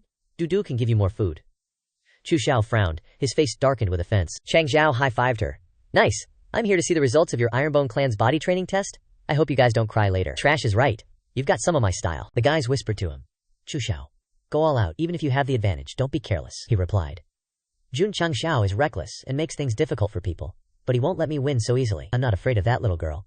I'm just afraid Jun Changxiao will use dirty tricks. Chu Xiao looked at him getting water for Yuan Koyer and thought, maybe I'm overthinking it, he's just stupid. Changxiao said gently, Du, drink some water. Avoid choking. He was confused. We're having a martial arts match and we get to eat? After the break, the students gathered into a group, watching out for Jun Changxiao cheating. Chu Xiao said to the little girl, little sis, don't worry, I won't let you lose too badly. Yuan Koyer didn't care at all, she was full. Oh, he was looked down upon by the little girl, and launched an attack. Without hesitation. How dare you look down on me like that? Changxiao shouted to encourage, Du, be careful! The little girl grabbed Chu Xiao's hand with her small hand, and blocked the attack lightly. Then Yuan Koyer flipped him over, making a hole in the ground. He said, be gentle. Chu Xiao was like he ate a bait, lying still. Who am I? Where am I? He rolled his eyes upward, warily. Chu Xiao jumped up when the little girl used force to attack. He was shocked and terrified. Grandpa never said body training martial artists would be so strong. Yuan Koyer just straight up yeeted a punch at Chu Xiao's face before he could even process. Talk about speed. Chu Xiao tried to block with his Kanyuan shield. Plot twist. She lands a solid hit right in his kisser, making him cry like a baby. Some random disciple next to Changxiao was like, LOL, Chu Xiao got KO'd and is now sobbing. Our boy Changxiao, being the MVP he is, warps a training tent into existence and shoves Chu Xiao in it. If he's gonna cry, might as well make it productive. Changxiao's loving this training method. The more tears, the better. The other disciples freaked. This guy's a demon! He's sneaking away. But Changxiao's already blocking his path. Where do you think you're going? Changxiao with that creepy smile. Class ain't dismissed yet, bro. So everyone gets a training tent and more physical conditioning. He pats Wanir's head. Good job today, Du. Even with the mushroom power-up. Perfect timing for the weekend. Changxiao mentions the Ouyang family planning a heartfelt visit. Ominous much? Cue the dark and stormy atmosphere at the Ouyang manor. Ouyang patriarch, all grim and glowering, drops the bomb. We're facing the biggest threat to the Ouyang family, folks. He pauses for dramatic effect. That little bastard's hanging out with Jun Changxiao, sect leader of the Sheikbone sect, a guy who never forgets a grudge. And guess what? He's been invited to Tianyu Academy as a professor. Ouyang patriarch gives the rundown on Changxiao, knowing he'll come looking for trouble because of that bastard. He's strong AF but rough around the edges, so they're counting on their honored guests to teach him a lesson. Some dude with a split haircut rocking a flame-embroidered robe steps up, cackling. Don't sweat it, we ain't gonna let Jun Xiaotze get away with anything. We are expecting some delish food from Ouyang family, so we can level up our power. Ouyang patriarch's like, you're all high-level martial kings, and I've got snacks to temporarily boost your power. And generous compensation for helping the Ouyang family, of course. He lays out his master plan, banking on the Ouyang family's reputation to deter Jun Changxiao from coming alone. My only concern is him using his professor status to rope in disciples. If he spends a few years at the academy and makes friends with some big shots, we're screwed. Right on cue, a shout booms from outside. Is the Ouyang family still breathing? Doors get kicked open. Changxiao struts in, blade in hand, radiating Chad energy. Your daddy Jun Changxiao is here. He dramatically turns to his people, all hyped up. Don't you dare interfere, I'll deal with him first. The Ouyang family's butler's all worried. Master, should we tell the honored guests to go easy on him? Sect leader Jun's just trying to get justice for Du, and young Master Jun's about to return. If he sees this, Ouyang grandpa snaps back, furious. Shut your mouth. If it weren't for him marrying that kind of woman, there'd be no little bastard to shame the Ouyang family. He's not backing down, folks. Enough talk. Bring me all the power-up snacks. Split haircut flame robe dude steps up to Changxiao. Listen here, kid. Kneel down, apologize to the Ouyang patriarch, and get Lost. I was a high-level martial king now. I'm close to martial emperor after eating this squid. Changxiao, all chill, grabs a wooden stick and tells him, "Gotta save face for Tianyu Royal City, so it's wooden sword only. Hope this random piece of wood I found is sturdy enough." Split haircut flame robe dude gets mega triggered. He leaps at Changxiao, who effortlessly wipes the floor with him. One strike to rule them all. Changxiao twirls his stick, while split haircut flame robe dude lies KO'd on the ground. Turns out natural wood's the best. He went peacefully. The Ouyang Grandpa's minions swarm Changxiao. Changxiao seizes the opportunity to vent. "Come at me, bros. Myriad swords return to origin." He launches magic bolts at everyone. They instantly spew red syrup when Changxiao strikes them. He preps more swords for anyone else feeling brave. Two dudes are trembling. Chen Chu, this kid's swordplay is legit. Every strike is aimed for vital points. He's all icy and ruthless. We're outnumbered, but there's no way he can control 10 swords at once. Changxiao smirks. Yeah, 10 swords at once with myriad swords return to origin would be a pain. But did you ever consider why? Changxiao smiles maniacally. Because this move is called Myriad Swords Return to Origin, you fools.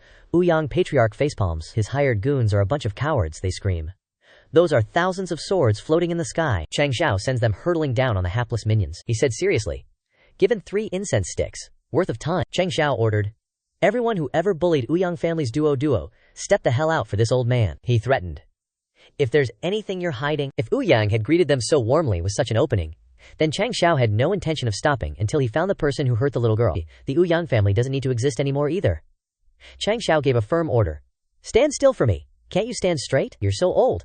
Haven't you ever been to military training?" he shouted, preparing to go up. Immediately, the group of people stood in 2 neat rows to welcome Wan Care back, welcoming Miss Duo to the Ouyang family. The little girl turned to ask sect leader Changxiao, and he replied, Duo, I can't interfere in what happens next. You need to solve it yourself." Changxiao wanted her to bravely face the deep-seated fears in her heart, because most of the people who badmouth you are women and children in the harem. But he instructed Wanner, "If there are some old folks who are disrespectful, shameless, and intend to stop you, then I am just the Ouyang family head here, and my old man's myriad swords haven't seen blood yet." The Ouyang family head was trembling with anger, but couldn't do anything about it. The little girl walked into the house with his hateful gaze. Wanyer politely greeted the butler. "Ling Jiajia, long time no see, how are you? I am grateful that you took care of me at the Ouyang family before." He feigned concern and asked, "Miss Duo suffered outside. This old servant feels guilty." Ling Jiajia continued, "The young lady is already grown, but can the young lady give the Ouyang family some face or not?" From afar, Changxiao quietly observed, secretly reading the old guy. This old servant is probably one of the reasons Duo went through so much, yet she can still be so innocent. At that moment, the old man angrily scolded, "Shut up, my Ouyang family isn't so lowly as to beg one." Before he could finish speaking, a cold sword was already close to the commoner's neck, scaring him and causing him to jump back. Changxiao appeared from behind, his eyes cold. "Ouyang family head, watch your words carefully. Be careful your soul departs," he warned the old man. "Don't you dare hope that I'll let go of the words that come out of your mouth." Everyone gathered in the middle of the courtyard as the little girl walked in. 2 women were hugging 2 rather naughty children, their faces pale as ghosts, afraid that they would be dealt with by Changxiao. Wanyer spoke, her voice clear but full of emotion, announcing to everyone, "This time, I just want to clarify one thing. At that time, I asked myself if I had hurt anyone among you. That father of mine, Ouyang Jun, also has a very high status in the Ouyang family." The little girl choked back tears as she recounted the reason. "Just because my mother was a commoner, you have blamed me to this day, even taking advantage of Ouyang Jun not being home. You even tried to freeze me to death." Ouyang Li shouted, "Because you shouldn't have appeared in the Ouyang family in the first place. That kid doesn't know right from wrong, and still argues with flawed logic. Our Ouyang family's main lineage are all born through marriage with great families. Our parents are well matched. We are all the chosen ones. But you are just one day suddenly brought home by Jun Changxiao, saying that he had you with a commoner woman outside, and that woman died of illness." Ouyang Li moved closer. His face hardened as he growled at Wancher. "Jun Changxiao is the most outstanding disciple of the Ouyang family in 100 years, destined to become the next family head. Yet you wild thing, just like that, became the future eldest daughter of the Ouyang family." His every word was like a knife, every grain of salt rubbed into the little girl's heart. The most hateful thing was, that rascal even added, "This wild child, yet her alchemy and martial arts talent are top-notch, easily surpassing all her peers." Ouyang Li screamed, "How can we let such a person make our noble bloodline feel so inferior? Is my nobility just a joke? It can be said that you are no different from those damn peasants." Wancher raised her hand and slapped the loudmouth straight to the side. The little girl burst into tears and sobbed. What wild child, what commoner, are all these just to hide those reasons that can't be named? At this time, Tian stepped forward, gently standing beside her as a solid support. Duo, do you know why there are only statues of Buddhas and not statues of demons in the world? Because people have never seen Buddhas, people need to know who they should worship, that their faith truly exists, she emphasized. And as for demons, Tian Tian looked at them with sharp eyes. Everyone always knows it exists in everyone's heart. Tian Tian continued to put forward sharp arguments to shatter their narrow-minded and crazy old ideas. The family head is for the so-called bloodline. The adults are mostly for the benefit of the family. The children are for jealousy and competitiveness. She comforted the little girl and said, "They can only nurture the demon in their hearts by bullying you, despising you, and humiliating you. Duo. Don't cry. I won't let you suffer any more grievances in the future." Tian was silently thinking about what to do with you guys. With that said, a burst of ice energy shot out from her hand, freezing all those who spoke harsh words. Ice seal for 7 days, a small punishment as a big warning. Liu Jiajia stepped forward, distressed. "Oh my god, how could this be?" She reassured him. "Don't worry, they won't die. It's good for them to calm down." Coldly indifferent, Wancher called out to Tian Tian. "Tianji, according to what you just said, human nature is inherently evil. Isn't this world very dangerous?" she said. "There is no need to worry too much. The most evil person in the world." Changxiao was talking to some of the thugs that the Ouyang family had hired. "I don't believe it. You're Zhang Feng, a Wu Wang, and you only have this much savings. No way. Your private money has all been taken by you." "You mentioning private money reminded me. Take off your shoes for TXM, Tian said helplessly. "The evil one is standing in front of us, protecting us." He put his hands on his hips and laughed happily. "Are you done, babes? And we're going back to school." 2 prison guards appeared again. "Sect leader Jun is beating people up and threatening others in the royal city. The Dao is the highest, yet you're robbing people. Please cooperate with us." Changxiao replied optimistically. "Slow down. I will definitely cooperate. I'm familiar with this process. Wait a moment." He turned to the girl and said, Tian, keep these safe. These are the things I just earned." The prison guard scolded. "Give it to me. That's stolen money." Ouyang family head is fuming. That little thief is seriously infuriating. Changxiao turns to him and says with a smug grin, "Oh right, family head Ouyang. I was chatting with Dean Situ at the school a couple days ago and learned something interesting. Maybe your Ouyang family didn't bother to record it." Changxiao drops the bomb, leaving the old dude speechless. When the first family head of the Ouyang family came to Wangcheng, he was just a high-class beggar, never had any bloodline at all. At the Heavenly Prison Cultivation Institute, a tall prisoner stretches with satisfaction. "As expected of me. Such serious injuries, and I've recovered 7 or 8 parts in just a few days."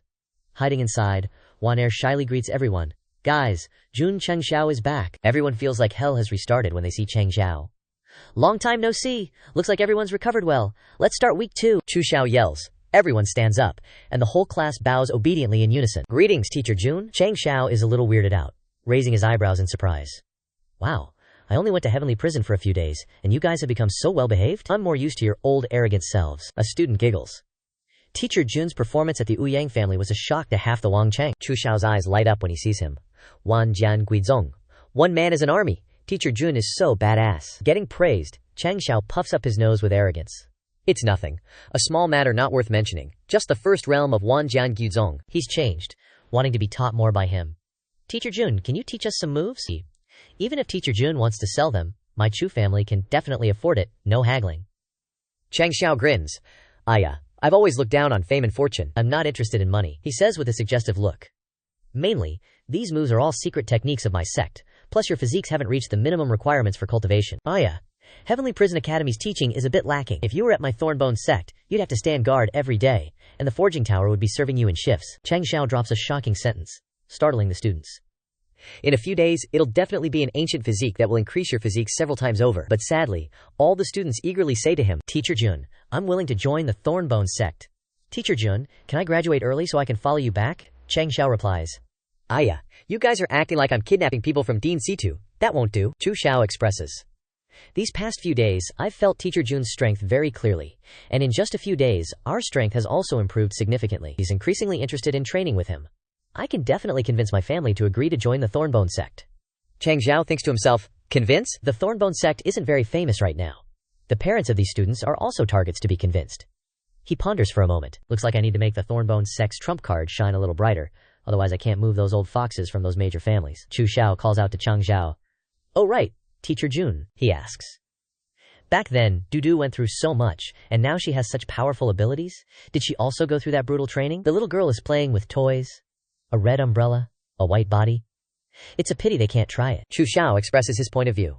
If she can persevere, then we can also be trained, even with double the training. He seriously points him out. How is that possible? Dudu is our sect's most adorable and auspicious mascot. We still want to temper our bodies. If we let her suffer even a little bit, the whole sect will hate us. She's raised on body sculpting pills. Quantitative change leads to qualitative change. He asks, so how do the female disciples of the Thornbone sect temper their bodies? Changxiao replies, body sculpting pills. Chu Xiao asks further, what about the male disciples? He answers frankly, we use the trash. Changxiao instructs, you guys have to think positively. The forging room has body sculpting pills, which will increase the strength of your tendons and bones. Plus, girls can't be beaten to a pulp every day. He's helpless. Then we also don't want to be beaten to the point where we have to go back to the dorm every day. He holds up the skateboard and announces, forgot to give you guys these. This is a tool to replace walking that has been painstakingly invented. When you're tired, using it to crawl will also be a bit faster. Chu Xiao asks persistently, Teacher Jun, torturing them to this extent, don't your disciples complain? Changxiao replies, of course they complain. That's why they'll have an easier time striking when they fight enemies. He bids farewell to the students and happily leaves. See you later. Remember to let your muscles tear for a while before drinking the healing pills. That way, the effect will be very obvious. One tear happily comes forward to hug Changxiao's leg. Sect leader Gage, you're finally out of class. What do you want to eat today? He pats her head and asks the little girl.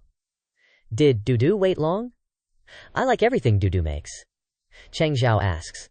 Oh right, Dudu. Hasn't the chef competition started yet?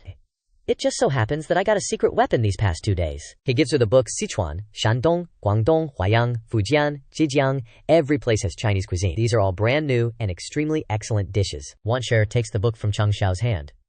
Wow, let me see, so much delicious food. She suddenly realizes, hey, sect leader, why are there a few pages missing at the end? He hurriedly tore them out, afraid that it would affect Wanner. That's the darkest chapter in the Harmonious Cuisine book. You're too young, it's better not to come into contact with it. Looking up at the sky, pine root cooked with eggs, spicy fish scales, sweet and sour sea. The two leave the door to play. So we've said everything. Just make 4 joy meatballs, and next time, make roast pork too. Suddenly a man stands at the door and calls out the little girl's name. Ya tu.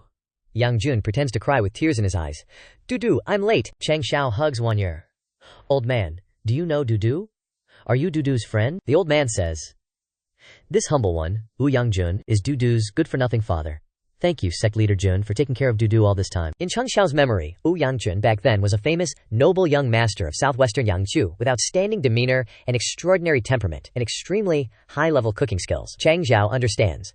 Time has passed. You've taken good care of yourself, feigning praise. Yang Jun recounts the event. After Dudu's mother passed away that year, I was a bit cold-hearted. He continues.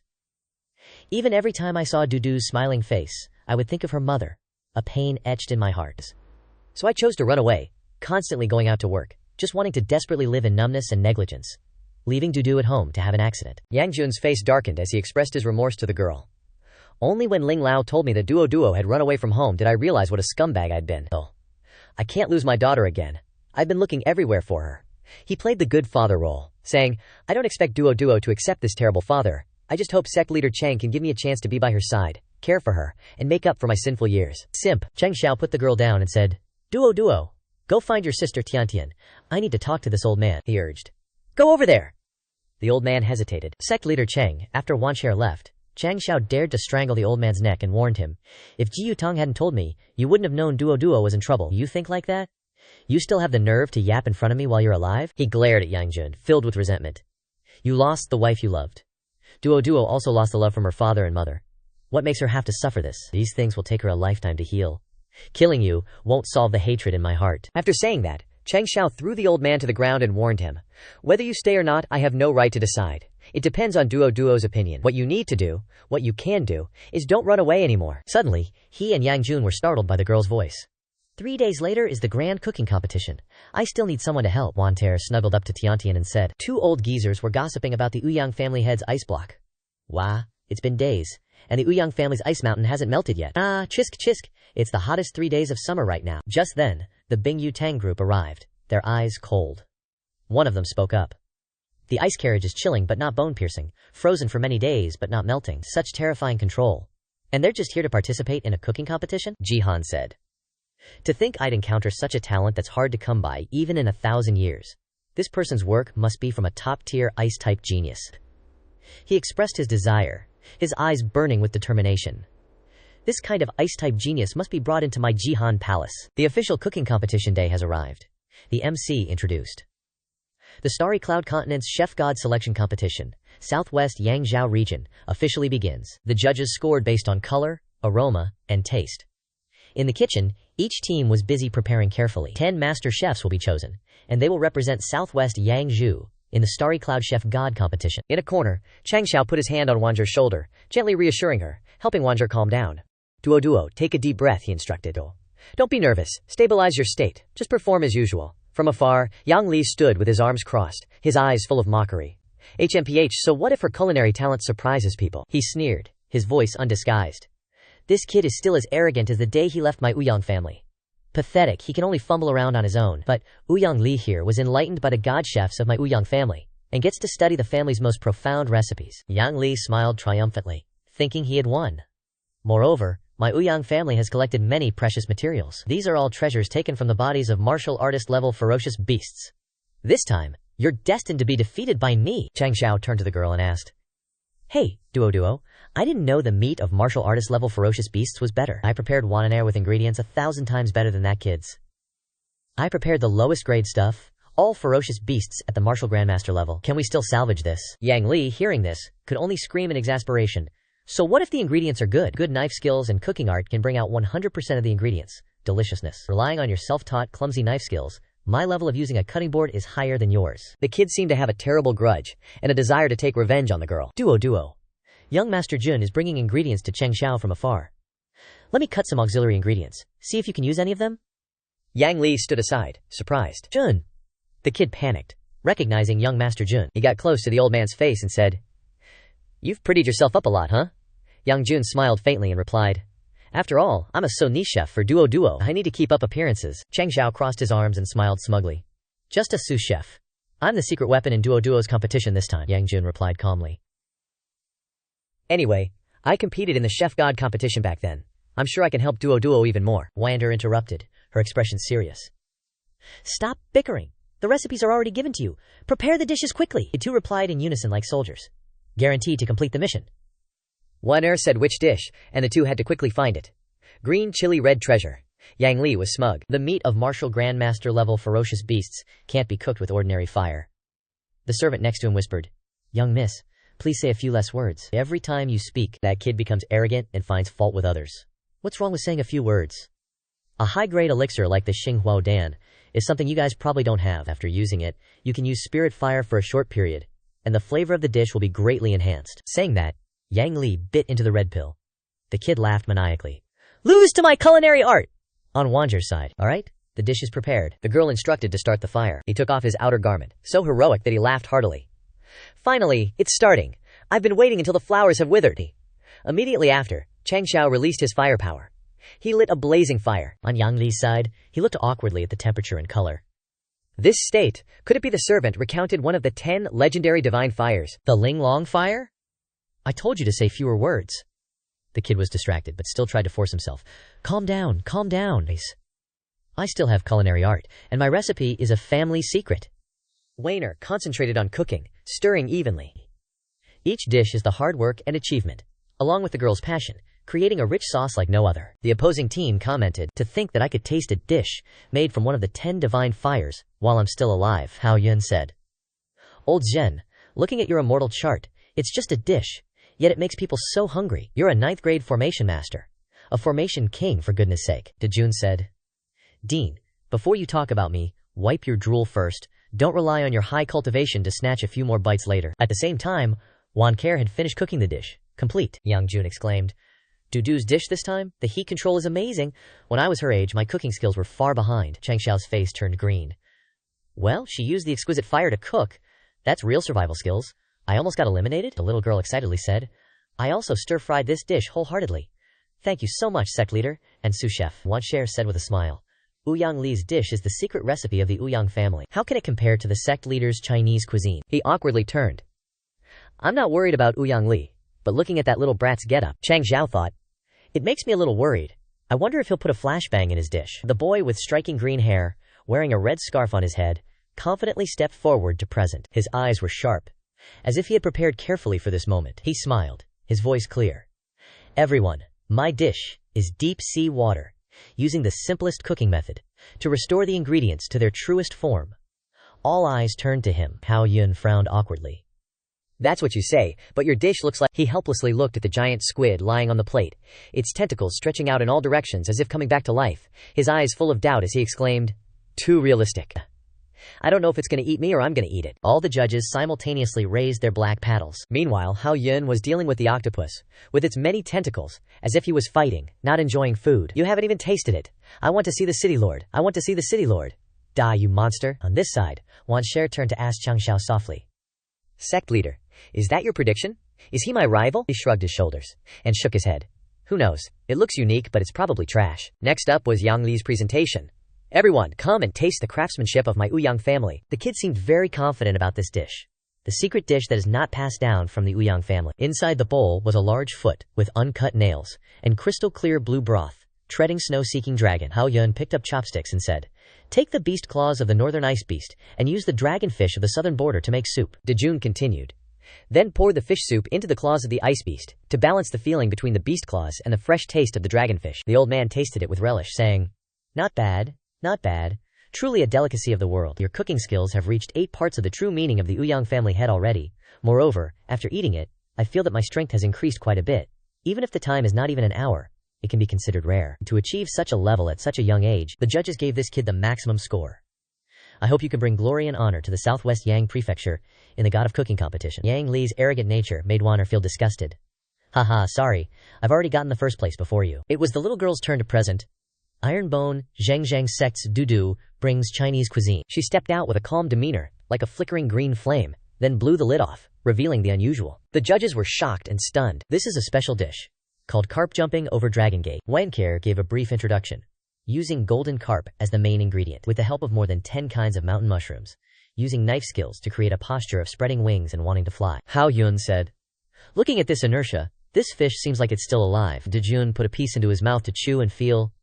"Moreover, many formulas and secret medicines of our Ironbone sect are combined to stew the soup until it evaporates and seeps into the fish." Everyone was shocked and motionless. This kid is OP. So what if the little girl made it elaborate? What did the faces of the judges turn into? "Your dish is even harder to swallow than that monster from before. Ha ha ha." Suddenly there was a sound that made Yang Li wonder. What's that sound? The sound of firecrackers. Everyone admired Wanger's cooking skills. "This little girl is not simple," he said with flowery language. "This delicacy can actually allow this old man to taste it in this world. Not only that, but my cultivation, which has been stagnant for so many years, has actually relaxed significantly after eating just one bite." Everyone loved it and gave out the results. Good, good. The judges competed for food. Don't compete with this old man. Suddenly a loud explosion flashed, illuminating the space, making the kid's face turn black, wondering, How could it be?" Jun raised his hand. "Fortunately, this old man knew before he even spoke," he explained. "A grand formation was set up beforehand. Otherwise, the delicacies would have been wasted by you old fogies. The carp jumping over Dragon Gate is for Zhen Dejun to enjoy alone." Everyone expressed their dissatisfaction. "Old Zen, you're too insidious," Hao Yun said helplessly. "Surname Zhen, do you want to trap me with your formation too?" He took a step forward, preparing to advance. "Don't dream of swallowing it alone." Changxiao and Wanjer stood watching them fight for food. "Well, those are people who haven't seen the world before, Dudu. The power of your dish is even greater than I expected. You can be considered to have monopolized the first place, right?" Yang Li, with a dirty face, came to question him. "Her highest is just the absolute point. I'm also the absolute point. The highest is just a tie," Changxiao teased. "This lump of coal is Hao Yun." Hao Yun says, "You've got it all wrong. Yang Li, the only reason he got 100 points is because he actually has the skills to back it up." He breaks down the score further. "Dudu got 100 because the maximum limit is 100. Period." Hao Yun drops the final results. The champion of the Southwest Yangzhou culinary competition is the Ironbone Unyielding Sect. Sect leader Dudu sighs. As expected of a AAA potential sect, even their chef is a total goat. The Ouyang clan head is absolutely shook. Xiao Xiao is stunned. AAA? I recall the Taishuan Holy Sect is only A rank. Doesn't that mean Ironbone is the top dog of Southwest Yangzhou? Everyone is losing it. The only AAA sect in history? Flashback to 3 days ago. The monarch says, "Sect leader Jun, if you announce Ironbone's AAA potential, it'll put your sect and even all of Southwest Yangzhou right in the crosshairs." Changxiao pulls up and says, "I've thought it over. Hiding our power just invites trash mobs to act up. Might as well stop faking and show our cards. Facing the storm is the only way that fits my Ironbone Unyielding Sect." The monarch says, "Sect leader Jun, you really are full of energy. Honestly, I was worried since a AAA sect would make people restless, but you've got a point. Tian Hang will go crazy with you. Instead of overthinking, let's just stir up some chaos." Changxiao says flexingly. A AAA sect appearing in this remote corner of southwest Yangzhou? Since this place was founded 1,000 years ago, the highest rank was barely single A. You guys know exactly what that means. His real point. This doesn't just mean my Ironbone sect has infinite potential, it means infinite danger and challenges. After all, there's no better way to get famous than crushing a AAA sect before it even grows up. Changxiao asks confidently, if that happens, do you still want to join my Ironbone unyielding sect? Xiao grins. Joining a sect with infinite potential and growing with it? That's a once-in-a-lifetime chance we wouldn't even find after graduation. The crowd roars in unison. We're all joining Ironbone. He gives a devious smirk. Whoa, I can recruit thousands from Tianyu Academy this time. Isn't that an instant level up? Hao Yun puts a hand on Changxiao's shoulder. Sect leader Jun. He glares at him. This is foul play, man. You basically just kidnapped all my upperclassmen in one go. He doubles down on Hao Yun. Principal Situ, that's on me. Name your price. These students were carefully recruited by me. They're my true loves, so you gotta pay up. Changxiao closes the deal. 4 dishes and a soup. He counters. 3 meals a day with Dudu as the chef, plus some ling-long flowers. And it's a deal. Hao Yun laughs happily. Teacher Jun, I'm handing these bratty kids over to you. Make sure you bring glory to Tianyu Academy. He chuckles. I'll turn them into masters of masters. A nearby student overhears and is confused. Wait, all of us are only worth 3 meals? Let's go grab a drink instead. The 4 bros toast to the news, and Changxiao thanks everyone. Thanks for looking out for me during this time. He says, Dudu cooked this feast himself, let's eat. I'll offer a toast to show my gratitude. He grabs a drumstick and munches. We don't do that fake courtesy stuff. Besides, answering your toast just slows down my eating. Dejun says, Dudu's cooking is legit fire. I've wasted 100 years and never tasted anything like this. To think he's stuck in the Ironbone sect. Changxiao frowns. Elder Zen, why you gotta say it like that? My Ironbone sect was just ranked AAA, so what if we're new? Potential doesn't mean everything. Dejun drinks away his sorrows. To me, Ironbone is still just a traveling troupe. The way you teach disciples is too barbaric, and the division of departments is straight up trash. He slams the table, and Changxiao tries to keep his cool. Elder Zen, I respect you as a 9th rank array king, but you can't just disrespect my sect. Take that back, and I won't have to get physical. He jumps up to argue. Get physical? With my array mastery, I can trap even old man Sinan 2 for hours. Right now, Ironbone only has martial, sword, and pill cultivators. In my eyes, this kind of sect is full of holes. Dejun says angrily, my Ironbone sect is united. What holes? Just a bunch of loose soldiers. If you want a real unified sect, you need an array cultivator to handle the big picture. So he sits back down and acts normal. Shouldn't you, sect leader Jun, recruit me into Ironbone? My demands are low. Just Dudu's cooking every day. Changxiao's helpless. So you want to join? Dejun replies, I've spent my whole life mastering negotiation tactics. Don't you feel like it's a crime against heaven not to recruit me now? He says seriously, if you always talk like this, I'm curious, how have you not been beaten to death yet? He states his stance. I hate fighting. Dejun presses. Doesn't that fit your sect perfectly? Hao Yun's like, chill. Elder Zhen has always been like this. Even I want to hit him sometimes. Changxiao has a massive headache. Elder Zen, you're a 9th rank array king, basically on par with a martial emperor. Joining us just for food? That's hard to believe, he laughs. I'm hundreds of years old and don't care about much, except for top-tier food. 3 good meals a day is all I want. Plus, I can't stay still. The royal city is boring as hell. Dejun smirks. Ironbone just got shoved into the spotlight for that AAA potential. Where else is going to be more lit than here? This is going to be wild. He bows. Having you join us is an honor for my Ironbone sect. He replies, ha, don't mention it. By the way, any other old geezers in the sect I can hang with? You know, play chess and chill. Changxiao catches his drift. Everyone in Ironbone, including me, is mostly in their 20s. The only one who can hang with you is probably... Dejun grabs a piece of meat and says slowly, Elder Wei, who's growing spirit herbs in our garden. He says slowly, growing herbs. Surname, Wei, is his name. Dejun's face suddenly turns dark. Prestige? Wei Qingfeng? He's stunned and flustered. Wait, hold up, you two know each other? Dejun roars in anger. It's not just knowing each other, he says, implying there's beef between them. Just an old friend. Then Dejun turns and leaves. Sect leader Chang, this old man will go pack his bags first. Hope we set off soon. To the Thorns and Bones sect. Changxiao bids farewell. Wei, were you this wild when you were young? Drunk, Dejun remembers the past. He once liked a girl and confessed but was rejected. Sorry, Zen Dejun, I like Wei Qingfeng, in the herb garden. Dejun cries inside. It's okay, even she is a simp for him. Back to reality. He sits up in the cart, holding his head, feeling dizzy. Ha, just hearing Wei Qingfeng's name makes me think of the sad things in the past. Guess I drank too much. Changxiao asks old Zhen, you're awake? Because I couldn't wake you up no matter what, so I just dragged you along, he says with a smile. Anyway, the Thorns and Bones sect is currently ranked first in potential in Southwest Yang province, Waves are higher than the shore. Now that we have a formation king like you to guard it, the sect can be more stable, so we decided to set off overnight. Jun awkwardly says, "It's okay, I also want to see my old friend soon." Right. Did this old man say anything weird while drunk? He turns around and sees Chu Xiao and the others suppressing their laughter, feeling a little suspicious. Changxiao laughs so hard he shakes. "Old Zen, don't worry too much. You just talked about the past while drunk. It's nothing." Flashback to a few minutes ago. Jun stood up and shouted, "What's so good about that Wei guy? My Zhao miss, Qian Lil sis, son cousin, teacher Li," he helplessly recalls. Wei is a real Chad. He's a collection of every last name on the Honglian family's city wall. Her father stands above, observing, and asks, "Lianjie, are you really not joining the Thorns and Bones sect with your classmates?" After all, the Thorns and Bones sect is quite famous for nurturing the strength of its disciples. Hong Lian replies, "The opportunity to join the Thorns and Bones sect is very rare, but Tianyu Royal City also needs me. More importantly, your condition is getting worse and worse, and I can't leave you in peace." Her father sighs. "It's those old hidden injuries from back then. Don't worry, I won't die for the time being." He is informed by a guard reporting on Mu City Lord. As you predicted, as soon as the news of the Thorns and Bones sect's third rank came out, the spies planted in the city by Lingdang Royal City were instantly stirred up. Her father is surprised. West Yun Province, Lingdang Royal City. The Ling family really can't stand to see any good in our southwest Yang Province, he continues. Once the Thorns and Bones sect grows into a second-rate or even first-rate sect, then our status and that of West Yun Province will reverse. They'll probably attack the Thorns and Bones sect directly. Go scout out how they're preparing to strike.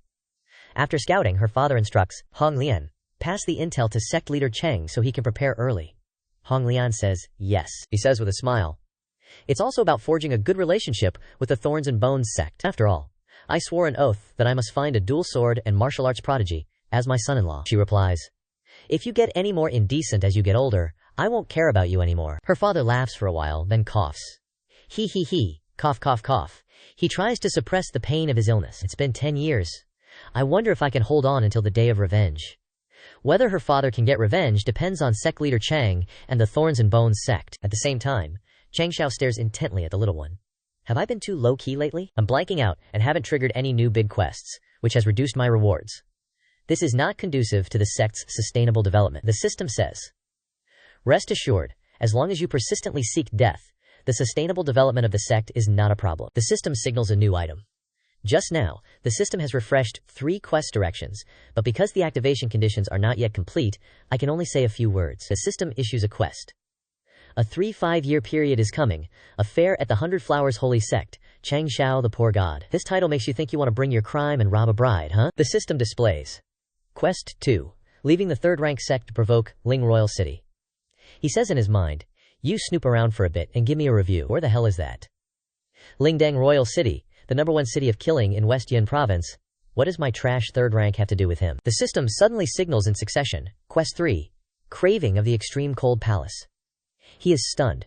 Where is the Extreme Cold Palace? I'm not trying to offend them. Changxiao thinks. Extreme cold means ice. Could it be that this 3rd quest is at? He looks towards her and Wan Meier, riding spirit beasts on Tiantian's body. The system becomes unusually delicate. Host, there's something I shouldn't say, but no matter what it says, at the same time, she looks at Changxiao affectionately and gently. Don't let go of Tiantian. Never. He asks in confusion. System, what nonsense are you talking about? How could I let go of Tiantian?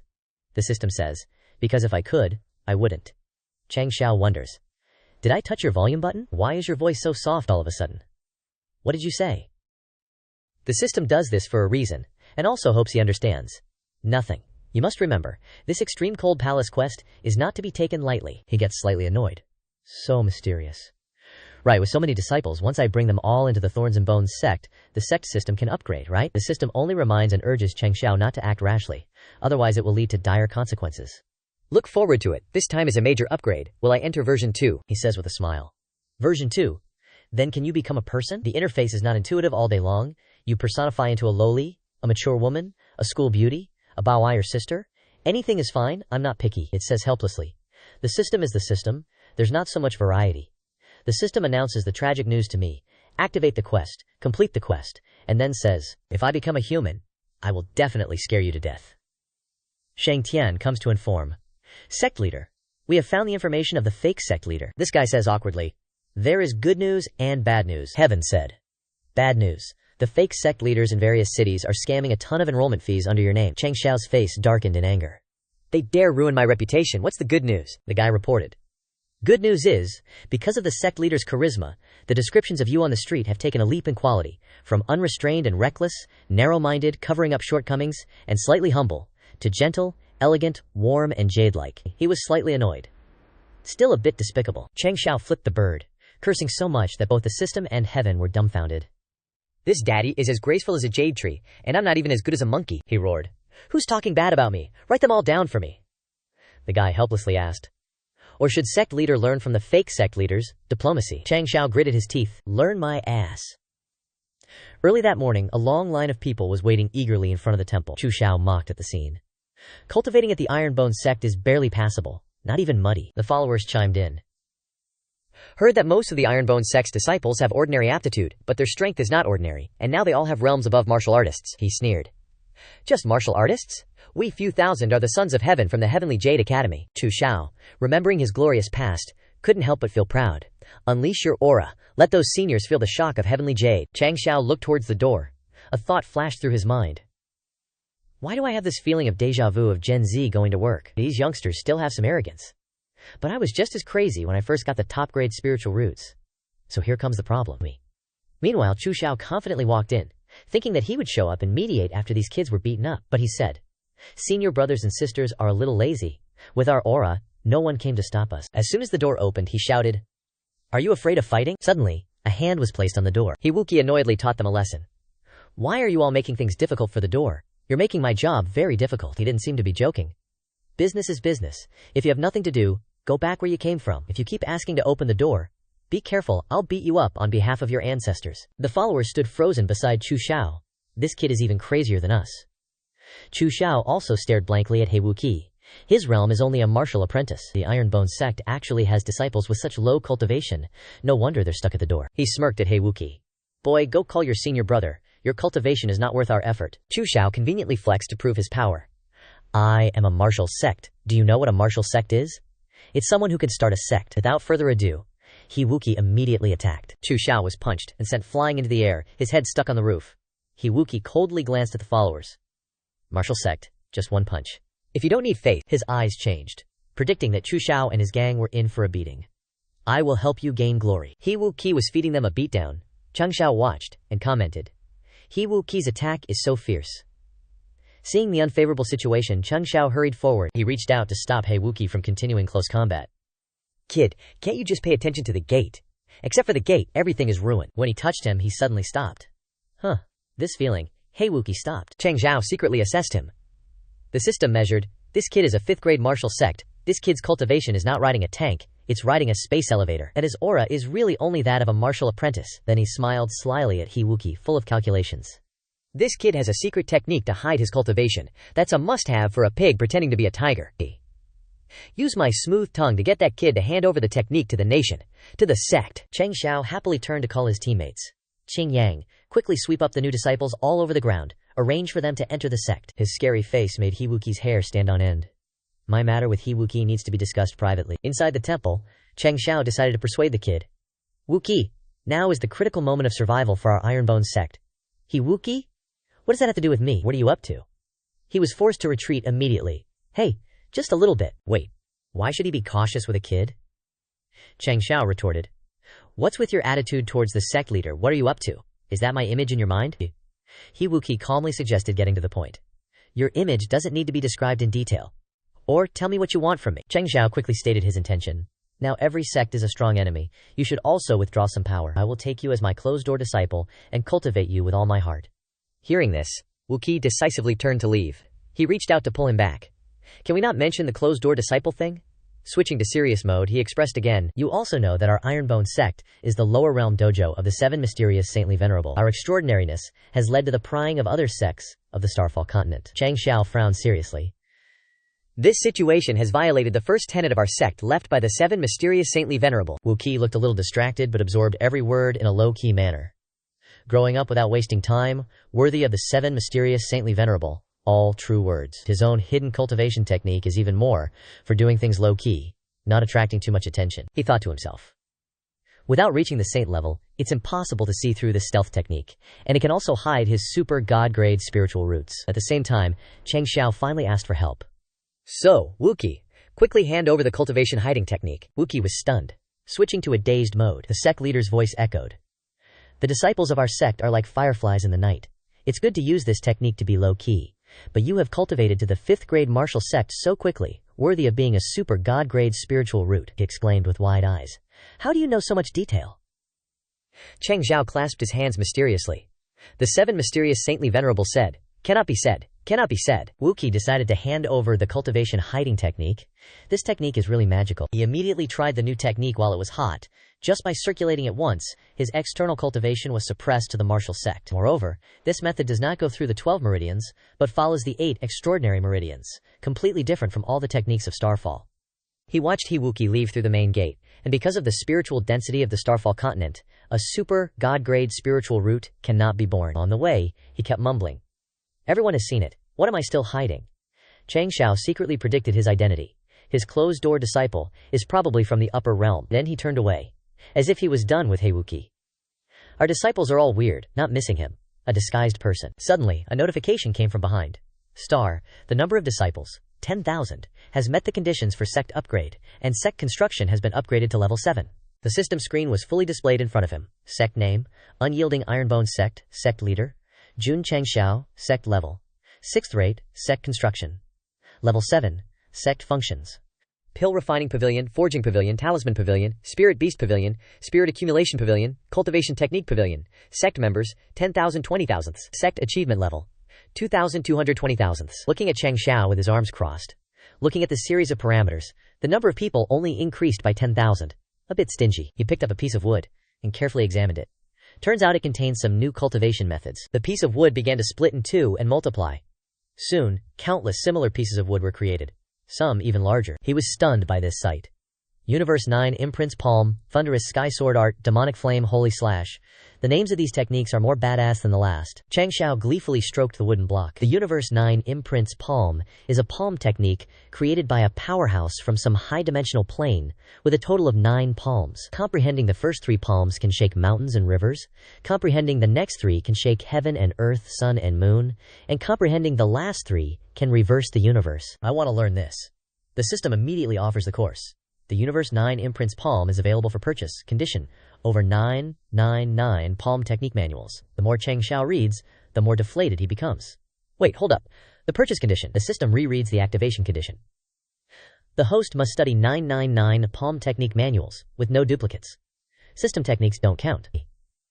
Even a sect leader like him finds it difficult. 999 manuals? Where am I supposed to find that many palm technique manuals? Damn. This operation looks familiar. Changxiao angrily roared in the room. Isn't this just a mobile game's puzzle piece collection? A farming game? Rubik's Cube. Did you guys come from another world to start a business? Jun Changxiao gazed at a strand of hair in his hand. He grabbed his hair in frustration and said, 999 kinds of palm technique manuals to exchange for the universe. 9 imprints palm. 199 sword technique manuals to exchange for the thunderous sky sword art. 99 mind technique manuals to exchange. Isn't this just straight up pulling out my hair? The entire Southwest Yang continent probably doesn't even have that many manuals. At this moment, the system spoke up. Didn't the host help others point out many manuals before? Those can be used for the exchange. Jun Changxiao became even more depressed after hearing this. There are only 100 or so, like a drop in the ocean. Then, as if remembering something, he clapped his hands together and shouted excitedly. That's right, doesn't Shang Guan's old man's simp granddaughter know how to create cultivation methods? At this moment, Xinjiao poked her head in and happily asked, Sect leader, are you looking for me? Jun Changxiao was happy to see the little girl. Xinjiao, come here quickly. The sect leader needs your help with something. He began to butter up the little girl. Right now, this sect leader urgently needs palm technique manuals. Didn't you like to create your own cultivation methods before? Do you have any inventory left? Give me a few dozen first. Xinjiao was a little stunned after hearing this. A few dozen? My production capacity isn't that high, the little girl said softly. I've only created 13 or 14 complete palm techniques, most of which are low-grade mortal rank, with insufficient power. Jun Changxiao praised after hearing this. Wow, you're so young. Being able to create so many cultivation methods is already an innate talent. Xinjiao also agreed with his opinion. Yeah, creating cultivation methods becomes increasingly difficult later on. Then, Xinjiao said something that stunned Jun Changxiao. 90 is just half of 100. Most of the manual creation stops midway, unable to be completed. Hearing the little girl's words, Jun Changxiao's eyes lit up like stars as he grabbed her and asked, "So, you have hundreds of incomplete, flawed palm technique manuals? I can complete them." The little girl was also stunned after hearing this. More than 100? How is that possible? Realizing the difficulty in this matter, Jun Changxiao nervously bit his nails. That's true, even if you started creating at the age of 5, producing one manual per month wouldn't amount to that many. I'm looking for a doctor only after getting sick, Xinjiao asked, somewhat confused after hearing this. Why would there only be 100 or so? Xinjiao spoke up. I have 2,537 such discarded plans. More than 2,000? Jun Changxiao was also dumbfounded after hearing this. Doesn't that mean you create one manual almost every single day? He was even more impressed by the little prodigy's terrifying power. Jun Changxiao sighed in frustration, thinking about the things he had to do. Next, the pressure is on my side. Tsrisk, the sound of sighs echoed non-stop. Jun Changxiao cried without tears. Why do I feel like I have to stay up all night to fix summer homework? At this moment, the system's voice rang out. Keep it up. The exchange progress has reached 556 out of 999. Hearing the system's reminder, Jun Changxiao became even more motivated. Letting Xinjiao create a few more mind techniques and sword techniques, he discovered that Xinjiao can be considered an overpowered cheat code for cultivation methods. As dusk fell, a magnificent pavilion was visible. Ye Jingchen cleverly said, I can now cultivate to the level of only a first-grade martial master's or Su Xiaomo and Li Fei exchanged glances upon hearing this. Su Xiaomo said, Junior brother Ye's progress is not good. We are already peak martial disciples. Li Qingyang also stepped forward and said, You are all inner disciples. You can compete fairly. There is no need to compare so much. Seeing Qingyang arrive, Li Fei also felt a bit strange. Brother, your aura. Qingyang then explained, It's just the 12th stage of meridian opening. Not worth mentioning. Hearing this, another disciple said dejectedly, Is our sect's inner disciple comparison about who is the most trash? How can someone who just opened the 12th stage of meridians be so proud? Jen Xingchen angrily said upon hearing this. Qingyang, don't be arrogant. Because my original cultivation was too high, the progress of the hidden cultivation technique is a bit slow. At the same time, outside the gate of the skeletal sect, Zhao Deacon said, Everyone, this is the skeletal sect. He introduced to everyone. It is said that the skeletal sect has recruited many disciples from the Heavenly Fate Academy. Based on their rate of progress, they have definitely reached the level of a 5th-rate sect. Today, I happen to be leading you to witness a 3rd-grade sect's promotion to a sect. The others were very envious upon hearing this. Old Zhao, your luck is very good. A 3rd-grade sect actually appeared in the Qingyang county that you are in charge of. From now on, you will be considered outstanding in the certification office where you work. Hee, Zhao is also honored. Zhao Deacon asked, Is sect leader Jun here? Zhao is here to certify the 5th-rate sect. Qingyang stepped forward and cupped his hands. Zhao Deacon, let me have someone call the sect leader. Who are these? Zhao Deacon also cupped his hands in response. Sorry for the trouble. These are deacons from other counties in the southwest Yang continent, who want to visit the style of a 3rd-grade sect together. Seeing this, Qingyang said softly, It just so happens that all of our sect's inner disciples are here. I can lead you on a tour. Zhao Deacon was so scared that he trembled upon hearing this. Okay. He pointed at Jingchen, shouting in a panic. Why are you all at the meridian opening and martial disciple level? The strongest is actually only a 1st-grade martial master. Xingchen was angry that he was pointed at and shouted, Do you know how to talk? Why are you calling me the strongest? You wait until I've cultivated. I'm definitely the weakest. The disciples behind him seemed pleased to see Zhao Deacon losing face, asking, Old Zhao, what's the situation? The skeletal sect's inner disciples' cultivation is so low. Are they using fake cultivation pills every time you come? This joke is too big. At this moment, an announcement sounded. The sect leader has arrived. Zhao Deacon burst into tears when he saw Changxiao arrive. Sect leader Jun is recognized as the sword and martial arts king. Your cultivation aura must be that. When he saw Changxiao looking haggard and emaciated like a skeleton, he panicked. Even his human aura was almost gone. Seeing him like this, Qingyang worriedly asked, Sect leader, how did you become like this in just one night? Changxiao tiredly said, I spent the whole night revising over 100 martial arts manuals. It's a miracle I'm even alive. Qingyang then announced to Changxiao, the higher-ups sent people for accreditation? At this point he seemed to remember. He thought about it and recalled, Oh right, you mentioned it before. With so many new disciples, we need to build more facilities. Qingyang, seeing Changxiao still dazed, blankly asked, Sect leader, are you even listening? What are you planning? Changxiao was still out of it. I want to flatten the sect's land so you guys won't demolish it. Zhao Zhixi's group, hearing Changxiao's nonsensical words, said, Old Zhao, is this Jun Changxiao talking crazy? If we get blinded and certify a wrongly demolished 3rd grade, you'll be screwed. Changxiao, still traumatized, formed a hand seal and chanted, Jiankun 9 imprints palm. Then, Fierce veins popped around his eyes. A fearsome-looking deity appeared above Changxiao's head, forming the immovable Wisdom King's seal. Instantly, the ground around the sect cracked and shattered. It took a long time to return to normal. Qingyang and Zhao Zhixi's group were terrified by the scene. Changxiao, completely drained, collapsed and said, "Okay, don't wake me up unless it's important." And then, he face-planted, sleeping like a log. Su Xiaomo awkwardly looked at the scene. Is this a new technique the sect leader developed? Xing Chen was a little scared. Probably. The power is truly astonishing. Then they angrily shouted, "One move, and he demolished half our house." Zhao Zixi looked around, on the verge of tears. Although this display of strength is a bit unusual, it proves that sect leader Jun's strength is legit. My judgment was right. Then he cautiously asked, "Sect leader Jun, what about the cultivation levels of those disciples?" Immediately, a figure darted out. It was Qing Yang and Zhao Zuiji running to protect Changxiao. The sect leader's condition is unstable right now. Stay away if you're not involved. Zhao Zihishi understood and quickly said, "Then we'll take our leave." Seeing them turn to leave, Qing Yang suddenly spoke. The splinter faction is currently in the eye of the storm, and the sect leader has been working hard for it and dozed off for a bit, so to ensure his current state isn't known to those with ulterior motives, he skillfully extended an invitation. "Please stay here for a while. After the sect leader wakes up, we will respectfully escort you down the mountain." Zhao Jishi tried to keep a straight face. Understood. After all, he'd heard that the forces of West Yunzhao were already. One of Zhao Jishi's companions couldn't help but say, "Arrogant punks." Someone in the group complained, "You're putting us on house arrest. We're not as easy to talk to as old Zhao. We're all certification hall elders." They started to get agitated.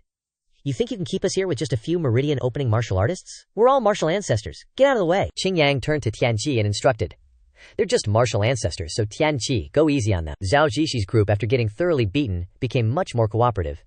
"If you'd reasoned with us earlier, we would have cooperated already. Just one small question. Are we just supposed to sit here?" Qing Yang said. "We're not demons. Just don't step outside the splinter faction's gate." Zhao Zishi's subordinate was stunned. That's a technical problem." Someone spoke up. "Your gate was blasted away by your sect leader." At this moment, a hand burst from the ground. "Who said there's no gate?" He Wudi emerged from the rubble, rebuilding the main gate. "Gatekeeper disciple, He Wudi is here." He leaned against the gate and loudly declared, "I'm here. The gate's here." Seeing this, everyone had the same thought. "Damn, you're good at guarding the gate." Xing Chen said, "Old Zhao, could you have protected yourself and the gate under the sect leader's palm?" Tianqi quietly said, "Probably not." Xing Chen looked at He Wudi, excitedly saying, "Our gatekeeping disciple is becoming more and more interesting." Qing Yang clasped his hands and politely said to Zhao Jishi's group, "Please wait here. Normally, he'll wake up in about 3 Xinchens at most." Zhao Jishi also politely replied, "No rush." After 3 days, Changxiao finally woke up. He grabbed Tianqi's shoulders, wearily saying, "This sleep was too exhausting. I can't stay up all night reviewing manuals again.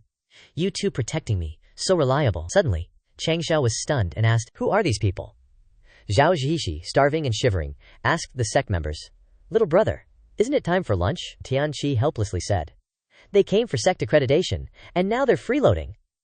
The disciple looked down on him, saying, "Didn't you just have lunch?" Zhao Zishi quickly denied. "How can 3 meals a day be enough? There should be breakfast, brunch, lunch, afternoon tea, dinner, supper, and midnight snacks." At this moment, the disciple pointed towards Changxiao, and Zhao Zishi followed his gaze. He looked annoyed when he saw Changxiao wake up. "Sect leader Chang, why are you awake so early? Aren't you supposed to be the last one to wake up?" Changxiao didn't bother to hold back. "Did he summon the deacon to help us level up to a 5th-rate sect?" He didn't bother denying it. "That's right. I calculated that the number of your disciples has met the standard, and in terms of strength, there's definitely no problem. That's why I came here. Your strength has been displayed in the past few days, nothing unusual at all." He frowned and pointed at his subordinates. "But why is the strength of your disciples so inconsistent? Although there's still combat power, the external strength has been decreasing day by day for the past 3 days. Yesterday, I stared at the strongest disciple, who was at the martial master level, but it dropped to the peak martial disciple level." Changxiao patted his shoulder and said with a smile, "Small matter. Recently, the first principle of the sect has changed to playing dumb to deceive others. The disciples have completed the mission beyond the 5th-rate sect requirements. I remember needing at least 10 martial sovereigns, right?" Then Changxiao stood upright and shouted loudly, "Ironbone sect! All disciples listen to the order." His smile was a little cunning, releasing the suppressed aura. Qing Yang asked, "Sect leader, to what level do you want to control it?" Su Xiaomo and Li Fei chimed in, "This high? Or this high?" "This high?" Changxiao smiled even more terrifyingly. "I've already admitted to the 3rd grade. Release all the aura for me. Let's go wild for a while. Light 'em up, fam." He smiled cruelly, waved his hand, and power radiated in all directions. Qing Yang and Su Xiaomo received Changxiao's power, and their whole bodies were wrapped in golden light. Not only them, but everyone in the sect received the power. The power soared into the sky, Deacon Zhao's glasses shattered, and he and his subordinates turned pale with fright. Was I sensing it wrong? It seems like their average level is martial master for 10,000 people, and I seem to sense the aura of a dozen martial kings. Deacon Zhao hurriedly stepped forward to praise. As expected of the Ironbone sect, if it weren't for the highest potential being only 3rd grade, with this kind of strength, 4th grade would be easily obtained. The Ironbone sect will definitely pass the 5th-rate sect test. But there's still a small problem. 5th rate is called a sect. Does the Ironbone Mountain sect want to change its name to Ironbone sect, or Changxiao seemed to have considered this issue beforehand? And he said, I've already thought about this problem. He took a step back. My Ironbone Mountain sect. The official name is Myriad Age's Strongest Sect. Changxiao put his hands in his pockets and said the name of the sect in a dignified manner. Zhen Dejun greeted with a cold tone. Situated high in the mountains, the West Mountain School is known for its antiquity. Wei Lao replied heartily. The sect faces the sea. The 3 rivers converge for 10,000 years. The old man raised his hand to pat the other person's shoulder, happily saying, Zhao Jun, long time no see. But Zhen Dejun quickly brushed it away, and the old man snapped, I don't want to see you. Zhen Dejun angrily shouted at Wei Lao, causing him to shrink back. I don't want to see you. We even went to the same school to learn our craft, and we even created a sect together for the first time. Then Zhen Dejun softened his tone, but still glared at Wei Lao, and continued with a mocking tone. It was so hard to find a sect with good food, but I ended up meeting your sect. Do you know what I've been through being with you? Quote. Then he exploded again and shouted, all the moonlight of my life has been flying around you, hundreds of years of single life. Do you know how I got through it? Faced with the outburst of his friend, Wei Lao calmly interjected. I can teach you how to love many people. Hearing this, Zhen Dejun immediately bowed respectfully, expressing his desire to apprentice in Wei Lao's department of love. Godfather is above. Wei Lao could only sigh. Zhao Jun, can't you be a little honest? Zhao Mo passed by, even glancing at the scene of the two with a judgmental eye. After greeting each other for long enough, while the weather was still blowing very cool, the 2 old men sat down at a set of tables and chairs placed under a tree and talked about old times. Wei Lao poured tea into a cup and was about to pick it up to drink when Zhen Dejun spoke up. But I really didn't expect you to join a sect again, he continued. After all, the events of that year were too shocking to you. If it weren't for the sect that year being too developed, our rebellious heaven sect, speaking to this point, he hesitated. Wei Lao calmly sipped his tea and said, Senior, don't mention it anymore. Now the Ironbone sect is no less than we were back then. He looked at the disciples gathered in one direction and continued. Unlike us, the strength of the Ironbone sect belongs to every single disciple. Unlike us back then, relying on a few hotheads like us. Then, Wei Lao revealed something that made Zhen Dejun feel a little surprised. Moreover, I also saw the shadow of that person in sect leader Jun. The same avoidance, the same covering up of shortcomings, the same domineering, even the same as doing things without rhyme or reason. He thought of the many similarities between the two that had just been mentioned. The same mysterious and unpredictable. The Ironbone sect, the Myriad Age's Strongest Sect, will definitely go even further than us. These words made Zhen Dejun couldn't help but think. Sect leader. I still thought that I wouldn't have the chance to call this title again in this life. Then he said, oh well, using the words of the old sect leader, I'll do business again and go crazy with the young people again. At this time, Wei Lao suddenly asked, by the way, do you know why I chose Qingyang County to live in seclusion? Zhen Dejun calmly replied. We parted ways so chaotically that year. How would I know why you came to Judang County? What's so good about it? Wei Lao explained. Because Yun He is here. In his mind, a figure appeared drinking jug after jug of wine. Moreover, he also became the Qingyang County princess. Zhen Dejun burst out laughing. He suddenly became extremely excited. That drunkard Yun, he is also here? Then wouldn't I have both good food and good wine? The 4 of us. Wine, lust, wealth, and ambition. Aren't we about to gather them all? Wei Lao quickly corrected. I've never accepted that nickname of lust since that year. Seeing Wei Lao's disapproving attitude, Zhen Dejun quickly retorted. Didn't the old sect leader say that lust and love, you can only choose one of these 2 nicknames?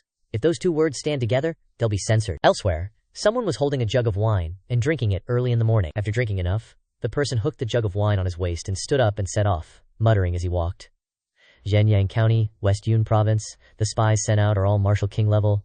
That kid Jun, he didn't seem like a troublemaker when he was young. This person is none other than Yun He, who was just mentioned in the conversation between Zhen Dejun and Wei Lao. Yun, he was now staggering drunkenly, walking and saying, but that person once said, the gun barrel must be pointed outwards, advising the Ironbone sect to keep a low profile first, and knock on Zhenyang County first. In a silent atmosphere, in front of a wooden door, a loud crash shattered the still space. Turns out someone had just thrown a porcelain object on the ground, causing it to break into many pieces. Zhuo Chaoquan angrily scolded loudly.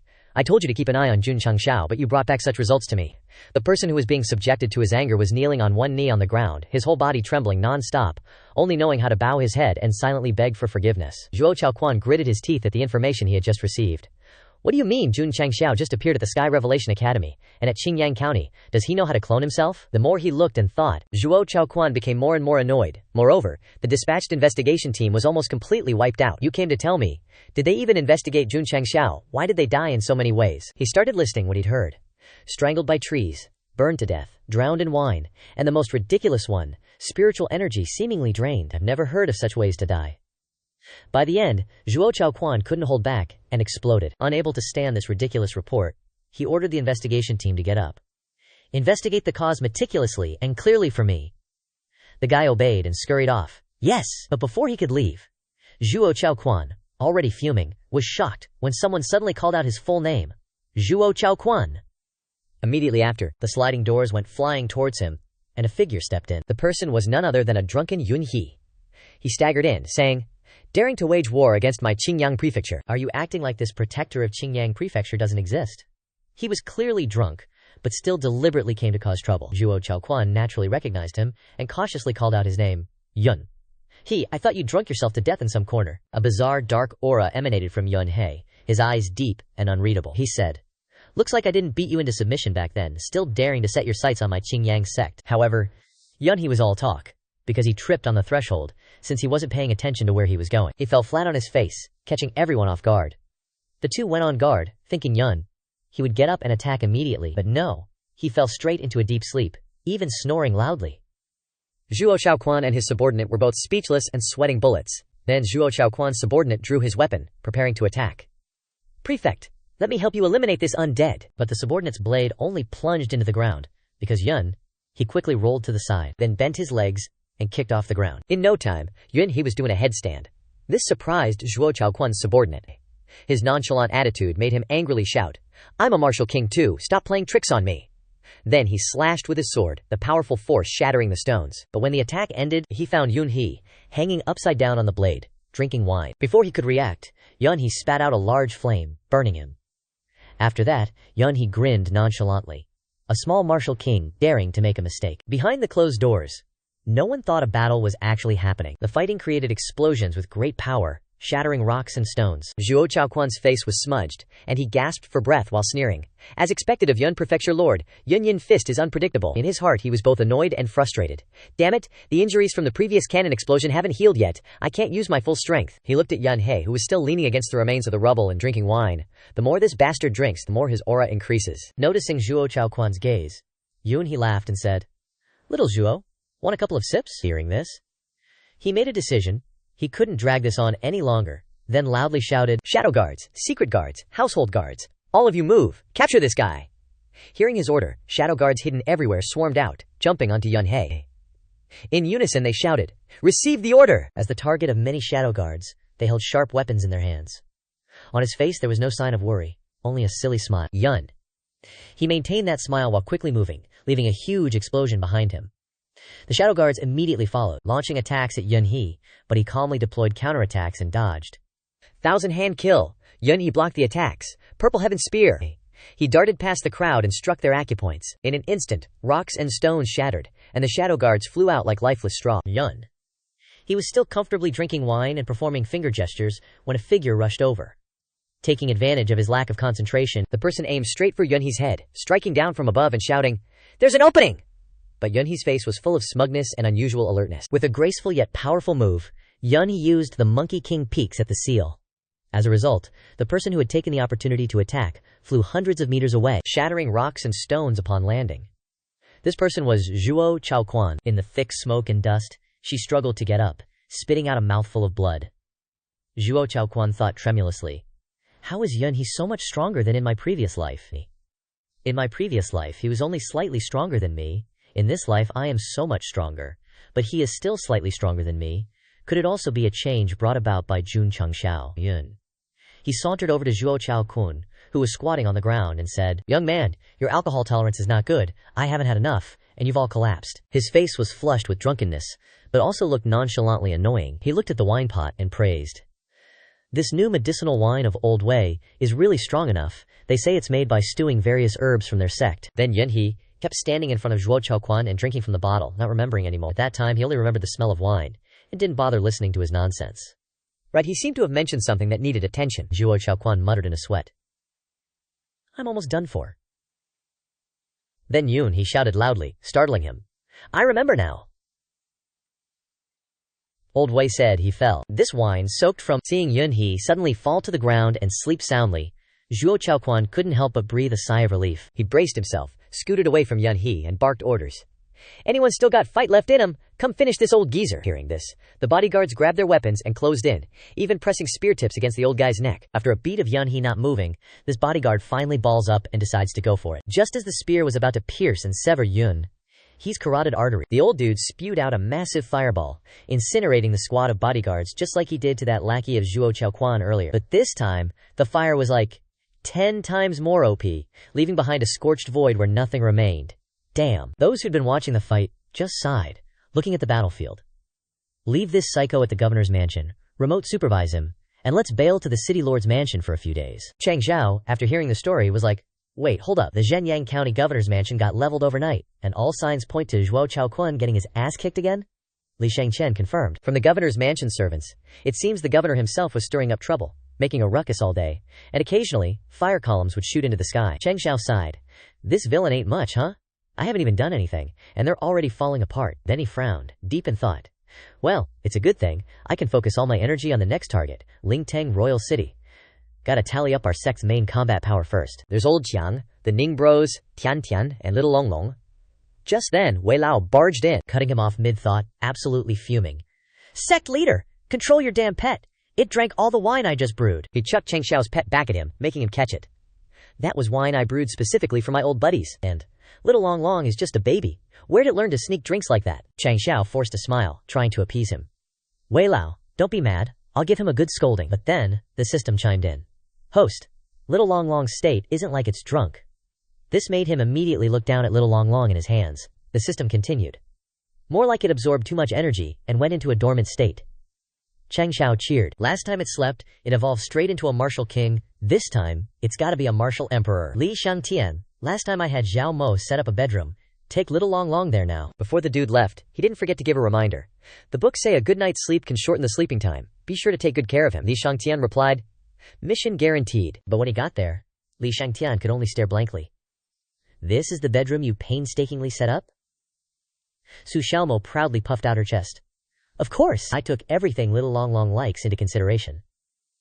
Loves to eat, narcissistic, likes soft places to sleep, likes the scent of flowers. She turned to look at Li Shangtian, and in contrast to his dead fish eyes, Su Xiaomo's eyes were completely filled with satisfaction with her masterpiece.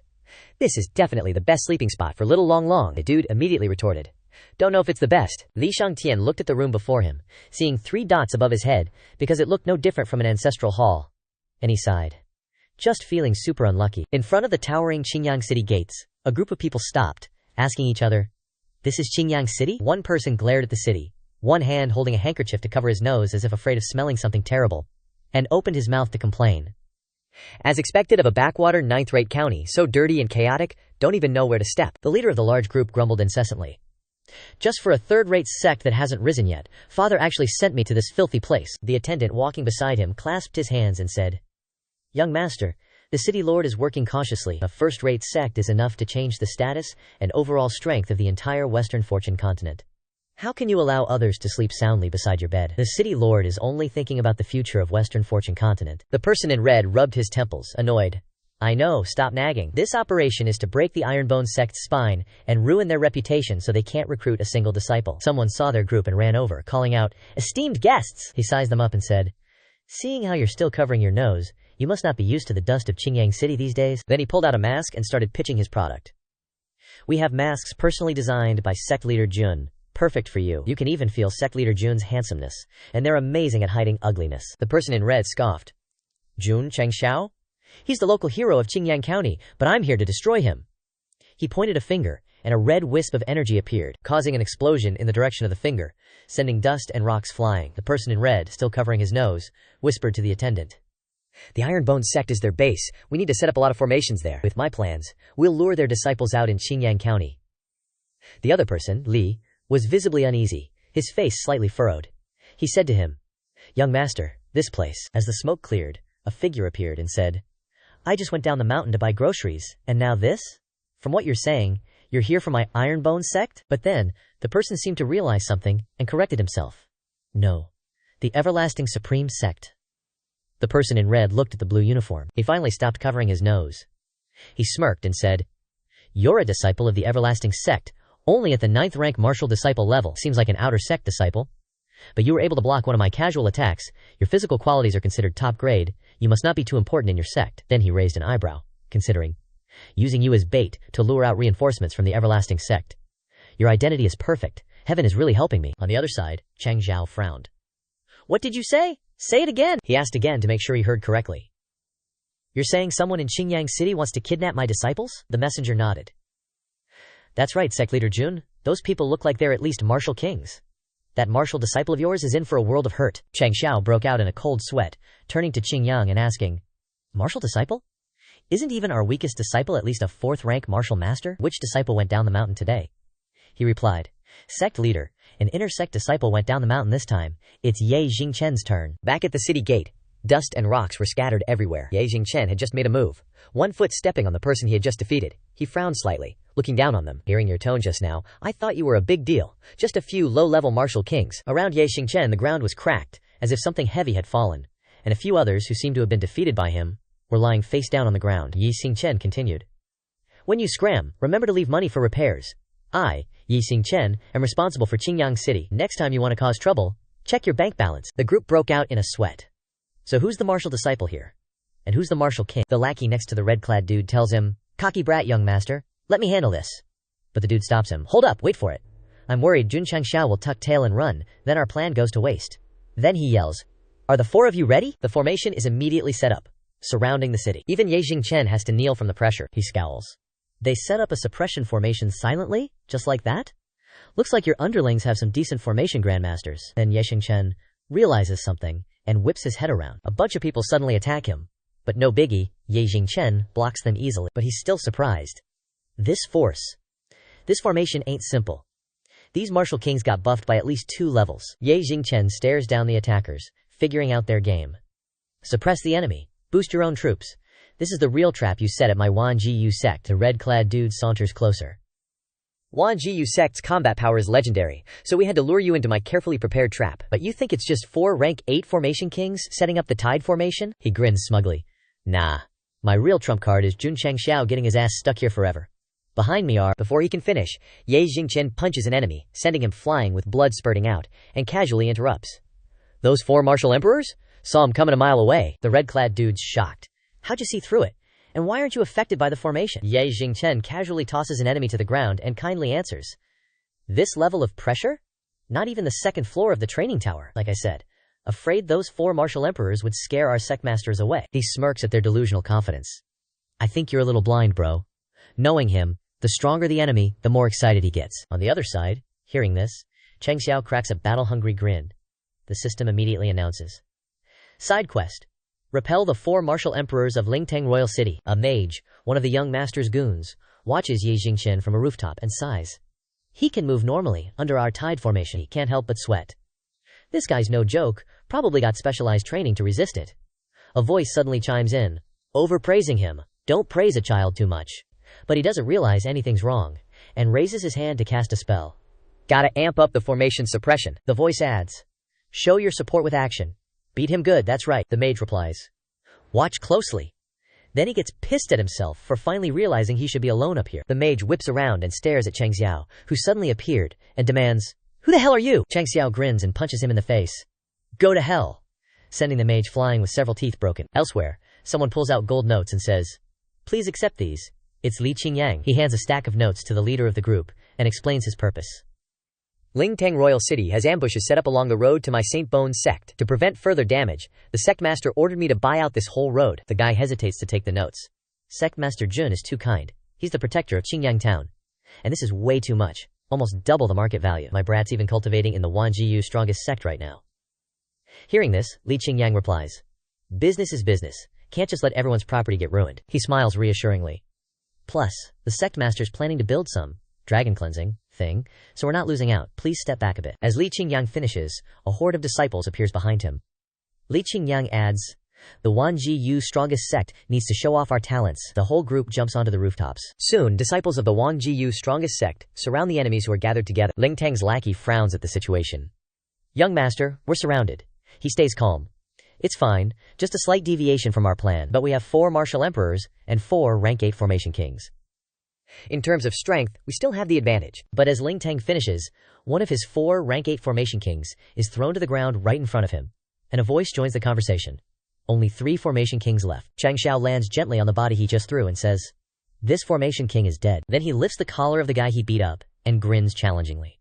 But the other 3 are quick. Seeing the situation, they immediately use formations to hide themselves, but your tied formation's effectiveness is greatly reduced. Ling Tang retorts, don't know if you're brave or just stupid. Knowing there are formations, you still walked right into it. He smirks, his expression turning malicious. He orders, my distinguished guests, make your move. The guys following him happily obey. Changxiao doesn't seem panicked. He just looks, counts, and calmly says, 4 mid-tier martial emperors, with the formation buff. Almost high-tier martial emperors. Now I should have a little difficulty dealing with it. One of the guests sneers at him. Getting scared now? Then he gathers his power and yells, too late! The group charges at Changxiao, intending to crush him into dust. He just smiles and shouts, Old Zen! As the guests get confused, a voice rings out. What Old Zen? This name sounds weird? Calling him by his full name? Everyone's shocked to realize they've suddenly been affected by a formation. The guest, who was just talking tough sweats and comments, we've been separated into different space formations. Aren't we supposed to be in our own formation? Zhen Dejun is frantically deploying formations. Old Zen retorts, what? Your formation. It's my formation. His eyes glow with a brilliant light. The old man's oozing confidence. With yours truly, Zhen Dejun, here. Ain't no way you're escaping my sight. Zhen Dejun's finger flashed. Alright you 3 punks, step right up. Then, bam, 3 beams of light dropped 3 dudes onto the rooftops around the group. One of the Lingdang faction mages realized, he cracked our stealth formation like it's nothing.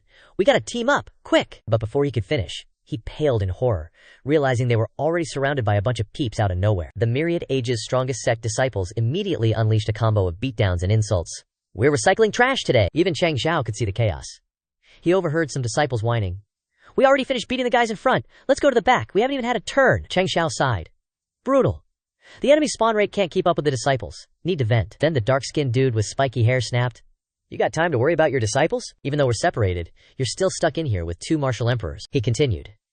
And this heaven-breaking thing is just a temporary setup anyway. Otherwise, the other 2 will break the formation soon enough, and you'll still be screwed. Changxiao wasn't fazed. In fact, he was hyped AF and replied casually, if I off you before the other 2 break the formation, it's all good, right? An aura radiated from Changxiao, making everyone wary. He grinned wickedly. Plus, having old Zhen keep you 2 in this space is a special request of mine. Changxiao admitted smugly. Got a new battle strat. Need 2 guinea pigs. A red shadow split from his body. I'm a sword king, who's also a martial king. But my court appearances never let me use both at once. So I suddenly thought of a tactic I overlooked. The red shadow solidified into a clone of Changxiao. A way to unleash my strongest martial arts and swordsmanship at the same time. Changxiao dubbed this technique Spirit Manifestation Outer Body Avatar. The enemy went pale. The spiky-haired dude blurted, what the hell is that? The old guy observed, they have the exact same battle aura.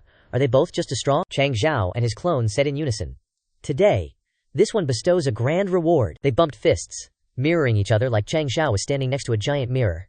Then they both went ham, like a BOGO deal. Changxiao faced off against the spiky-haired dude, while his clone took on the old guy in a 1v1. The immense power of the 2 battles made the surrounding rocks explode into dust. Changxiao and his clone both jumped back to avoid the blast. Then they both said in unison, not bad for a martial emperor, you're tough. Then they charged back into the attack on the remaining enemies. Changxiao cast his spell, Qiangkun 9 Seals, grand all-encompassing Vajra Seal, but his enemy blocked both punches with ease. He praised, gotta admit, you're tougher than we thought. A measly martial king going toe-to-toe with a martial emperor, and not even at a disadvantage. Though engrossed in his own fight, he kept tabs on the other one. The old guy was still going hard against Changxiao's clone, who unleashed, one sword breaks 10,000 laws. The old guy dodged swiftly, and the spiky-haired dude commented, even a nameless clone like you can stop a martial emperor with just swordsmanship. But he smirked, putting more force on Changxiao's hand. Our people are about to break free! Once all 4 martial emperors converge, you can just offer up your neck. Changxiao grinned back. You think you're the only one with teammates? Then yelled, Tian Tian! Hearing the call, Tian Tian instantly appeared on the battlefield. Myriad ages. Strongest sect. Inner sect disciples. Assemble. At her word, the inner sect disciples gathered in droves. Tian Tian briefed the disciples. Qingyang and I will lead a team to control the speedster martial emperor. Yi Jingchen. She stared at Ye Jingchen, who was busy pummeling his enemy and not paying attention. Drop the two martial kings you're playing with. Stop fooling around. You and Zhao Zuiji lead a team to trap the other one.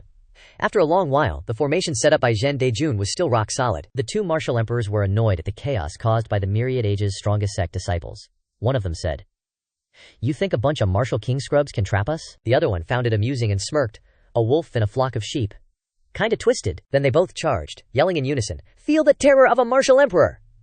But Qingyang blocked both their attacks with one hand. Then he stepped forward and punched one of the martial emperors in the face. Qingyang said coldly, "Sorry, I was gonna let you keep your face." The martial emperor, whose face was now crooked, stood there stunned as Qingyang continued. "But the disciples who can handle being ganged up on are on other teams, so I can only use a slap to attract your hatred." He raged, "I'll kill you!" But Qingyang quickly dodged the attack. Suddenly, his feet were frozen in place, unable to move. This made him stagger. Seeing this, Qingyang kindly supported his shoulder. "Careful, don't fall." But then he also took the opportunity to slap the enemy one more time. Falling means you can't hit the face. The sect master once said, "Dragging aggro must be prolonged." The martial emperor's face, facing Qingyang, soon became swollen. He yelled, "I'm gonna tear you to shreds!" But the other disciples had brought weapons to support Qingyang. So we have a scene of one person trying to chase another who calmly dodges. The two of them danced around for a while, the martial emperor chasing and cursing, "You brat, don't run." On the other side, the remaining martial emperor kept punching here and there with his physical strength. He smashed rocks while laughing loudly. "Yet you don't run, don't dodge, but face my attacks head on, turn into powder." Suddenly his eyes widened, showing bewilderment. Although the rocks were cracked, the disciple facing him was still unharmed. The martial emperor exclaimed in surprise. "Safe and sound?" Taking advantage of his lack of focus, the other disciples jumped into the air. The martial emperor noticed their movements, but still couldn't block two kicks straight to the head. The two disciples shouted the name of the technique in unison. "Two mountains through the ears." The martial emperor painfully slumped to the ground, clutching his head and groaning. The martial emperor facing Changxiao widened his eyes. "Is this shameless way of doing things the fighting style of your Wang Jiyu sect?" Changxiao smiled shyly. A little cowardly. But does what he says have any effect? The spiky-haired guy immediately regained his focus, summoned his weapon, and turned to the old man. "Old Wang, the plan has changed. Whip out the trump card." A weapon also appeared in Old Wang's hand, at the same time as his teammate. As the two enemies rushed in with sharp weapons, Changxiao and his clone looked on and exclaimed, "This style looks familiar." As soon as the two people's attacks got close, Changxiao and his clone immediately jumped away to dodge. Spiky Hair glared, relentlessly attacking with Old Wang beside him, not caring which was the clone. Suddenly something made Changxiao pause in surprise for a moment. The two enemies, one lowered their attack range, and the other raised it, so that when he dodged, he would be hit no matter what. But Changxiao gracefully kept his position between the two blades, so as not to be hit. Ling Deng grinned, saying, "It's done." Changxiao still landed safely and wasn't hit at all. After thinking for a while, he finally found the answer to his previous question. "I remember now. It's Grandmaster Fan, who specializes in forging divine weapons, right?" It turned out that although he wasn't slashed, he was still tightly wrapped around his body by a chain, preventing him from Tung Chao. Changxiao sighed. "This weapon is a bit ingenious. Originally, the two sharp weapons in the hands of the two martial emperors were just a smokescreen for this real purpose. After that, the two tightened the chain and jerked it out at the same time to cut Changxiao in half. The spiky-haired guy did it while saying, 'Goodbye.' Thinking the job was done, he looked behind him, and Wan Jiyu's sect was no longer there. But there was still a familiar voice. "This. When did you guys come up with it?" The two martial emperors froze in fear. Somehow, they had just cut the clone in half, while the real Yu was still safe and sound. The red shell of the shadow gradually cracked, revealing Changxiao's smiling face. "Let me finish. You're still imagining that I'm the clone?" A stream of green energy emanated from Changxiao's hand, he said. "You guys keep provoking the people of my Wan Jiyu strongest sect, using one trump card after another." The other hand also gradually turned into another stream of green smoke. Changxiao continued. "Luckily, I'm the strongest boss in the world." He smiled contemptuously at the enemy and judged, "My trump card will always be 10,000 times better than yours." Two streams of green smoke transformed into the shapes of two old men, standing heroically behind Changxiao. He solemnly introduced, "You have Grandmaster Fan's tattered knife. I have the 5 Tiger General's divine weapon." The green old man's shadow asked curiously, "Little lad, is this body condensed from your spiritual inspiration? But why does Guan Mu feel that Yan Yu's saber is a bit different?" Changxiao quickly explained. Not long ago, I added the 3 types of spiritual luck of fire, wood, and earth to the Azure Dragon Yanyu Saber in the Spiritual Jade Pavilion. The 18-foot Serpent Spear also added water, metal, and fire, all based on the attributes of the 3 of you to choose spiritual luck. The blue old man's shadow said, "Today I will replace the head of the family. Let's be together." All 3 people are of one mind with one goal.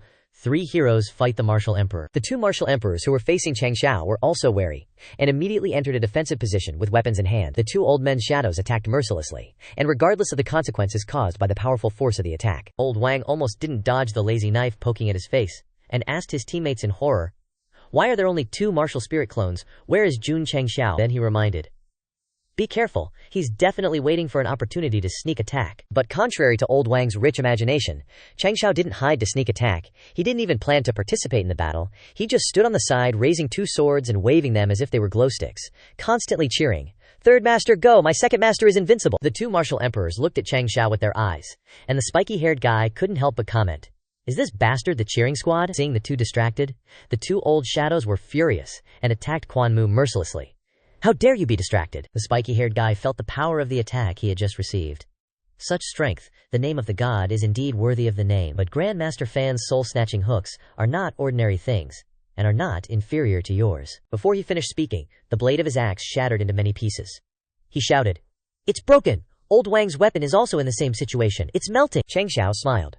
After adding 3 attributes, these 2 divine weapons had long entered the realm of super divine products, and the corresponding martial souls would also have a very large upgrade. He put his index and middle fingers together. It seemed that he was preparing to unleash another move. Changxiao sarcastically suggested, "Are you 2 willing to use your martial emperor bodies to test whether my divine weapon is sharp?" Before long, the 2 divine weapon generals had taken down the 2 martial emperors. Ling Deng looked at the scene with his eyes wide open. This dude's martial emperors got their faces swollen from getting punched, while others got their brains scrambled. Before his terrified subordinates, Ling Tang clasped his hands, thinking, "I can't lose. I still have trump cards.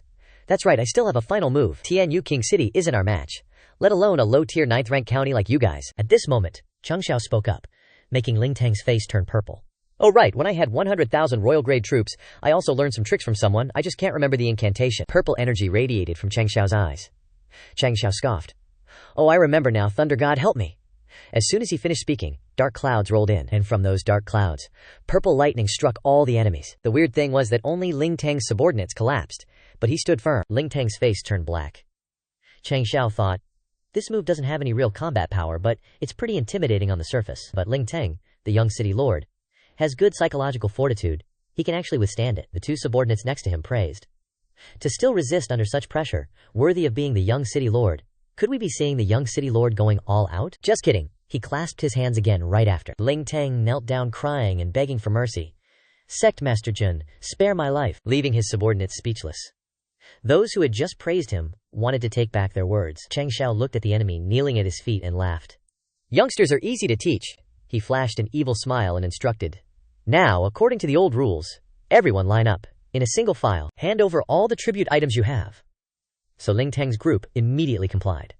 On the roof, Zhen Dejun and Wei Lao were chatting. Zhen Lao said, "No casualties, and they captured 4 martial emperors alive, with some give and take."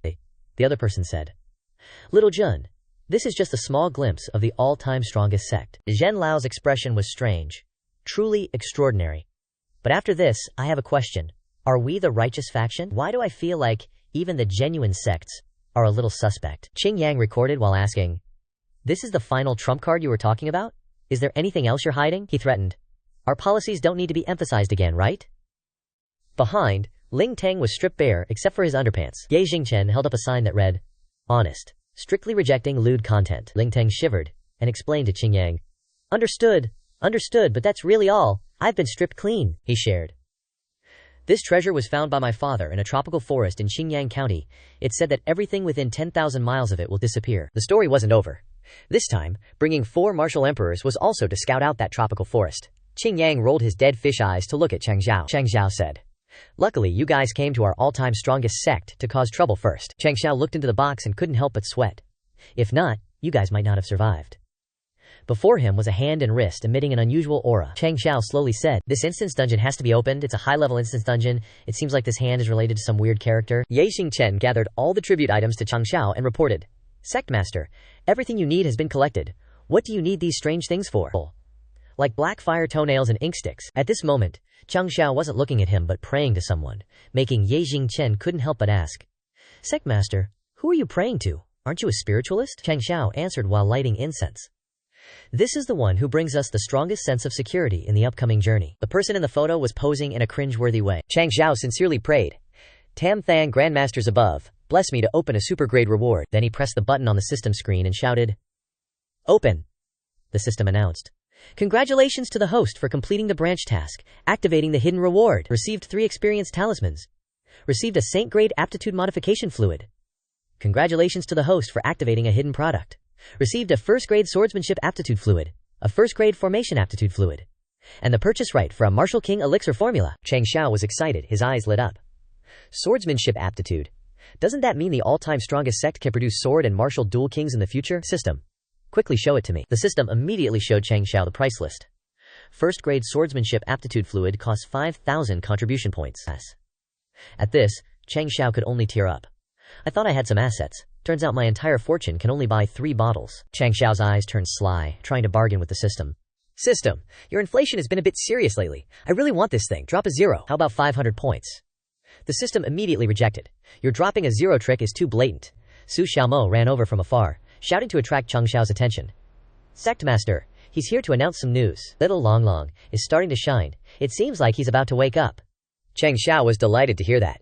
"This time is so fast? Quick, lead me there." The two quickly arrived at the room arranged for Little Long Long. Before Zhao Long Long's portrait, Changxiao expressed his condolences to Su Xiaomo. "Please, grieve less." Su Xiaomo gave Changxiao a grateful look. He went very peacefully. "You can take a look at the money and give a little." After finishing the act, Changxiao reached out and pinched Su Xiaomo's ear hard, scolding, "You brat made me run out of breath. Who changed the bedroom into a spirit hall?" Su Xiaomo blankly replied, "Sect Master, didn't you say to let Little Long Long sleep peacefully?" The words made Changxiao angry. "That's sleeping peacefully, not resting in peace." Then Changxiao released Su Xiaomo, still scolding him, causing Su Xiaomo to quickly run away. "Go back and fix your aesthetics. What kind of arrangement is this? There aren't even funeral couplets." Changxiao looked at a huge lump lying on the mattress and pondered. "The scene after Little Long Long wakes up is getting bigger each time. I should set up a backup formation." And so a formation was erected around the tower where Little Long Long was sleeping soundly. Zhen Dejun looked from the outside and sighed. The sect master is also considered good in terms of formations, but why does this formation have so many passages? As soon as he finished speaking, a great force suddenly erupted, wanting to destroy the entire formation. Fortunately, due to the many passages, the power was evenly distributed, so it didn't cause much impact. But the noise still made Zhenlao jump. Seeing Little Long Long just waking up, Changxiao complained, Every time you evolve, you're a bit too arbitrary." Little Long Long's evolved form was taller than Changxiao. Changxiao looked and commented, "Compared to a dragon, this time you evolved more like a qilin." Then when Little Long Long stared at Changxiao, Changxiao closed his eyes and crossed his arms, looking dissatisfied. "But your energy seems to only reach the peak of Martial King. Is it because you slept for a shorter time this time?" Little Long Long replied, "Master, don't judge a book by its cover. There are things only Little Long Long can sense. Once I activate combat mode, it's at least a middle-grade martial emperor. But every time I activate it, I'll be weakened for a long time." Hearing this, Changxiao decided, "Then just keep it for when it's urgent, but your strength is improving too fast. Your fire control ability is a bit lacking. Basically, every time you sleep, you destroy one of my buildings." Complaining aside, he still found something interesting that he liked. "But this dragon horse hybrid form of yours is giving me some wild ideas." Xiao Long Long's face is pure repressed rage. He roars, "I'm a goddamn spirit beast. Master, are you seriously making me pull the frickin' carriage again?" Turns out Changxiao is making him act like a horse, pulling him and his disciples around. Changxiao pops his head out of the carriage, making excuses. "Carriage? Nah bro, this is one of the ultimate dreams of a man. Riding a dragon-drawn carriage, worthy of our eternal supreme sect. If you weren't an only child, I'd make it a 9-dragon carriage. Now that's flashy." Tian Tian also pipes up, "Gao Sheng, why are we even going to Demon Spirit Valley? To find that severed hand that's still twitching?" Changxiao gets serious for a sec. "That severed hand ain't simple. From what I know, its original body was a zombie, but it didn't even get hurt by Zhao Long's dragon flames 2 days ago, which is unlike any zombie I've ever seen. But one thing's for sure, things are getting complicated for our crew heading to their destination at the foot of the cliff. If we just ignore it, that thing's gonna become a disaster, an apocalypse-level threat." Suddenly, the wheel hits something, making the whole carriage shake. Ye Jingchen jumps out to investigate. Changxiao leans out too, asking, "What do we hit? Wheel broken? Should have invented suspension first." Xingchen examines it and replies, "Wheel's fine, but we hit something. Kinda disturbing, TBH, shellfish." "Nah, I'm already dead." The beast's eyes are still open, and it's already starting to rot. After checking, the group doesn't just ignore it and move on. Changxiao quickly reminds everyone, Demon Spirit Valley is just 20 miles ahead, so stay vigilant.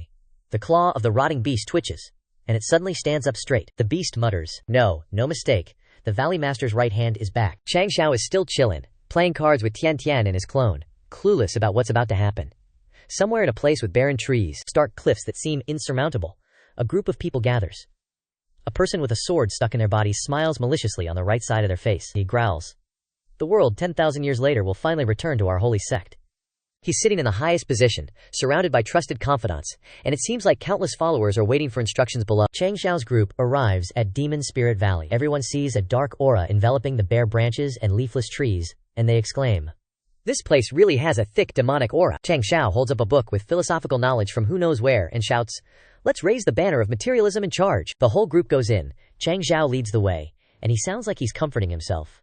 I got a sacred horse, and I got my bro's protection. Doesn't matter if you're a Jiangshi or a zombie, I'll catch 'em all. A strong wind blows, causing the leaves to rustle non-stop. A bush is blown over, revealing the inscription on the stone tablet behind it. Demon Sect Forbidden Ground, trespassers die. The sky is gray, barren trees, and flocks of crows flying around are a common sight in this place. A monster stomps on the ground, its strength so great that it cracks the earth. Its body is huge, and a horn on its nose makes it look like a rhino. It charges at Ye Xingchen, not letting him succeed. He makes a move. These zombies have no mind, but they're very sensitive. Since we entered the valley, they've been attacking non-stop like they're suicidal. His punch makes the zombie corpse shatter. Ye Xingchen picks up the dark crystal shard left behind. The essence stones of these bastards are all tainted. Don't know if they're still useful, but most importantly, he turns to look at Changxiao, Tian Tian, and Qing Yang, who are sitting cross-legged under a tree, drinking tea, and shouts, why am I always the only one fighting these stinky zombie beasts? Are you guys just gonna sit there, drinking tea and watching the show? Changxiao answers blankly. Didn't you kill the first zombie beast after we entered the valley? Your hands are covered in that stinky blood and flesh already. Well, a skilled person does more work, so I'll leave the rest to you. Tian Tian has another reason. Too stinky, don't want to touch it, Qing Yang also explains. The number of uniform clothes I've torn this month has exceeded the standard.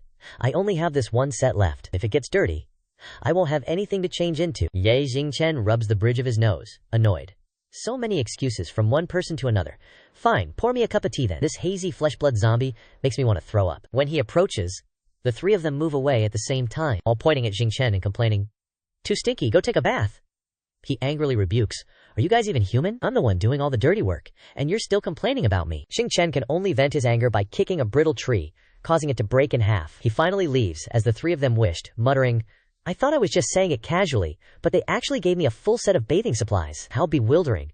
Going out to destroy monsters, what am I going to do with all this? As Ye Xingchen is immersed in his own world, a tree root rises from the ground.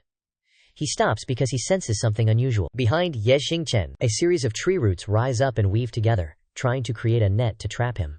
Xingchen coldly sighs, I thought there were only mindless zombies in Demon Spirit Valley. If you're going to make a move, don't hide anymore. Come out! Two people step out from behind Ye Xingchen, and he can't help but let out a sound of amazement when he sees their faces. Oh, old friends, how did you two end up together? Some green turban dude pops up like, long time no see. The other, better looking one, who's totally cosplaying as Changxiao, chimes in to answer Ye Xingchen's question. Aren't we teaming up? 'Cause we share a common enemy? They're tag teaming the convo, and this Changxiao wannabe says, Jun Changxiao's basically a martial emperor now, so we gotta play it safe. But you're all alone, so we might as well snag you first. Ye Xingchen's like, seriously? Catch me? You're just a couple of martial emperors. Besides, my sect leader will be here in a hot minute if we fight. Pretty boy throws down immediately. Giant roots burst from the ground, weaving together to form a cage and trapping them inside. Pretty boy brags. Inside this cage, all auras are completely isolated. No one will notice.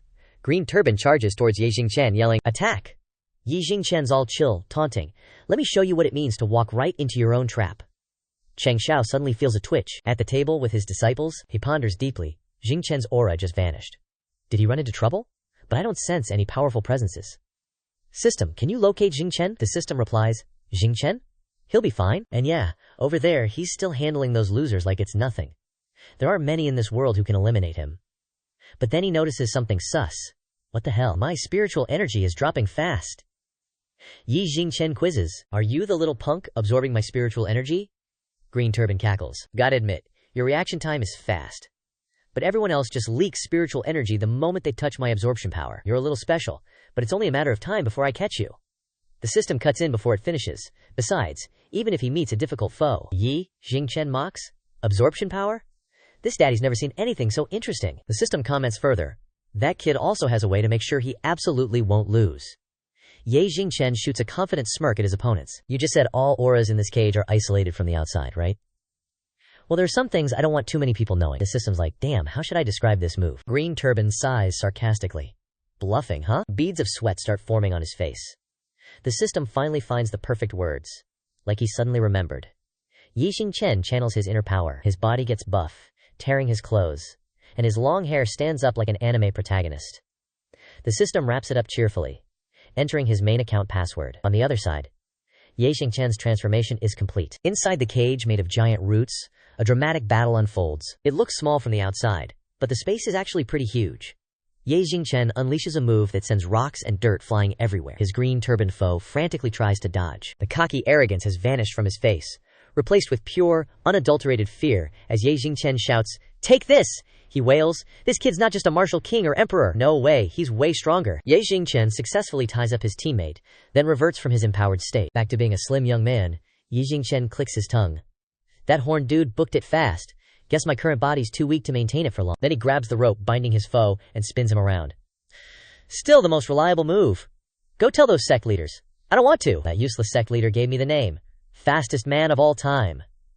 Done deal. Ye Jingchen heads back to his crew. He shouts, "I'm back, pay attention!" Changxiao snickers. Quick bath, huh? No wonder you're the fastest man of all time. Jingchen freezes for a sec. Then he tosses the tied-up enemy next to Changxiao, who's all curious. Huh? There are actually people living in these gloomy, creepy canyons? Seeing the guy's face, he trash talks. Ew, is that a monkey? The scenery is the same as always. Like time hasn't changed, but a lot has happened. Changxiao has his disciples tie the dude to a tree, then mocks. Little monkey, looks like your taste isn't bad. You managed to keep the same handsome looks as yours truly. Your disguise skills almost let you fool my Jinyu Hall multiple times. But now it's over. Reveal your true form. The guy's still talking tough. I advise you to let me go now. My master isn't someone you can mess with. At most, I won't cause you trouble later. The guy grinds his teeth. My master is Bo. Changxiao cuts him off, annoyed. Huh? Then he unleashes a huge flame, the heat startling everyone. Changxiao scratches his nose. I'll give you one more chance to speak. Otherwise, I guarantee I'll let you taste being roasted, little monkey. The guy finally reveals his ugly, true form, looking horrified. He introduces himself. I'm Zhao Dudu, a spirit beast, a six-eared spirit monkey. I have a natural talent for changing forms. Also, if I observe something for a long time, I can mimic even the aura, besides the appearance. Oh yeah, I can also manipulate plants. Changxiao threatens. Didn't you say you had a master called Bo something? Keeping you around is just asking for trouble. If burning you once isn't enough, I'll do it again. Zhao Dudu panics. I already said it. My master said even if I die, I can't go looking for him, causing him more trouble. I can join the Wanjiyu sect. The guy tries to convince Changxiao. My disguise skills are unmatched, I'm really useful. But Changxiao turns his back, not seeming to care about what Zhao Dudu's saying, but then the dude disguises himself as Tian Tian and says, I can do both male and female. Changxiao's eyes light up. Changxiao puffs out his chest and says, my Wanjiyu sect is the strongest sect. What I need most is talent like you. Let's sign a contract. Then he cuts Zhao Dudu's ropes and remembers something. Right, his face gets close to Zhao Dudu, who's still disguised as Tian Tian, prying with a fascinated look. What if he turned into another animal? This guy senses something sus. What shenanigans are you up to now? In a place with towering rocks covered in red patches, a lackey comes to find the head honcho and reports. Valley Lord, that dude's about to enter the formation. The Valley Lord says nothing, just throws his subordinate a vague expression, but the lackey still gets the memo. Got it, I understand. The lackey cracks a sinister grin. Keep an eye on him. All set. Changxiao's crew passes through a forest of scraggly trees, surrounded only by towering cliffs. Looking down from above, the group looks no different from specks of dust in such a vast place. Changxiao leads the disciples, with little Long Long in evolved form by his side. One step, Changxiao suddenly stops. He realizes something. Uh-oh, we're in a formation. The group is surrounded by a turquoise barrier. Changxiao looks around, then flips through his book. This formation has some weird techniques, kinda like the type that's been lost for thousands of years. At this moment, the system drops a notification. Side quest activated. Ye Jingchen notices something and shouts, Sect leader, get your attention! The system gives Changxiao the quest details. Eliminate the undead beasts within the sealed space, 0 out of 10,000 eliminated. Receiving the quest, he panics a bit, and asks again to make sure he didn't mishear. System, you didn't add a few too many zeros, did you? Changxiao looks at the various undead beasts approaching. This is the beast-hide I have to face? A decaying undead zombie roars, revealing its rotten jaw. Then the horde charges at Changxiao and his disciples. Changxiao yells, If I'm gonna deal with a beast tide, at least give me a damn city. As soon as he finishes speaking, a shout rises. Sect leader! Giant roots erupt from the ground, lifting the group high up, dodging the monster's attack. This is Zhao Dudu's move. After showing off, he smiles and asks, "You want a city like this?" Changxiao looks down and can't help but marvel. Dudu, this ability of yours is pretty useful in the forest. He assesses and then comments, "But it's just normal trees. These undead beasts are at least martial artists. This wooden tower won't last long." Dudu is speechless upon hearing this. In his head, there's an evil plan. Wait until these fierce beasts gather in one place, then I'll cut the trees from under their feet and let them die in the mouths of the beasts. Dudu raises his hand to cast some kind of spell, but it's grabbed. Ye Xingchen approaches and says, "Little monkey, now that you've joined the Wan Ji Yu Qiang sect, I advise you to straighten up. I sensed you using spiritual power. It looked very sinister." Dudu gets startled and hurriedly denies it. No way? Xingchen grins wickedly and asks, "You don't have any attachment to this world?" This dude panics and swears. Zhao Dudu is absolutely loyal. Below, even though they can't reach the target, the undead beasts still don't give up. They continuously ram into the roots, trying to make them fall. Changxiao senses the shaking and says, "This tower won't last long. We still need to deal with these 10,000 plus undead beasts ourselves." He turns his head and says to the disciples, "With your strength, normal enemies are no longer effective for training here. The reason I brought you out this time is because, 1, you two have the sturdiest defensive bones, and 2, to take your strength a step further." Xiao Zuiki takes off his clothes and loosens his muscles. He shouts, "Ready yet?" Yi Jingchen gets into position, ready to draw his sword, and replies, "Just waiting for your word." They exchange a knowing look, then both jump down to face the undead beasts head on. Yi Jingchen strikes, Ling Sword God Decree. Before you know it, he's chopped one into many pieces. Battle blooded, but Yi Jingchen still doesn't forget Changxiao's instructions. These undead beasts are fierce and unafraid of death. The sect leader emphasized not to let them injure you, although the sect leader gave me a water spiritual sword, which is perfect for the current situation. He continues with another move, sword water meaning abundant wind, fire meaning fierce. Ye Jingchen's face clearly shows his excitement. The combination comes from his sword. Mist spills out, covering the space, catching the undead beasts by surprise. This mist not only obstructs vision, but when it comes into contact with the undead beasts, it can cut them in half. Changxiao observes the battle and comments, "Can take advantage of the situation, but these undead beasts rely on sight, unlike the zombies in my previous life. I don't know if the infectivity of the zombies is still there or not." Then he remembers his other disciple, turns to look around. Where's Zuichi? He hasn't made a move in a while. I wonder how he's doing. A zombie beast uses its sharp teeth to bite Zuichi's exposed arm, but before it can even sink its teeth in, they all break. LOL. He casually flicks away the zombie beasts attacking him. Lucky he stripped beforehand. Zuichi doesn't need to move much, just stands there and punches any enemy that gets close, sending them flying. He thinks to himself while fighting, "If not, I'll have to ask Qingyang Shixiang for next month's uniform." Changxiao sweats when he sees this scene. This kid is swatting martial master level zombies like flies. After Zuichi develops, he'll either be a one-punch man or have a holy body. Then he turns to his eldest disciple and asks, Tian, are you ready?" These two kiddos have already unlocked Musu mode. Tian replies, "All set to go." Changxiao is speechless. "Ready?" Tian opens her eyes and chants, "Ice Seal, Bone Shatter." The DCKS of the zombie beasts hit by her attack are all shattered into pieces. Bone fragments fly everywhere in the air. Changxiao marvels. This is ice-type martial skill? This is Ling Qi execution. But even with such an attack, this formation isn't damaged at all. Before long, the disciples help Changxiao complete the quota. System announces, "Congratulations on completing the mission. Reward 1,000 contribution points." But immediately after, a new mission is set. Please eliminate 1,000 zombie beasts in the sealed space. A new wave of zombie beasts rushes in. Xiao Zuichi doesn't know where these guys came from. Did the zombies crawl out from underground? As for their strength, Ye Jingchen adds, "The weakest is at peak martial grandmaster, much stronger than the 10,000 just now." Changxiao instructs from above. "Zuichi, Xingchen, you two go. The guy who set this up wants to test our full strength." He smiles deeply.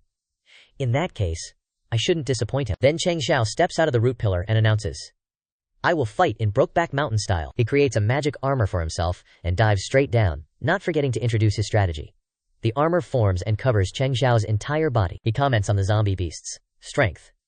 They have no intelligence. Even if they have martial king level strength, they can't even use 2 or 3/10 of it. Changxiao is super confident.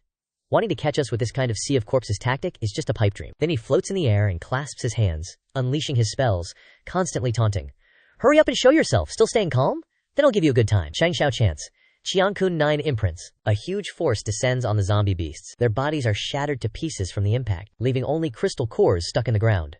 Changxiao ponders. These contaminated crystal stones are burrowing into the ground again. Could they be the real core? The rotten flesh is just a facade. The first wave was 10,000. He pulls back his hand, preparing to throw a punch. You guys want to play the infinite fusion evolution game with me underground, huh? Changxiao uses exploding fist on the ground, shattering it to pieces. Sure enough, there's another wave of demonic beasts below. He grins menacingly. Here is Joni. This is what the protagonist in The Thing said when hunting others. Exactly like Changxiao's current situation with the zombie beasts. Before long, the zombie beasts turn into a pool of blood, splashing everywhere. Changxiao stands in the remaining pool of blood, picking up a few crystal cores. He comments, "These crystal stones are indeed fusing. If I didn't stop it earlier, the next level would be beyond Martial King, even Martial Emperor would appear. Your backup plan has been broken by me, seems like it won't appear." Then he puts the crystal cores into his inventory. These crystal stones should be brought back for Wei Lao and them to study. Tian Tian holds out a robe from above, saying, "Gao Sect leader, hurry up, the clothes to change into are ready, the others are being washed for you." Changxiao clicks his tongue when he hears her slip of the tongue. That title makes it sound like I'm bullying you. Suddenly, someone chants, "Enter my blood pool." It echoes from under Changxiao's feet, enveloping him, catching him off guard. The voice, looking at the panicked Changxiao, says that they want to retreat completely. Tian Tian sees Changxiao in trouble from above and shouts in alarm, "Chiwai Sheng, who?" But he signals her to stop her from rushing to help. "Don't come near." Changxiao's body trembles. He tries hard to force out each word. "Don't come over. This blood is poisonous." When Changxiao looks up, his eyes have transformed like a demon. Then Changxiao uncontrollably roars terribly. As if he has become a zombie, he struggles in pain, making the disciples wary. Xiao Zuiji redressed, and Ye Jingchen rushed to stand in front of Tian Tian to protect her. Changxiao stepped forward and punched his two disciples away. Then he snatched Tian Tian's arms. Changxiao tore at her clothes, exposing her shoulder, sharp teeth ready to bite into the flesh before him. Then both of them fell to the ground. Changxiao pinned Tian Tian down. Zuiji and Xingchen hurried over, but a figure appeared from behind, stopping them in their tracks. The figure spoke. "I advise you two not to act rashly. He's been poisoned. All he knows now is how to kill." The guy held up a metal token and grinned evilly. "On my command, Shio, kill them." Changxiao sat up from the trembling Tian Tian. He raised his hand, seemingly ready to slaughter his disciples on command. But no, he resisted the command. And with complete composure, Changxiao grabbed the enemy's hand and smirked. "You thought you could trick me with that poison? You really think I wouldn't notice? You rely on this token to manipulate the zombies and perfectly conceal your presence, right?" The enemy couldn't believe his eyes and ears, trembling as he questioned, "How is this possible? You soaked in the blood pool, how could you not be poisoned? Moreover, how did you know the symptoms of the poison and fake it so convincingly?" Changxiao's grip tightened. He chuckled and answered his question. "Knowing I was dealing with zombies, why wouldn't I prepare a little something? Super strength antidote pills for the road, we eat those like candy. I've seen the symptoms of zombie poisoning in the Ma way, in the ancient era, countless times." Changxiao's eyes narrowed. "Of course the important thing is my god-tier acting skills." Xiao Zuiji couldn't help but chime in. "It was so real just now, that was all acting?" Changxiao calmly replied. "I'm teaching you guys acting, but you're better at slacking off than studying. Of course you wouldn't understand the greatness of acting." He shouted. Konstantin Evik Stanislavski once said. This time, Ye Jingchen cut in. "That's definitely an acting quote." He flashed a wicked grin. "Your performance with senior sister just now had a bit of depth to it, even tearing clothes. Is it like what you taught? What's it called? Finding the rules, right?" His words made Tian Tian both embarrassed and trembling with anger. She growled. "You're so dead." Changxiao whispered in Tian Tian's ear. "Tian Tian, don't run, now's the time to show off your acting skills to lure the enemy out." Her body trembled. He continued to request. "I just need to bite you a little." Then he lightly bit her shoulder. A powerful fist came flying. It looked painful, but Tian Tian only lightly hit Changxiao and blushed as she reminded him. "Not again." "In front of everyone." He obediently replied with a smile. Got it, got it." Xingchen on the side looked shocked. He exclaimed, "This script is all wrong. Shouldn't the sect leader at least be frozen into an idiot? Isn't he always weak? Melon seeds are all prepared in vain?" Zuiji looked calmer. He heard that when Elder Y lectured True Elder, the sect leader often went to listen. But Elder Y said the sect leader's talent wasn't good. Luckily senior sister didn't mind. Xingchen looked back helplessly. "How do you know so much?" "You too," but he was immediately interrupted. "I have a friend who wants to ask if there are any spots left in that class." The masked man held to the side then spoke. "Don't get too happy, daring to charge into my sacred sect's main camp with just 4 people and a beast. I'm just a small branch leader, you're definitely not leaving." The mask looked a lot like an owl. He laughed smugly. "The Valley Master's strength far surpasses you, ants. I'll be waiting for you in hell." A hand suddenly reached out, grabbing the mask off the masked man's head. "So noisy." Xingchen pulled the mask, causing his head to slam hard into the ground, sending stones flying. He coldly reminded, "My myriad antiquity sect has been threatened more times than the zombies you control, so immediately confess everything about your devil burial valley." The masked man frantically repeated, "I'll talk. I'll talk. He couldn't hear clearly. He leaned closer. What did you say? Speak louder. But the man still didn't give any useful information. I said. The cloth on his body suddenly turned into attacks rushing towards Xingchen, causing him to retreat quickly. Even if I die, I won't betray the sacred sect. Xingchen smiled contemptuously without panic, reaching out towards an ambush. A little trick. Let's see my myriad antiquity sect's ultimate secret skill. As a result, he pulled Zuiji to take the hit for him. Absolute defense. The attack destroyed his clothes. Zuiji turned to look at Xingchen and complained. The clothes I painstakingly protected, ruined by you again. But Xingchen wasn't ashamed, and even excused himself. This is called making the most of everything. Zuiji didn't bother arguing with him, turning to defend against the masked man. Hasn't the sect leader always instructed us not to be harsh on prisoners? The guy sneered. I didn't expect your sect leader to be so humane. Zuiji didn't seem to realize the meaning in his words, turning back to discuss with Xingchen. Being too strict lacks quality. Directly release the restraints. One-on-one, a punch to dissolve, that's our style. The masked man, hearing this, indignantly shouted, How are you any different from abusing prisoners? And the man, now calmly looked closely. He felt that Zuiji looked very handsome, with a strong body. The masked man immediately spurted nosebleeds. Zuiji observed and reminded Xingchen, I told you, you were too heavy-handed just now. He suspiciously didn't believe it. This martial artist couldn't help but hit him, and blood was already flowing after one touch. Could he be the wizard that the sect leader mentioned? The mask on his face fell to the ground because of the excitement just now, and the man hurriedly covered his face. Zuiji and Xingchen were both startled when they saw it. The person's nosebleeds still wouldn't stop. They suddenly realized it was a young woman. Changxiao steps closer, eyeing her up. Wait, hold up. A necromancer who's also kinda cute? What the hell? She fires back without hesitation. This is power bestowed by the Supreme Valley Master.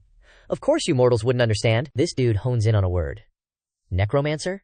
Figures. Old-timers like you are so superstitious. Dude gets triggered. Old? I'm still young, damn it. She doesn't hold back. Roasting him. Admirable spirit. Hope I'm like you when I'm old. Changxiao grits his teeth, ready to pounce on the little brat. Such a venomous tongue. But Xingchen grabs his shoulder, advising him. Sect leader, calm down. He raises a hand, all-knowing. Don't let this girl mess with your head.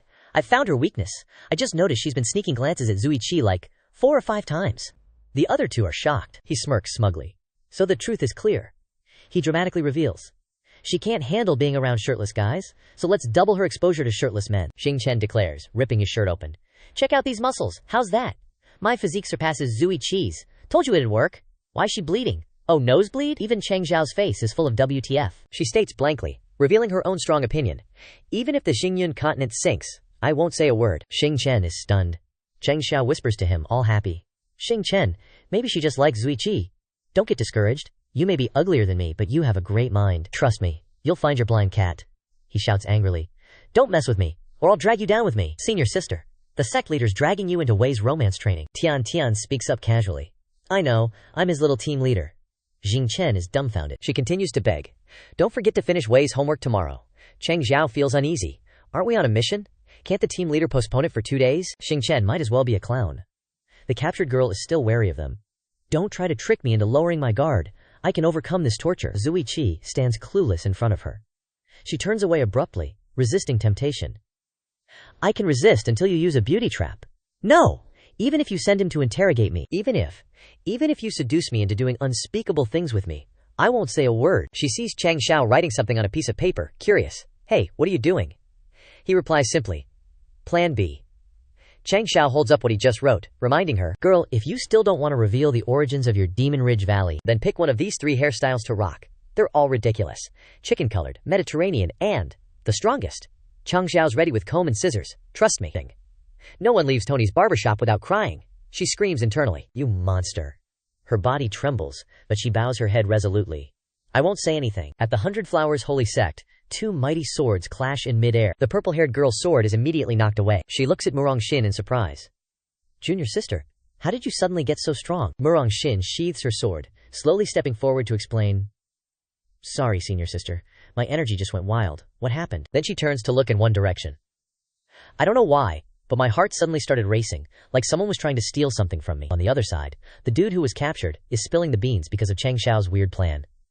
I'm Mo Chang, the 30th Valley Master Chu Tianxi of Demon Ridge Valley. My Demon Ridge Valley has occupied this place for tens of thousands of years, but 1,000 years ago, my holy sect was besieged by righteous sects. Her voice rings out.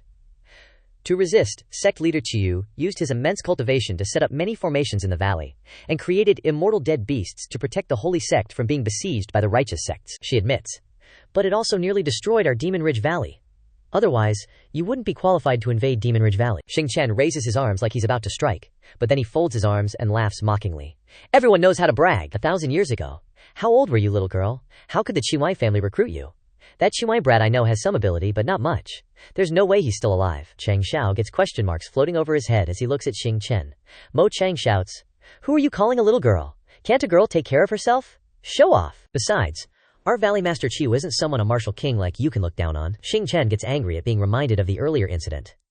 Zui Qi was shirtless, and I'm fully dressed. How am I a show-off? Zui Qi doesn't understand. Miss, auntie, grandma, granny, how many centuries old are you? Mo Chang quickly waves her hand to explain, her attitude completely different from when she spoke to Xing Chen. Little bro, don't misunderstand. I'm only 10-something years old. I was just angry at this perverted idiot. She fidgets, hanging her head. Actually, you could say I'm a half-demon cultivator. I've only been practicing for 2.5 years. So Mo Kang was grinding away one day when I was scavenging for herbs nearby to boost my cultivation. Then, boom!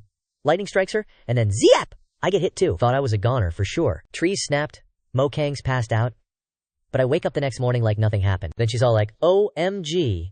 After waking up, I can feel all sorts of spiritual energy around me. My constitution's changed. I can become a super genius. And then she got knocked out by some kind of flying ball thingy. Smacked her right in the face. She tells them that ball was the energy orb surrounding that metal tag, and it led me to Devil Valley, where I became a disciple of the Valley Master and cultivated as a demon for 2.5 years. Changxiao's racking his brain. This feels familiar. Like, Chapter 49 familiar. Zheng Chen, hands on hips, chimes in, yeah, only an idiot gets struck by lightning and KO'd by a ball. He's suddenly hit with realization. Wait, why did I say ball? Meanwhile, Changxiao keeps pressing. Besides Valley Master Chiwa, what other cultivation levels are there? She's trying to remember. I'm just a small-time martial master. I have no idea what level the Valley Master and Elders are at. Why don't you just come with me to meet them? She sounds kinda legit. They've been hiding for 1,000 years, and they're not that bloodthirsty anymore. Most of them are in secluded cultivation. I'll have a nice chat with them and get you out of the valley. Mo Kang pulls out the tag, and it glows green. A portal opens, and she's like, let's go, follow me through here to the main base. But everyone's quiet, hesitant. Xing Chen's suspicious. Sect leader. She's being way too cooperative. Careful, it's a trap. Changxiao's startled. Huh? He smirks, unfazed. Ain't scared of her tricking me. I got all these trump cards by courting death. Changxiao takes the first step. Ready to raid a sect that's been around for 10 millennia. A finger taps Mo Kang on the shoulder. Hey Mo Kang! They're standing in a place full of huge, lifeless figures. You sure this is the main base of Devil Valley? Are these the elders and disciples in secluded cultivation? She admits. Yeah, they've been secluded for 1,000 years, so they've become a bit introverted. He points at one of them. There's a difference between secluded cultivation and being straight up dead. Mo Kang gets defensive. No way they're dead. They still chat with me and teach me cultivation. Changxiao's face palms. Did that lightning give you the yin-yang eyes or just straight up hallucinations? He hops up a step. Looks like the righteous sects knew they had to go all in back then. Wiped out the entire base, not a single survivor. These altar levels must represent increasing combat power. Changxiao picks up an arm and examines it. After 1,000 years, the bones are still this strong. This guy must have been at least a martial king when he was alive, right? Bottom floor is all martial masters. This second floor is martial kings. He glances at the top level. So, Valley Master Chiu must have been a martial saint, at least. The figure sitting up there is wearing a robe, with a sword stabbed through his chest. Looks like I still gotta get stronger. Can't stop in a dump like this, a powerhouse like that. Dying silently in this forgotten corner. Changxiao suddenly notices his arm. Huh? He's missing his right arm? His necklace starts buzzing, and a box pops out of nowhere. Inside, there is an arm. A suction force appears, taking the arm away. The arm perfectly fits onto the missing part of that Valley Master Chiwu from before. Her eyes light up. Mo Kang! Thank goodness for you, my good disciple. Mo Kang beams. See? I didn't lie to you. Master's still alive. Changxiao leaps back down, eyes darting around. You were right on the money. Not just your master, but everyone's waking up. Those seemingly lifeless figures are all standing up at once, advancing towards them. Changxiao throws a punch, blowing the head off a zombie ambushing from behind. He comments while fighting. Interesting, so the head isn't the weak point of these zombies here, and the lowest cultivation of these zombie dudes is already peak martial ancestor. Changxiao looks up at the highest point.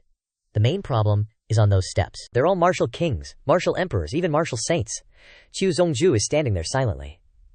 Ah, I'm observing Changxiao. Such a body is worthy of this saint. Tianqi is a bit disappointed. Too bad it's a man, but on the contrary, he can barely be used. Changxiao starts pondering mid-fight. Something's off. Like 10%. No, 90% off. He's enveloped in a blazing red flame. Why are we only being swarmed by martial ancestor-level zombie disciples? Changxiao glances back warily. Even though their half-dead state is kinda troublesome, They shouldn't be able to do any real damage. He swings his hand down. Could it be the zombies are trying to exhaust our spiritual energy? Nah, then it'd be more efficient and convenient to send out the martial kings. The zombie gets hit, puts its hands on its head. Changxiao sees the two behind also doing the same thing, and wonders. Didn't even hit them? What the hell? The two zombies behind are doing the exact same thing? But he doesn't bother with it, blasting them all away. Still too little intel to analyze their real intentions. But if you want to play games and set traps for yours truly, then don't blame me for not playing along. Time to flip this table. Changxiao smirks sinisterly. Time for you guys to broaden your horizons. He raises his hand, and thousands of swords suddenly appear around him. Do you want to see what true death looks like? Changxiao moves. His hands start casting in opposite directions. 10,000 swords return to origin. Rolling washing machine. A near tornado that sweeps away everyone within range. As easy as pie. He claps his hands together after finishing. Alright, battlefield's all cleaned up. Changxiao notices the difference from before. The aura of these martial kings and emperors suddenly increased. He suggests, "Hey, big shot over there. Stop lurking and send down all 15 of them." Tianqi witnesses the fight just now and is stunned. So it's the dual sword kings. Never thought I'd be lucky enough to see such a genius after my death. Laughing gleefully. Orders. I'm really getting more and more satisfied with you. Let's all go. Xing Chen is a bit startled when he sees that smile. He smirks and recalls. That psycho smile? It really is that Chihuai bitch. Didn't think she'd become a martial saint, and I'd still have to face her as an enemy. Xing Chen tries to think. In our group, only my trump card can barely withstand her, right? Moreover, using it a second time in such a short time, I don't know if my body can handle it. Changxiao suddenly requests. Let's move back a bit. He steps forward. The horde of zombies is rushing down the steps. Next up, we probably won't be able to worry about much. Sheng Chen watches. Feeling confused, Changxiao holds something like a Pokeball, summoning a red fire dragon. Little Long Long, he tells it. Battle form. Activate. The dragon immediately roars, preparing to transform. It transforms into a form that looks similar to a human. Little Long Long raises its claw. Changxiao's right arm also transforms. They attack together, surrounded by blazing flames. He asks the dragon, last time you were a dragon head with a human body, this time you're a human head with a dragon body. Your path of evolution is really arbitrary. Excluding the ones we just killed, there's still 5 martial emperors, 6 martial kings. Little Long, can you hold them off? Its eyes widen, replying with only one word. Bring it on! The powerful claw descends. Let's have a blast. A huge explosion follows. The people on the other side are being shielded by Zuiji's barrier. Xing Chen comments. This total pill is probably a closed cave space. The fire energy of the Sect leader and Little Long is condensed here, instead of dissipating. Power doubled. Even with the protection, flames still lick at his face, but damn, that's a lot of fire and smoke. Ain't no way they see our Sect leader sneaking in for that sneaky assassination. A voice rises from the inferno. Xing Chen, chill bro. I totally jacked your move. Changxiao's gripping a zombie's head. Can't pull a real plot twist without blinding both the zombies and you guys, you know? He emerges unscathed. Another zombie head in hand. Gotta blind the players to turn those pawns into headless snakes, you feel me? Changxiao looks up. Right? Little bro Mo Chang? Zuiji and Xing Chen both snap their heads around, shook. Mo Chang ain't surprised, already clutching his card. When'd you figure it out? Changxiao's all smug. Probably right from the start, when my so-called buddy here decided to ghost me on a quest. Mo Chang's gotta be salty. I admit my manipulation's top tier, but you still saw through it. Changxiao advances, laying out his theory. Some of the zombies were acting sus, doing the exact same thing. I knew they weren't just mindless undead. He chuckles, recalling their moves. Someone was puppet mastering them all, and sending orders to that many Zeds? Bound to be glitches.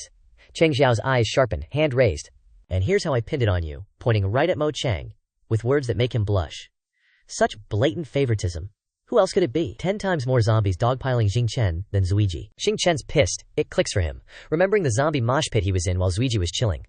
No wonder I almost drowned while you were asking if I needed help. Zuiji pats him. Don't sweat it, bro. I'll sign you up for Wei Lao's class. Changxiao even drops another truth bomb. I not only figured out you were controlling the zombies from the shadows, but I also noticed after I wiped out all the martial sects in one fell swoop, those martial kings and emperors finally started popping off with their respective spiritual energies. So I'm betting, he stares daggers at Mo Chang, once I wipe all the martial emperors, it'll trigger the final martial saint. All the zombies in HQ share the same power source. Changxiao grins triumphantly. So before I dealt with the second wave of zombies, I sneakily laid a formation to isolate the spiritual energy around that hottie over there. Tianqi's knocked out in a red cage, with Xiao Longlong on guard. She's just a puppet now, drained of power. Xiao Longlong's watching, ready to roast her if she twitches. Changxiao slams Mo Chang with the big question. Tell me, what's with all the effort to bleed us dry? She's shook by his intensity. He suddenly hears the dragon's voice. Dude, gotta remind you, remember that golden rule? Villains die from over-explaining. Changxiao retorts. What are you on about? I'm not the But a huge explosion cuts him off. Someone praises. Smart little punk. Changxiao whirls around, on high alert. The red cage around Tianqi is gone. If I didn't keep more than half my spiritual power, I might have fallen for your trap. Should have thought that through. Rushing her. Zhao Longlong gets blasted away by Tianqi. Even with half my spiritual power gone, I ain't losing to just 5 martial emperors. Changxiao throws a punch without saying much. She just blocks with one hand, smirking. Daring to throw a punch at someone 2 whole realms above you? You're just a greenhorn. Changxiao knows he can't win a straight fight, backing off. Only a fool would go head to head with you. He reaches out, calling for Tiantian. She knows the drill, grabbing his hand. Ice and fire power unite. Changxiao taunts. Taste the fusion skill we've been grinding. A spiritual stone forms between their hands. He grabs it, charging at Tianqi. Tianxiao crystal! She casually raises a hand, and the crystal shatters. Her arm seems frozen. Still, Tianqi smiles calmly. Ice on the outside, fire on the inside. Plus, looks like you mixed ice burst and flame burst. Surprise attack. A top-tier martial emperor might get owned. Is this the last card with your all-power, huh? However, I Am Changxiao cuts her off. We know. You're a martial saint. Hyping it up just makes you look sus, right? If you were at your peak, I'd be dipping with my disciples ASAP, but you're running on fumes. Weaker than that old geezer of a dean. Probably stuck between martial emperor and martial saint. The smoke clears. Barely Banthon, but you think I'd ignore a variable as big as you? Remember who I am? Changxiao snaps his fingers. Sword and martial arts. Double King Tianqi freezes up, clueless what he's planning. A sword suddenly appears from nowhere, stabbing her right through the chest. The sword attack leaves a gaping hole. Another spiritual crystal floats in Changxiao's hand. And who said Tiantian and I only have one combo? He shoves it into the wound on Tianqi's chest for 1,000 years. Her body bursts into flames. Time for you to rest. Tianqi screams in agony. No, I can't just fade away like this. I still haven't found that person. I can't die. She struggles, spitting out a black mist. Jun Changxiao's running on fumes, but this is all she can do, even if it means soul-scattering suicide. The mist lunges at Changxiao, catching him off guard. His one eye turned black, and Changxiao was being controlled, only able to shout, wanting to resist. Part of his hair turned black, and around Changxiao was an eerie, purplish-black aura. The peeps behind got worried and rushed over yelling, Gao Sheng, why is half of the sect leader's hair turning black? Xing Chen quickly observed the situation. Changxiao realized things weren't looking good, his face blank, offering no resistance. That Q guy is trying to seize the sect leader's body. Xing Chen realized, no wonder these zombies were just trying to wear us down earlier. It's all to drain the sect leader's spiritual power and spirit so they could easily take over. He kinda understood what was going on. Good thing the sect leader wasn't totally running on fumes, so the takeover wasn't immediately successful. They're still fighting for control. An idea popped up. My predecessor got zapped by lightning. That's why I could easily transmigrate into this body. Xiang Chen's voice was still ringing in Changxiao's ears. But in this kind of struggle, I'm worried that even if the sect leader wins, his mind will be damaged, and at best, he'll get amnesia. At worst. Elsewhere, Tianqi must be freaking out. She's standing in the middle of nowhere, confused after carefully looking around. Why is this bastard sea of consciousness so empty? Tianqi curiously sat down, looking at the tiny tombstone and incense burner in front of her. Why is there even a brick here? She recalled the intense battle from earlier, wondering, since this Jun Changxiao didn't use up much energy, I was ready to throw down here, but who am I fighting now? A brick? Suddenly, a voice came from behind. This host is really giving me a headache. Tianqi was startled and turned around. Before she could even process it, Changxiao grabbed her. Don't struggle. With this power gap, I'm trying my best to control myself, so I don't accidentally obliterate your soul. Tianqi couldn't believe it and doubted. I'm a martial saint. How can you suppress my soul like this? You're not Jun Changxiao. You're a martial emperor. He stared at her with a huge eye. Martial emperor. Even though I'm just a remnant soul, you can't make fun of people like that, you know? He laughed warningly. I can't directly help Jun Changxiao, but consider yourself unlucky for trying to take over, barging straight into the sea of consciousness. This is my home turf. Since you're the first outsider to invade, I'll give you the royal treatment. A flame appeared on Changxiao's fingertip. Tianqi was confused. Royal. Out of nowhere, a guillotine from King Louis XVI's era fell. She was shocked when she saw it. What kind of royal treatment is this? Tianqi hurriedly begged. I can't disappear yet. I haven't met him once. She cried out. Lord Yidi. Changxiao's movements stopped. His spirit seemed to realize something, and he grinned slyly. Things just got more interesting. The hand holding Tianqi gradually relaxed. Chiwan Tianqi, right? Let's talk. Changxiao looked at the person floating in front of him. Stop trying to take over. I'll help you stabilize your soul. Just stay in that ring and chill as the old grandpa in the ring. Tianqi crossed her arms, refusing. Old grandpa, my ass, I'm a woman. Plus, why the hell would I listen to you? He suggested, I can let you meet Yayad. You know, with my status, I don't need to scam a small fry martial saint like you. Hearing this, she happily agreed. I agree with you. So how can I meet Lord Yida? Changxiao raised his hands, scheming and reminding. He's very different from back then, and his current identity must be kept secret. Don't tell anyone about my and his existence for now.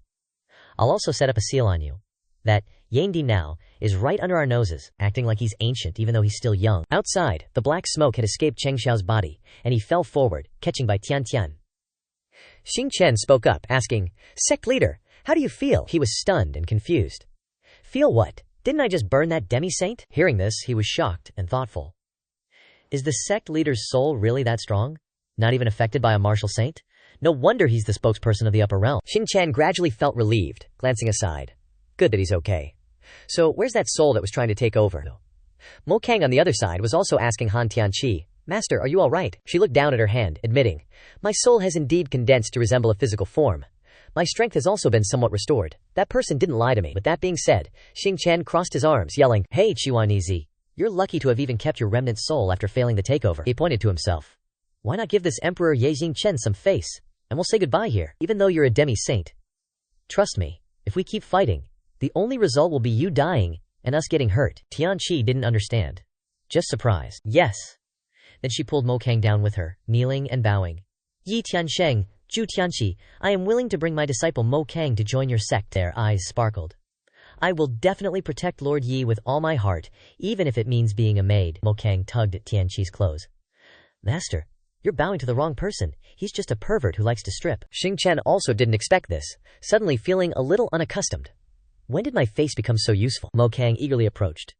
"Zuichi bro, I'll be your junior sister from now on. You must protect me." Tianqi was also happy. "Lord Yi, Kanger is still young. I will make sure she respects you." Then the two of them turned to warn the other person. "You show off. Stay away from my master and disciple." Mo Kang looked at Xing Chen with hatred, while Tianqi gave him a look of worship. Back then, Xing Chen grabbed a guy who slaughtered the old and young, cursing him before finishing him off. Hateful. Tianqi, who was young at the time, grabbed his clothes, asking, "Sir, can I follow you?" He looked at the child without mercy. "I, Yedi, don't need useless followers. If you cultivate and achieve something like becoming a martial saint or something, I'll consider taking you in." Xing Chen said that and directly flew away. If I had remembered then, Tianqi would now be unable to suppress her emotions, looking at the person in front of her. Turns out, he totally forgot our first meeting, but thank God I got to meet him again. Mo Tian always got beef with Xing Chen, reminding him, "Master, don't respect this dude just because he shares a last name with your idol, the Night Emperor." Then he realized, he's a fanboy. Mo Shang looking salty. Didn't the record say the Night Emperor got tricked and assassinated by a woman and died over 1,000 years ago? Tianqi gently advises her. "Shanger, don't talk nonsense." She stares at Xing Chen. The Night Emperor was a rare hero in this world. How could he be deceived by a woman? That's infuriating. Only a dumbass would fall for that. And he definitely wouldn't get ambushed and die. That's too embarrassing. All that cultivation for over 1,000 years gone to waste. He must have rebuilt his divine skills to rejuvenate. Those words hit him like a fatal stab to the heart. Xing Chen clutches his chest like he's about to cough up blood. "The one who hurts me the most is my own fan." Changxiao finally speaks up. He doesn't seem to like these two. Maybe it's because they rarely meet living people, so their way of talking pisses everyone off. Tian Tian chimes in. "But these two are both demonic cultivators. They should be able to help Meng Ying a bit." Changxiao walks towards the space gate. "True. Even though she's a congenital demonic body, we can't let her learn on her own." As he steps out, he wonders, why do I feel like I forgot something? Oh well, probably just exit amnesia. It's Xiao Long inside, still stuck between the rocks, with no one to rescue him. Outside, they're all grilling meat together. Changxiao leans back. So full, spiritual essence overflowing. "Yeah, it's been a while since I've eaten this much." He suddenly turns to look at Changxiao. "Huh? Yeah. How am I so full? We only had that much meat last time, and we added 2 more people today.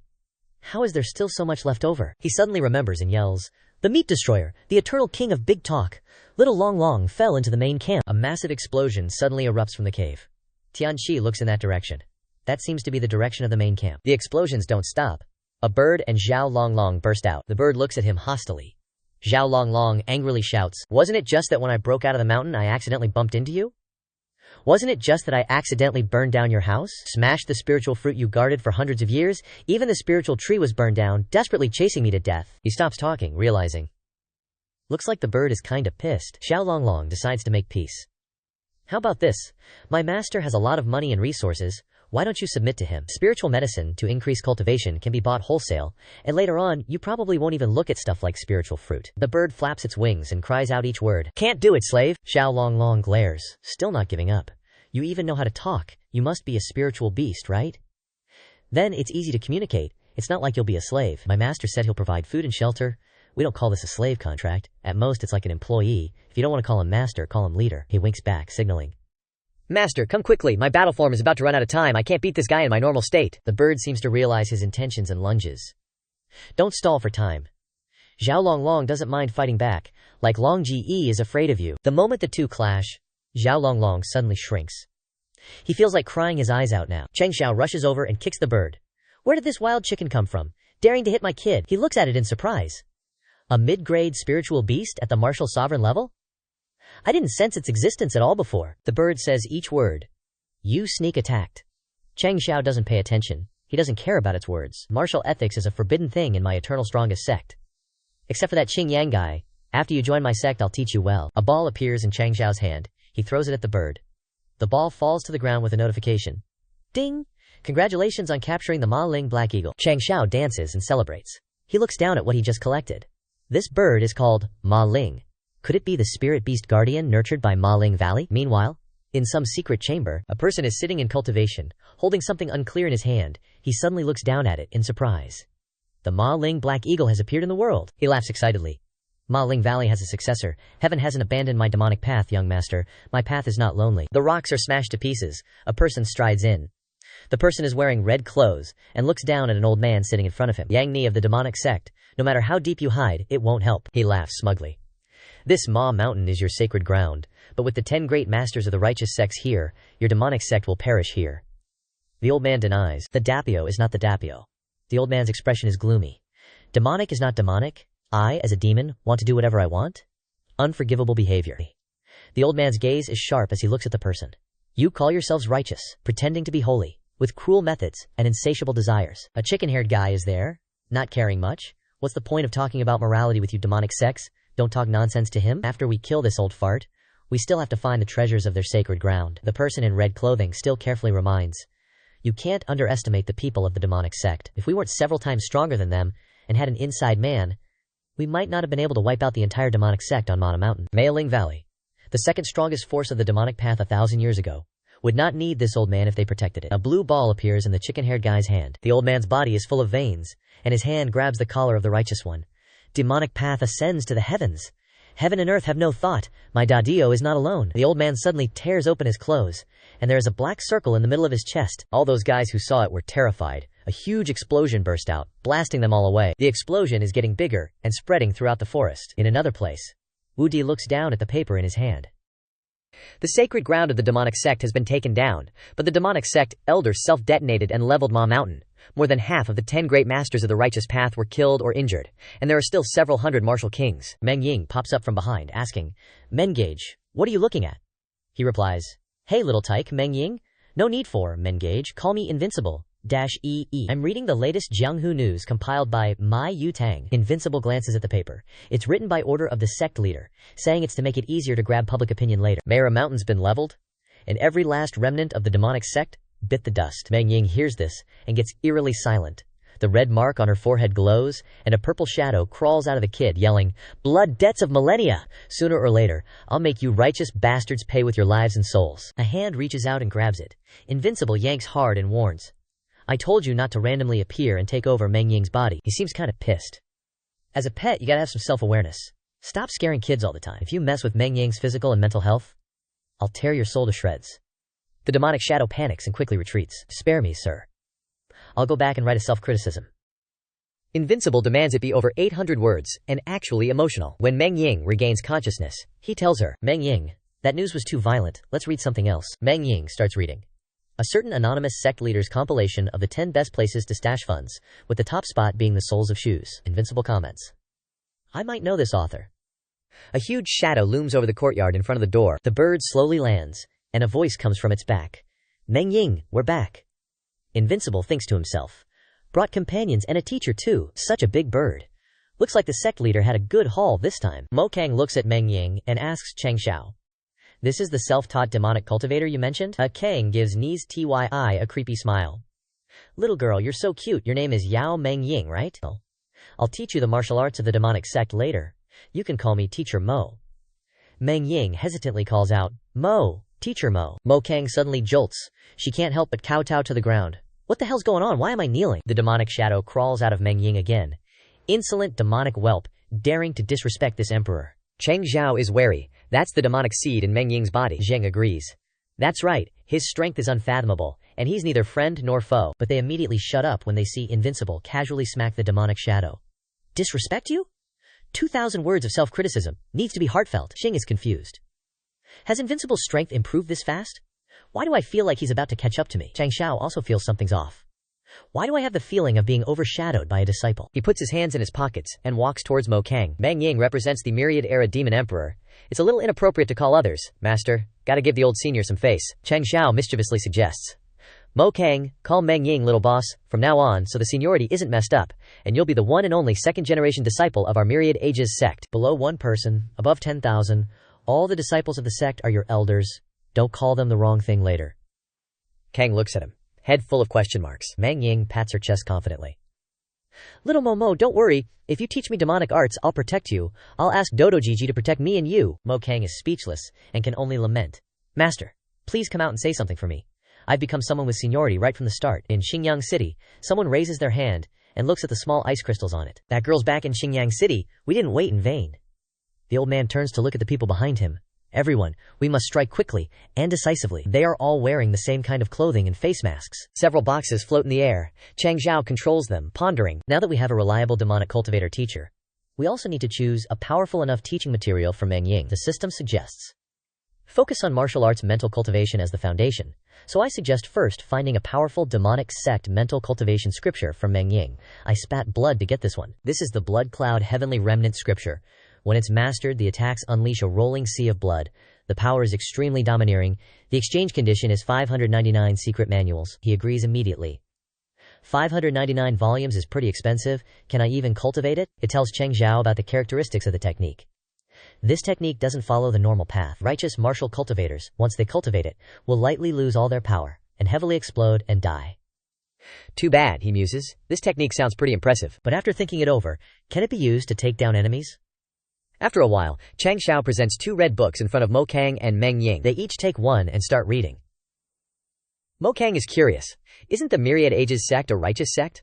Why does it have such a domineering demonic cultivation technique? Changxiao advises her not to jump to conclusions. Don't rush to judge our sect like that. Mo Kang becomes more and more confused as she reads. This technique is so strange. I reckon it'll take me 10.5 days to find a clue. Changxiao remains calm. No rush. You can have your master come out and point out a few things to you. Meanwhile, Meng Ying is already practicing so hard she's about to burst into flames. The kid holds out a hand. Meng Ying executes it very seriously. Blood rain and fishy winds, and a few drops of blood appear like rain, watering a flower in front of her. Changxiao observes from afar, and sincerely advises. Blood cloud condensed rain, Meng Ying. Is that considered a small success? Or should you shamelessly ask for some pointers? She doesn't answer, but takes out a token, and Qian Qi excitedly appears in the green smoke. Mo Kang, is Mr. Ye looking for me? Or does he want to ask me something? Why does your expression look so stupid? Did you study yourself stupid? Mo Kang hugs her and wails, Master, do you also think I'm too dumb? Changxiao doesn't know if he's comforting or mocking. Don't be sad. Some people are born in Rome. Some people are born in Rome's stable. Shopping street. Xingyang City. Mo Kang sighs wearily. She helplessly follows behind Meng Ying. Little boss, with your talent, why did the sect leader arrange for me to teach you? The kid happily skips along. The sect leader said, Self-study is relatively lonely and difficult. Having a teacher can make me have a better attitude towards learning. Now, looking at the progress of our cultivation of the Blood Cloud Heavenly Remnant scripture, I'm really confident. Qian comforts her. Mo Kang, don't be discouraged. There will be more of this kind of thing later. With more blows, you'll get used to it. Mo Kang is probably not happy with this. Senior apprentice brother, you're really good at comforting people. She doesn't pay much attention to her attitude and suggests, don't think about the things that make you unhappy.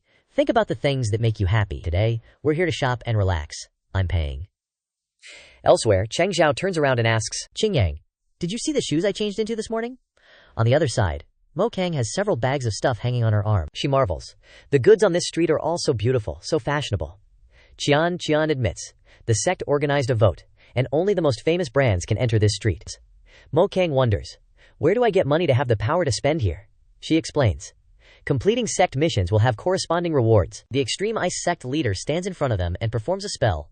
Primal Chaos 9th Layer Extreme Ice Realm. Qian quickly retreats, dodging the attacks of ice that appear from nowhere. She also doesn't hesitate to fight back.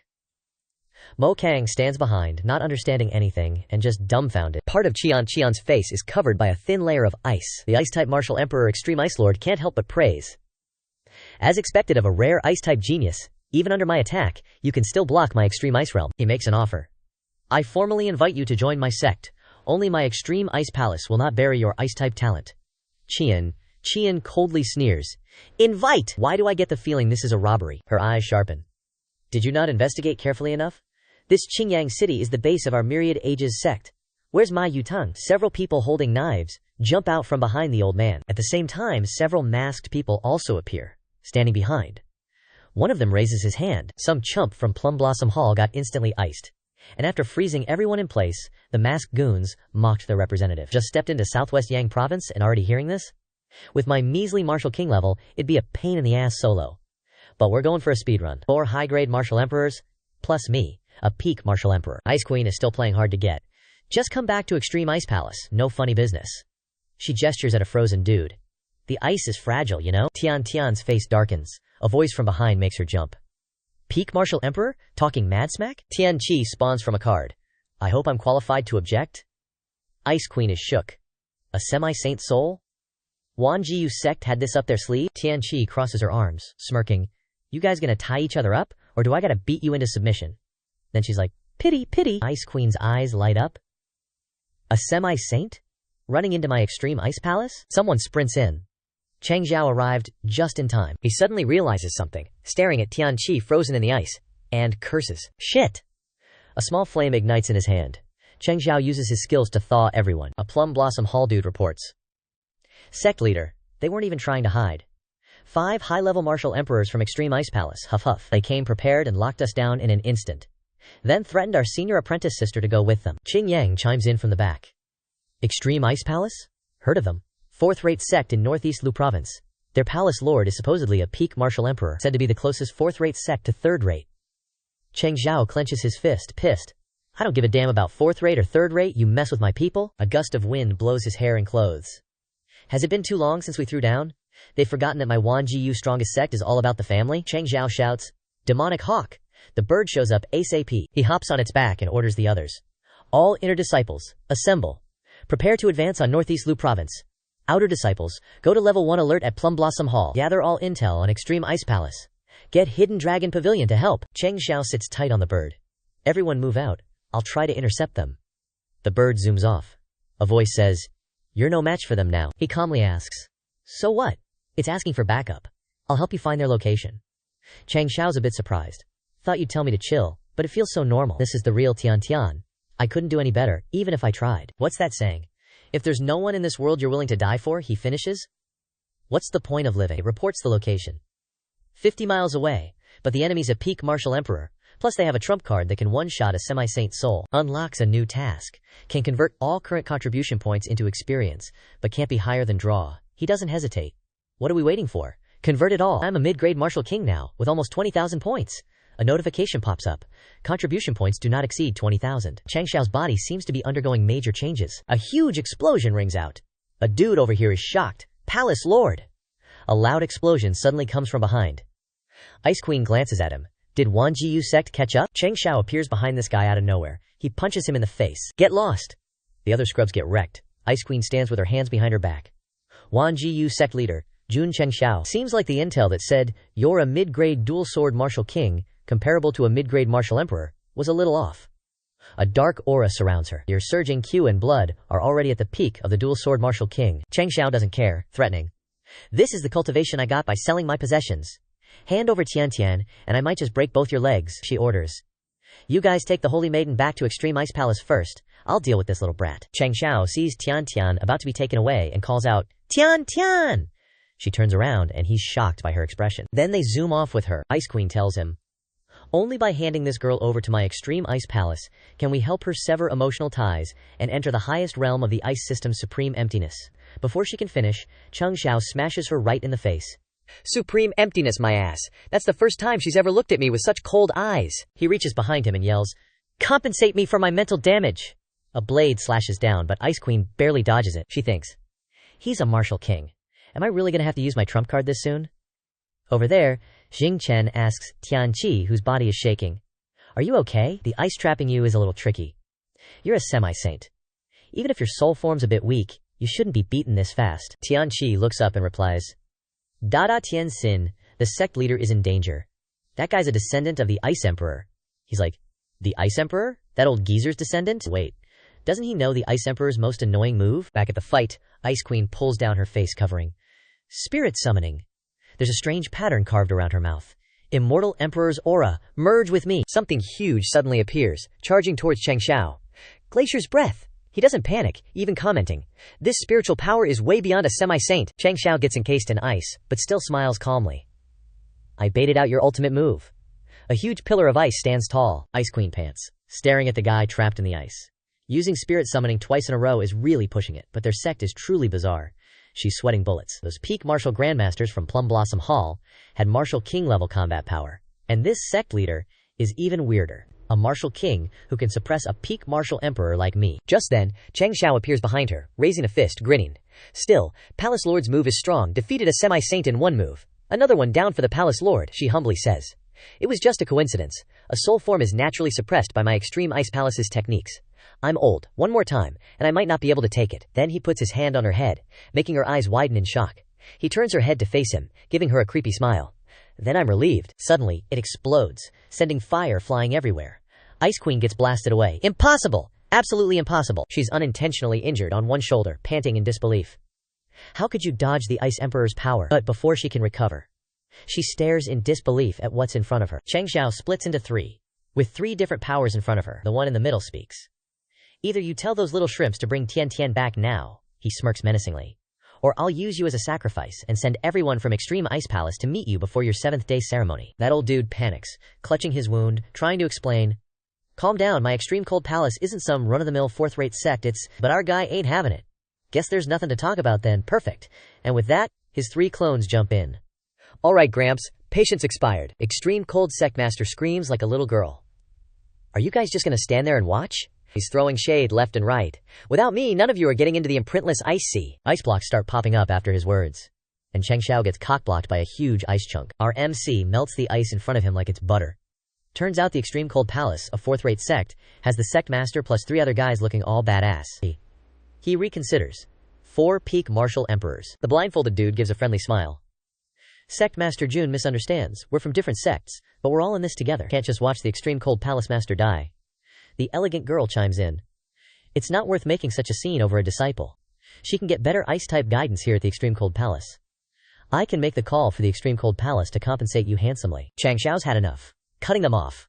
Whoa, hearing your tone, now that there are 4 peak martial emperors here, I can only sit down and negotiate with you guys. He retracts his hand. Was I being too polite just now? Immediately, he pulls out his gun with murderous intent, pointing it right at them. So you guys actually think you can survive leaving this place? The blindfolded dude stays chill.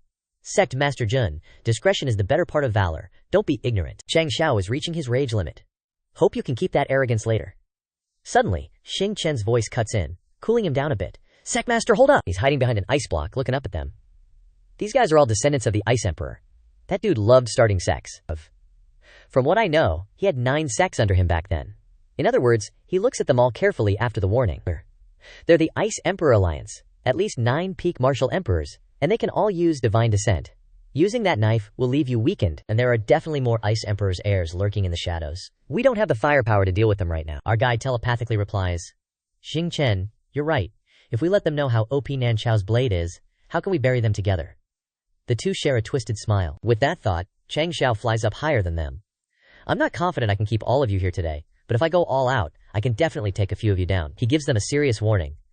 I can let you go, but 3 days from now, my Wanji Yu sect will be heading to Luzhou Northeast for an explanation. His eyes are bloodshot. If Tian Tian is missing a single strand of hair, turning back, Changxiao declares to everyone. Everyone in the Extreme Cold Palace will regret being born into this world. Your sect master will arrive at Luozhou Northeast in 3 days to take back your eldest disciple. Sister, he says emotionlessly, and declare war on 9 top 4th-rate sects? I think I'm going crazy. After this battle, I can't guarantee that the Wanji Yu sect will still be here, but this battle has to be fought. Every disciple in my Wanji Yu sect has been cultivated into a top genius, inviting jealousy. If we ignore this, other sects will go from eyeing our disciples to attacking them directly. He shows his determination. This battle must be fought, and we must win. Changxiao clenches his fist, smirking as he throws a punch. To avoid 100 punches later, 9 sects? So what? I've fought through 17 districts, and the strongest Wanji Yu sect seniors before. 3 days later, Luozhou Northeast, where snow flies and it's cold as hell. A middle-aged man in a fur coat says coldly, "This damn weather. Are the sect leaders crazy? Making us be on high alert." The guy next to him replies, "You're new here, so you probably don't know that the 9 sects are united against a common enemy. Even first-rate sects give us some face. Why are we tormenting ourselves like this over a tiny Wanji sect?" But our guy smiles brightly. "I heard this Wanji sect is a bit different." The other guy looks at the thunder and snow, annoyed. How different can they be? Even if their sect leader wants to come, their disciples wouldn't be stupid enough to die with him. A storm is coming. Suddenly, our guy cheers excitedly. "They're here!" The other guy is confused. Huh? A small group of people slowly approaches, leaving him shocked. They actually dared to come. I told you his disciples wouldn't seek death with him. There are only a few people here. But the other guy smirks smugly. Look closer. A bolt of lightning strikes from the sky, instantly turning the small group into a massive crowd. Changxiao announces brightly, "The strongest Wanji sect has arrived." The middle-aged man yells loudly, "Demonic path archers, prepare!" As he shouts, everyone immediately draws their bows, ready to fire. Suddenly, the young man standing next to him earlier slashes them all with a dagger. The middle-aged man falls, asking, "Why?" Zhang Da reveals his true face, looking down. "Your biggest mistake was opposing my sect. My strongest Wanji sect will sweep through 10,000 miles and conquer the 8 desolations." Then he kneels in the white snow. He respectfully reports, "Chief of the Secret Service, Fan Tai of the Jinyu Hall, Sima Zhongda, greets Sect Master. All of the Ice Emperor Alliance's outposts here have been eliminated." Changxiao smiles in satisfaction. "Calling me Sect Master is too polite. You can just call me Lord in the future. It really was hard on you guys, infiltrating them for 2 or 3 days." He helps Zhongda up, asking, "Zhongda, well done. What's the highest rank you guys have infiltrated into the enemy camp right now? Can you bring back more intel?" He replies regretfully, "The time was too short. The highest position right now is only the chief butler of the extreme cold sect, quietly staying by eldest disciple sister's side." Hearing this, our MC chokes. 3 days really is too short. "What did you say, Chief Butler? If I gave you guys a month, could you become the extreme cold sect leader?" Zhongda ignores him, handing over a secret report. He brought back a lot of valuable intelligence. He's really talented when it comes to infiltration and disguise. Inside the room, Changxiao's people are watching Tian Tian from right behind. He whispers to her, "Disciple? Sister, can you hear me? Reply if you can hear." Changxiao reads the report, seeing what he wrote. Tian Tian seems to have her spiritual sense sealed, unable to communicate.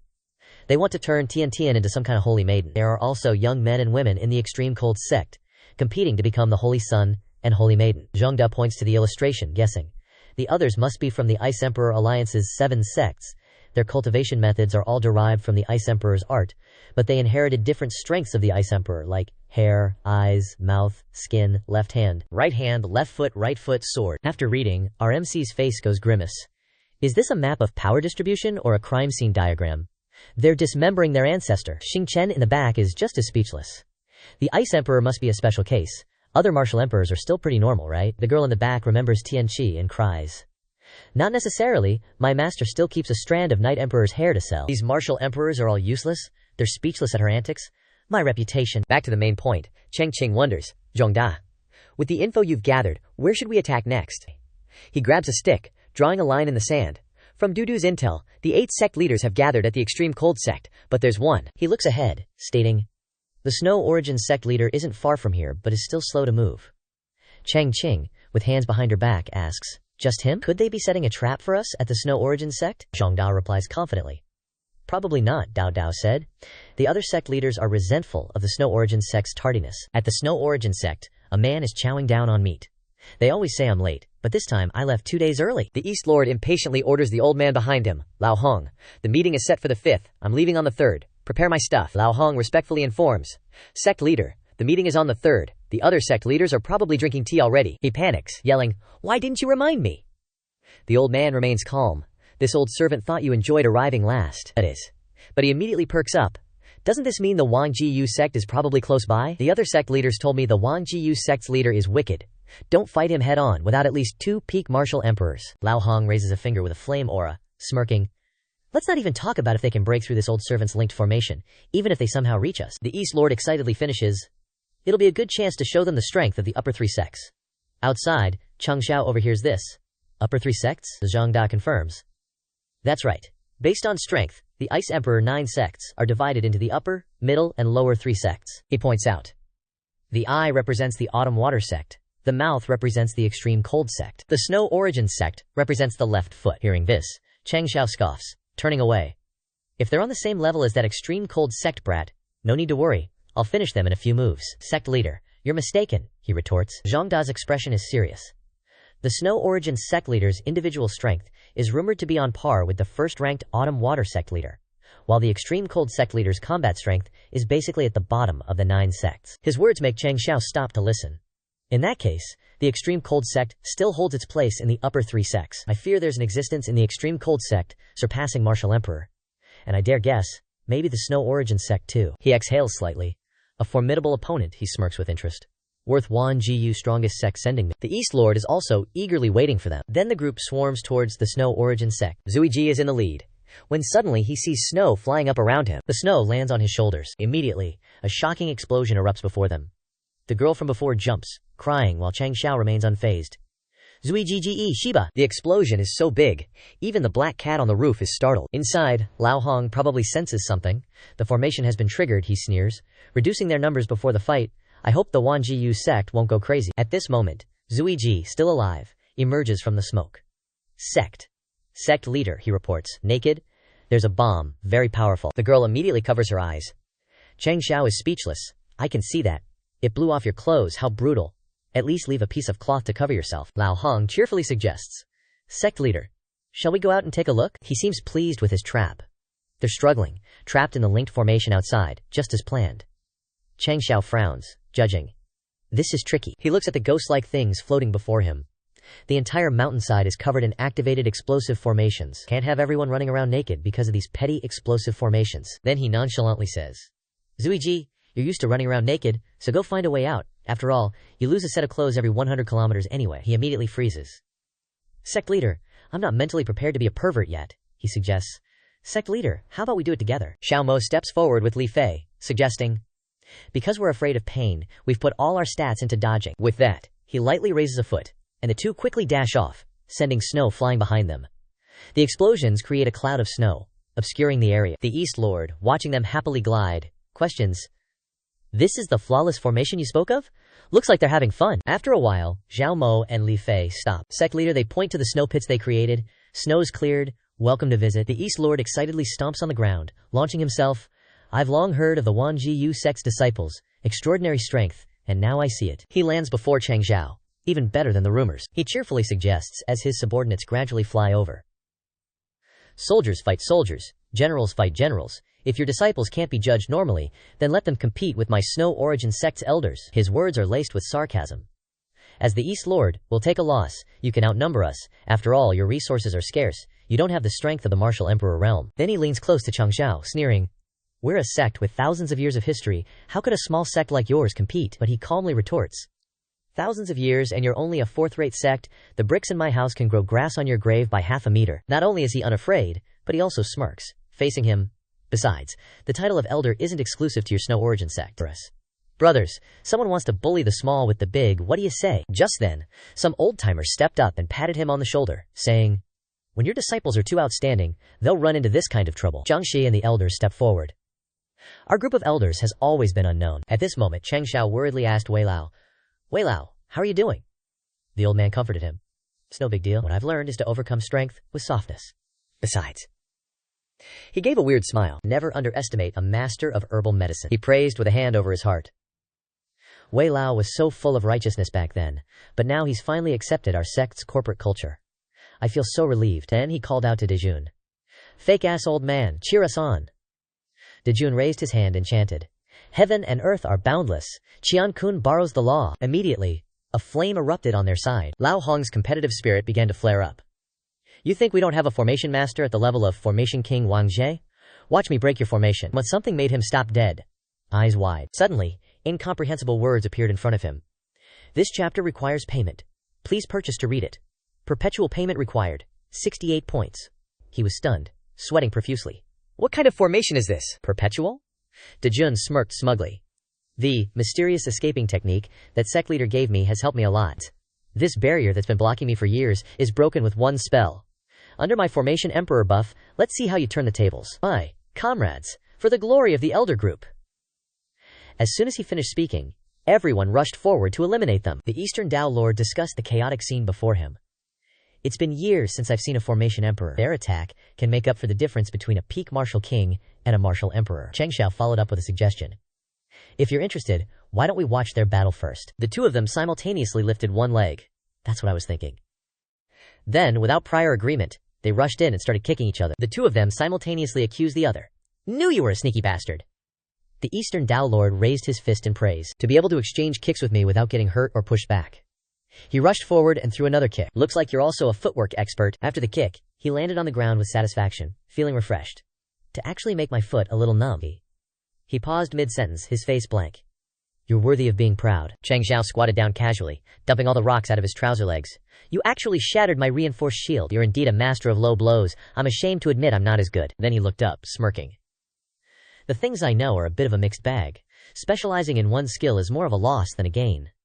If I have to talk about my best combat style, as he spoke, countless magic circles appeared behind him, with weapons emerging from them. It's unlimited blade works, baby! At this moment, Changxiao swung the blade in his hand towards the Tao Lord. Seeing this, he dodged his attack, and couldn't help but be surprised. Unexpectedly, they're all powerful divine weapons. No wonder he was able to drive back that old fogey from the extreme cold sect. Suddenly, his movements became agile, and he took out a gun and pointed it directly at his head, but he blurted out without any precaution. However, before he could finish speaking, he shot him directly in the head. Somehow, after such a direct shot, not only did he not die, but he became even more arrogant. I'm not that useless old man. Then he raised his head, still proudly puffing on his cigarette. Suddenly, his face darkened, because in front of him was a gun much bigger than the previous one, pointing straight at his face. Changxiao shot while mocking. Nice teeth. Although he still stood firm after the shot, there was still a slight injury on his face. He glared at him angrily. Enough! Do you think you can defeat a peak martial emperor with your mediocre tricks? Then his eyes turned blood red and he challenged him. Please! As soon as he finished speaking, a loud shout rang out. Slap! It turned out to be the sound of his slap hitting him directly in the face. He looked at him and began to mock. Why do these guys always feel like they can't be hit when they transform? He was stunned when he heard this while being beaten, and then he seemed to understand, and fought back at him with discomfort. When people are too much, not to mention martial virtue, he took out another gun and smiled as he shot at him. Thing! Then he took out a blade and struck a blow from the top of his head. Thing! Not only that, he whipped his lower body with a rope, causing him to groan unbearably. Thing! Ooh! Unable to bear it, he bit the rope, causing it to explode. His face was bruised after taking all the blows from Manga just now. Suddenly, his internal energy caused his feet to shatter when they stepped on the ground. Then he put his hands on the ground, creating a scorpion shape. Spirit possession. Seeing this, he looked at him with disdain. You should have transformed earlier. Then I wouldn't have had to waste so many bullets. Let me give you a piece of advice. Drop the formalism. He looked at him, a strange symbol appearing on his face. Sharp-tongued little devil. I hope your next move won't disappoint me. Then he unleashed a new attack, with large ice blocks rushing towards him. He still managed to block it, but couldn't help but tremble from its power. This force. Then he was slammed straight into the rock, shattering it. After the smoky dust cleared, his voice still rang out. Unexpectedly, your spirit possession is a pure physical attack. Even a martial saint would have to treat this intensity with caution. He swaggered towards him. I thought the Ice Emperor was a mage who followed the path of pure magic. Sure enough, mages can't use magic wands for close combat.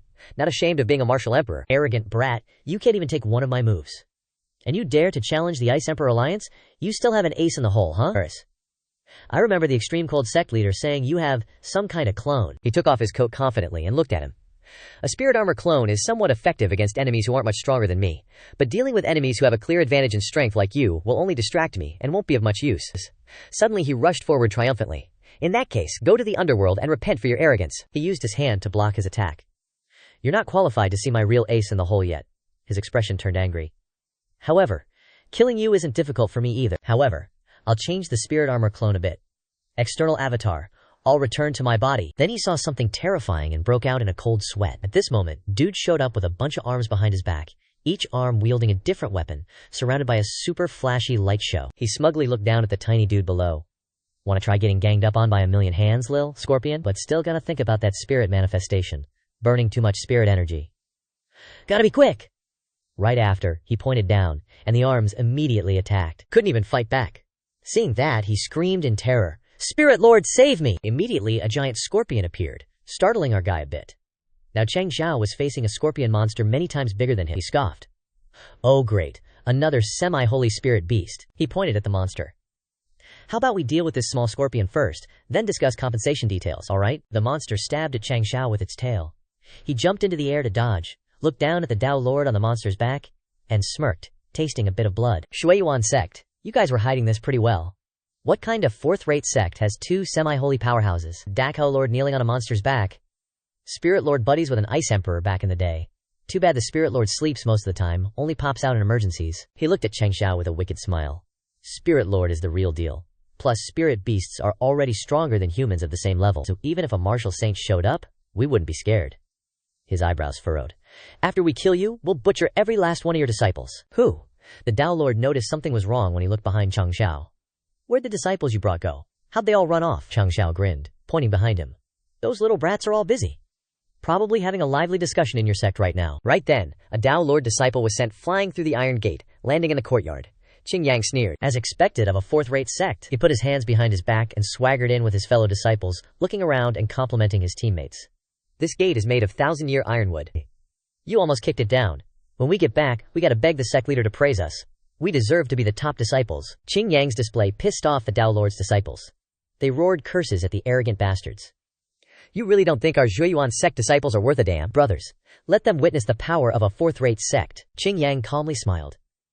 Senior and junior brothers and sisters, we traveled far to get here. We wouldn't dare not to bring a gift. First step, he raised his hand, and with one flick, knocked down several dudes. Greetings, Shuiyuan sect disciples. Spread them out on this warm floor they love so much. Xingchen eagerly grinned when he heard Qingyang's order. Guys, the senior brother spoke. With Xingchen's words, the others eagerly jumped into the fight. Let's go! From afar, the Tao Lord looked anxiously toward his sect hall, but he reassured himself. My sect's disciples have plenty of martial grandmasters, plus we have a grand protection array. We definitely won't be at a disadvantage. Eternal vow! As soon as he finished speaking, his sect hall exploded, shocking him. Then the tower collapsed, leaving only the eternal vow flag flying. The Tao Lord was shocked by the scene. This must be an illusion. Only half an hour has passed and it's already over? It's definitely an illusion. He covered his face to calm himself down. Calm down, calm down. I still have the Spirit Lord to help me. There's still a chance to turn the situation around. As he muttered to reassure himself, he looked up and saw Changxiao holding 3 strange balls. If he just captured Changxiao, everything would be solved. What tricks are you trying to pull? Changxiao smirked mysteriously, juggling the 3 balls. A semi-holy spirit beast is really tough to deal with, so I'm gonna call some people to help out. He threw a ball and summoned his beast. Lil Long Long, fire dance! Lil Long Long appeared, raised its head, and spat out a massive burst of flames. The flames swirled into a huge cloud in the sky. Changxiao pointed upwards and ordered, Banhu! Luolei! Banhu struck a bolt of lightning, which mixed with Lil Long Long's fire. The scene before him made the Tao Lord cautious. Lightning and fire combined, and with such immense power. Looking down at his own beast, he felt a little relieved.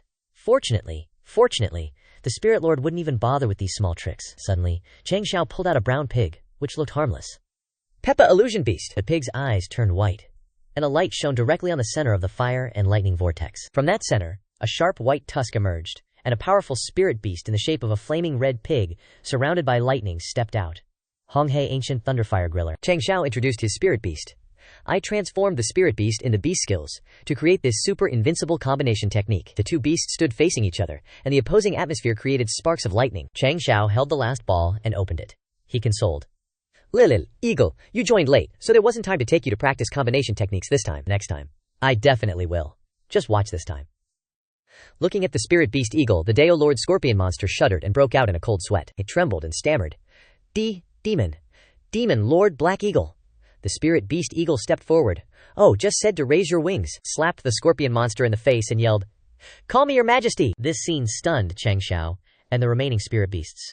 Why does the art look so different from what I imagined? After being slapped, the Spirit Lord was sent flying backwards. Seeing this, the East Tao Lord hurried over to ask, Spirit Lord, are you okay? This eagle isn't that strong. The Spirit Lord angrily shouted, Fake your death if you don't want to die. Don't drag me down. At this moment, an eagle with sharp eyes approached the scorpion and snarled, Haven't seen you in hundreds of years. You haven't gotten any bigger. It arrogantly raised its head in provocation. Should this queen help you remember our debts? Then the eagle began to count down. The scene remained silent, except for its countdown. 2. An old memory suddenly appeared, with 2 figures standing side by side, talking to each other. Old man Shui, long time no see. The other person also spoke up. Didn't expect you old fogey to dare leave your nest. At the feet of the 2 figures were an eagle and a scorpion. The scorpion friendly spoke first. Little chick, hello. I'm Ice Scorpion, Ice Emperor's pet. That sentence instantly pissed off the eagle. Immediately, the eagle spread its wings and went ballistic, attacking the scorpion. Chicken this, chicken that! Your king is an eagle! The hot-tempered eagle chased after the scorpion, beating it half to death. Call me your majesty, queen! The war has been going on for thousands of years. And for thousands of years, she's always been beating me up. Every time they meet, the eagle remembers the old grudge and wants to kill the scorpion, making the scorpion cry out in agony. Every encounter is the same. Thinking of this, the scorpion trembled and bowed its head. Bing Scorpion pays respects to your majesty, queen. He looked at the scorpion with a blank face and asked, Ling Zun, you're a semi-sage. Why are you so afraid of an eagle at the peak of the martial emperor realm? Moreover, you're embarrassing me. The scorpion didn't care about face at this point and wailed, If you're ashamed, then you should kneel next to me and I can help cool you down. Then the scorpion turned to explain to the Dongdao Lord. After being beaten down by Her Majesty the Queen, all my energy has been focused on defensive cultivation. Now, to her, I'm just a tougher punching bag. But he glanced at the eagle, grinding his teeth in unwillingness as he calculated. So, I have no choice but to surrender? No way, I can still withstand one more spirit summoning. I can still take it. Dongdao Lord finished speaking, turning defeat into victory, then turned around to see Changxiao unleashing a flurry of punches. Seeing this warning scene, his face immediately turned black with fear, and he cursed inwardly.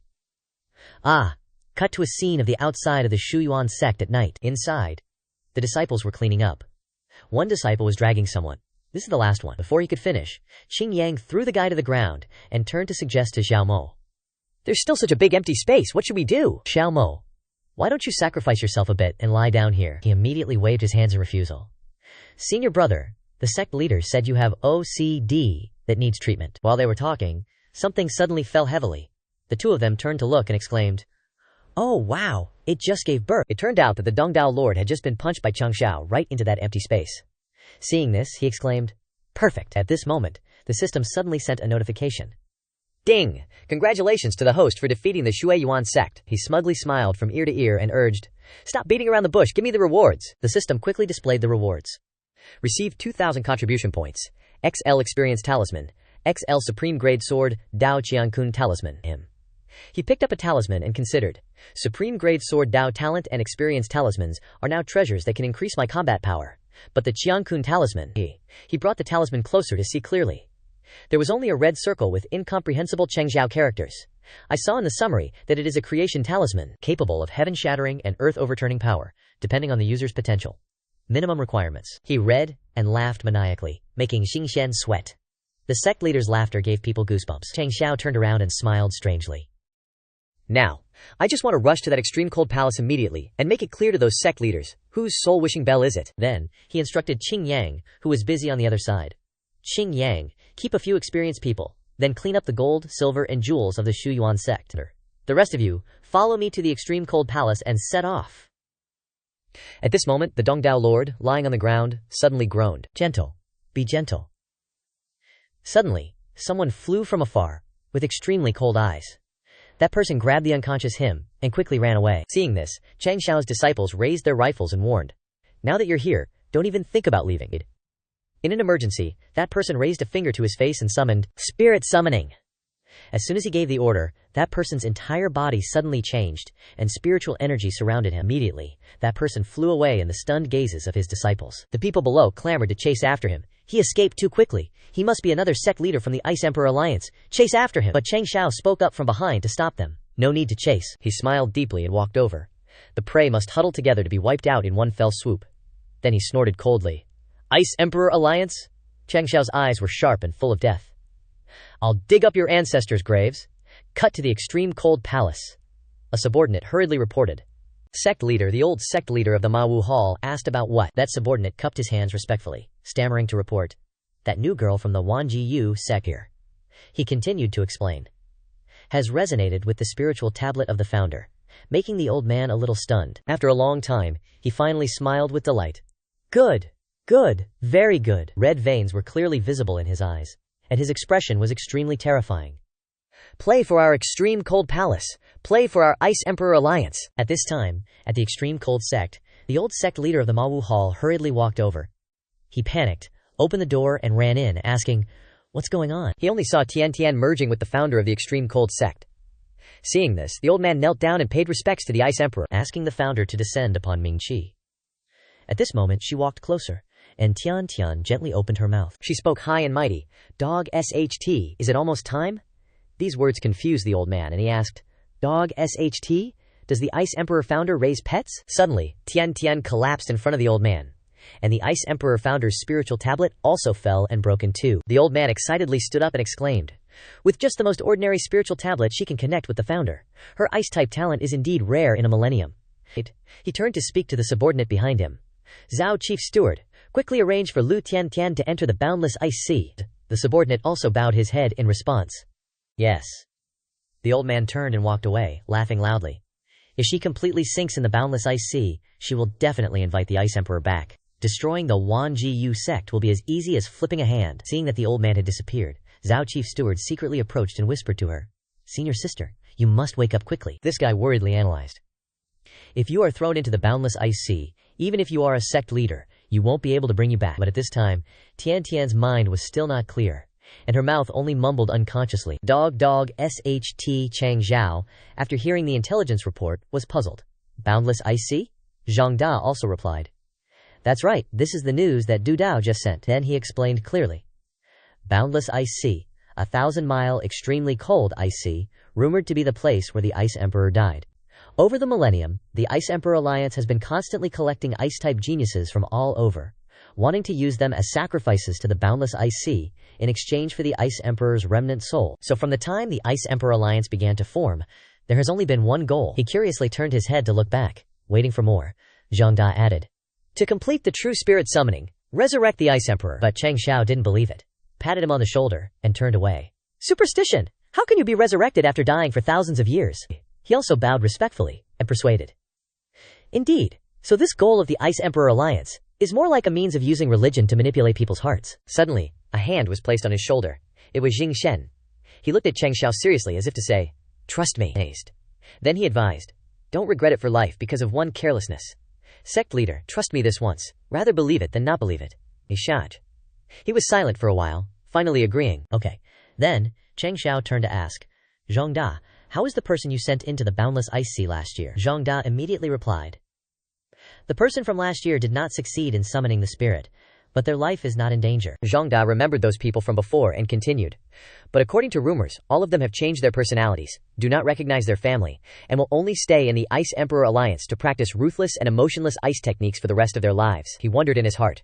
Seizing the body is not very similar. Could it be that they are affected by the Ice Emperor's divine soul? In that case, is there a possibility of encountering the real Ice Emperor on this trip? This Qiankun talisman can't just sit around. Changxiao, thinking fast, hit the purchase button on the screen and muttered, better safe than sorry, might as well buy the whole damn thing. A second later, ding! Host has wasted 10,000 contribution points. Clutching his purchase, he chewed his nails. Hope I don't have to use this thing. With my puny limbs, who knows if I'll even survive. Gotta hope the Ice Empress doesn't revive, hopefully, he said with a sigh, knowing damn well his wife's talent and insane luck. She could actually dig up the Ice Empress! He turned and clenched his fist, yelling, full speed ahead! I don't want the extreme cold sect to have dinner tonight! The disciples roared in unison, yes sir! And immediately perked up, ready to rumble. Cut to the extreme cold sect. The Grand Sect Protection Array is up? Someone wondered. The Palace Lord said the Wan Ji sect is already here? That was fast. One guy blurted out, get ready for battle! They wiped out the Zhu Yuan sect last night. Another dude freaked out? Zhu Yuan sect? Even if they could, that's hardly any time. Plus, the Zhu Yuan sect is like 3 or 4 days away. As he finished speaking, the ground beneath the extreme cold sect began to crack, the earth shook, and a guy exclaimed, what kind of destructive power is this? Our top-grade Grand Sect Protection Array is shaking like crazy. Sure. The two turned to see the ice array already showing signs of cracking. Standing behind the mountain, Changxiao smiled and ordered, everyone ready! Then, channeling energy into his hand, he transmitted the order. 7 Profound Light Shatterer, second wave attack. Changxiao grinned. Blast it to smithereens. Hearing the command, the Wan Ji sect disciples simultaneously fired at the extreme cold palace, instantly creating a massive explosion, sending debris flying everywhere. The extreme cold sect's outer protective array shattered because of it. He charged forward, pumped, cracked the turtle shell. Everyone, battle mode engaged. Changxiao's hair stood on end, his eyes fixed ahead. A disciple walked up, saying, they took down the Shui Yuan sect in a single day. This Wan Ji sect is a formidable enemy, he added with excitement. But the elite disciples of the Ice Empress Alliance's 8 sects are gathered at our extreme cold palace. Taking on 8 at once, I'm itching to see the Wan Ji sect leader's expression. The guy smirked. That look of despair will be priceless. 2 disciples behind him hesitated. Senior Fei, their expressions. Brother G, their faces are a bit. He shut up. They struggled to put it into words. But the Wanji Yu sect disciples didn't seem scared at all, staring at them with defiance. Xing Chen grumbled, just taking on 8. Why are these guys so confident? Qing Yang said calmly, yeah, junior brother, they're 8 fourth-rate sects. Arrogance is normal. Wanji Yu sect has always been too humble. Whoever can take on 10 gets bonus points. Silence fell over the area. Gee, he couldn't help but laugh. 1 against 10, and you still think you can win? I'm dying. Not a single one dares to step up. Qing Yang snapped. Wanji Yu sect's strongest disciple can take on 100. He stomped on the ground, cracking the earth around him. Qing Yang added, taking a step forward. In an instant, the ground was completely destroyed, his aura overwhelming them. Gee, he was scared shitless, his voice trembling. Damn, that's a strong aura. Gee. He stared blankly. Xing Chen suddenly appeared and kicked him right in the face. He feigned innocence. Oops, my bad, tripped. Xing Chen grinned wickedly, snarling. Wanji Yu sect's Ye Xing Chen, I'll wipe you out. He ruthlessly stomped Jihin into the ground, challenging, feel free to resist. The other disciples were terrified when they heard his name. It's Ye Xing Chen? Wanji Yu sect's strongest inner disciple, the strongest martial king. Follow the plan. The 30 strongest core disciples stepped forward. At the same time, Xing Chen quickly summoned his fiery sword. He said excitedly, 30 of you isn't bad, no holding back. Very spirited, hope you're not just a bunch of trash mobs. Xing Chen then unleashed the demonic sword god art, sending the disciples flying with a single strike. Qing Yang watched from afar, counting. 1, 2, 3, 4. He muttered. 30 people surrounded Ye Shidi and I have to deal with. Qing Yang looked at the people in front of him and said, only 10 of you? The guy in purple stepped forward. According to intelligence, among your Wanji Yu sect disciples, Ye Xing Chen's strength far surpasses everyone else. No one on your level is as strong as him.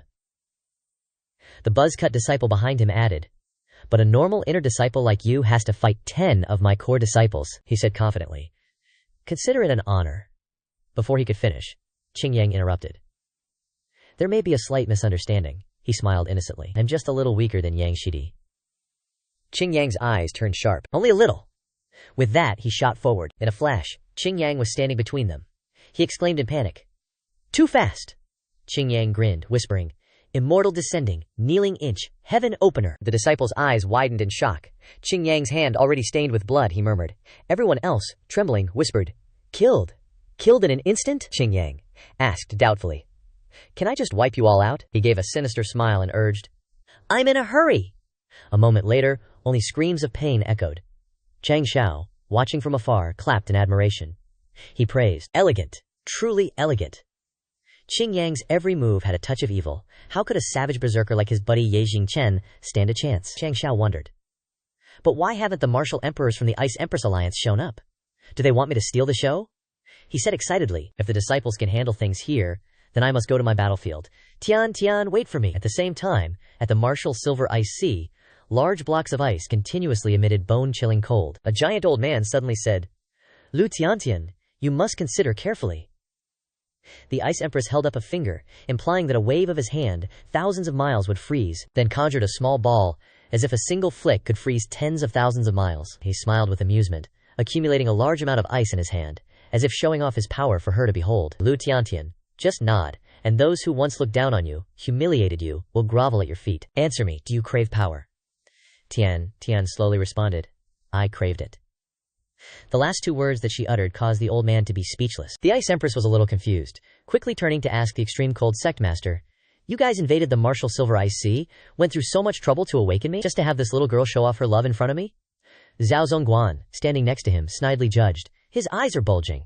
Isn't that old man just rolling his eyes right now? The extreme cold sect master, hearing the Ice Empress's words, was terrified, and quickly replied, Ancestor, how dare we? We wouldn't dare to joke with you. Moreover, to awaken you, all the treasures and riches have been exhausted. She is indeed very special. An ice attribute talent is extremely rare. Since Tian was being controlled, she could only sit quietly on the freezing ice. The crazed ice sect master tried to explain to the Ice Emperor. With her talent, she can definitely become a vessel for your supreme power, so you can return to the world. Tian was tightly wrapped by the ice ring on her head. But she didn't seem uncomfortable, he continued. But her willpower is too strong. We need the Ice Sect's diadem to barely control her. The Ice Emperor frowned when he heard what the crazed Ice Sect Master said, suspecting. If she resists the power so fiercely, even if I possess her, the power will be greatly reduced. Suddenly he noticed something unusual, and worriedly asked, Ancestor, Why is your voice so choppy? Suddenly, the Ice Emperor's form rapidly dissipated because the Spirit Stone's energy was exhausted. The crazed Ice Sect master below panicked seeing the ancestor vanish and angrily turned to Zhao Zongguan, yelling, "Didn't I tell you to prepare another 10,000 Spirit Stones? How is the energy already gone? The ancestor hasn't even possessed her yet." Zhao hid a large bag behind his back, but lied. "Sect Master, maybe there's something wrong with the Spirit Stones. Spiritual power." The crazed Ice Sect Master ordered Zhao Zongguan, "Quickly go prepare more, even if we have to spend all our treasure." As he spoke, he walked towards Tian, instructing, "Also, prevent that brute Jun Changxiao from rescuing this woman." Suddenly, she opened her mouth, slowly uttering a word, "Help." The old man brought his face closer, frowning slightly, squinting at her being controlled on the ground. "That crazy sect leader of yours dared to declare war on our entire Ice Emperor alliance for a lowly disciple. Although he has some strength, this martial silver ice sea is ours to dominate." Tian, hearing what the crazed Ice Sect Master said, was a little confused and interrupted him. "Are you misunderstanding something?" Suddenly, she removed the ice ring from her head and put it on the crazed Ice Sect Master. This action scared him stiff. "What I mean is, I, Lu Tian, have never needed anyone to save me." The old man was so devastated that he trembled, exclaiming incredulously, How is that possible? A lowly martial king, how could she break the diadem's control?" Tian stood up, glanced at the crazed ice and explained, "Blame your Ice Emperor's divine soul for being too strong. Every time I connect with him, this diadem will be eroded and destroyed bit by bit by his divine soul, so I'll reinforce and modify it a bit and return it to you later." The old man trembled all over, struggling to call out, "Zhao Zongguan, come here and help me escape." But it turned out that Zhao Zongguan was Zhao Dudu in disguise. He suddenly spoke, stunning the crazed Ice Sect Master beside him. Zhao Dudu grinned at Tian slyly.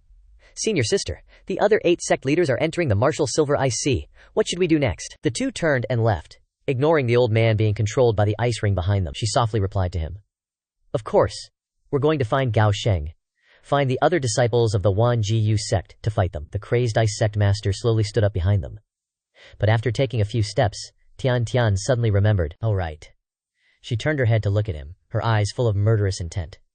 "During this time, you've said a lot of bad things about Gao Sheng in front of me." As soon as she finished speaking, many large shards of ice pierced out from the crazed Ice Sect Master's body, like a self-detonation. But in reality, it was Tian casting a spell on him. After venting her anger, she turned and left, leaving the crazed Ice Sect Master behind, continuing to talk with Zhao Dudu. "The enemy's fighting power is too great, let's go there and help." Suddenly, the old man's body began to bleed. It flowed down his arm, dripping onto the cold ice below, gathering into a small puddle. Unexpectedly, right where the blood fell, it turned into a cluster of ice spikes, as if the spell Tian cast turned all the blood cells into sharp ice blocks. On the other side, a light blue carriage glided past, revealing the figures of a group of people facing someone. It turned out to be Jun Changxiao. He looked at the group in front and smiled, warning them, "I won't say it a second time. Get out of the way!" The people opposite didn't seem friendly. The leader disdainfully spoke. "A mere peak martial king dares to tell 8 peak martial emperors to get out of the way? Sect leader Jun is really joking, huh?" Suddenly, Changxiao took off the fur coat on his body, a little tired of the people in front of him. "Why do you guys always refuse to listen?" Cold air and a bit of firepower surrounded him. Changxiao smiled mockingly. "Beating you guys up one by one is tiring." He glared and shouted, rushing towards the group of 8 peak martial emperors preparing to attack, when suddenly a blue-haired guy frantically raised his hand, breaking the atmosphere. "Please don't fight anymore, please spare me, hero!" Hearing this, everyone helplessly turned their heads to glare at him, making him embarrassed and sweating profusely. Seeing this, he quickly apologized. Slip of the tongue. Meanwhile, Changxiao pulled out a red talisman. He smirked. "Let me give you a taste of what the Snow Origin sect experienced. Immediately follow my commands." As soon as he finished speaking, a formation appeared before his eyes, creating a vortex, as if there were thousands of swords floating in the air. The mark on the talisman was exactly like an eye, guiding the vortex to spin. It turned out to be a Qiankun talisman. A little introduction. A charm created by the Tao ancestor, with the authority to shake heaven and earth. After use, it can surpass the limits of the body in an instant, greatly increasing cultivation. Advantage. Based on the user's own potential, it activates the greatest level of cultivation, increasing at least one cultivation stage. Its power created a huge shock, cracking the ice surface below, and golden energy emitted from it. Changxiao flicked his finger, and the fiery red power wrapped around his hand. "Today's luck isn't bad, huh? I didn't expect that you could increase by more than one realm. Not only were you able to pay off the 5 hands out of the 10 hands you played, Changxiao's whole body exuded an overwhelming power that made the people below wary. His eyes were covered by the flames, and he held a golden ball in his hand, as if launching it in front of them could take them out immediately. Jun Changxiao asked. I don't know if the power of a martial saint is enough to wipe the ice with your faces? A window popped up, indicating the talisman's side effects. Effective for a limited time of 60 minutes, with a 1-year cooldown after use. The leader unleashed his ultimate technique.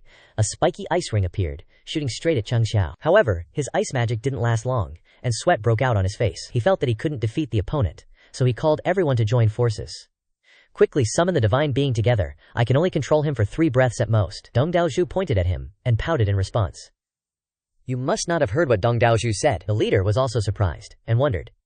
Could it be that a group of 8 martial emperors can't defeat such a person? Looking at Changxiao, not only was he not afraid, but he also took the spiky ice ring and jumped rope, mockingly saying, no wonder it's a product of the Ice Emperor, it's really flexible. Before he could react, the other 2 martial emperors rushed up, jointly creating a large magical ice block towards him, thinking that it would lead to the desired result.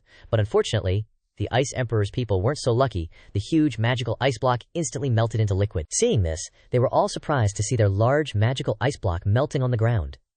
The 2 suddenly shouted in unison, Ice of the Ice Emperor can also be burned? Changxiao easily burned the opponent's ice, and in an instant he grabbed a portion of the heated ice. Your ice isn't some kind of insulation material either.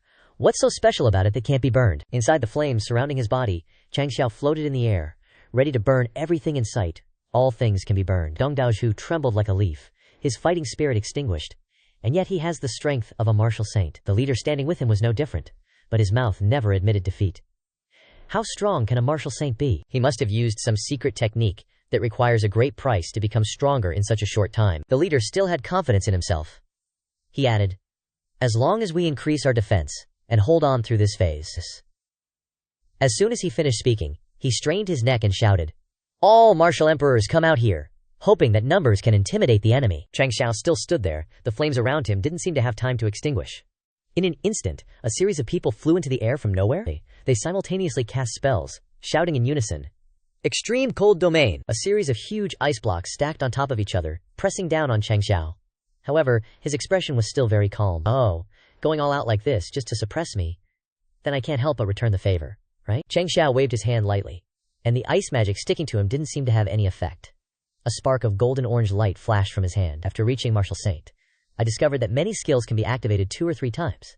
Ah, it's getting harder to choose. Changxiao punched straight into the ground, causing a terrifying shock, and the ground cracked from below. He sneered at them. Qiangkun, 9 seals, heavenly wheel seal. The space is getting more and more chaotic. Dong Daozhu warns everyone to be careful. He's about to strike. The leader reassures his disciples. Everyone, hold the formation. This is the strongest formation our ancestor left us. We must bind him. A moment of silence passes. Suddenly, the space falls silent. It seems what Changxiao did inside that giant ice cave couldn't overwhelm the magic of the Ice Emperor's crew. Dong Daozhu, sweating profusely and panting, cracks a victorious smile. No damage at all. No. His moves were countered by our formation. Both he and the leader fought hard. The formation is maintained by over 40 martial emperors at once. I knew we could bind him. Everyone, persevere! Just hang in there! That thing called a sage, manipulating creation, reversing yin and yang. Suddenly, Changxiao's voice echoes, blowing away the silence. In the dark cave, without a single light, and with ice magic still clinging to him, he continues to hum. Moving stars and filling seas, turning the universe, summoning wind and rain, suppressing mountains and filling valleys, riding clouds and stepping on bones, painting rivers into land, turning earth into gold, lifting rivers and stirring seas, turning earth into copper, escaping the 5 elements, seemingly alluding to the power of a martial god. Dong Daozhu and the leader understand his words. He feels increasingly depressed. The image of a fruitless battle looms before his eyes. Are martial saints that strong? We might as well off ourselves now to save some time in hell. Never seen this in ancient books. Is the sword and martial saint especially unique? Even in this moment, Changxiao's exaggerated mockery doesn't change. He excitedly monologues, flying sand and running stones, moving mountains and filling seas, turning beans into soldiers, nailing heads with 7 arrows. These great divine powers. Your daddy, knows nothing. You guys actually thought I was serious? Dong Daozhu and the leader can't understand what's happening. Is he playing us? Looking at him acting alone? That slogan just now? I won't charge you for it. Just leave your lives behind. Still, better safe than sorry. The leader's mentality can't be shaken. Perhaps he wants to use this to disrupt our minds, thereby breaking the formation. The Ice Clan's territory is cold year-round. Ordinary people can't live here long. However, the atmosphere becomes strange. The leader realizes it. Why do I feel it's getting hotter and hotter here? Dong Daozhu replies, maybe we're too stressed? He looks around, seeing no other signs, except for a burning sensation on his skin and profuse sweating. Changxiao looks at his hand. I've long felt your martial silver ice sea is too cold. People can't live here. White steam rises around him. His eyes change from an extremely mocking, casual expression. They gradually turn sharp, like sparks shooting toward the ice ceiling, where the Ice Clan people are standing. So I want to make you all a little warmer. It's all something I should do. No need to thank me. The giant ice magic formation suddenly cracks. White smoke pours out from the cracks, startling everyone. Is the millennia-old ice melting? Orange gold light faintly appears under the ice where everyone is standing, becoming clearer and clearer. Then, the flames burst out fiercely, breaking the millennia-old ice, burning every obstacle it passes. In an instant, the Ice Clan people are burned to a crisp, lying like rags on the ground. With just one furious move, he escapes the ice, walking on the ground. The aftershocks of his magic fire still flicker on the ground. From today on, there is no more Ice Emperor alliance in this world. The air gets hotter and hotter, like a volcano erupting. Surely no one can withstand this environment. He flies into the sky, instantly wiping out his enemies. His eyes flash with fire. Tian, Tian, I'm coming to rescue you right now. Just then, a sigh echoes. 2 lifetimes. But Changxiao doesn't seem to hear it. He clenches his fist, striking a heroic pose to rescue the damsel in distress. Even if I need to kiss her to awaken her from her coma, or call her soul to consciousness, I won't refuse. Tian has been standing beside him the whole time? Dream on, she coldly replies, startling him as he looks at the figure beside him. Changxiao stares at the person in front of him in utter surprise. His eyes widen, his mouth agape. You came back on your own? I haven't even exerted myself yet. Since when? Tian is no longer surprised by his exaggerated expression. She calmly replies. When do I ever need your help? Since you stood here bragging, he asks anxiously. Are you hurt anywhere? Do you need me to check you over? I've prepared a lot of tonics for you. In this situation, it's not really appropriate. Even if they were flirting, the cracked ground and the flames from his magic are still burning fiercely around them. Tian quickly dismisses his suggestion. She just wants to go to a safer place than this chaotic mess. It's too hot here, let's talk elsewhere. The figures of the two gradually disappear into the distance, leaving behind the charred corpses of the Ice Clan. Changxiao's voice echoes. So that Ice Emperor guy can't revive, right? His backstory was pretty awesome, huh? Awesome, my ass. Snuffed him out in the cradle. The wife is mighty. Changxiao's praise echoes last, before the space falls silent. As for those guys, Dong Daochu also got caught in the blast, burned to a crisp, smoke rising from his body. However, already a person with extraordinary magic and strength, he doesn't die easily. He still has the consciousness to perceive everything around him. His eyes widen, as if he's discovered something. In front of him, the giant figure of a man appears clearly. Behind his head, rays of light emanate, blinding those on the ground like Dong Daozhu. He tremblingly props himself up. Grand Ancestor, you must avenge us. This time, the myriad ancient sect is practically slapping you in the face. He pleads with the person in front of him, the Ice Emperor. The old guy's face darkens. The old Ice Emperor reaches out to Dong Daozhu. Don't worry. Even if not for you guys, this emperor won't let that super talented female disciple go. Hearing this, Dong Daozhu is overjoyed. However, the old guy doesn't have good intentions. He quickly grabs Dong Daozhu's face. However, the ones who ruined this emperor's face aren't those little devils. He's stunned by the old Ice Emperor's actions. Fury is evident on the old man's face. He frowns and scolds. It's you guys, you trash! Back to the Sidhan sect master. Cold gusts of wind blow past. But he still stands there without moving. His entire face suddenly darkens. A strange green aura gradually emanates from his body. Suddenly, Sianahan gently pulls away his veil, revealing part of his face. He frowns slightly, his voice somewhat strange. They actually dared to kill my descendants, forcing me to rely on blood sacrifices to forcibly possess. As he speaks, a thick layer of ice covers Sihan. From within, his voice still echoes. Submit to my heavenly countenance. Later, under the Ice Emperor reappears. Since when did he take over Sianahan's body to revive? This generation's descendants have 2 mediocre talent. After I possess and reform them, they only recover to the semi-saint cultivation level. If I want to restore to my peak, I still need to absorb that girl's spiritual soul. The Ice Emperor walks toward the group of Baoding martial emperors lying nearby, and sucks away their spiritual power. One of them, after losing his strength, becomes haggard, as if he's been starved for a long time. He glances down, frowning slightly in disdain. What a bunch of trash! So much spiritual power and spiritual roots from martial emperors just to get me to martial saint. After taking a few steps, one of them sees his back about to leave and asks urgently, Grand Ancestor, why are you treating us like this? Hearing this, the Ice Emperor stops involuntarily. Why, you ask? He turns his head and glares at him, his eyes radiating murderous intent. The legacy I left behind back then was for use during resurrection. You are just my spiritual power storage. But don't worry, I will also avenge you and destroy the myriad ancient sect. Suddenly, a surge of great power is created by the Ice Emperor and released, blowing even his hair. This action clearly shows his anger towards this world. Spiritual power is so scarce. How wretched are my inferior descendants. But that's fine too. For now, this saint cultivation level is enough to dominate a region. On the other side, at the ruined Sihan Palace, houses are dilapidated everywhere, leaving only ruins. Suddenly, a voice rings out, also speaking. It turns out that Li Xingyang is talking to Zhao Dudao. After hearing him recount the whole affair, he seems to understand that the sect master said he wanted to meticulously experience the martial saint realm, and then have him come ahead to report his safety, right? Behind the two of them, Ye Jingchen punches away someone while asking, he went to experience the martial saint realm. What's he doing bringing the eldest senior sister along? Dudu also quickly replies, I asked that too. I got called out and criticized by the sect leader. His next sentence makes him a little annoyed. Said that someone who asks that kind of question is destined to be lonely like senior brother Yi for life. Ye Jingchen frowns, looking uncomfortable. I want to swear. Suddenly he senses something unusual and his eyes widen. Yi Jingchen worriedly reminds, everyone be quiet. This oppressive feeling. It seems the Ice Emperor is rapidly approaching us. Xingyang is startled when he hears this. Both of them look in one direction, ordering at the same time. Quickly activate the backup plan left by the sect master. Retreat. Later, the Ice Emperor arrives, but he ruined the Singhan Palace to this extent. Looking at the desolate scene before him, Long Lao is filled with anger. Myriad ancient sect. Unforgivable. Suddenly, a strange guy rushes out from nowhere, lying on the ground and hugging the Ice Emperor's leg, begging, Grand Ancestor, our Sinahan Palace's millennia-old foundation is completely destroyed. You must stand up for us. The old man shows no mercy, kicking him away, crying and blubbering. What kind of behavior is that? Then he suddenly shouts loudly, is there anyone who hasn't been scared out of their wits? Stand out here and answer me. A purple-haired guy quickly steps forward and respectfully replies, Grand Ancestor, the myriad ancient sect's overall strength is astonishing. Dozens of high-level martial kings, and countless martial sects.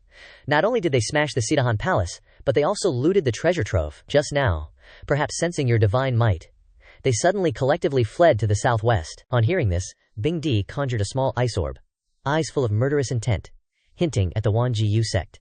You think you can come and go as you please? What do you take my extreme cold palace for? I'll wipe you all out. He glanced approvingly at the purple-haired guy behind him. Not bad. Not arrogant, not flattering, a real stand-up dude. Then Bing Di zoomed off, but not before leaving a word. I'll give you some pointers when I get back. The future of the Extreme Cold Palace is in your hands. The guy clasped his hands and bowed. Thank you, Bing Di. He slowly looked up, revealing it was Qing Yang in disguise, sneering. Too weak. He turned and clapped, signaling, everyone, pack up all the stuff, let's go find the sect leader. Move it, move it. Over with Changxiao, he stood in a corner, face downcast with regret. Just 1 minute short. A world of ice and snow, me and Tian Tian, standing on Lonely Peak, a monochrome world. I was about to deliver my epic speech about how this was the territory I conquered for her. Just needed that last little push. Changxiao was a bit bummed, refusing to budge. Always missing the key moment. This is not good for the development of my body and soul. Tian Tian, blushing, hurriedly pushed him. Cheer up, let's go face the enemy. There will be more opportunities later.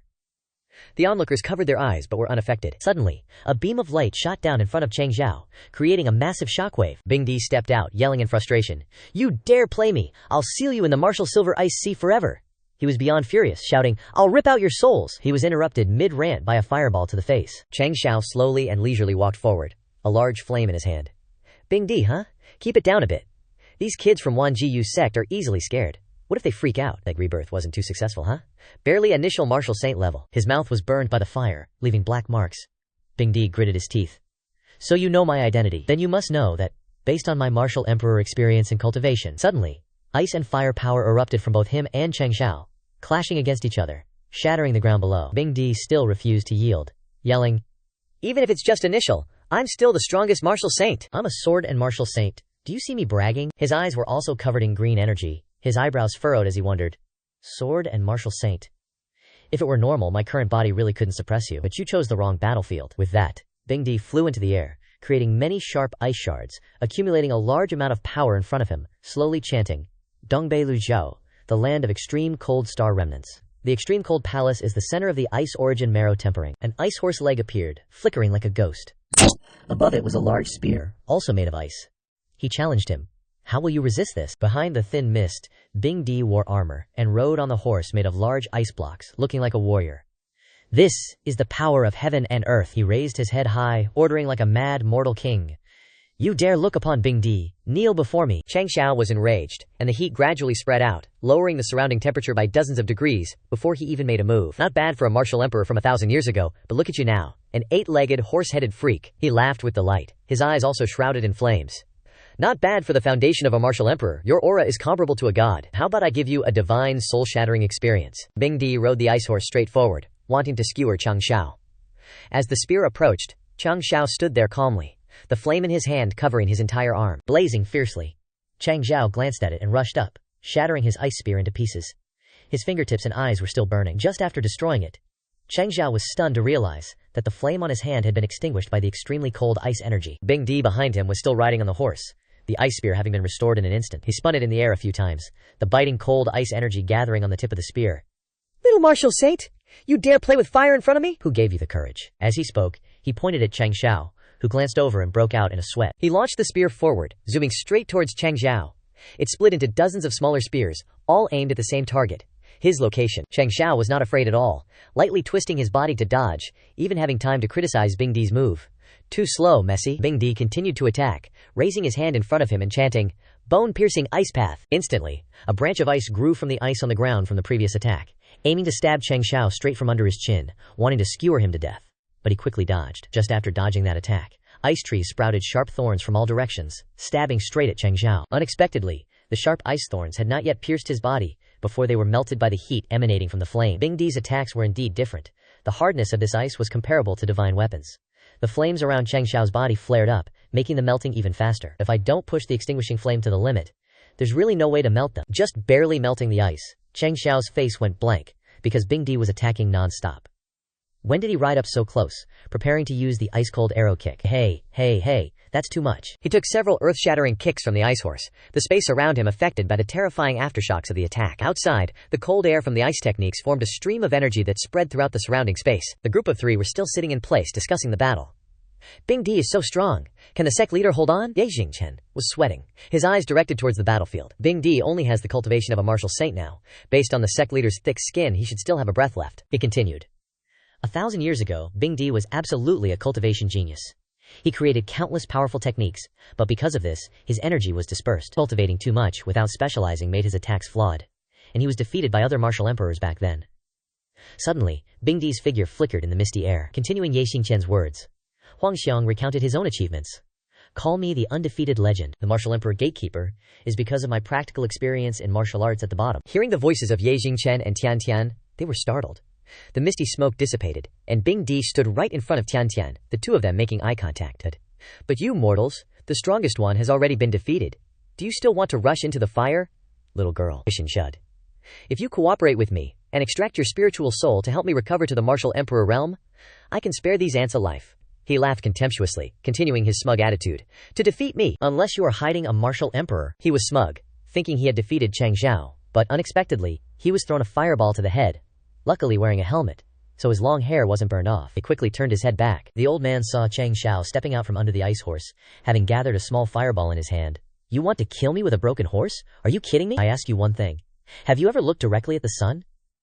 Changxiao's face was full of confidence, still practicing the spell for the small fireball in his hand. Bing Di quickly rushed over angrily. Don't be mysterious! Suddenly realizing something, his eyes panicked. Stopping in front of the fireball, which was now as big as a small sun from the size of a palm, Changxiao bounced off the ground. After reaching Martial Saint, I learned the correct way to use the 7 profound radiant light. The armor that Bing Di transformed into before this battle was softening, and gradually melting into water under the terrible heat of the 7 profound radiant light, making both Bing Di and his hair soaking wet like drowned rats. Realizing the danger of the terrifying move, he quickly turned his back and ran away, before taking the fireball head-on. While running, he chanted another technique, transforming into thorn vines with ringheads. Instantly, the long vines stretched out quickly towards everyone standing there. As soon as they grabbed someone, the thorn vines quickly wrapped around Tian Tian. Bing Di's hand is already on her neck, giving her zero chance to fight back. Victory is mine! I didn't want to use the headband of thorns to control you. That way, I can't recover to 100%. But whatever, let's see what your deepest desires are. Bing Di starts casting magic on Tian Tian's body and mind. Give me your soul, so you can become part of the martial emperor. You'll be unstoppable. Your life will be mine to arrange. Tian Tian's eyes widen, filled with Bing Di's cold blue, reflecting Changxiao. Everything. Changxiao can't believe it. Right, everything. Hearing that, he yells, Tian Tian, I care about your safety. I don't want you turned into something else. Bing Di starts invading Tian Tian's mind, his eyes glowing with magic, a sinister grin spreading. Let's see what your deepest desires are, shall we? Sensing something's up, his eyes snap back and itch like hell.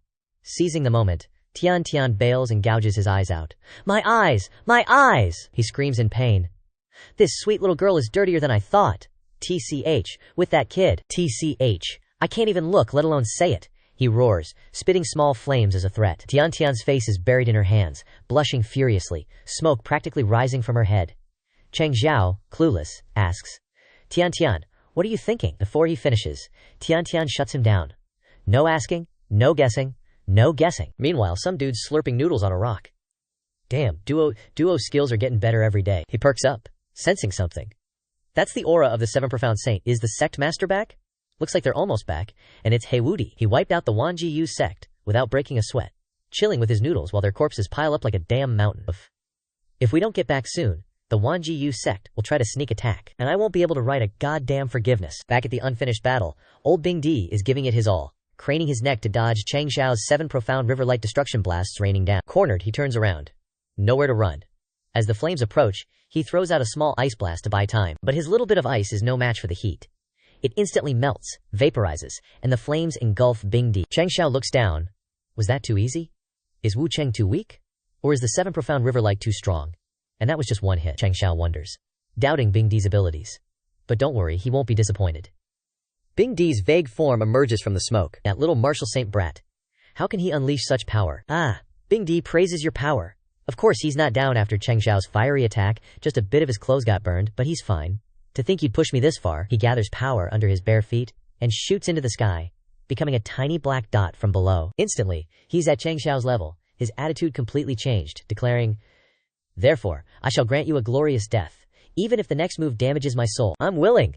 His eyes are serious, not joking. As he finishes, tornadoes surround them, destroying the ground. They converge on a giant white mass above. Changxiao isn't scared by Bing Di's death sentence, his face showing manic excitement. He makes another fireball. We're inches apart, and you dare to cast magic? You think I'll just wait? Before he finishes, he notices something's off. What the hell? While Bing Di is still casting, I summon Snowbone. The space is freezing, surrounded by crazy blizzards. But the heat is insane. Why is the temperature skyrocketing in this blizzard? Is this old man gonna self-destruct? Below, Qing Yang and Yejing Chen are still watching. Yeshidi, you seem to understand what this Bing Di is doing. Why am I getting hotter? Yejing Chen looks serious, still watching the fight. Everyone below Martial Emperor, retreat! Run as far as you can. This Bing Di is going all in, gathering all the cold from Luojiao northeast, concentrating it within an inch of himself. A thick layer of ice surrounds Bing Di, wind howling around him. He breathes out. I summon the origin of ice. I am God. His eyes glow, pupils gone. The space is windy, and a gigantic ice chunk floats in the air, right next to Changxiao, made by the ice god.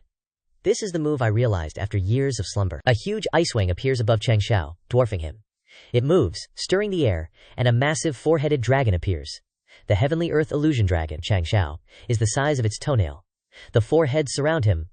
I've absorbed all the cold from this land, I can be a god. Changxiao takes a stance, raises his hand, and starts spamming fireballs at the dragon heads. Smoke bombs everywhere, still defiant. God? I'm the god slayer? He keeps firing the 7 Heguang, but damn, my 2 Q reservoirs are almost out of spiritual power. After a few shots, the air is filled with ice vapor, making it hard to see. This steam is so hot, is there going to be a counterattack? As he finishes, a dragon head opens its mouth, wanting to swallow Changxiao whole. Facing the gaping maw, he curses his bad luck. But it's not trying to swallow him, it's firing a super powerful ice beam. Changxiao gets hit, and his arm freezes solid, but his other hand is blazing with fire, ready to give the dragon head a fire punch. He punches, but the ice doesn't budge, his fire deflected, doing nothing. The dragon head smirks. Your punch is too weak, your fire isn't hot enough. Is my heavenly illusion ice dragon too strong? Or is your power weakening? Turns out, Changxiao's power is fading. The system pops up a notification. Host? Less than 10 minutes left on the Qiangkun talisman. He sweats, thinking, this old man can't be beaten, can I recharge in 10 minutes? Seeing Changxiao's silence, Bing Di takes it as an admission. Silence? Seems I was right, you can't even melt my ice armor. He turns and flies away, bored with Changxiao's fading strength. A powerless opponent is no fun. Before I lose interest, have fun. He scorns him, seeing him as too weak. He flies towards the crowd. You cut off my legacy, I'll wipe out your sect fair and square. Seeing the dragon approaching, everyone prepares to fight. Before he can touch his people, Changxiao appears, his momentum restored, 2 fingers pointing, flames erupting powerfully, so strong that Bingdi flinches, the fire splitting in 2. Wan Ji disciples, prepare to fight. Ice Emperor, God, huh? Changxiao is pissed by Bingdi's earlier words. His face is all veins, looking both disgusted and eager to beat this Ice Emperor to a pulp. This dude wants compensation now, flames still burning in his hand, proving Changxiao is still itching for a fight and not ready to back down. The multi-headed ice dragon laughs at Changxiao for being too weak, wanting to kill a god with just that candle-like flame. Each head spouts a different opinion. Sect leader Jun is way too delusional. You want to stall for your disciples? Fine, I'll acknowledge you as a hero. He stares at the flame in his hand, not even bothering with the Ice Emperor. In the Star Origin continent, there are 3 divine flames and 10 sacred flames. Chang, you can be called the ultimate fire cultivator. Changxiao suddenly gets a little worried, realizing he's nothing special. If I can't keep this flame system, will you choose a new host from the disciples? Their destinies are all outstanding, they won't embarrass you. The system displays a red message. Warning. Warning. Energy exceeding specifications detected. Holy flame body. The holy flame fuses 3 divine flames and 10 sacred flames, enduring the roasting of 13 ultimate flames. You can achieve the holy flame body, unrivaled in the world, the strongest flame physique, unmatched. Drawback. If you can't withstand the roasting stage, both body and soul will be destroyed. Recorded success rate? If it weren't for the heavenly mysterious ice dragon being nearly a martial emperor, with your current cultivation, even the Nanshao blade wouldn't suppress it. It worries, seeing him sigh. I didn't want to push you into a corner either. Changxiao might seem tense, but he's had a plan all along. Once he makes a decision, he'll stick to it. With disciples who are main character material, no matter how trash he is, he'll rewrite his destiny one last time. Maybe even become the editor-in-chief. The system immediately provides more knowledge. While the 13 flames are testing you, they'll also grant you their powers. So even if you end up as Ash, you can still beat the crap out of those 4-headed worms. He's itching to show off his skills. Then good, let's smash that glass dude in front. The old guy gets as close to Changxiao's face as possible to see clearly. That blue flame looks familiar. The Ice Emperor probably didn't expect to be attacked so suddenly. Changxiao's unleashed power grazed one of the Ice Emperor's heads. He's pissed but helpless, forced to swallow his anger, yet the hit directly evaporates the ice dragon. This heat, this flame, the Ice Emperor finally recognizes the power he possesses. God tier fire seed, heavenly spirit azure flame. Changxiao grits his teeth, enduring so much he doesn't dare open his eyes. Holy crap, this hurts. The system sends a message reminding him to stay calm. Heavenly spirit azure flame refines bones and washes marrow. The whole body feels like it's being chopped into 100,000 pieces. Hang in there. Absolutely no cursing. This whole world can't be destroyed by your foul mouth. It looks like Changxiao has water powers, but it's actually the blue flame burning his body. My whole body's almost 50% cooked, and I still can't curse? His eyes are completely white, and his mouth is bleeding. Changxiao can't hold back anymore and kicks one of the old guy's heads. The Ice Emperor is in pain but doesn't scream, instead flapping his wings to fly away. He can't just stand there waiting for Changxiao to log him out. So, of the 36 strategies, the Ice Emperor chooses running as the best option. This little brat is using a self-destructive move. Gotta avoid his attack first. He flies forward quickly, not caring what happens behind him. Suddenly, the Ice Emperor stops in shock. Turns out, Changxiao reappears in a different form, confusing the Ice Emperor. The purple flame is... Not letting his brain overthink, Changxiao explains to save time. Purple mysterious divine flame specializes in burning your chi whirlwind dantian. This hurts. It's the first time I've regretted having 2 chi whirlwinds. He grabs the Ice Emperor's head and screams, "Double the pain!" Then Changxiao goes all out, using force to blast off one of its heads. The Ice Emperor flies around in the sky, making the space chaotic. The 3 heads carefully discuss it. This kid is more of a beast than me. The severed ice intent has directly evaporated and can't be absorbed for use. The heavenly illusion ice dragon's strength will only decrease, and 2 of the 3 divine flames have already been unleashed. Will his flame power rise again? Changxiao is like being controlled by it. Scarlet Star Absolute Flame specializes in burning the soul. The flame comes out of his body and just keeps burning. Changxiao's power is out of control as he can breathe fire. Now the space is filled with his power. Even the Ice Emperor has to fly in another direction. He didn't expect this to happen. The strongest 3 divine flames in the Star Origin are gathered in one body. One blow can change the heavens. The Flame Emperor of the past only had the heavenly spirit azure flame and was already an invincible tyrant among the martial emperors. The Ice Emperor is utterly panicked but doesn't know what to do. Even if this kid intends to burn to ashes, I can't just passively avoid it or I'll be roasted into a dried corpse before he dies. He decides to counterattack fiercely. Heavenly Illusion, Ice Cold Shatter. Just as Changxiao doesn't understand what's happening, attacks from all sides come crashing in. Oh, the power of the flame has protected him safely. Even with 4 heads, it's hard to deal with Changxiao's 10 great sacred flames. Am I done? I'm done. The system always hopes he can control its power soon. Persevere. Just maintain the balance of the 13 flames, and you'll be considered out of the ghost gate. You're also lucky. Your opponent is the Ice Emperor. His cold intent just soothes the divine flame. Now Changxiao confidently asserts his talent, saying something like this. Ice Emperor, I really have to thank you. He's teasing again. As a reward, I'll permanently freeze your 4 bewildered faces. How's that sound? The Ice Emperor's heads are speechless at Changxiao's words. He can only sigh. The Ice Emperor still holds his head high, not yielding to him. You really think I'm completely overwhelmed by you? I have 1,000 years of wisdom. And you think you can kill me with just an unstable collection of sacred flames? Ridiculous. My cold intent can instead help you suppress the flames. But who told him to keep showing off his power? The Ice Emperor only knows ice techniques. The 4 heads of the Ice Emperor shout out at the same time, bone-freezing snowfall. Now even the system can't save Changxiao. I'm done. Snow and fire enter the body, disrupting the flame balance. He yells in pain. Changxiao sees Tian Tian about to fly over and quickly stops her. No, don't come over here. She also sensed that something was up with Changxiao. Tian Tian quickly grabbed Changxiao's hand, worried about her looks in the face of the flames. Is that even necessary? You're gonna burn your face off too. All she could see was Changxiao. Don't say anything. Holy crap, they're going at it, lip to lip, in broad daylight. Actually, Tian Tian was transferring cold energy to him. The old dude was still standing there, stuck in place. Even flying up would get him hurt. The Ice Emperor felt unlucky, not getting this massive energy. Damn it, what a waste of such great ice talent. Even back in my day, such talent was rare. Tian Tian hugged him tightly, communicating with Changxiao telepathically. Don't move, focus your mind, and accept my cold energy. Taishuan Ice Heart, a heart of ice-cold indifference. Who knows what the old coot just figured out?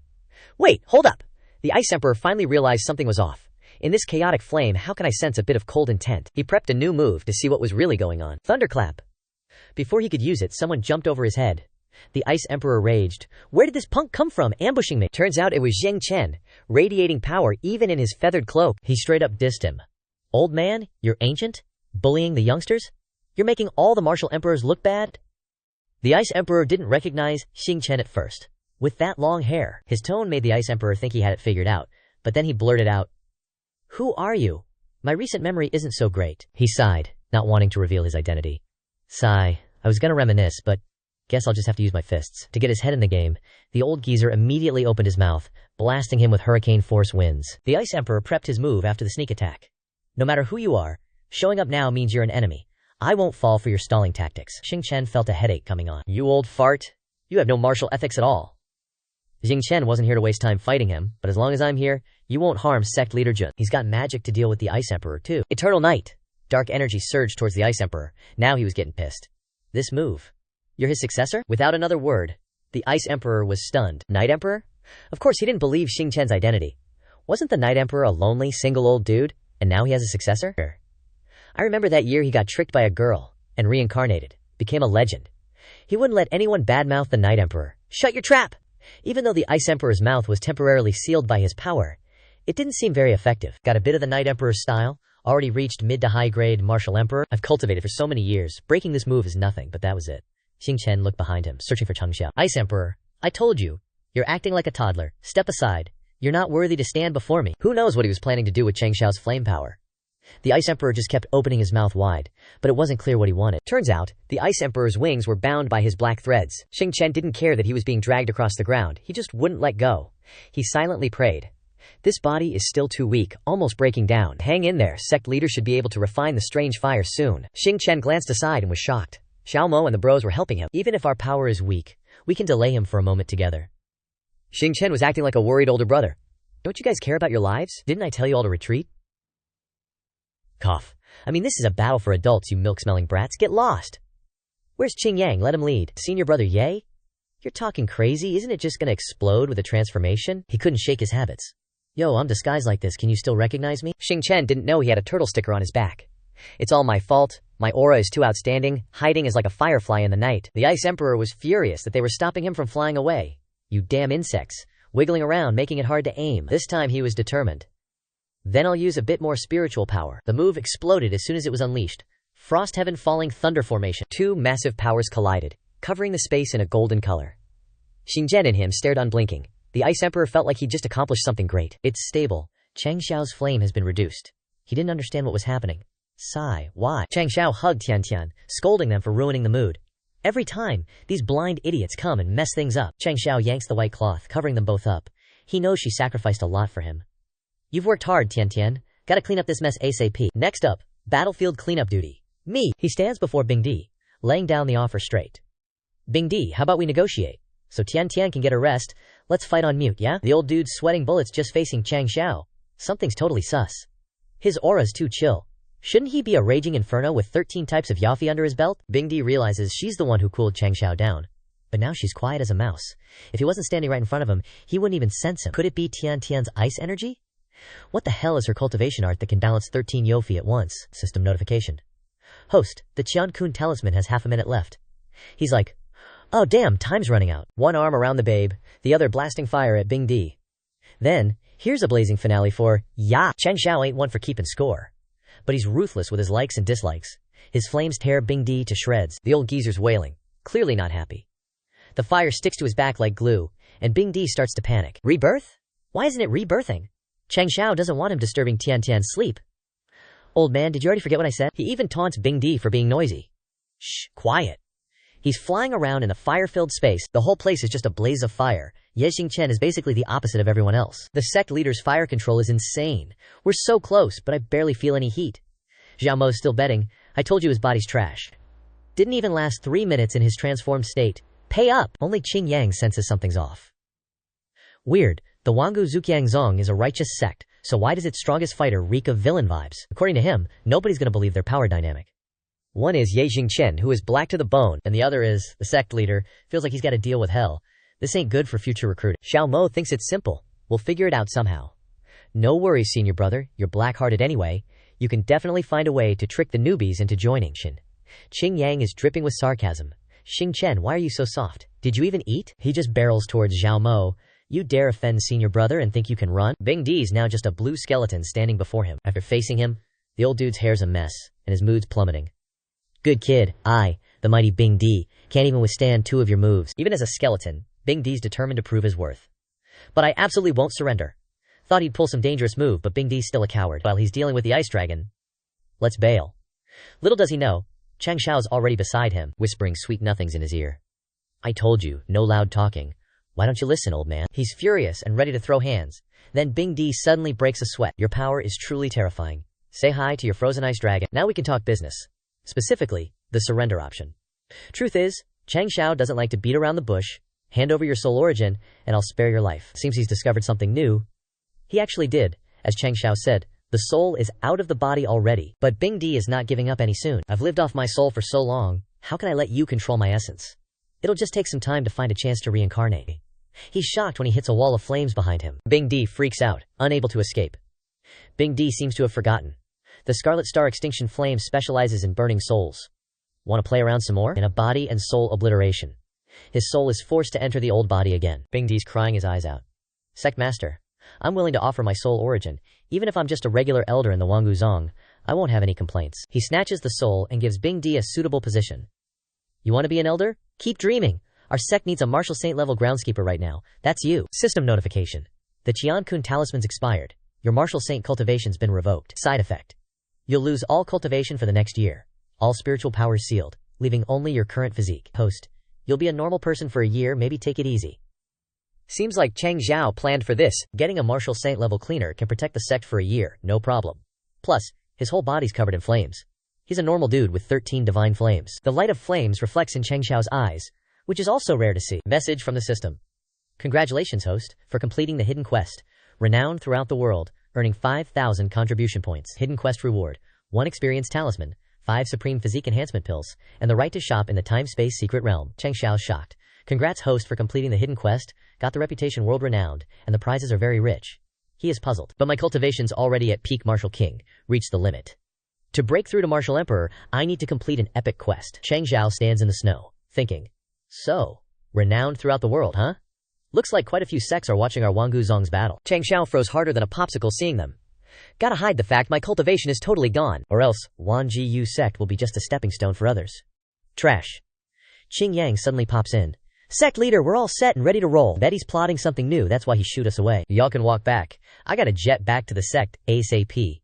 Before he could finish, WHOSH, a giant bird appears, kicking up dust like crazy. It's like Changxiao's chickening out on a bird. Scrambling back to the sect ASAP, the lower the chance of getting exposed. Total panic mode activated. Wait, hold up. Did the sect leader just yeet himself? Didn't even tell him we were ready. Qingyang just stares at the sky. He didn't let me finish, bro. Thud. The bird face plants. Huh? He's back? Changxiao's internally screaming. Crap. No spiritual energy shield means I'm screwed against the pressure on the Blackhawk Demon Ridge. Qingyang calls out. Sect leader, you're covered in dirt. How'd you fall? System. Didn't I just get 5,000 contribution points? Plus, I had 10k saved. Got anything good for this sitch? A dude with only a few 10,000 newtons of grip strength is asking. System throws him a pity party. Well, there's something, but sure you don't want to tell Qingyang? They could protect you, Yano. Qingyang chimes in. Sect leader, why the rush back? Changxiao casually gets up. Better not worry them. System ain't messing around. Drops the new gear. Try this bad boy. Godly makeover, high-tech mecha armor, super rare loot. Equip it and you can fly free. 3 modes. Combat, defense, flight. Can activate multiple modes at once. Upgradable. Final form is a one-winged mech. Changxiao's itching to try it. I'm a cultivation player, and now I'm rocking a mech suit. Combat mode. Activate. Random mecha parts materialize mid-air, making Changxiao look like a Power Ranger reject. Qingyang's frozen for a good 5 seconds. Sect leader, what kind of chi refining tool is that? Dude's dodging the question. Cheap knockoffs cost less than 430k bioenergy. I'm the real deal. Because feeling himself in that armor. Bioenergy at 5, mechanical energy at 100W. Ignore those stats. This battle armor can restore my normal peak sword and martial arts king strength. Changxiao now has bonus wings. When I max out this battle armor, I might surpass even martial emperors. Flight mode. Activate. Now he's soaring through the skies. Catch ya at the sect later. Qingyang is flabbergasted. Damn, the sect leader's fast. Wonder what Jing Chen wants to talk about. Tell the truth. You ain't planning on telling the sect leader, are you? Qingyang's got other plans. Let's give him a surprise. Changxiao's loving this armor. This armor's faster than the Blackhawk Demon Ridge. Flying through the forest, he declares. Plus, it feels like these wings are part of me. This sky's gonna be my territory. The scenery of the strongest sect of all times is gorgeous. Where'd he go? He just saw something smash into the ground. Changxiao was overspeeding, arrived in a flash. Awesome. At this speed, martial saints are only half my level. Bunch of dudes are suddenly in a dog pile. Sect leader, you're back? He's clueless. Who are these guys? What's going on? Wu Di finally explains why they're getting beat down. These guys snuck into the empty Wanji sect to scout. They're from the Demon Slaughter sect. We're sorting out the trash to see which sect they belong to, or else it'll be chaos. He lowers his voice, inviting the sect leader. The others are waiting for you. Changxiao's impressed. You're pretty thoughtful. Who are the others? Ice Emperor randomly shows up. Sect leader. Forgive me for arriving at the sect ahead of you. Changxiao's chill about it. No biggie. You're a martial saint. Getting here fast is normal. Let me show you around the sect. Changxiao tells Qingyang to get Ice Emperor settled. Qingyang, arrange a place for the Ice Emperor to rest and get him a broom. Then, set up his daily sweeping spot. Thinking he was the fastest, he turns around and jumps. Wait, what are you doing here? Before Qingyang could explain, Changxiao zooms off. I wanted to tell you in Luao Zhao. Doesn't Senior Chu have a long-distance teleportation tool? Shang Shen walks out of a space portal. Like he told Changxiao, just bother him to return to the sect ahead of time. Both sides use it simultaneously and open a teleportation gate. Qingyang's proud of their magic. If they can maintain this portal long-term, they can even set up a branch in Luao Zhao. He's salty but doesn't know what to do. System, can I return this thing? Only used it once. 99% new. System ain't responsible for explaining everything. Sales are final. But I gotta remind you, you just unlocked access to shopping in the time-space secret realm. That's the real deal. System's only introducing it now, cause it's based on a super powerful magic item. Changxiao's curious. A magic item created by a supreme expert? System gives Changxiao a detailed lecture. Time-space secret realm. A special realm formed by itself in the vast universe. The effect inside is accelerated time. Placing yourself inside allows you to cultivate faster than normal. Pros. People in the sect can enter at will, not restricted by level. Cons. During time acceleration, equivalent lifespan is consumed. Secret Realm is a beginner product, valued 10,000 contribution points. Changxiao finally gets it. Isn't this something from Jing Chen and Shi? System cuts him off. Shut up! Changxiao starts planning for the future. Will consume equivalent lifespan, so the time in the Secret Realm will run normally. My week period can be shorter than a year. He starts daydreaming. So if I wait inside for a year, only one day will pass in the real world? System's quick to remind him. What the hell are you thinking? The flow rate of the beginner secret realm is only 1/50th. It also clearly states. Furthermore, each person can only stay inside for 150 days per month, which is 3 days in reality. He reconsiders. Lots of restrictions, but getting an extra half year each month to cultivate is a rare artifact, but I'm afraid I don't have enough funds. I just bought the wingsuit, blew all my budget. Jiangxi suddenly appears behind him. Sect leader, I want to discuss something with you. The Demon Slaughter sect contacted me, told me to rescue the hostages we're detaining. What do you think? He doesn't answer immediately, but thinks carefully. Oh, almost forgot about Jiangxi, he's still got the Demon Slaughter Sect title. Seeing a message from the system, Changxiao gets an idea. Ding! Triggered side quest. Teach those who dare to fantasize about the secrets of Wan Jiyu's sect a lesson they'll never forget. Rewards will be determined based on the level of instruction. He's got a sly look on his face. Jiangxi, are you interested in acting in infernal affairs? Demon Slaughter Sect. Southwest branch of Yangzhou. He suddenly runs like the wind. Someone! Hurry! Someone recognizes him. Elder Jiang! Don't know where Jiangxi got the blood to smear on his mouth to make it look real. Quick, inform the branch leader. I've rescued most of the disciples detained by Wan Jiyu's sect, but we're all seriously injured. Right now, they're resting 10 miles from here. He keeps yelling to signal. Wan Jiyu's sect is coming after us. Quickly send people to deal with them. In a panic, Jiangxi falls into the arms of the branch master. Careful, they're strong. All Martial King experts rush to support. A bald guy confirms. You survived? Must not have been that Martial Saint sect leader. He's deliberately provoking us. HMPH? Heavy injuries from a bunch of milk-fed brats? Brothers, let Jiangxi witness what a real Martial King can do. Let's go! The branch master understands his feelings. Jiangxi, you've worked hard. A message from Northeast Luzhou says the Eternal Sect's strength is beyond imagination. And he's worried sick. Branch master, we need to retreat to Southwest Yangzhou immediately. Stash all the sect's valuable treasures and not let the Eternal Sect get them. Agreed. The branch master is on the same page. Exactly, and last time we won against the Tycoon sect, earning 100,000 spirit stones. Quickly hand them over to the sect leader, and we'll definitely redeem our crime of retreating without a fight. Little does he know Jiangxi played him hard. I'll go collect from the secret chamber, and when they return, we'll depart. Jiangxi, you've done a great service. I'll reward you handsomely. Unclear what he's holding, but damn, he's a nice guy. Meanwhile, the bald guy is speaking seriously. He kowtows before Qingyang. Young masters, ancestors, please stop fighting. I surrender. This bald dude is beyond saving. Jiangxi, who you're chasing, has already run to the Demon Ashura Sect's branch, and our branch master is a peak martial king. Even if you continue fighting, you'll be scraped and bruised. Jingchen can toss you all with one hand, stunning him on your branch master's side. No need for you to worry. He prepared for this. A luxurious setup to deal with him, already warmed up. The branch master gets panicked just hearing it. Luxurious? Is that even necessary? He dares not speak before Changxiao. This humble servant is just a mere peak martial king. How dare I face a martial saint? Martial Emperor's formation and Iron First? Changxiao is surprised. You know us well. Your Demon Asura Sect's intel is fast. He smiles, but he's definitely planning something. Isn't this because you're worried the Demon Asura Sect's main base has plans for you?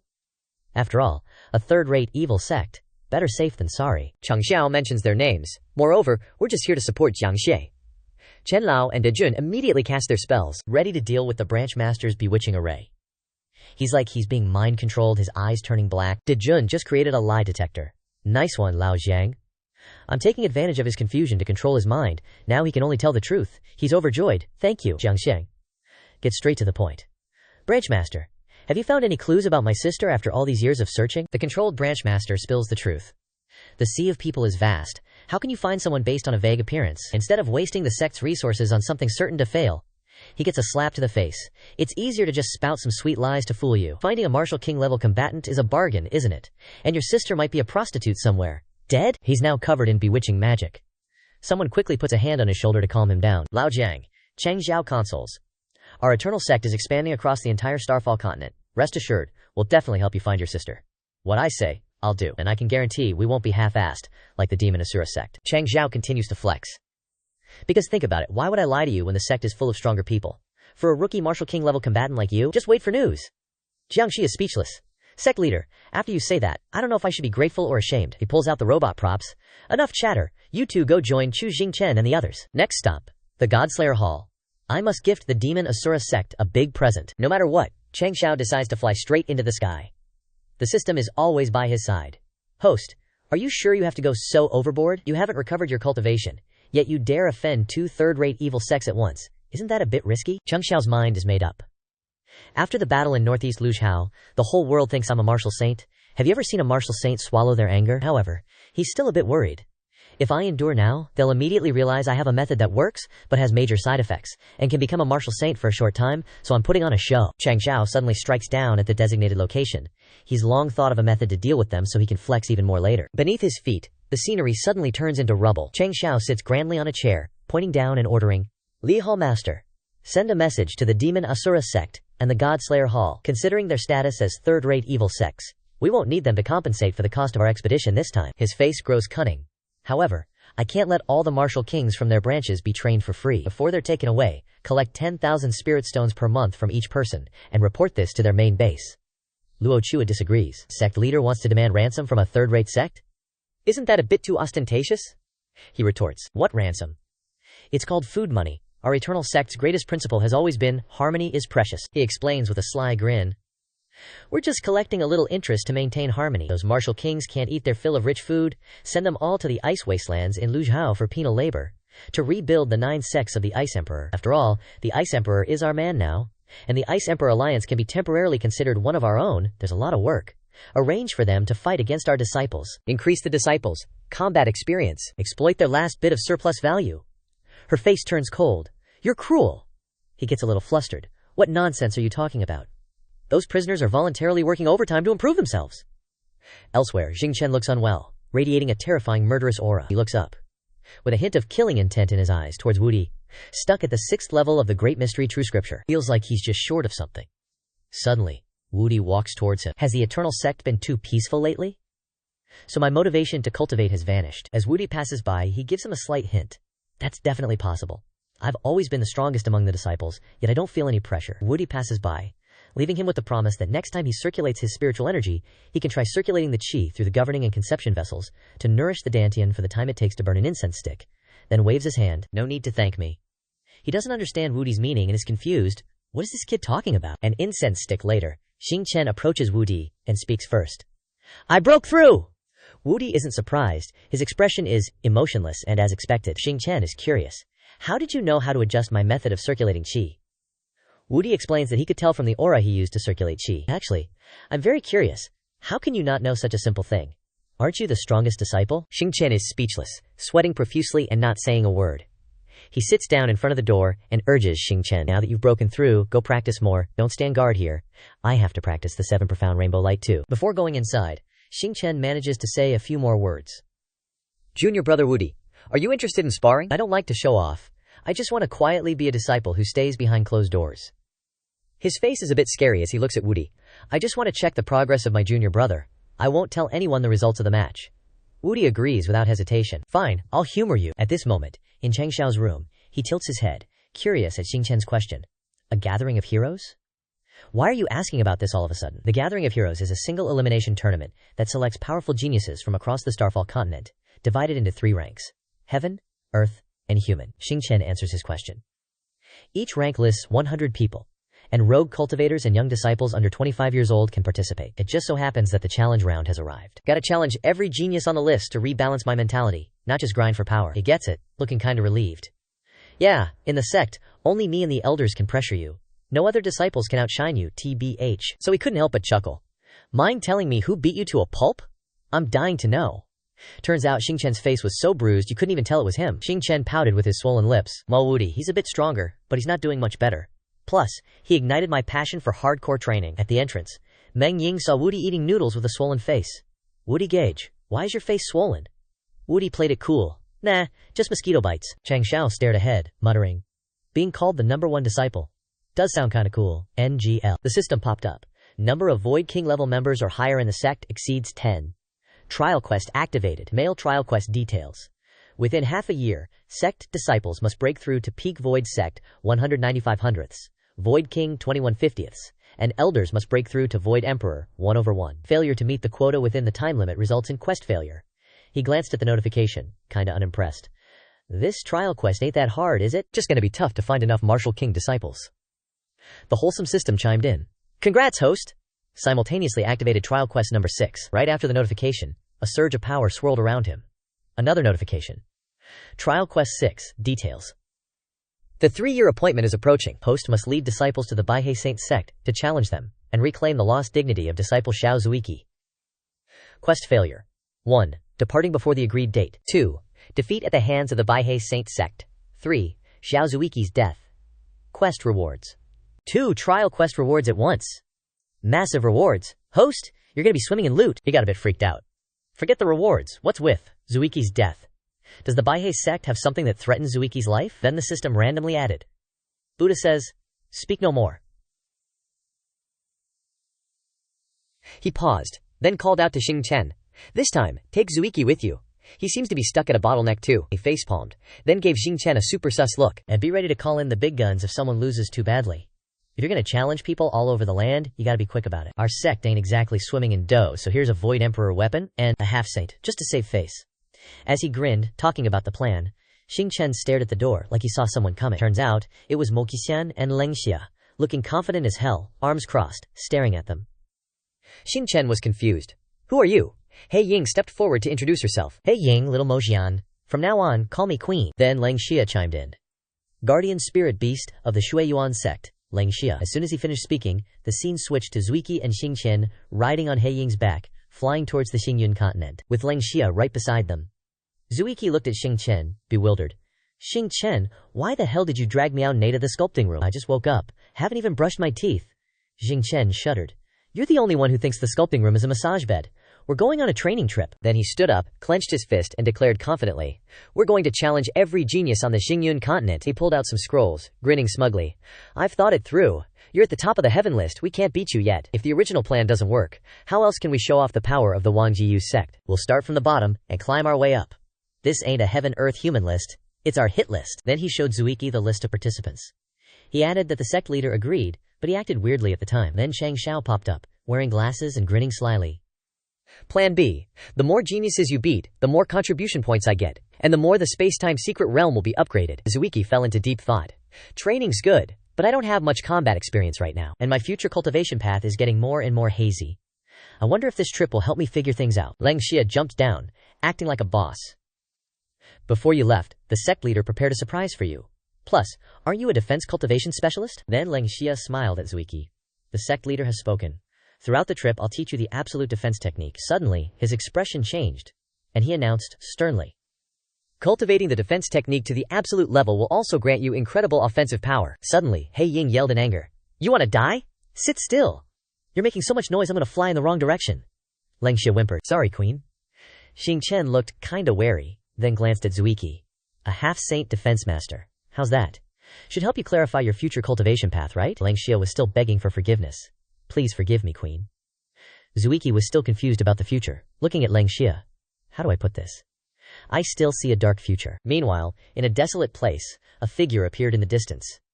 He stood in front of the tower, looking confident. This must be the place. Turns out, it was Zuiki. He approached the gatekeeper and asked, showing the scroll with a smile, is the 10th person on the list, your young master, Kui Liubi, home? Zuiki of the Wang Jiyu sect is here to challenge him. The paper listed the names he defeated, with only Kui Liubi's name not crossed out. Underneath were his comments on those he defeated. Cried kinda hard, not bad, got scratched, didn't notice, and beat them all at once. The gatekeeper paled, sweating in fear. You're the twisted killer from the Wang Jiyu sect. Everyone who spars with you ends up with sprains and broken bones. Zuiki reassured him, that's all false rumors. It's my shidi, Chu Jingchen, who does that. We take turns challenging the experts on the list. I'm not that brutal. The gatekeeper sighed in relief. Less afraid. That's a relief. Zuiki added. At most, those who fight me only suffer damage to their will and lose the courage to continue martial arts. The gatekeeper retorted. You're clearly scarier. Then he opened the gate, bowing respectfully and inviting him in. Young master has given prior instructions. Please come inside for a discussion, young master Xiao. Inside the Kui family, footsteps echoed. Zuiki covered his nose from the smoke swirling around, glaring coldly ahead at the Kui family's young master. Seeing the large number of people the Kui family brought, he nonchalantly put his hands in his pockets, unfazed. So many? The Kui family's young master sneered because there was only one opponent. I am the number 1 on the Earth ranking. Recently, you two have turned the members of our ranking into a laughingstock. Cause we KNO you'll pick. Eam off one by one. We're waiting at the Kui family with members from human rank and above. Lucky for us, it's Xiao Gongzi's turn to challenge. He fearlessly shouts. If we team up, we can break your hard-earned defense. Plus, we got backup, but Tui bro might not see it. Then he orders everyone to jump this arrogant punk. Who cares about Jianghu rules? Everyone, get him! Lan, he facepalms from above. 3 martial kings, 7 peak martial sect, and a spirit assessor. Tui G's striking it rich this time. Next time on Earth rank, I gotta smack more dudes. Liang. He scoffs, but this gang up is perfect for Tui G to hone his skills. Someone shouts, his technique! Tui G's one-shotting, Then, he yells, my ribs. The others gape. WTF? 1 punch and he's down? What kind of sorcery is that? He grins at the remaining goons. My bad. Xiao Mu's cultivation is still noob level. Only learned bits and pieces from each sect. Can't control my power yet, good luck y'all. Then he charges in, landing a devastating blow. Ultimate peak heart snatch. Next, he slams into another's chest. Body snatch! Another tries a sneak attack with a wooden pillar. Die! He counters with a headbutt. Fierce tiger hard barricade, knocking him out cold. Then he zooms through the rest, dropping them like flies. Kui family's young master panics. How? How is this possible? Aren't you just a tank? I even prepared tons of magic items to break your defense. He coldly stares at him confidently. All thanks to the sect leader finding me a ton of ancient fighting styles. I only started practicing recently, but it's perfect for my battle-forged body. He rage unleashes his power. Just petty tricks. You just caught us off guard. I'm a once-in-a-century genius of the Cheng family. I can beat you. Mountain shatter. He charges, sending sharp rocks flying. He braces himself. Not bad for the top dog of human rank. To show respect, I'll use my strongest current technique. Then he strikes past his ear, grabbing his collar. Too fast! Then he winds up for a punch. It's called War Arm Ice Fist. The dude gets launched at Mach speed. After the punch, he bows. My apologies. The dude weakly replies from under the rubble. Apologies, my ass. Tuiji's crew jumps down after the fight. Xingchen eyes the pile of bodies. A little sloppy when you gang up on people. You wouldn't want this getting around, would you? Just name your price. And Ye Xingchen's lips are sealed. Not far away, a group in cloaks watches Tuiji's group. Are they who the master needs? The leader smirks. Hard to control the power if we take Reem alive. I prefer no holds barred. With money raining in, Changxiao only sees cash. He grins like he won the lottery. Contribution points are skyrocketing. These two are working hard. How many dudes have they taken down? He raises his hand, revealing a glowing jade pendant, his face growing ever more cunning. The space-time secret realm is mine. In a few months, I'll be a badass again. Meanwhile, dust and sand fly everywhere, giving Tuiji's group trouble. Xingchen grumbles. The wind and sand in northwest Xia province are no joke. Heiying agrees. Flew for days, the sand's messing up my feathers. Tuiji looks at the map, reassuring everyone. Almost there, Earth rank number 8 and 19 are nearby. Lang. He suddenly stops, hearing something. Turning around, he glares. Got company? We barely got to chat. He speeds off after the stalker. Why are you running? The demoness complains. What's Lanfei up to? Tuiji explains that the senior must have detected someone plotting against them. A massive explosion follows. They both turn around. The explosion sends sand everywhere. A monster bursts from the ground, several times the size of Tuiji's group, surprising them. Inside its mouth are the mysterious figures. They call out Ye Xingchen, Xiao Tuiji. Your opportunity has arrived. Our master wants to meet you. This is an eternal honor for you. His people lose their balance, stunned. Heiying transforms and snatches the monster into the sky. She excitedly eyes the juicy meal. It's been ages since the queen devoured such a fat worm. The mysterious figures curse and retaliate. Give it back! Xingchen and Tuiji silently watch the scene. The mysterious figure curses helplessly. He coughs non-stop from all the yellings. Xingchen and Tuiji coldly aim their guns. Who the hell are you clowns? Luring Senior Lanhei away and distracting little demoness too. For now, what do you want? The mysterious figures emit a strange aura and stare at them. We told you, it's the master's order. Xingchen is surprised. Evil cultivators? They both sense something and jump away. Xingchen looks at the mysterious figures suspiciously. Weird. Why do these masks look so familiar? The mysterious figure utters a domain, and dark smoke surges towards them. Xingchen warns Tuiji. Domain! They're mid-stage martial kings or higher. Tuiji suspiciously eyes the black smoke, unable to sense any spiritual energy or even a living presence. The black smoke engulfs them. Xingchen shouts his guess. Who are you? Why are there 4 martial king-level evil cultivators suddenly? Could it be the evil sect from Hua'an County? The two mysterious figures retort. How can fireflies compare to the moon? Those small fries from Hua'an County are a disgrace to our evil sect. You're not even worthy to know of our existence. Xingchen yells angrily. Hidden rats! Not even daring to reveal your names, afraid of our vanguard sect's martial saint, huh? The two mysterious figures sneer. Just a little martial saint? We don't give a damn. But since you're captured, it doesn't matter if we tell you. Since you sincerely want to know, I'll mercifully answer. We are the kings of this starry sky, Dark Sect. Xingchen falls into his subconscious. Dark Sect.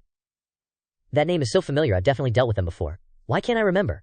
It's right on the tip of my tongue. Seeing they're both blanking, the mystery man starts yapping. The Dark Sect has existed for thousands of years. You think a snot-nosed brat from the Wangu sect can even fathom us? Millennia ago, our sect fought the martial emperor to a standstill. Then both mystery goons start hyping themselves up. That year, we and the Night Emperor had a total bloodbath. That war lasted a whole year. And though we lost, we left an impression the Night Emperor would never forget. Xingchen is speechless. There it is. No need to think anymore. It's that rat sect I spent an entire year looking for. Back then, your boy almost flipped the whole Xingyun continent upside down just to find them in some tiny corner. Wiped them out in one chapter. No wonder I don't remember them. The two goons keep rambling. Look at how we've been laying low. Our current lord is a once-in-a-millennium prodigy with grand ambitions. He will definitely restore the sect's former glory. Xing Chen is confused. What glory? The glory of being the best hide-and-seek players on the Xingyun continent? The two mystery men then control the black smoke to lift them up and declare, "Let's be real. Our lord has his eyes on the Wangu sect's rapid cultivation methods. Now get moving." Xing Chen chuckles at Zuiji. This is what happens when you spread fake news. Zuiji plays along. Fine, no need to cooperate with them anymore. This sticky stuff is gross anyway. Seeing them whispering, the two goons look at each other, baffled. What the hell are you rambling about? This black pond domain can drain your entire strength. Yield to our softness, don't even think about escaping. The other guy agrees. Wait, did I spill some beans I shouldn't have? Zuiji gets serious. Softness can overcome hardness, but absolute power can shatter anything. Just like that, he easily breaks free from the black smoke, lunging toward them and throwing a direct punch. Half-step conquering punch. The two guys are shook by Zuiji's power. What's this? Is this kid's combat power at the early stage martial Huang level? But they stay cocky. Even if you're a martial Huang, the two of us can still bag you. Before they finish, Xing Chen flashes like lightning and appears right behind them. He taps their shoulders, giving them a heart attack. Yo, you two want a free trial of that experience from back then? You know, the battle your seniors went through? He gives a devious smirk. I guarantee it'll be exactly the same. Remember to give me a 5-star review. Xing Chen then throws a massive punch at the guy. The strike carries such insane power that the guy is terrified. What is this strength? Are you really just a martial Wang? Before he can say another word, Xing Chen teleports to his face with a grin and drops another hit, sending him flying for several meters before he can even react. The other guy starts charging his internal energy, forming a green orb, ready to fire at Xing Chen. You think our dark sect is made of clay? Suddenly, Zuiji comes from behind and lands a blow, catching him off guard. Heaven-piercing cannons! Coincidentally, after taking hits from both Xing Chen and Zuiji, the two goons fly through the air and crash into each other. The ground beneath them shatters from the impact. The two mysterious guys are terrified and shocked. How are these two brats so strong? Hopefully the other two can wrap up their fight and come back to carry us. Hope turns to despair as the other two squad members are tossed from the sky, frozen solid and totally wrecked. Sorry to burst your bubble. Seeing their comrades half dead, they start panicking. What the hell is the intel team doing? Didn't they say their disciples were martial Wangs at best? The other guy is ready to dip. Should we just retreat? Hearing this, the leader barks back. Did you forget what the Lord does to losers? He reaches out, and black mist starts absorbing the life force of the two fallen comrades. The partner tries to stop him. Stop! Hold up! Have you lost your mind? Soon, his body starts mutating, letting out agonizing groans as he transforms. Zuiji's group looks at the hideous creature with pure disgust. What kind of disgusting, freakish demonic art is this? The guy looks at them smugly, sending the monster created from his comrades to attack. You idiots just stood there and let me power up. Now, taste the power of 3 martial Huangs self-destructing. Corpse slaughter cannon. Seeing this, Xing Chen and Zuiji dodge, leaving Ma Xian and Leng He standing there.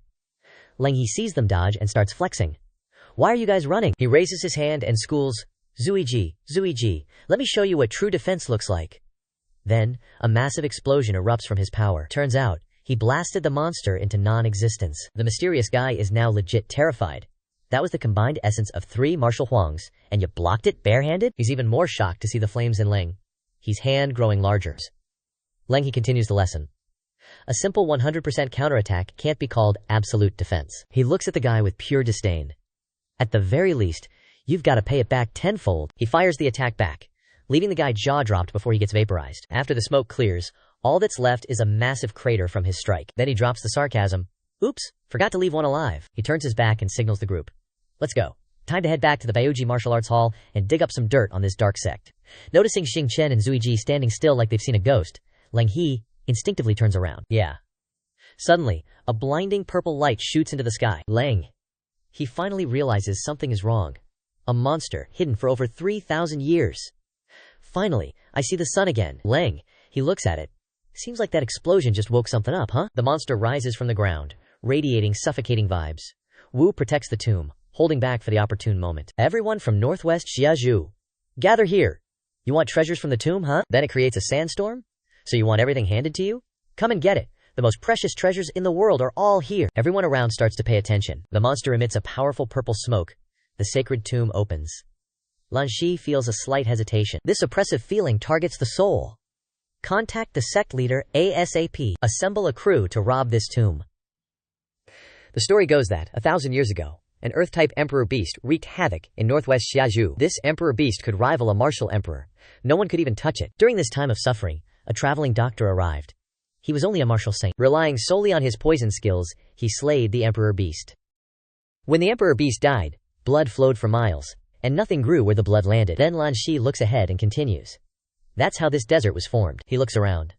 Judging from the aura of this tomb entrance, it's made from the corpse of that emperor beast. Xingchen also looks up and says, So, this tomb could be the traveling doctor's. Lan Shi ponders, staring into the cave. Theoretically, martial emperors and martial saints live long lives. He probably wouldn't have died so soon. Something unexpected might have happened to him. The strongest martial saint. The crownless emperor. The 100-faced medicine saint. At this moment, Changxiao touches the tombstone. Somewhat entranced, Lan Shi explains in detail that after the ancient era war of the emperors, the Starfall continent was shattered, the spiritual energy of heaven and earth was depleted, and the balance of heaven and earth was lost. Only 9 martial emperors could be born at the same time. Lan Shi looks seriously at the tomb. In the past 10,000 years, only 2 people have broken this curse.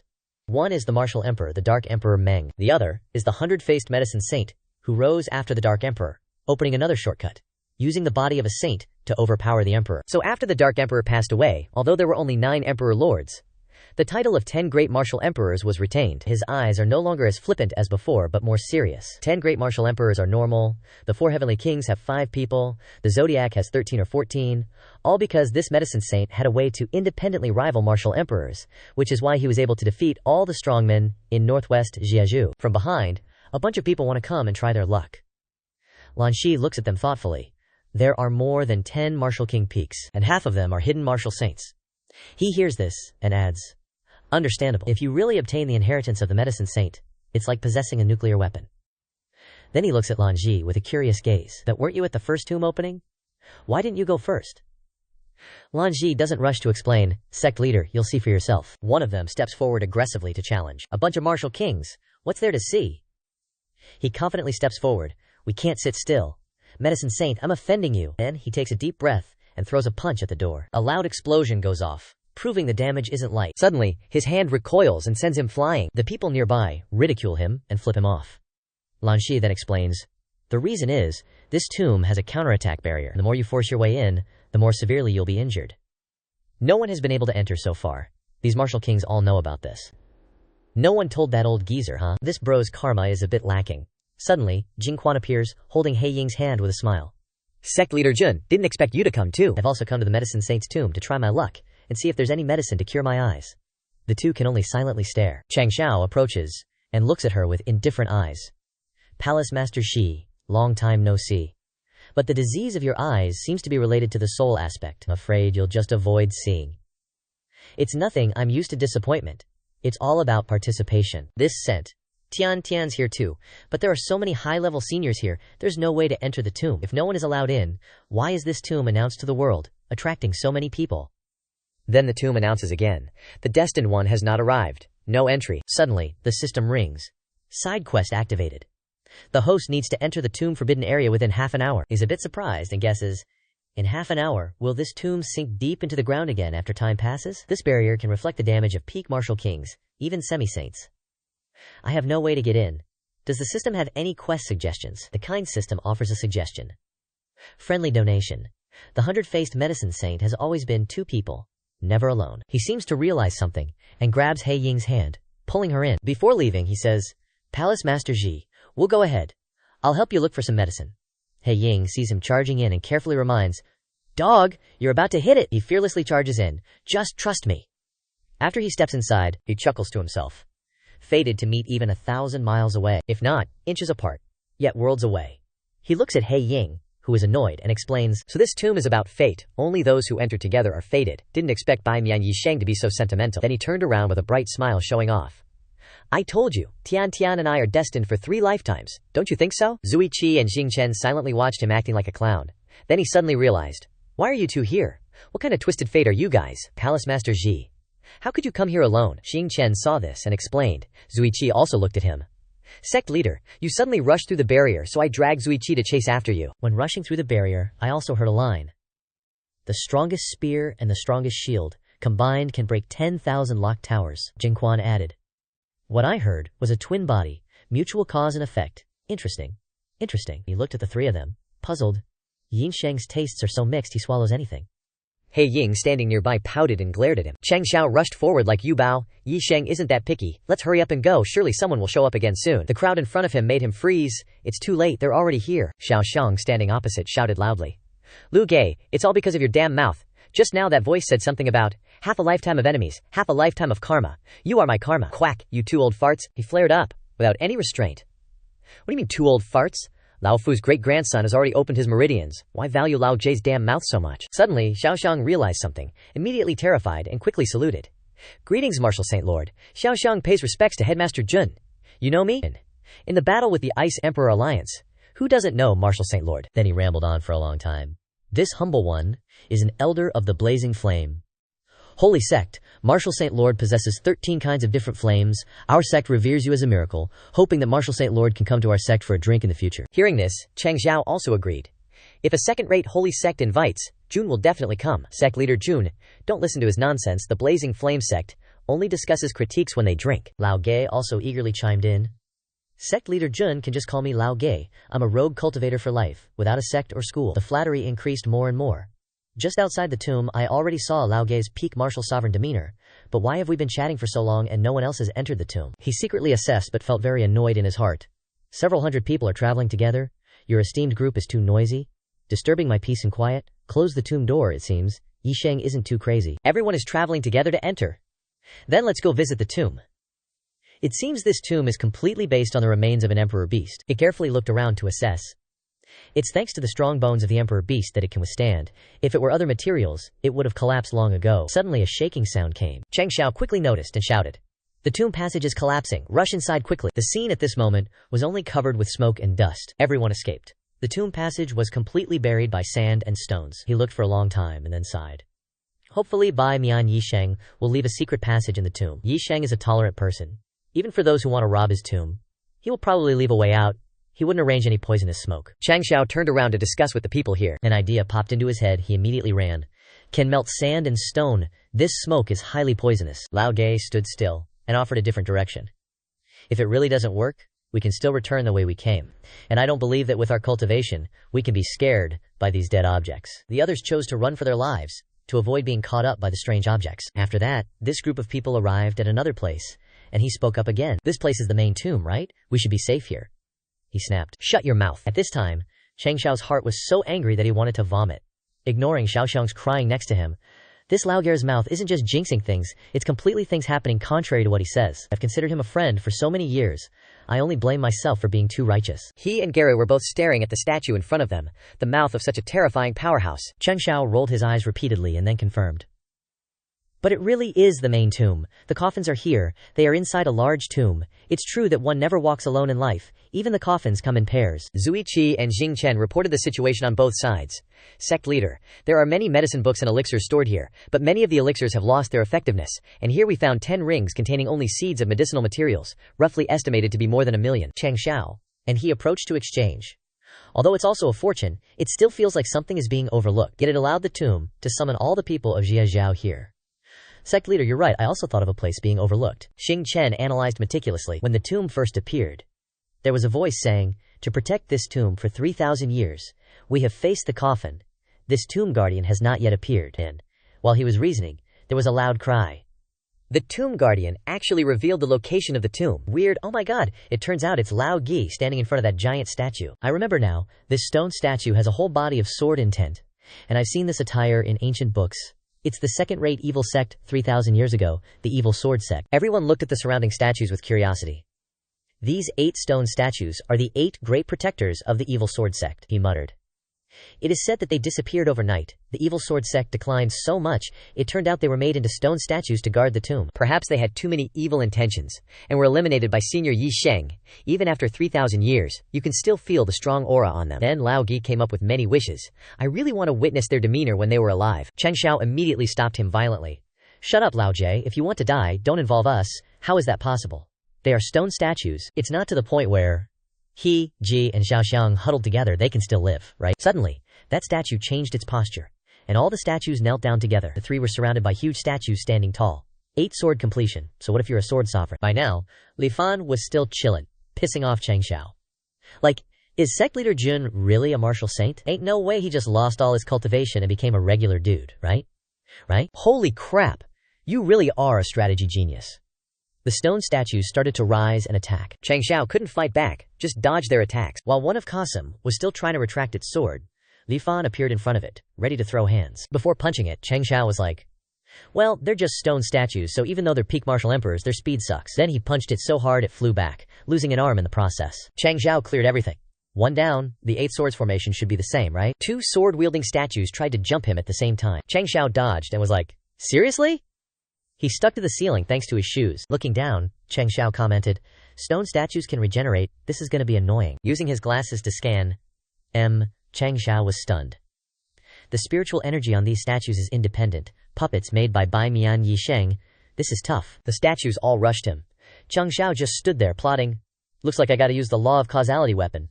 As he said that, flames shot out of his hands and feet. Changxiao started flying like a bird, landing in front of Lao Jie and Xiao Xiang. He knelt down.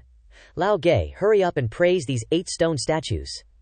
Lao Ge was caught off guard. Huh? Changxiao said with a snarky tone, I feel like these stone statues have been around for so long they must be getting soft. No way, it's only been 1,000 years. How could Yisheng statues have problems? They definitely won't be like normal puppets, lacking spiritual energy. While rushing towards them, the statues suddenly froze, their bodies cracking, and they all collapsed in front of the astonished Lao Ge. Changxiao patted Lao Ge's shoulder.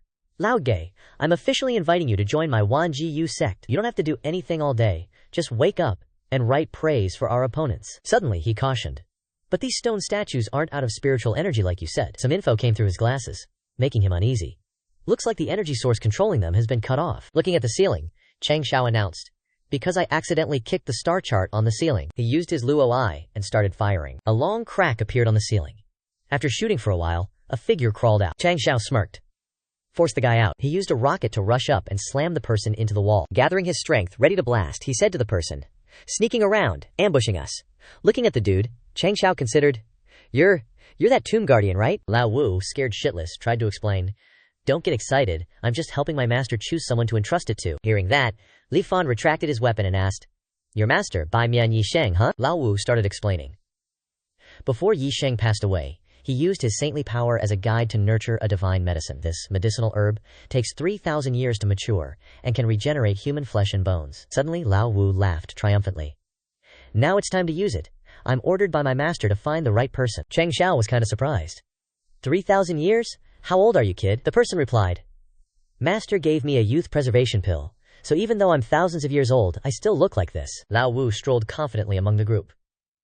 However, Master never said how to choose from the fated people here, so I used the stone statues to find the truly destined one. Then Lao Wu suddenly clasped his hands and knelt down sincerely. Now I will summon the holy medicine. You guys can discuss it among yourselves. Whoever gets the holy medicine, please leave this place. I only wish to serve my master forever. Jing Chen internally judged. This cattail hassock is too dusty. It's like nobody's used it for a long time. Lao Wu suddenly shouted, summon the holy medicine. Bowing respectfully, a secret passage opened, and a rich fragrance started to pour out. Smelling the fragrance, Li Fan assessed. This scent, I only smelled it for a moment, and I feel like my bottleneck is about to break through. Divine medicine, Jing Chen concluded. It's definitely the divine medicine. Changxiao stepped up and added, with this holy medicine, could Palace Master He, Wei Lao, and Zui Ji all be cured? The person behind them suddenly laughed sinisterly. It can definitely solve all your worries. He flew up with force. You're already dead, what worries do you have? Changxiao and the boy both grabbed the old dude's hand. Knew this little punk was sus from the jump. His eyes sharpened. Plus, that shadow behind you.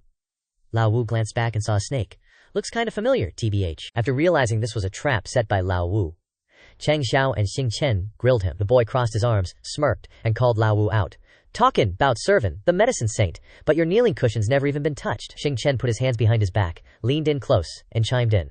Plus, my armor can see energy flow. Changxiao's eyes turned ice cold, staring at Lao Wu Bao. After you showed up, this guy, the snake, and the scorpion kept following. You, hard to spot, and this kinda energy feels way too familiar. Suddenly, he blurted out. Wait, I remember. Changxiao told Xing Chen. When I was detoxing Zui Ji before, it's just like that shadow behind you. As soon as he finished, a huge shadow appeared behind them. It was Zui Ji's shadow. The two of them freaked out. Did you have to coordinate with us like that? After seeing Zui Ji's eyes change color, the shadow behind him got even bigger. He and Xing Chen split up. Xing Chen, go get the sacred medicine. I'm gonna suppress the toxins in Zui Ji's body. With that, Xing Chen zoomed off. Changxiao stayed behind to suppress Zui Ji. activating his mecha suit defense system. As his hand almost touched the sacred medicine, the medicine saint suddenly appeared and said, "It's just toxins. You need the pure heart Saint Lotus. Don't waste God's gifts." But no matter what he said, Xing Chen, with eyes shining bright, was determined to take the sacred medicine. "I ain't gonna repeat myself. Get out of my way. Even if you're a remnant soul, this emperor knows how to make your soul scatter." Seeing him take the snow lotus, the medicine saint explained, "The pure heart Saint Lotus takes 3,000 years to grow 8 petals. Each petal can be used as a spiritual medicine. The toxins on him aren't that bad. Just a wave of my hand can solve it." Hearing him say that, he was all like, "Why the hell would I trust you?" Seeing that he didn't believe him, the medicine saint said, "Because the bone erosion poison is unique to this saint. After witnessing the touching brotherhood between you two, I'll save his life." When Changxiao saw him come, he stepped up to stop him from harming Zuiji. "Good and evil aren't clear. How can we trust you?" Without another word, the medicine saint shot golden darts at him, then went to Zuiji, and with one move blew away the shadow behind him. "The bone erosion poison is a bit weak. Looks like you guys tried to detox him before. But only this saint can completely eliminate the poison of this saint." The medicine saint laughed. "After being hit by the bone-devouring poison, the spiritual roots are completely lost. The whole life is at its weakest." This kid actually re-obtained supreme-grade spiritual roots and extreme strength. After completely detoxifying, the spiritual root talent merges. This saint can feel God-tier spiritual roots condensing in his body. This is also part of his creation. As soon as the medicine saint finished speaking, Xing Chen didn't look directly at him, but looked at Zuiji. "Hundred-faced medicine saint, right?" added. "I know you passed away thousands of years ago. The poison on Zuiji wasn't put by you, so I owe you a favor for saving him." With that, Xing Chen turned and left. Changxiao then asked him, "Medicine saint, did you open the sacred tomb just to reveal the pure heart Saint Lotus?" Hearing that he guessed it, he replied, "That's right. Such a spiritual medicine should be used to save all living beings, instead of withering and dying in this place." The Saint Lotus was originally planted by me and Xianxi together, hoping to supplement her insufficient congenital, but the growth time of the Saint Lotus was too long. She finally didn't wait. Hearing his story, he wondered, "But you are a saint. Your lifespan is long. How could you?" To answer that question, he said, "A world without her is meaningless to me." He happily raised his hands, as if he no longer had any worries. "So I put all the poison on myself, and committed suicide here." Changxiao asked him, "Then why didn't you go with your wife but exist in the form of a soul here?" "The Saint Lotus is the hard work of our two husband and wife. I don't want to give it to someone unworthy, so I'm waiting here for someone destined. Moreover, Qianqi's soul is always by my side." But the medicine saint leaned closer to him.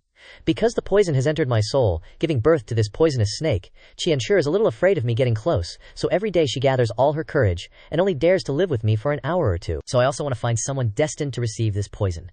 This is a poison art that can kill martial emperors. Rare." Hearing that the medicine saint hadn't found someone to pass on this poison, he turned and pointed at Lao Wu. "Then why don't you just pass the poison art directly to your subordinate?" "Oh." Although he doesn't look too honest. Knowing that he misunderstood this person, he explained, 5 absolutes evil saint. He is not a subordinate or anything. This person acts strangely and treats human life like grass. When he was practicing, he went crazy and asked me for help. The Saint Lotus can treat his injuries. I used the Saint Lotus as bait to imprison him in the tomb. And because only I recognize the destined person, the Saint Lotus can be drawn out." Lao Wu frowned. "So I was imprisoned here by you for 3,000 years. Fortunately, although I only have the cultivation of a martial emperor now. But after all, I am a martial saint. Good thing there's something to eat, otherwise I would be the first martial saint to die of starvation." With an angry expression when he knew that he was imprisoned by the medicine saint, he said, "No wonder I have always had a feeling of being watched for thousands of years. It turns out that after you died, you still haven't entered reincarnation." Then he made an evil face. "Now that the pure heart Saint Lotus has appeared, I don't need to hide it anymore. Even though I can't prolong it, I can regain my strength for a short time." Having said that, the old man used all the power he had gathered for so long and shouted loudly, 5 absolutes evil domain. Within my domain, anyone with a cultivation lower than mine will have their spiritual power plundered." After absorbing all that power, his forehead tightened, and his eyes gradually became sharp as he looked at the crowd before him and said, "The stronger your own spiritual power, the greater the oppression. You guys better get out of the way. After I get the holy lotus, I'll give you a proper burial." The old man turned his back and walked towards the place where the holy medicine was hidden, shouting loudly, "Thousands of years ago, I relied on this domain to become invincible among the evil sects. Kneel down and worship me, you ants." As soon as he finished speaking, Changxiao raised his hand. Excuse me, does this domain of yours have any other abilities? If not, I'm about to start acting like a Karen." Old Five frowned, his eyes sharp as he said, "Not a shred